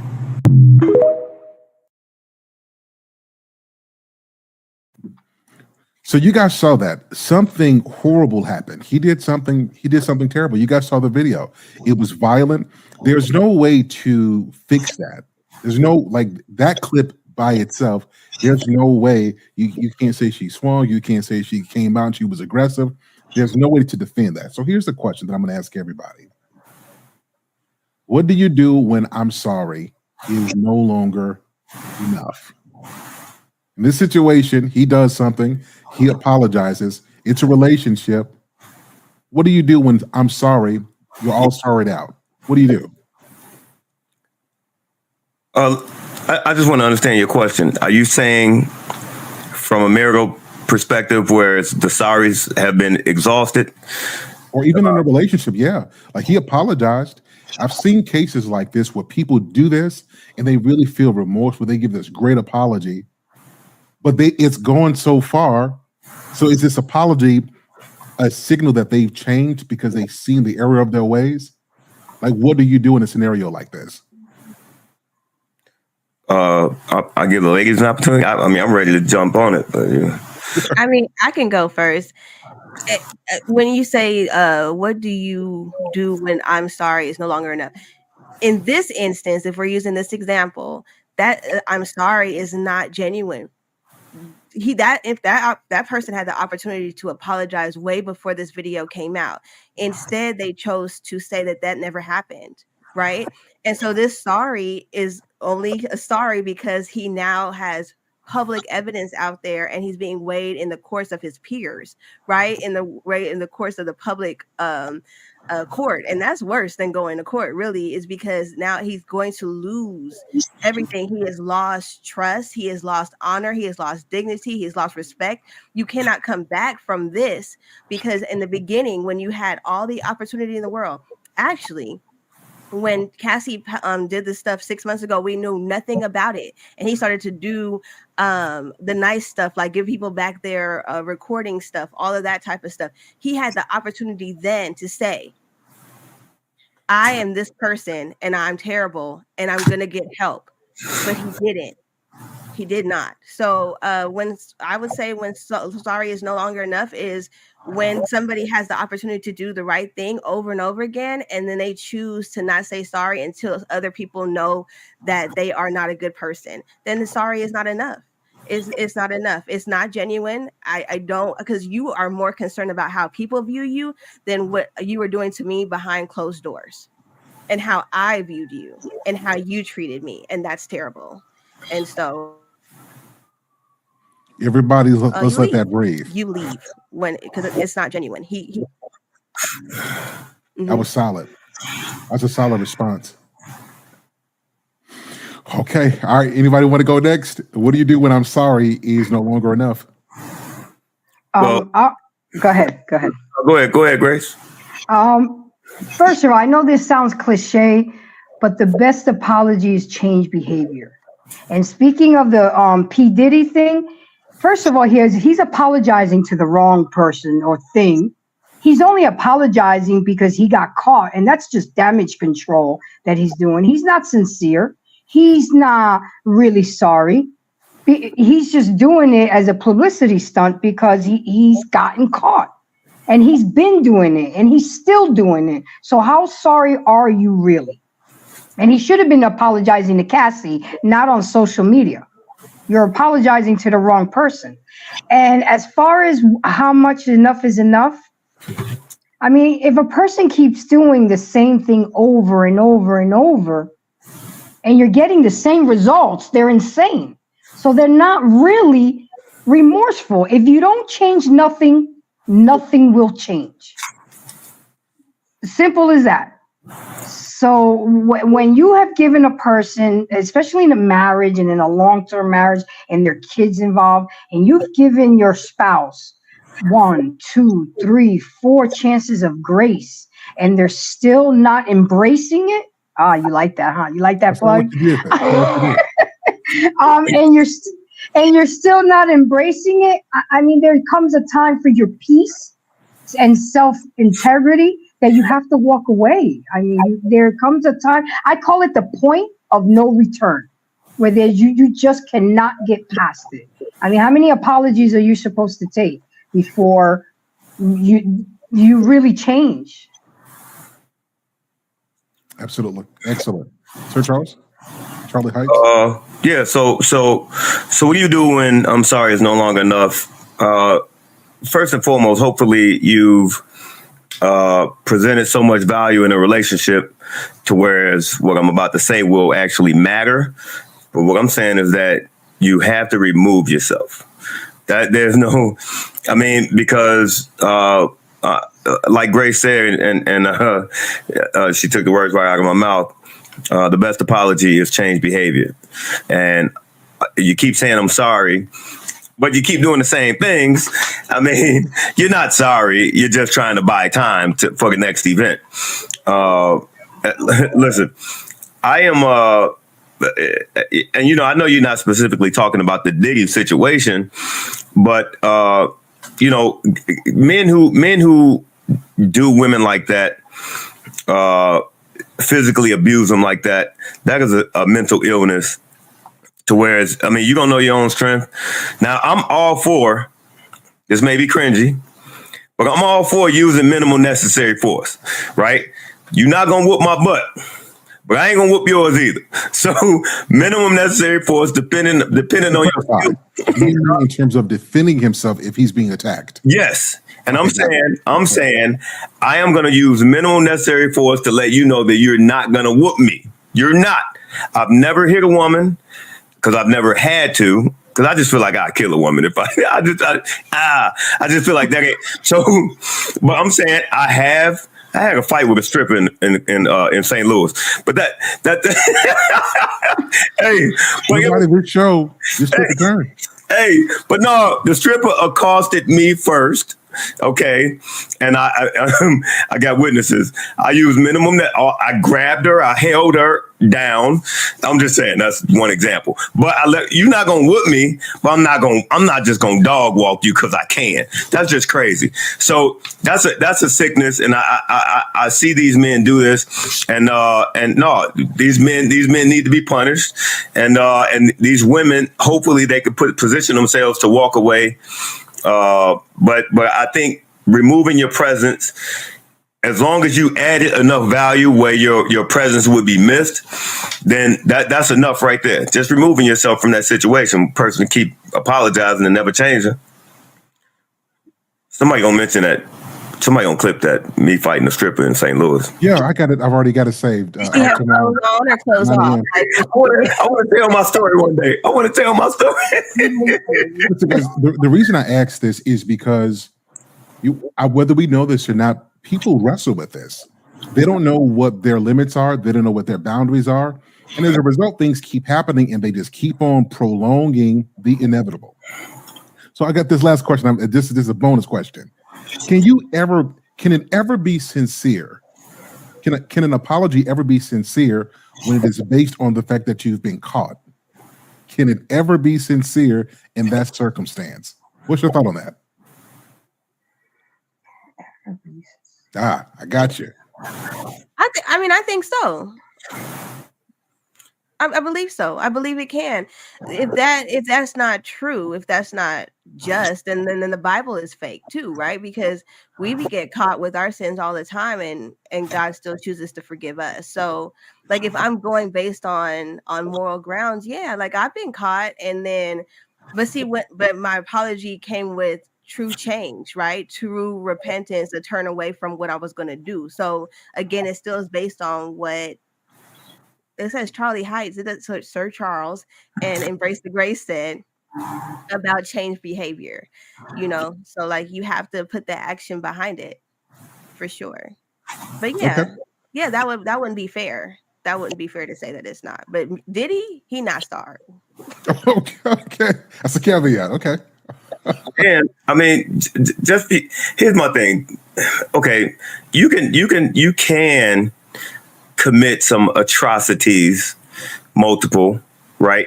And then when you get caught, you repent and totally do a 180.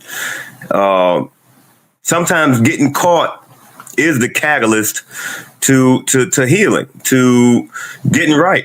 Because, like I know people who have cheated, and then when they got caught, they felt so terrible about how they made their significant other feel. But as long as they was running the play and everything seemed normal at the crib, they were just gonna keep running the play. You know what I'm saying? But that hurt in their significant other, their spouse's face, caused something. It caused them to feel something, and they repented. And I know people faithful now. Nope, I ain't doing that no more. So I totally believe you can be sorry, but again, back to this Diggy thing. No, that's just he's just catch a break. Yeah, he's just trying to clean up his image, man.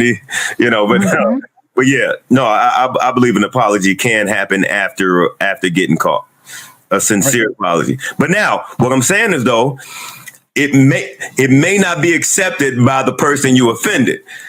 Okay, it may not be accepted, but that still doesn't make the apology any less authentic, if that makes sense, in my opinion. Makes sense. So, just for clarity's sake, what you're saying is true, except for Diddy. I want to make sure that's a good point. Okay. The likes. Gotcha. Okay, Embrace. What about you? Absolutely. An apology can be sincere, but you must have remorse. You must be genuine, and you must rectify and change the behavior in order for it to be a sincere apology. But if you just say any old kind of apology and you still keep doing the same thing and be nonchalant and uncaring about it, then no, it's not sincere. It's that person's responsibility to show remorse, to rectify the problem, and make that other person feel secure that they understood that they got hurt and will not go back down that road again. You have to be mindful and intentional with an apology. If not, then you might as well just not apologize, because then it's a insult. It's insult to insult to injury. That's what I'm trying. Because now, not only did you do the crime, but now you're not even sorry about it or trying to fix it. And that's what's sometimes is how you fix it is better than the actual hurt. How you fix it is better sometimes to rectify it. Mm-hmm. Absolutely. Guys, I'll say this, and then I think we're going to wrap up and give everybody a final thought. People get tired of hearing I'm sorry. Mm-hmm. If you're a repeat offender, listen, you're going to make people lose respect for you because you're always sorry and you're not doing what it takes to change it. This is a marriage, this is a friendship, this is business, this is life. You can't just keep on I am sorrying people to death. If you really want people to believe you, you got to start making a change. And you can't wait on something to force you to change. You've got to be proactive about it. That's if you want to build trust after doing damage, that's the only way that it will work for somebody who respects himself. That is right. So, good, guys. So let's get everybody final thoughts, and we're going to wrap up. Embrace. It has been a joy to have you on again, always. Jamie, it's been great to have you on for the first time. And Sir Charles, you know what time it is. So let's give everybody final thoughts. Embrace. What are your final thoughts, and then let people know how they can connect with you. Absolutely. I just want to thank you again for reaching out and allowing me to be on the panel. Anytime I'm available, I'm here for you, Sir Charles, because I support everything you're trying to do, spread, and teach. And with that being said, wait a minute. So she said it right. She said it right. She said, I'll thank you, sir, for letting me on. But Sir Charles, I'm on here and I'll support you in whatever you do. Listen, it's been good having Embrace on this show tonight. We appreciate her contributions to the show tonight. Let's let Embrace go again. Sir Charles, you took some of my thunder, but it's okay. We're gonna do this again. We're gonna do it second time. Embrace, it's on you. Okay. Great conversation tonight. It's necessary to allow people to have a safe space to communicate. It's necessary that when you apologize, that you're genuine about it. And we're not all perfect. We will make mistakes, but it's how we rectify those mistakes that matter. So with that being said, again, my name is Embrace the Grace. I have my own channel. You can find me on YouTube, TikTok, Facebook, Instagram, Snapchat, and WhatsApp.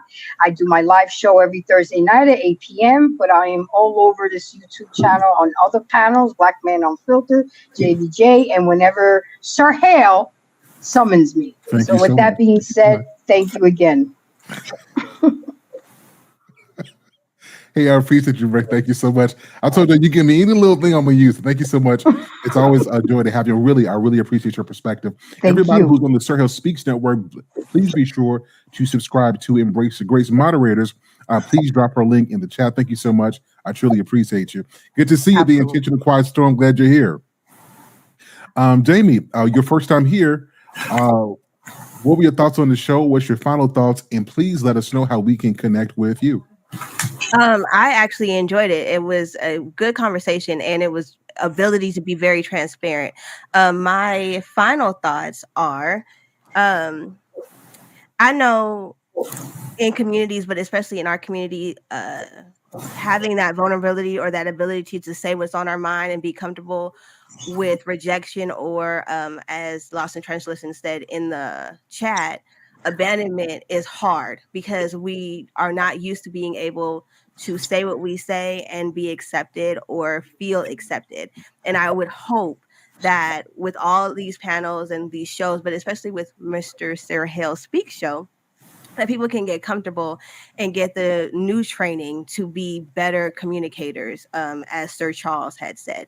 And so you can find me on Facebook, Instagram, TikTok at Jamie Radiance Forehead 7, because I'm your favorite Christian life coach. And that's it. Hey, excellent. Hey, appreciate you being on. Thanks so much for being here. An absolute stellar job tonight. Really appreciate you. The one of the only Sir Charlie Heights is in the building. Of course, what's your final thoughts? What do you want to leave with the people, and how can we connect with you as well? First and foremost, thank you, Sir Hale, for having me on once again. As always, great conversation. I love hearing the different perspectives and being able to express my thoughts. Hey, man, we all make mistakes. We all make bad decisions at times. And so we all need to be afforded some level of grace, as we need to afford grace to others. I do understand that sometimes relationships get so toxic to where it just sticking it out just ain't the best option. I get it. But I just encourage everyone to try everything before you call it quits in a relationship. And, sometimes we make things bigger than what they need to be at the time because our emotions are involved. I'm going to pose a question sometime soon on Instagram.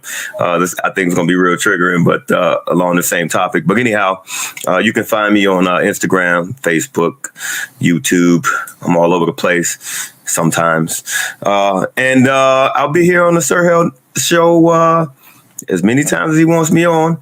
And again, thank you guys. Have a great night. Enjoyed the chat. Enjoyed the conversation. Excellent. To everybody who's joined, everybody show some love to our wonderful guest, Charlie Heights. It's me, Jamie, and the one and the only Embrace the Grace. Y'all show some love in the chat. Shout out to our channel members. Shout out to our mod squad. It's good to see you, and to all of our subscribers. And as the Quiet Storm would say, to all of our people watching from the clouds, we appreciate you guys. Have a great night. We'll talk with you again soon. Have a good night, everybody. We'll talk with you later. Good night. Good night. Good night. Let me play some music to get us up out of here. Hang on one second.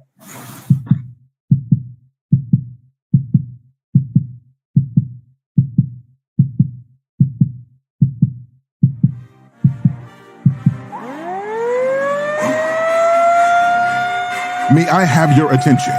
May I please have your attention? Super Sundays. Yeah, baby. We're back at it again. Let's get it. Let's get it. Let's get it. Let's get it. What's up, everybody, and welcome to another edition of Sir Hale Speaks Super Sundays. I'm glad that you're here.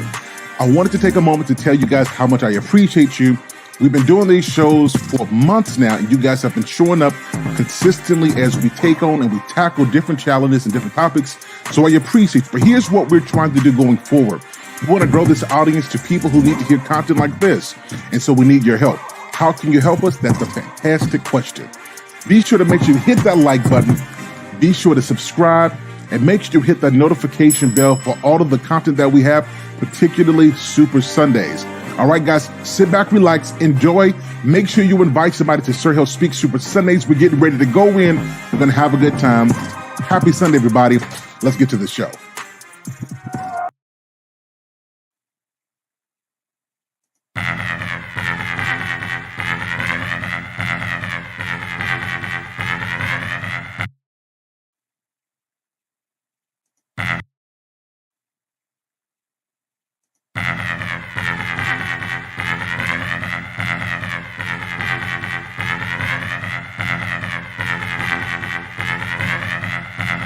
The boy is dangerous.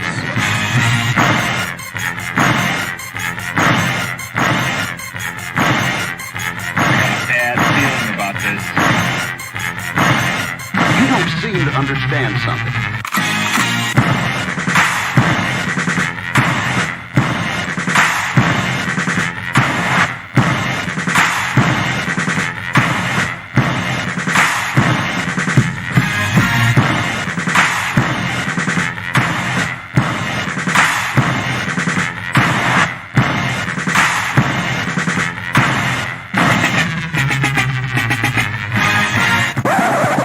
The thing that I like most about being a dad is that I see that I'm about to impact the world. Yep. It's your boy Humble Dad back with another edition of Humble Dad Podcast. Got a great show for you this evening. Why and how do I know? Because I said so. And it typically is because the guests that we have always come with a perspective that is conducive to solution-based commentary. And so today we're going to be talking about how women are the answer, or we can say it as how are women the answer, or how can women be the solution?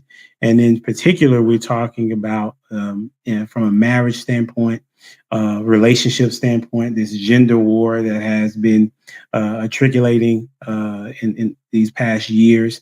And so we have some special guests that are going to be giving their perspectives, and look forward to what they have to say.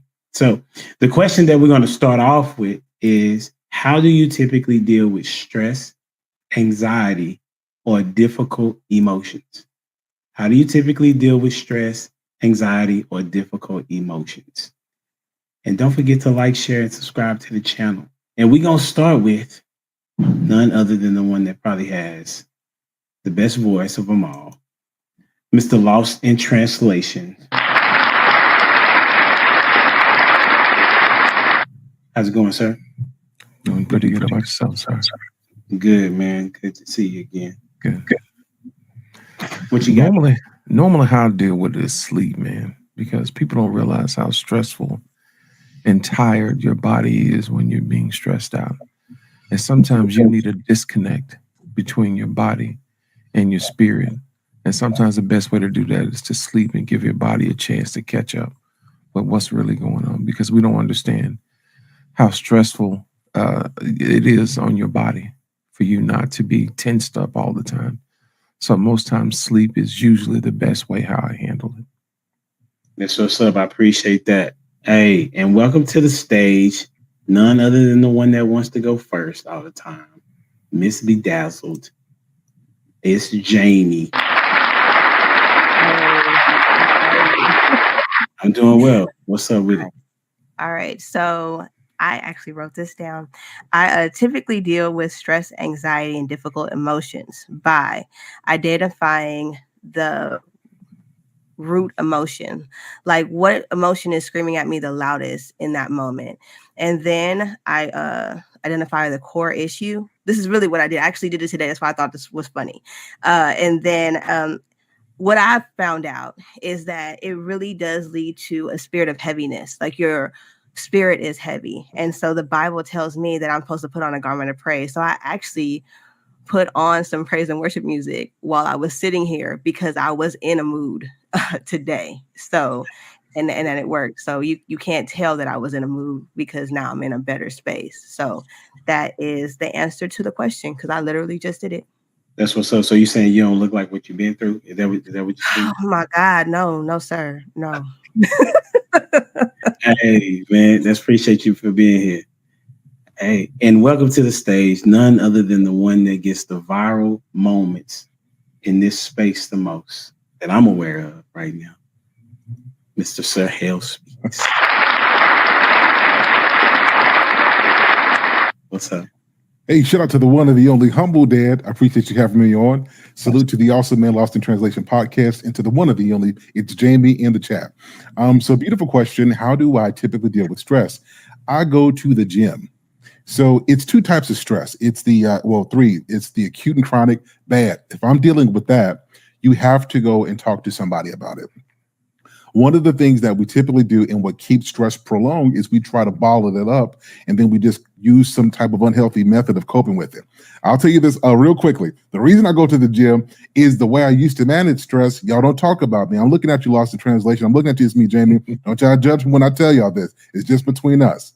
When I used to get stressed, I would go and get me like 2 double cheeseburgers, 2 large fries, orange soda, a cheesecake. And I mean, and that's just then. And then I got some Doritos and an orange Sunkist. I'm telling I could go. And that it was a coping mechanism, right? It got so bad to where I almost had to be put on Lipitor because of that.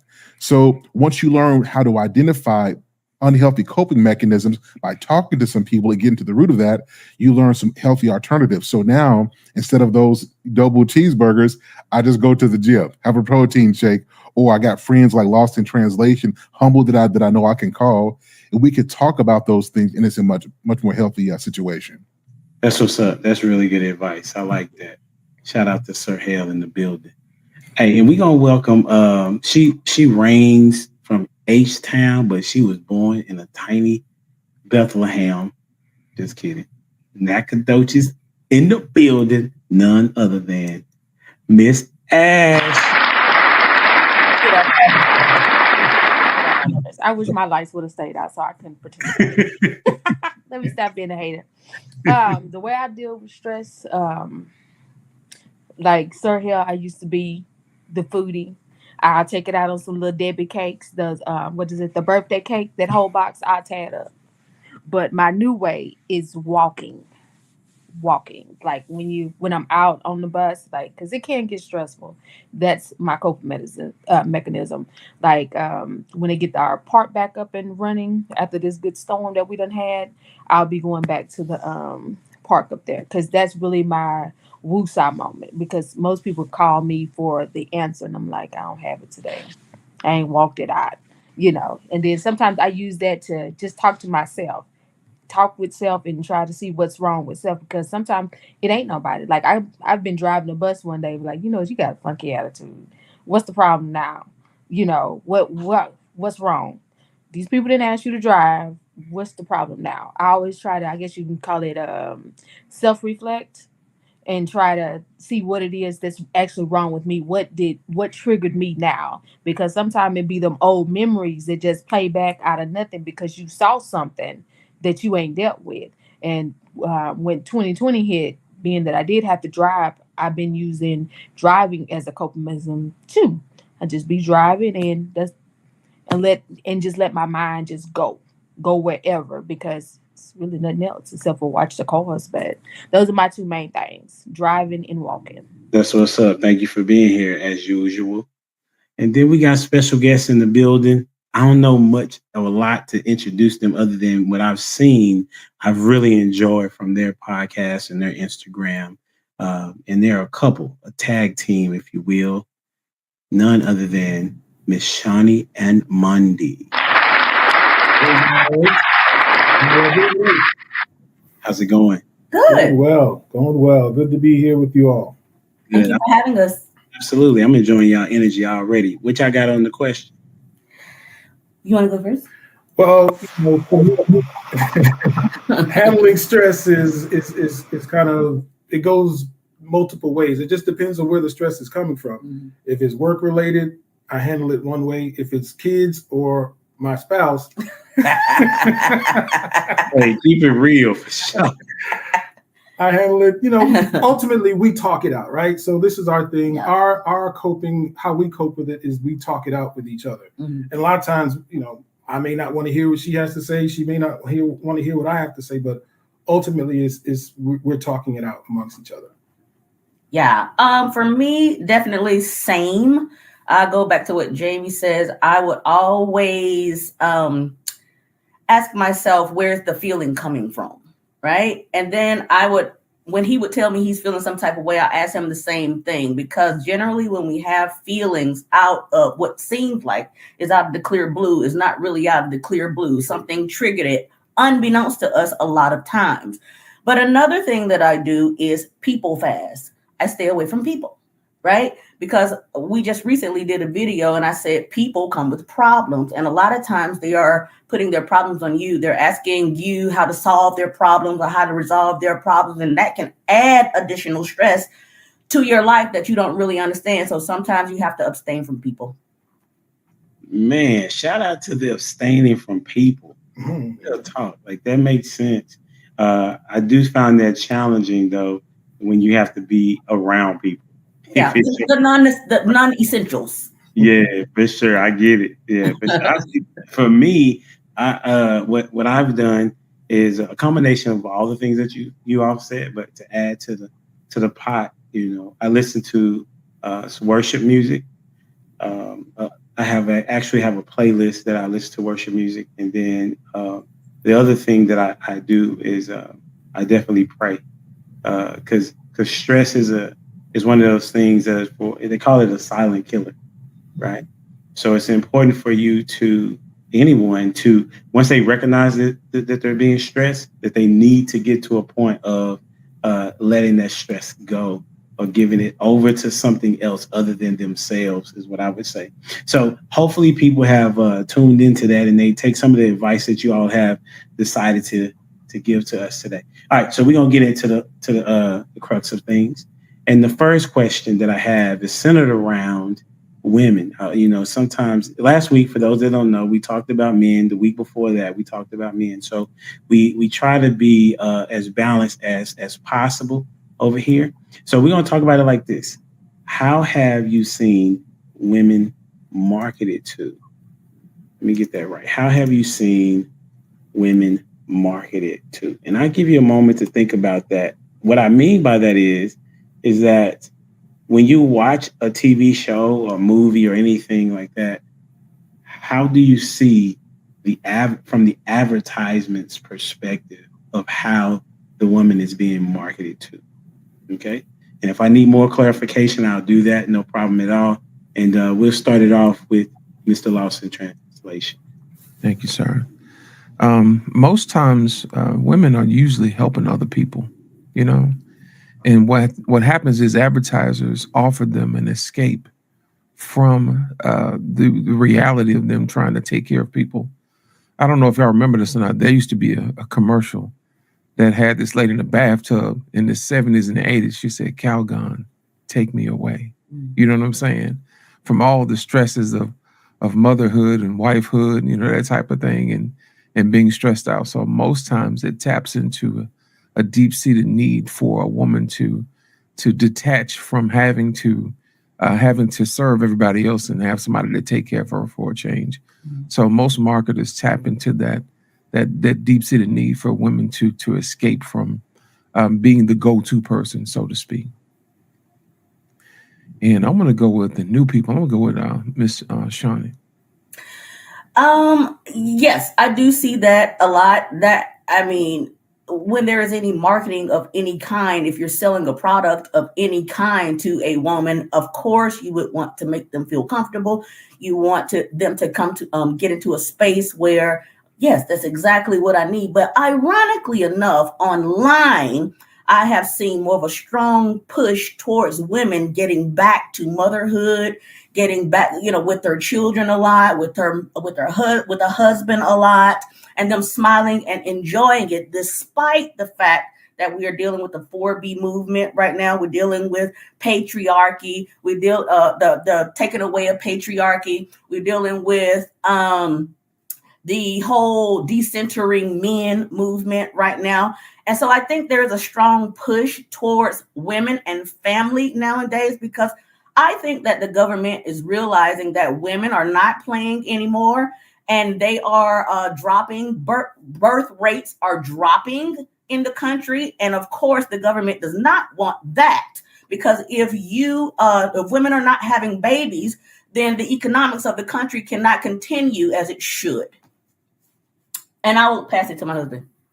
Oh, okay. So this is a good question. So I think it's they do it on different levels to different people, right? So I see Black women are marketed to differently than Caucasian women.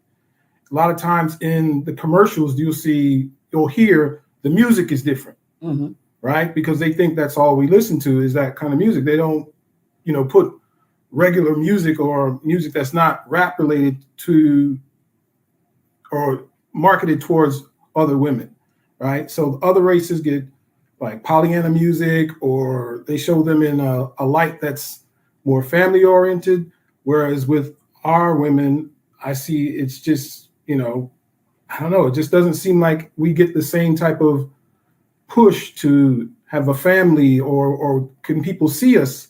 Can they see Black women with families? Now I see multiracial, so you'll see Black and white. You don't see just Black couples together. It's more now Black men and white women, or vice versa. And so the settings are in more of a family setting.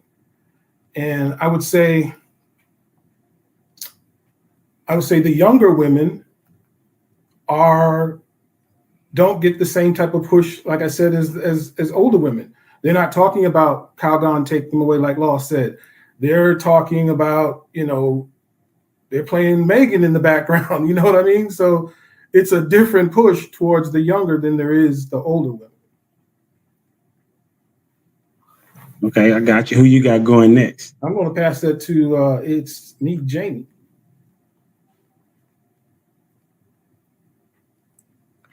I would just add to it. You got the new camera angle. I just realized that. Okay, my bad. I just noticed it. I interrupted. That was wrong of me. Go ahead. Okay.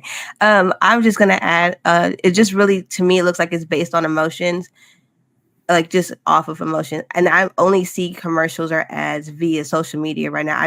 I haven't had cable in a long time, so I don't actually know what the commercials look like and how they're geared to, but it always sounded like it was tapping into a emotion.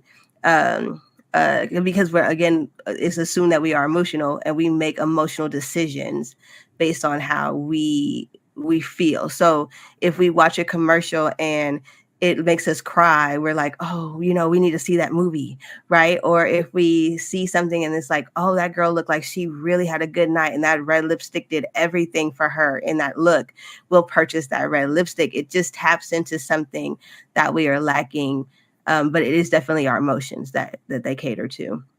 And so I will pass it to, let's go with Sir Hale. Okay, thanks. So this is a beautiful question. So I want to echo something that It's Me Jamie says. So marketing towards women is about feeling. If you've been in marketing or psychology, you know that marketing is about psychology. And one of the things that I noticed is polarity, right? So either you're all that, you're a great woman, and as a result of you being a great woman, you deserve this Lexus, you deserve this Mercedes-Benz, you deserve this steak, or you know what, you're not skinny enough, right? You don't have a certain look, and what's going to make you get this look is you buy this, you know what I mean? You buy this product, and this is going to make you. So women have a really hard time. I think it's really it's savage what mass marketing does to a woman's self-esteem, where a lot of times who she sees herself to be is rooted in what the world around her tells her she should be, to the degree where a husband doesn't have as much influence on a woman's sense of self-worth than television or social media has. Mm-hmm. So when I think about this question, it is definitely a psychological tactic used to make women make moves based on their emotional state and how they see themselves. So I think I'll answer the question that way, and I will pass it to Ash. Yeah, I know I don't like being last, but just to add and piggyback, y'all pretty much hit it out, because when you look at it, it's either you're independent and you're out drinking, or you're with the mom vehicle. What is it? The new Toyota, whichever one they pushing, whichever one. It's like you either or. It's very rare that you see a Black woman with a family. It's either you're power driven, you're out in front. Because what is it? I think it's Marshalls. They have a commercial where they're just out looking for the looks to bring us the good deals.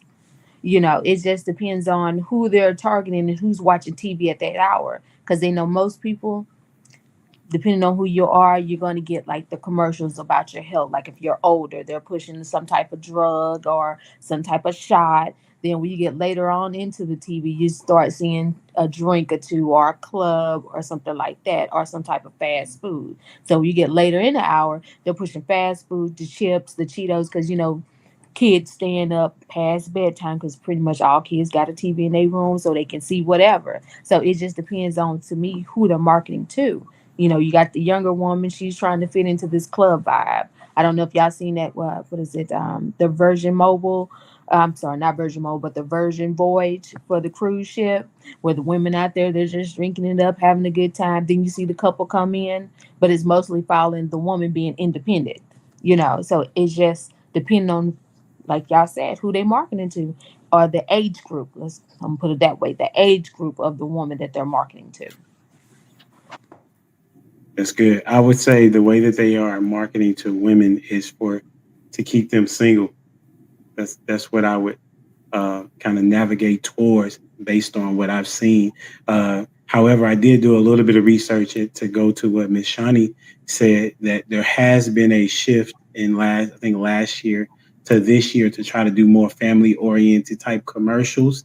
However, even though they've done that, they've also, you would have to redo what you've already done, which is program women to be the independent woman, even inside of a relationship and a marriage, right? So what they have done in the, I guess, for since the 80s, I want to say, Working Hard, 9 to 5, Dolly Parton, right? They've made it to where women should be single, and that's the best life that they can have. So that's the reason why I wanted to kind of start there, is because it transitions me to talking about the young man named Harrison Butker. Have y'all heard him? Harrison Butker. I did send the link. If I didn't, I apologize. It was 20 minutes long, so I'll kind of paraphrase what was happening and how the media took a portion of what he said and made it their story for the week. So Harrison Butker is a NFL kicker for the Kansas City Chiefs. He kicked the longest field goal in NFL history, XYZ. Now, he is at a college called Benedict College. Benedict College is literally a Catholic school. So he's speaking to them from the disposition as a Catholic. And so one of the things that he said, amongst a lot of things that he said, because he talked about the president, he talked about leaders, he talked about anybody that wears the hat of Catholicism and how their behavior is not what it should be. And then he transitioned to say about what we'll talk about tonight, which is, he said that let's see if I can read it out. It said, he said he shared that his wife's life really started when she began living her vocation as a wife and as a mother. Isabel's dream of having a career might not have come true, but if you ask her today if she has any regrets on her decision, she would laugh out loud without hesitation and say, heck no. Okay. So with that being said, like what's going on right now, they're trying to cancel him, meaning that even they want him to lose his job by saying this statement. So I want to talk about what is wrong with having the vocation of a wife. What is, or we'll go different question, because I think that's a bad question. What are your thoughts on the vocation of a mother? What is your thoughts on the vocation of a mother? Okay, and we'll start with Sir Hale. What are your thoughts on the vocation of a mother? So that's a super loaded question. So I'm going to do my best to be brief. Really great question. It is prolific, and I don't just mean somebody having children, because that's not what a mother is. A mother is somebody whose aim is to produce children who grow up to be productive citizens who contribute to society in a meaningful way. If you add the layer of faith on top of that, then we know that we're raising children with all those things, but the aim is to please God in all that we say and all that we do. I do think that in America, motherhood is Motherhood is almost like an attribute. It's not a calling, right? So I made a post, and I got cussed out, several times on this, but I made a post talking about how that motherhood is not something you just do. You have kids, you got kids in the home, you're managing your kids. Like motherhood is really about ministry. Is you're literally dedicating your life to pour into children and to shape their mentality, right? You're the first person in terms of their relationship dynamics. They see how their mama works. That in terms of temperament, they see mom. And today we don't treat it as seriously. We just having babies. We just having kids, and motherhood is evoked. A single mother starts a business. Single mother, overcomes odds and gets her master's degree, right? It's almost like that motherhood is attached to something else. But if you just say, I'm a mother, then somehow you're not living up to your potential, and it's the patriarchy, it's oppression that's keeping you in this mentality that all you can do is be a pregnant wife, making babies. And the issue is not that the world sees it that way. I have no issues with the world, the contemporary society. They are doing what they're supposed to do. The issue I have is people of faith who have adopted the secular beliefs of what families should be, and to the degree where we don't live out the scriptures. We know that being a husband and a wife is a representation of God's love for his people, and that when two people are joined together and they are unified, that union is to the glory of God, including the children. And so the issue I have is not on motherhood. It's that the people of God, the church, we no longer see this as important because we have catered to women's prideful desire to be independent, to have a status in this world, instead of us aiming to please God in all that we say and do. Now, I will say this. I'm not saying that a woman can only be a mother. I certainly don't want to say that, because we need doctors, we need attorneys, we need lawyers, we need astronauts, we need mathematicians. I'm just saying that in the realm of faith, wife and motherhood has taken a backseat to capitalism, to entrepreneurship, and I think we have to reverse those things. So long answer, but that's my perspective on that. That's what's up. Who you got going next, sir? Let's go with Ash. Oh God. Okay. I don't like y'all with these good answers. It really makes me think, and then you put me on the spot. The way I look at it is, today's time, motherhood has taken a backseat. Like nobody's really trained. We pop them out, send them to daycare, let them be somebody else's problem, and then when I get them back, I'll deal with them. Because that's the same way you see with kids going to school. Like I promise you not. I say something, but sometimes I don't. Because it's like, why you not at school already? Because, I drive the bus. I'd be like, why you ain't in school already? Why I see you? I'm not supposed to see you. Not at this time. But, it's like, what is your mama saying? Because I had some little bitty kids on my bus today that was driving me nuts because they were not managed. It's not that you're riding the bus. It's how you're riding the bus. It's what people don't understand. Like if your kid get hurt, who are they calling? Where's the adult? It's like, how do you send your kids out in the world and don't teach them how to sit down, be quiet, be respectful, stop jumping all over grown folks? Like sit down and have some order. Because my kids know I will pop you where you stand.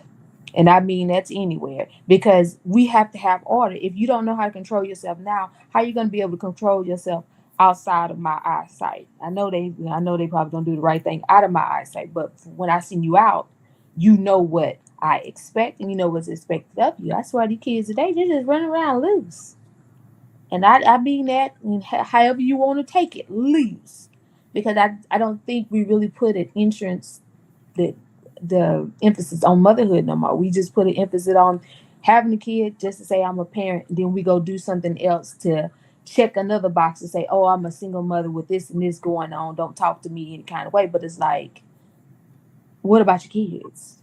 Are you managing your kids like you're managing your business? Because you can still be married and have kids, but are you managing your children? Yeah, you got the career that's thriving, but what about your kids? Because a lot of times you see all these unhappy people is because they got mama issues.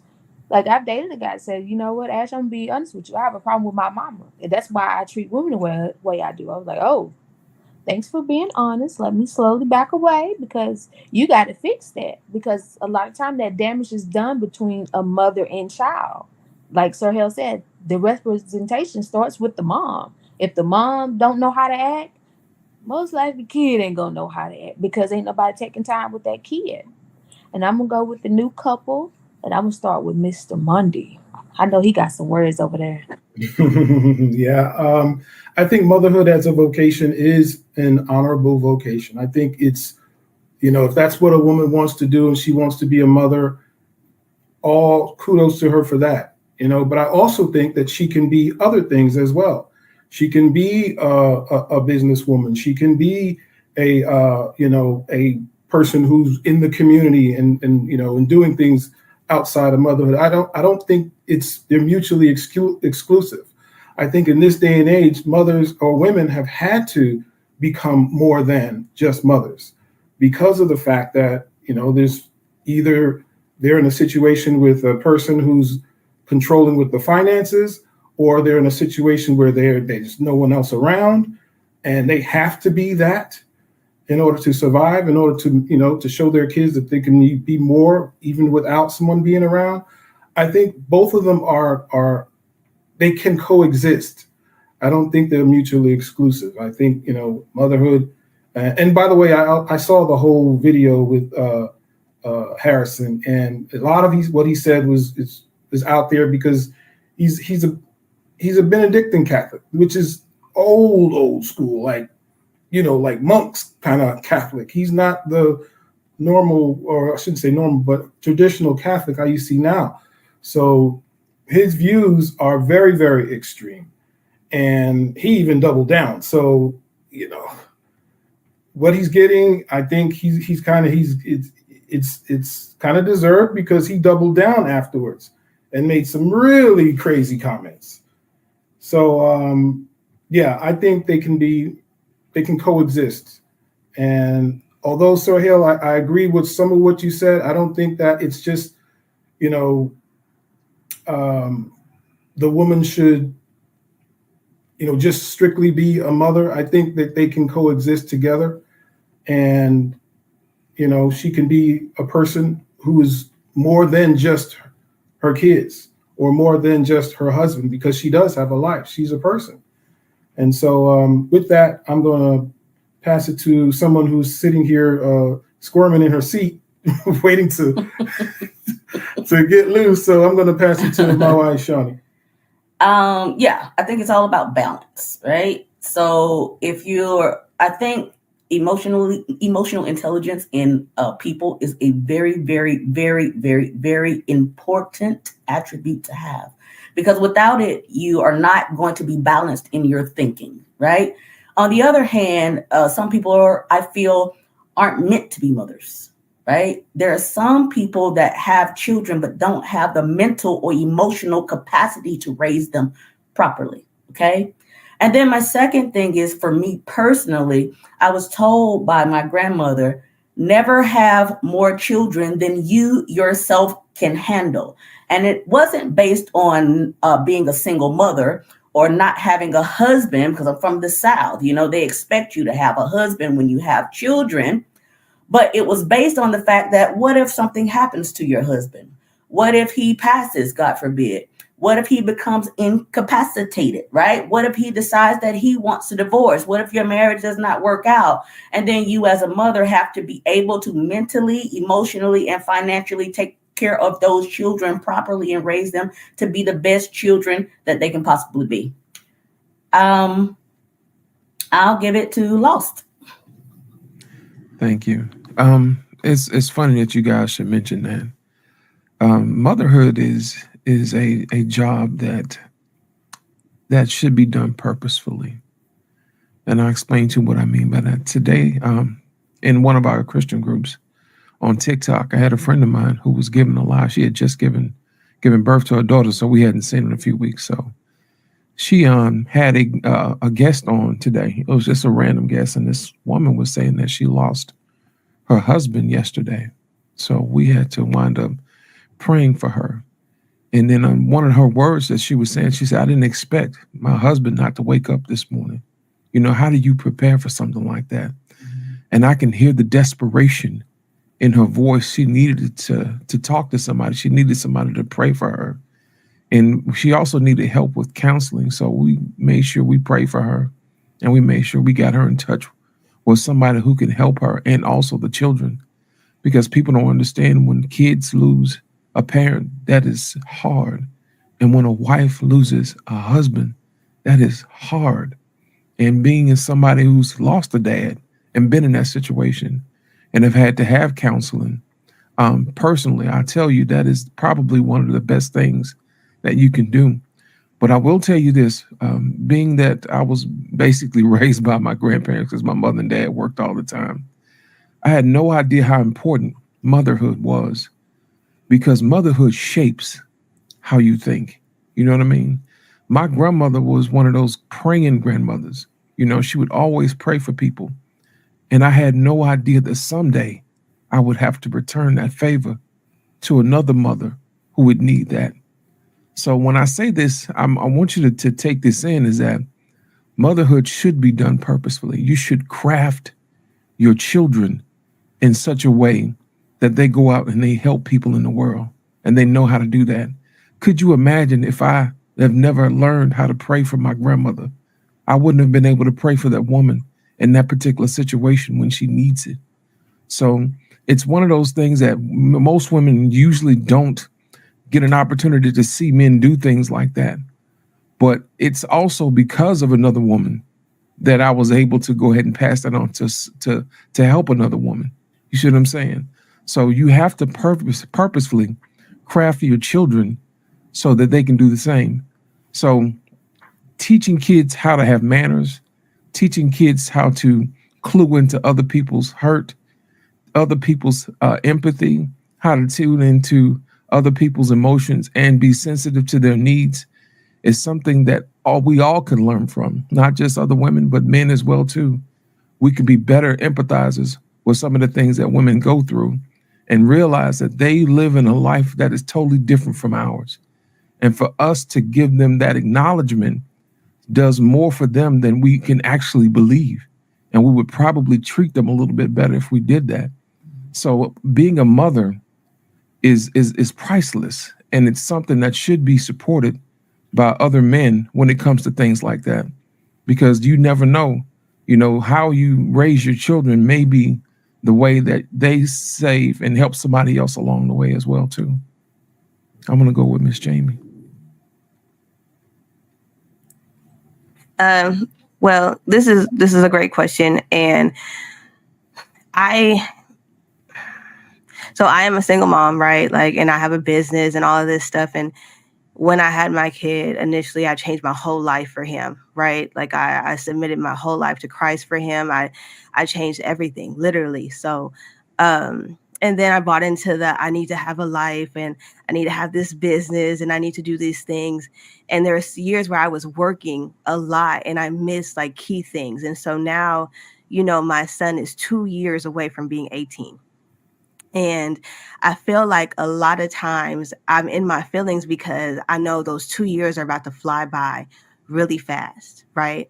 And at first he was like, I don't know if I'm going to go away to college or if I'm going to stay. And now he's looking at going away to college, right? And that is tearing me up. And so because I love being his mom, right? Like I enjoy being his mom. Like I'm getting teary now thinking about it because like I've raised a great kid. Like I didn't expect to have that, but I'm raising a great kid. And if I look at my business and look at like being a mom, I preferred to raise a kid versus the business. The business is fine, and don't get me wrong, but like this person over here that God entrusted me with, that God allowed me to steward, because he really belongs to the Lord, right? That God has allowed me to influence and to see all of this finally come to fruition. And I'm like, oh my gosh, if I would have known better, I would have like got married, right? And then had more kids, because I don't want to be, I don't want to not be a mom. Like I want to continue. So now I'm gonna have to find other people's kids to raise is basically what I'm saying. Because enjoy I enjoy sowing into people and allowing them to be great, you know, and be able to know what their calling is in Christ, right? And being able to walk that out and being able to see that you can do that if you submit your life to Christ, really. Like, and so as a vocation, I feel like people have made it a burden instead of making it a blessing. And I remember when I was younger, my mom had always, she had did daycares and stuff like that. And I call what we have. I come from a long line of nannies. Okay. My mom is from Belize. And so like she started being a nanny at 7 years old. Think about that, right? So she didn't have a childhood. She started helping raise kids. And so being rebellious was like, I don't want that, but it's a natural thing for me to want to raise a kid, to want to love on children, to want to nurture them, because that is a part of my DNA. Does that make sense? I mean, what I'm saying? And so, which brings me back to Titus, is this something, it does need to be taught, because as you're being taught these things, it changes your DNA structure.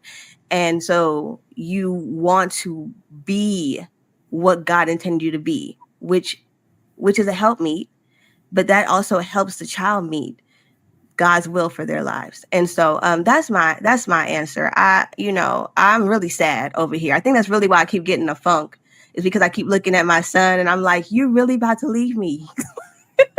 And I really got to let you go. And so that's it. Humble Dad, it's your turn. I appreciate your transparency and allowing people to see the truth behind that. You would prefer to be a mom, not saying that you don't want to work, because being a mom is a job. And so as it relates to being a vocation, it's a big deal from my perspective, because I see what a mother does for their children. Those that don't know, I lost my wife, my late wife, some years ago, and what she instilled in her kids, our children, is still on them. I mean, when you listen to them talk, they have their mother's conversation, has her thought process all on them. And at the time we was homeschooling, so she was with them all the time, right? All the time, every day, until I would get home at times and let her, and she would go out and I would take care of them at times, right? But the majority of the time she was with them, and having conversations with them about the impact that their mother had on them is something that can't be replaced, because, it's nothing wrong with, I won't say it's nothing wrong, but I'm going to say it's nothing wrong with a woman working outside of the house, but you're missing a lot of your opportunity to be a mother to your children. Because once you put them into public school, right? And my kids are currently now in public school, there's a different level of having to parent now that they are amongst the demons, if you will, right? Listen, I'm in public education, so I know that's what it is. It's a demonic place. Okay. And so, and they are at least in a place where, when I talked to them the other day, they're in a place where, because they have been grounded in truth, they're able to look and see the debauchery and be like, yeah, that ain't me. They may be considered a square, or the person that's not cool, but they're so comfortable in who they are, they're not concerned about being the cool kid, right? And so that stemmed from how they were raised. Right now, you have my current wife, Kendra. She is very bubbly and outgoing, and so as a result, our youngest daughter, Jordana, that's what she is. Even though she was some of that before, like, that is what she is now. Like, there is not a conversation she's not willing to have with you. There's not a time, and it also gets her in trouble because she won't stop talking. She has to be the center of attention and so forth. So my overall premise is that how women look at motherhood, it shines through your kids. And so just know that when you are taking that job that's going to have you away from them at long periods of time, that you're missing out on what is going to be more helpful to them, which is to have their mother there teaching them. It's just the challenge of it. And so, but it's not like it can't happen, but that's just the challenges that are faced, as well as if we flipped it, the man not being in the house, he's not going to be able to have the same opportunity to spend time with his kid. So that's why for me, I chose the profession of teaching, because I knew that I would be off in the summers at least. You know what I'm saying? Because if you're not valuing your kids, then they're going to know it, and then it's going to show in the end. Does anybody have anything else they want to expound upon on this? Go ahead, Sir Hill. Yeah, so to Mr. Monday, so I think you and I agree, so I don't think we disagree. So my point was that motherhood shouldn't take a backseat. But so here's a couple of things to consider as well for all of us is the time. So I'm a married man. It'll be 17 years, June 21st, and I've been with my wife for 20 years. So there's a couple of different things. Kids between 1 and 7, that's all mama. I mean, fathers too, of course. I'm not saying that fathers shouldn't be there, but I mean, as all mama. Kids 8 and on up, like I told my wife, this is my time. This is where you got to build the foundation. This is where kids need structure and discipline and order. And I think that the thing that I notice is mothers who,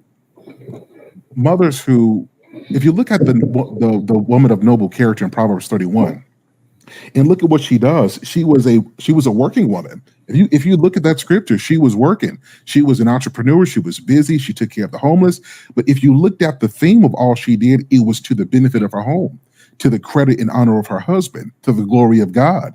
And what I'm saying is, in our culture, we value what we do to promote our careers, right? Very rarely do you hear people say, I'm doing this to save up for this purpose. It's more so we're trying to get the big home, the big car. We're trying to have the nice life. Put it on Facebook, boss chick, right? You could have it all. It's like, no. First of all, it's a couple things that we need to consider here as well. Kids don't just look at how you are as a mother. They look at how you are as a wife. Part of their worldview for relationships is how you are with the person you created children with. And what I've noticed, whether this is consciously done or not, women who are in the workplace end up taking on tendencies in a mindset that rival their husband at home, right? So if she goes to work and she has a set of rules and responsibilities at work, and that's on her mind, a lot of women end up taking work home. And when they get home, same thing with fathers, our spouses and kids get the leftovers from us, right? And then when we have days off, we're so tired and exasperated from work, like we trying to catch up on sleep. And then it takes something happen. Our kids stealing, our kids, watching something they shouldn't watch, our kids acting out for us to have a come to Jesus moment to realize that, hey, maybe my kids need more than money. Maybe my kids need me here more than they need a new pair of Jordans. And so that's what I'm saying, is that parenthood, but for the sake of this conversation, motherhood cannot take a backseat to anything, right? The kids are not going to grow up and say, Mom, I'm so glad that you were a boss chick. I'm so glad you ran our company. What's going to be the blessing is what you instilled into them. And I think, like I said, 1 to 7. Now kids get older and you've raised them, they got the foundation. Okay, go out and use your skills. Like you may have a propensity, a knack for trading, or you might be a skilled nurse. Use those skills, but the kid shouldn't have to take a backseat to your development and your desire to fulfill a dream, right? When they have to be the priority, especially early on in life. So that's what I'm saying. Mr. Mundy, did you? I was going to say, I appreciate the clarification, Sir Hale. But what I was really going to piggyback on was what you said, Humble Dad, about homeschooling. And I just want to say this about my wife because she's amazing, right? She's homeschooled our kids since they were what? Dominic was 8 and all her life.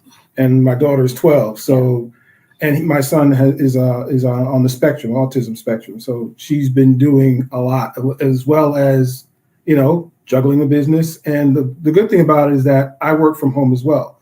So they have the benefit of both of us. They can come back in my office and see me, and I, crack a joke and then go back, and then, we can have fun together. So it's been it can happen, but, I understand where you're coming from as far as like, putting them on the back burner and them not getting the full benefit of their parents. So I totally understand that. Can I add something? Yes, absolutely. Again, like I said, it goes back to balance, right? And this is why I'm going to say again, and this is why I talk about it a lot, emotional intelligence and having high emotional intelligence is so important, right? Because if you don't know how to balance one thing to another, it can get skewed in a way. And the mother might, as you say, Sir Hale, bring her business back into the home. But if you understand balance, a lot of times when I talk to people, they are in their feelings about a lot of things and don't take into consideration balance. They think that it has to be one way or the other way, or else it won't work. But the key here is high emotional intelligence, in my opinion, and balance. So, Hale, you good? Yeah. So I want to say I appreciate that because I'm the same way. So, humbly, I just want to give just a brief testimony. So, like with me and my wife, we went through a situation early on where we were acting foolish. We were straight fool. I was being a straight Negro. That was when I was wearing studs. I was being a straight up Negro. But don't judge me. We'll talk about that later. And so I was raised to believe that a man, your job is to provide money. Like you paid it. That's early in the early 90s. That's essentially what, when the Cosby show went off, fathers were the stupid, dumb men. And what you need to do is follow the instructions of the wife and then bring some money home. You guys heard the songs, I don't want no scrub, but scrub is like all that came out. And so I thought that my role was to make money and to do that. And so I do it, and I did it well until my daughter was 2 years old. And I came to visit because we lived in two different states. And my daughters looked at me with tears in her eyes. She said, "Dad, I don't want you to leave." And she had tears. What's crazy about it took her, my 2-year-old child, to make me realize that my kids needed more than my presence. Like gifts and money. They needed my actual presence. And I say that to say a lot of people who are having kids don't know the value of their presence. This is for men and women. A lot of mothers are having children and they think that by virtue of having them, that's the extent of motherhood. So they are around you. And you can have somebody who's managing you, but disconnected from you. And there's no idea what balance looks like because they're not balanced within themselves. They're not balanced in their own life. They're still trying to heal from their own childhood wounds while trying to raise a healthy child, bleeding parents trying to raise healthy children. And so I say that to say, like Meredith, like you guys have, like me and my wife have, I work from home as well. Shout out to us, shout out to us. I see the difference. I see the difference when there is a concerted effort to raise good children, and then you two got to be good too. Like let's be honest, it can't be all about the kids, because if you make it all about the kids, it creates a level of separation, which of course affects the kids. 100%. Right? So it's the full thing, and I'm just saying is particularly as Black people, we are the best looking, best dressed, most talented, illiterate, in debt people, because what we have done is we have taken on this capitalistic, this consumeristic mindset where we look better than we actually are. Right. So we'll take pictures of our kids at Disney World, but we are afraid to post report cards. You know what I mean? Like we'll post, the events for prom, but we don't really talk about the college that they're going to. It's because we've bought into the system where it's about show me, it's about events, and it's not about parenting. Show me you sitting down with your kid doing homework, right? Show me your kids cleaning up their room. Like, show me how they respect. Let me see how they talk to people. Do they look them in the eye and show them genuine respect? or are they mouthy and are they disrespectful to people who they don't believe can pop them in the mouth because they're not the parents? You see what I'm saying? Like, I think having parents who are aligned and who put that investment in the children, it produces quality children. So I wanted to clarify that, and thank you for that example, because I think our culture, we need to see and hear about more of that. That's a fact. Can I say one more thing? I'm sorry. A lot of people are surprised to hear that we do not spank our children.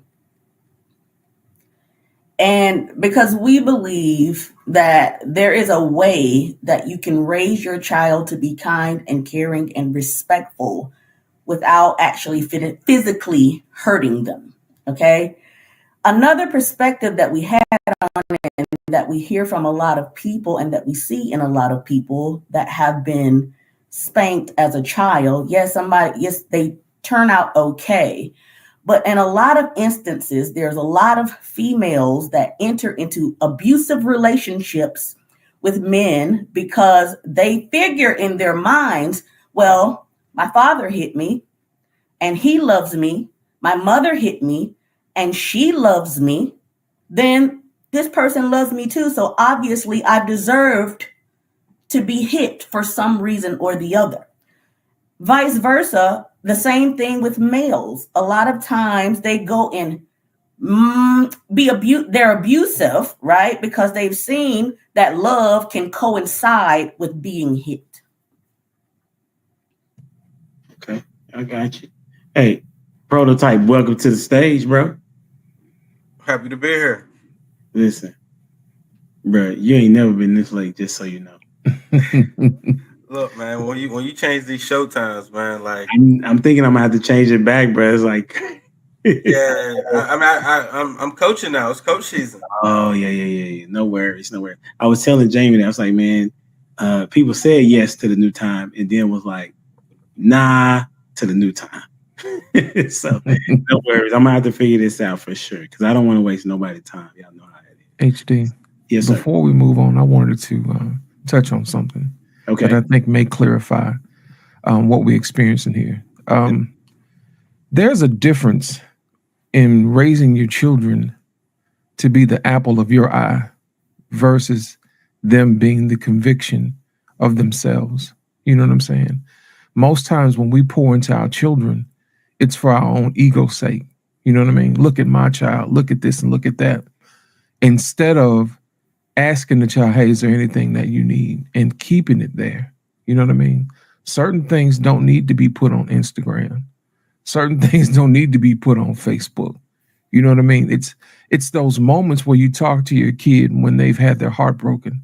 You know, those are the moments that matter the most. You see what I'm saying? And I think it's a different type of energy too, because when you go to work, it should be for the betterment of the home. Gain that knowledge, gain that experience, and then pass it on to those in the house that need it. That's for men and women. And I think what happens is a lot of times we'll take that energy and twist it, and we'll say, hey, I'm going to go out and I'm going to do all these other things. And everybody's going to see how great I am. Instead of taking that information and saying, hey, look, this is what I found out when I was out in the world. Maybe you could use it.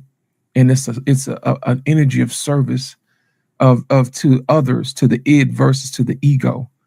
And I think sometimes those are the things that are hard to detect when we're in the service of helping others. It gives the illusion that we're going out, we're being the best that we could be. But are we really? You know, are we servicing our egos so everybody could take a look at us and see how well that we're doing? Or are we taking what we learn from the world and are we pouring it back into our children or to our spouses? That is a completely unselfish type of energy. I don't know if you've ever dated someone before where everybody asks you, hey, how does she look? You know what I mean? That type of thing. Instead of how does she treat you? Nobody asks you how she treats you. They always ask you, how does she look? You know what I mean? As you get older, the gentleman asks you, well, how does she treat you? You know what I mean? When you're younger, it's how does she look? Because it's an ego thing. Her beauty is a reflection of me and how I am as a man when I'm younger. You see what I'm saying? But as I get older, the happier I get is a reflection of her bringing joy to me because that's something that she wants to do. It's a byproduct of her givingness, willingness to give. And I think sometimes as mothers, we do that as well too, where mothers will actually take what she's experienced and that lack of and say, my children won't have to lack of because of me. And it's that service of the ego that I think people miss instead of saying, hey, you know what? I'm going to go ahead and I'm going to use the experience that I had and I'm going to leave that and build upon what I've learned and give it to somebody else unselfishly. So I think sometimes those things get really lost in translation, pun intended, because exactly, pun intended, is because it's a nuance that if you're not paying attention to, it gets lost in what we do because kids pick up on energy. They know whether or not you're actually there for them or are you stunting for the gram for yourself, saying, look at me, how much of a great mother or father I am. So I think there is a difference. That's good. I would say that hopefully you can get both, that she look good and she treats you well. You feel me? It helps. Prototype. We coming to you, man, for this next question. Unless you wanted to say something about motherhood as a vocation. Did you have a thought on motherhood as a vocation? Vocation, that's a big word. I don't know what that means. As a job. I don't know. I can't think of it as a job. I know women do, but I don't think fatherhood is a job. You know, it's a part of me I enjoy being. You know what I mean? But I don't know if that comes from me not having a father, that I enjoy fatherhood so much. So, I mean, I can't really speak to people who grew up with a father if they enjoy fatherhood as much as I do. Yeah. That's what's up. That's good. I think to add to that, I definitely find myself wanting to be the greatest dad ever. You know what I'm saying? Because maybe it's because of that. And I also at times, like I'll tell Kendra, I was like, man, I just don't think I'm doing well today at being a dad, right? Because I have a particular expectation of myself to make sure that I give my kids what it is that they need, and it's the presence of me in their space, which was what Sir Hale was referring to, and I'm connected to what some of y'all are saying, that some women are not in that space of making motherhood the top priority, right? And if they would make it, I'm not talking about that you start a business and then that's how you navigate trying to have more time with them. That's not what I'm saying. What I'm saying is make it a priority to be their mother first before your career is the most important thing. Because if we talk about it from Proverbs 31, hey, she was grinding. You know what I'm saying? If you go to kind of bro.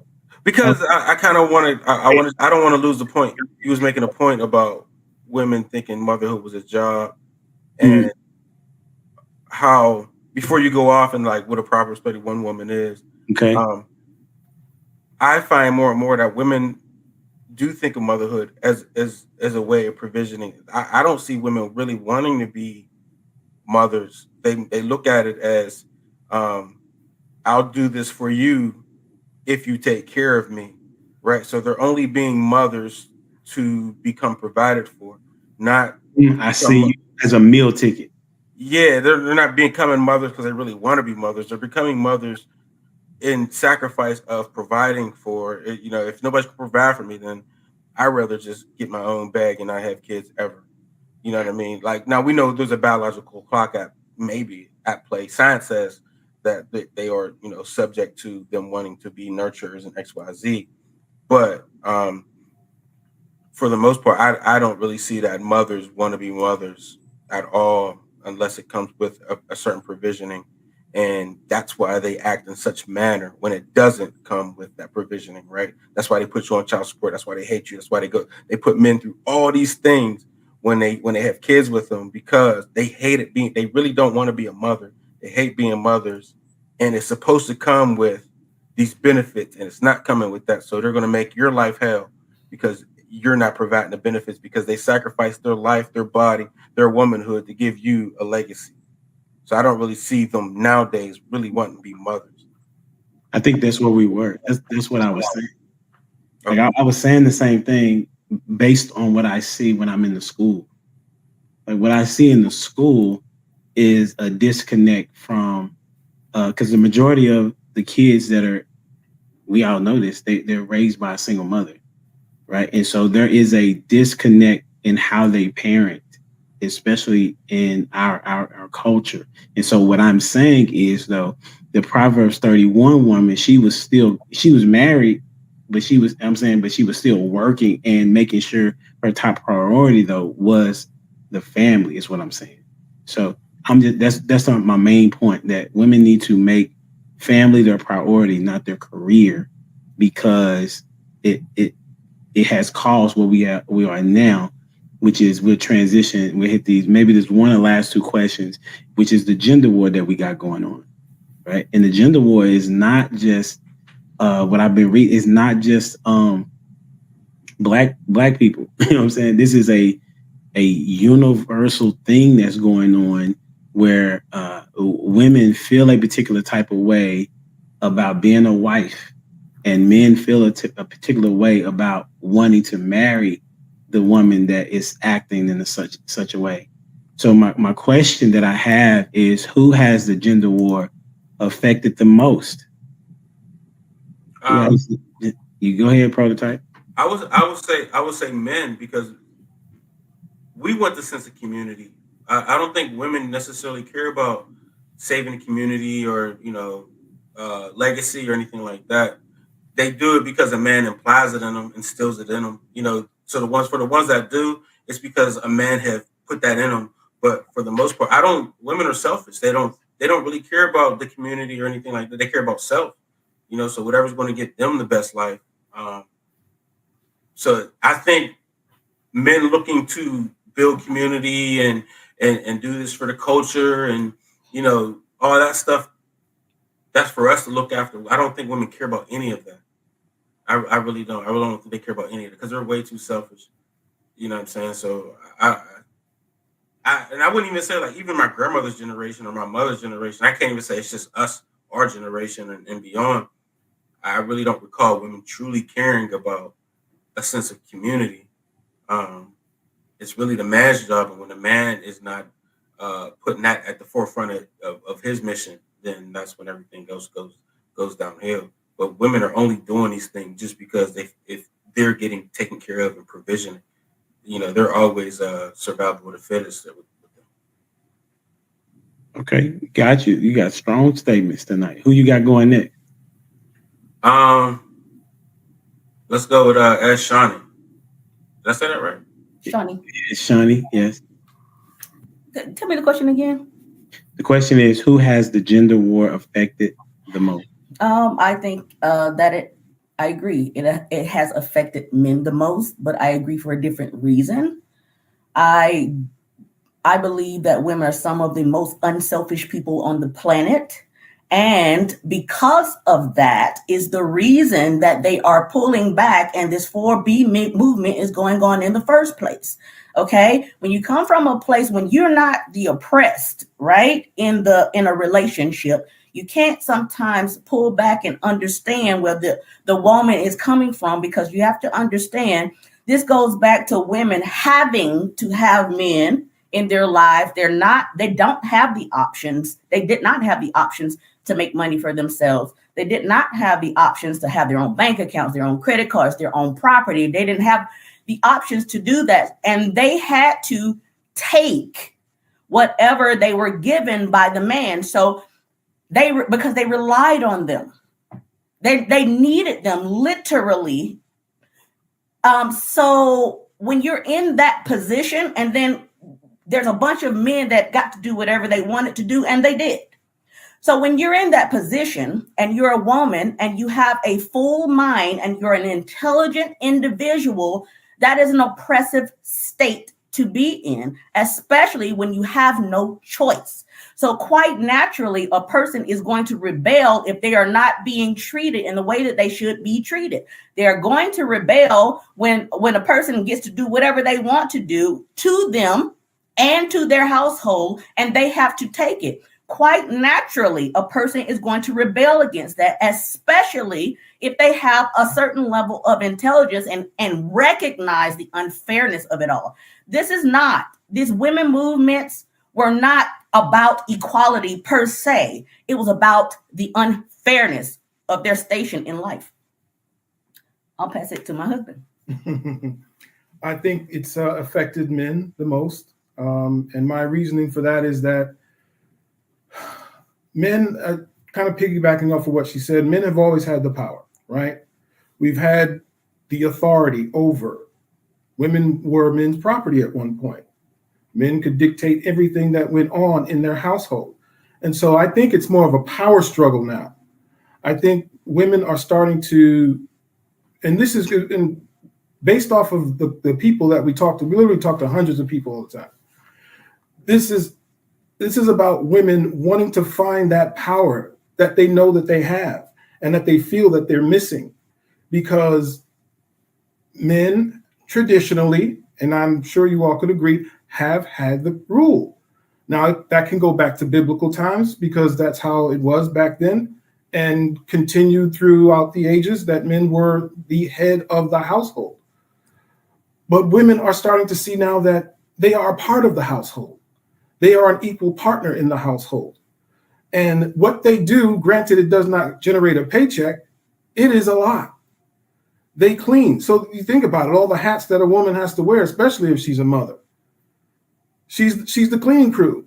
She's the teacher. She's the chef. She's she's part of the maintaining of the home. She's the manager. She's the chief operations officer of the household. She's a wife. She's a mother. Those things carry value, in my opinion, in our opinion. Those are valuable things. Can they be quantified with a dollar amount? No, not really. But if you wanted to do that, you could, based off of the roles that they have to play within the household. And so I think it has affected men the most because first off, it's come on so fast with social media. Had we not had social media, this wouldn't have happened this fast. But the speed and the velocity of the change that's been taking place has affected men the most because they haven't had a chance to adjust to these changes and these big asks that women are asking of men, which is to show us that we are an equal to you. And so I don't think it's to counter your comment, Prototype. I don't think it's that they're selfish. There are selfish women, just like there are selfish men. But I think it's more of a power thing. They want power too within the household, or to be recognized as part of the team and not someone who is an employee or someone who's to be lorded over. So that's where I land on that. That's what's up. Did you want to respond, Prototype? Yeah, am I still lagging? Okay. Yeah, a little bit. Yeah. So, I mean, I don't think men have a problem with equating women to, with power in the home or anything like that if they acted like it. You know what I mean? Like, they still want a man that's going to lead. They don't know what they want to eat. They want a man to pay all the bills. Like, if you want power, put equal equity into this thing. You know what I'm saying? So you got to do your share. What I'm supposed to just give you power, and you don't got the same blood, sweat, and tears I got in life. You know what I'm saying? That I've invested. You know what I'm saying? Y'all just want to come in and eat good, have a nice place to sleep, heat, water, and all that good stuff, right? But y'all don't want to put no money to it. It's wild to me that we're supposed to just hand over all this power to you guys that we've worked for. You know what I'm saying? We don't mind taking care of you guys. But how you get in here and be like, oh, well, your bills is $1,000 a month and they got $25 to give to it. You know what I'm saying? So like, where's the equity at? So I don't think men mind sharing the equity of power or whatever. I see it all the time for, in those kind of situations. But even when women actually get the power, they abuse it. they're terrible leaders. You know what I'm saying? They're tyrants when they get a little bit of power. When they get a little bit of foothold on you, they're packing your stuff. They're kicking you out. They're treating you like dirt. Oh, you don't pay all the bills. You don't do this. You don't do that. You know what I'm saying? And men don't do that. We're a little bit more empathetic to the women when it comes to those kind of things. You know what I'm saying? We're never holding it over your head like, oh, well, you didn't pay for dinner, so you gonna eat. Like, you know what I mean? And a woman can be a tyrant like that. So I don't think most men mind, especially in the black community, having equal like 50-50, that's my partner. But when we look to a woman and be like, hey, help us think through life, and we're asking y'all questions about how to solve problems, and y'all just be like, you the man, you figure it out. How are we supposed to respect that and give you equal power? We can't, because we're adulting by ourselves. In most cases, and especially in my peer groups, like women or just an older daughter. You know what I'm saying? That's how y'all act. You know what I mean? Like, I don't know a whole bunch of men who have an equal partner mentally. You know what I'm saying? And shout out to Humble Dad, who was like, at least his wife is funny. I mean, I know he feels a lot more about that, but most men feel like, oh, we're only good for entertainment. Like, that's, you know what I'm saying? Entertainment and food is how y'all treat us. So I don't understand where power come in on it, you know? Go ahead, Miss Shani.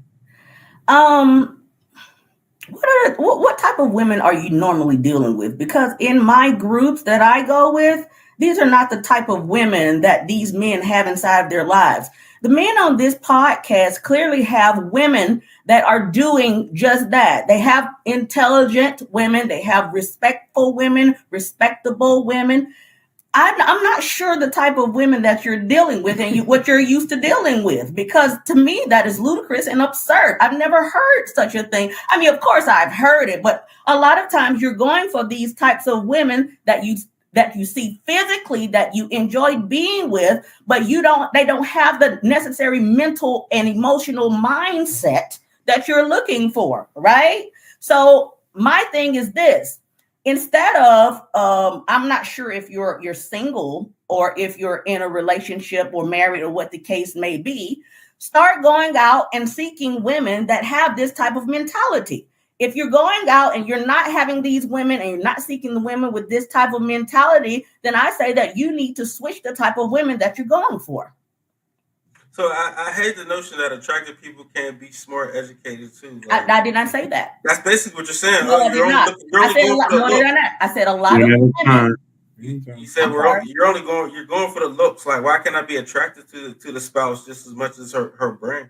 It just so happens that even if she's not attractive, it's the same thing. It doesn't change across the board, and her education level really doesn't matter either. Like, I have people in my peer group that are married to lawyers, doctors, whatever, and it's the same thing. We're all like, hey, we got an extra daughter in the house. It's never and that's what women want to be. They want princess treatment, especially when you hear it on social media. They want to be treated like a princess, never a queen. They all want to be a princess treatment, X, Y, Z. Like, you know what I'm saying? No woman ever wants to like help carry the load or help think. I think in the black community, we're looking for that. But women be like, I'm not your mother. Oh, now you're my mother because I want you to help me think about a problem or not. Like, you know what I'm saying? There's so much things that come with it. Like, it's not what women are you dealing with? This is like our experience. So you can say that from your perspective, or who you're dealing with. But men are openly telling you, this is what we're finding, this is what we're doing, and it has nothing to do with looks or anything. Because I got peer groups with ugly wives, and I got peer groups with beautiful wives, and they all saying the same thing. Crazy as a statement. Hey, I know, right? But it is what it is. For the sake of the argument, and say who you got going next. I think she's asking Shawnee because I put it on. Oh, sorry, Shawnee. Who you got going next? I think because Monday went. Yeah. Who you got going, Monday? Yes, so I'm going to pass it to Miss Jamie because she's been having faces this whole time. So I want to hear what she has been having faces for sure. I appreciate y'all, man. It's been a lot. I'm going to say answer that nobody said yet. So the gender war has affected, to me, the most our youth. And we can see it. So because of the contention between men and women, the lack of understanding roles and actually getting along together has brought about confusion in our children. So, and we could see it. Like, that's why they're not able to make decisions on their own. There's anger, frustration. Look at the sexual revolution. I'm just going to say revelation, and the community that they have now, where they just do what they want or how they feel, right? And this all because the reason why this contention has caused this confusion is because the sphere of influence and the environment that these kids are raised in matters. Like, when we see our parents together and they're getting along, or they know what their roles are, then we're able to function like that. And subconsciously we do. Subconsciously we're learning what our roles are in society. And these kids, they don't have that. They have people arguing all the time. And then when they go on social media, they see, clips of people saying that it's okay to live this type of life, or it's okay to do this, or it's okay to twerk and work, or whatever. It's okay to do these things. And so as parents, as we're arguing and we're in confusion, we hand our kids an electronic device, and the electronic device is teaching our kids how to be humans outside of the outside in this world.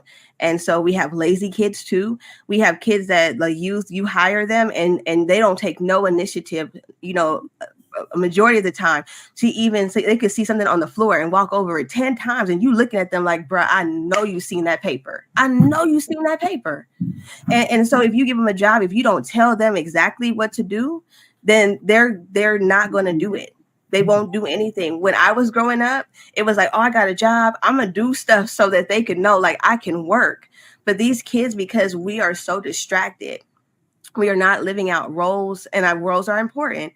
We are not showing great examples to these kids. The youth is affected, which then it will affect us, because the youth are the ones who are getting the job. Like, that's why we go places and we're like, oh, the customer service was trash, right? That's a fact. And so that's my answer. That is my answer. The youth is definitely affected due to our confusion and our contention amongst one another. And that's black or white, right? Like, that's any race that I've seen across the board. Who hasn't gone? Sir Hell, did you go? Or Ash? Ash, you didn't go. Ash doesn't want to be last, though.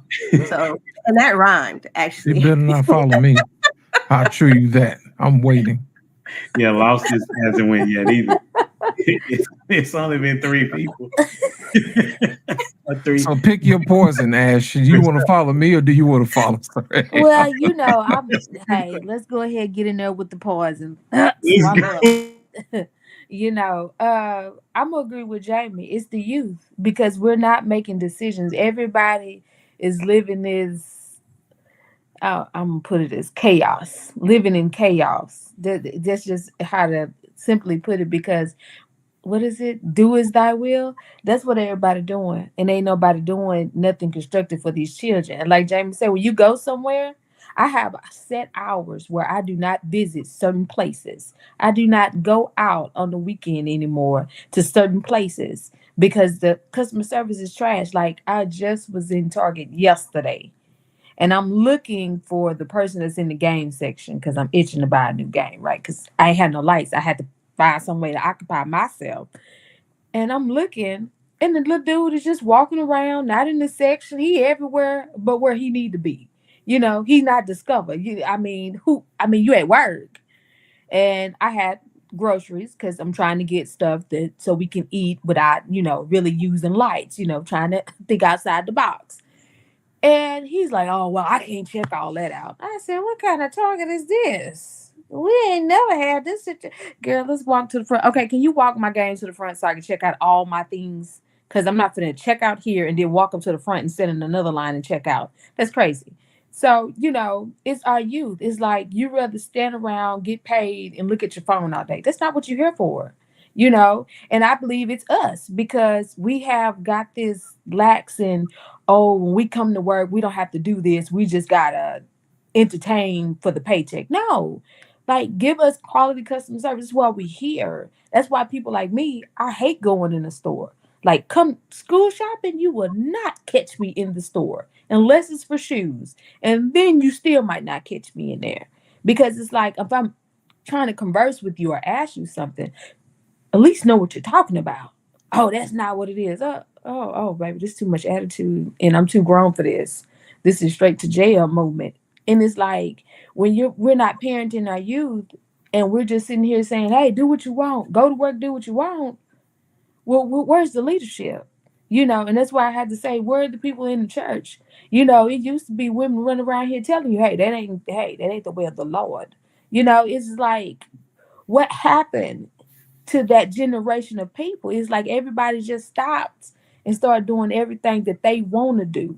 And that's why I don't understand this whole women empowerment stuff. Yeah, go get a job. Yes, contribute to your household, but at the same time, act accordingly. You don't have to be buck wild. I mean, what's the point of being buck wild? You seeing, what is it? A trend in the STDs going all the way up. What's that's my favorite song. I'm going all the way up. Especially It's in like, the youth. like what are we doing?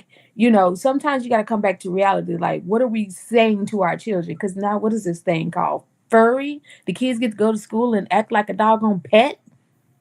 Like, what? Excuse me? You mean you tell me you sending not Tom out, you sending Charles the cat out?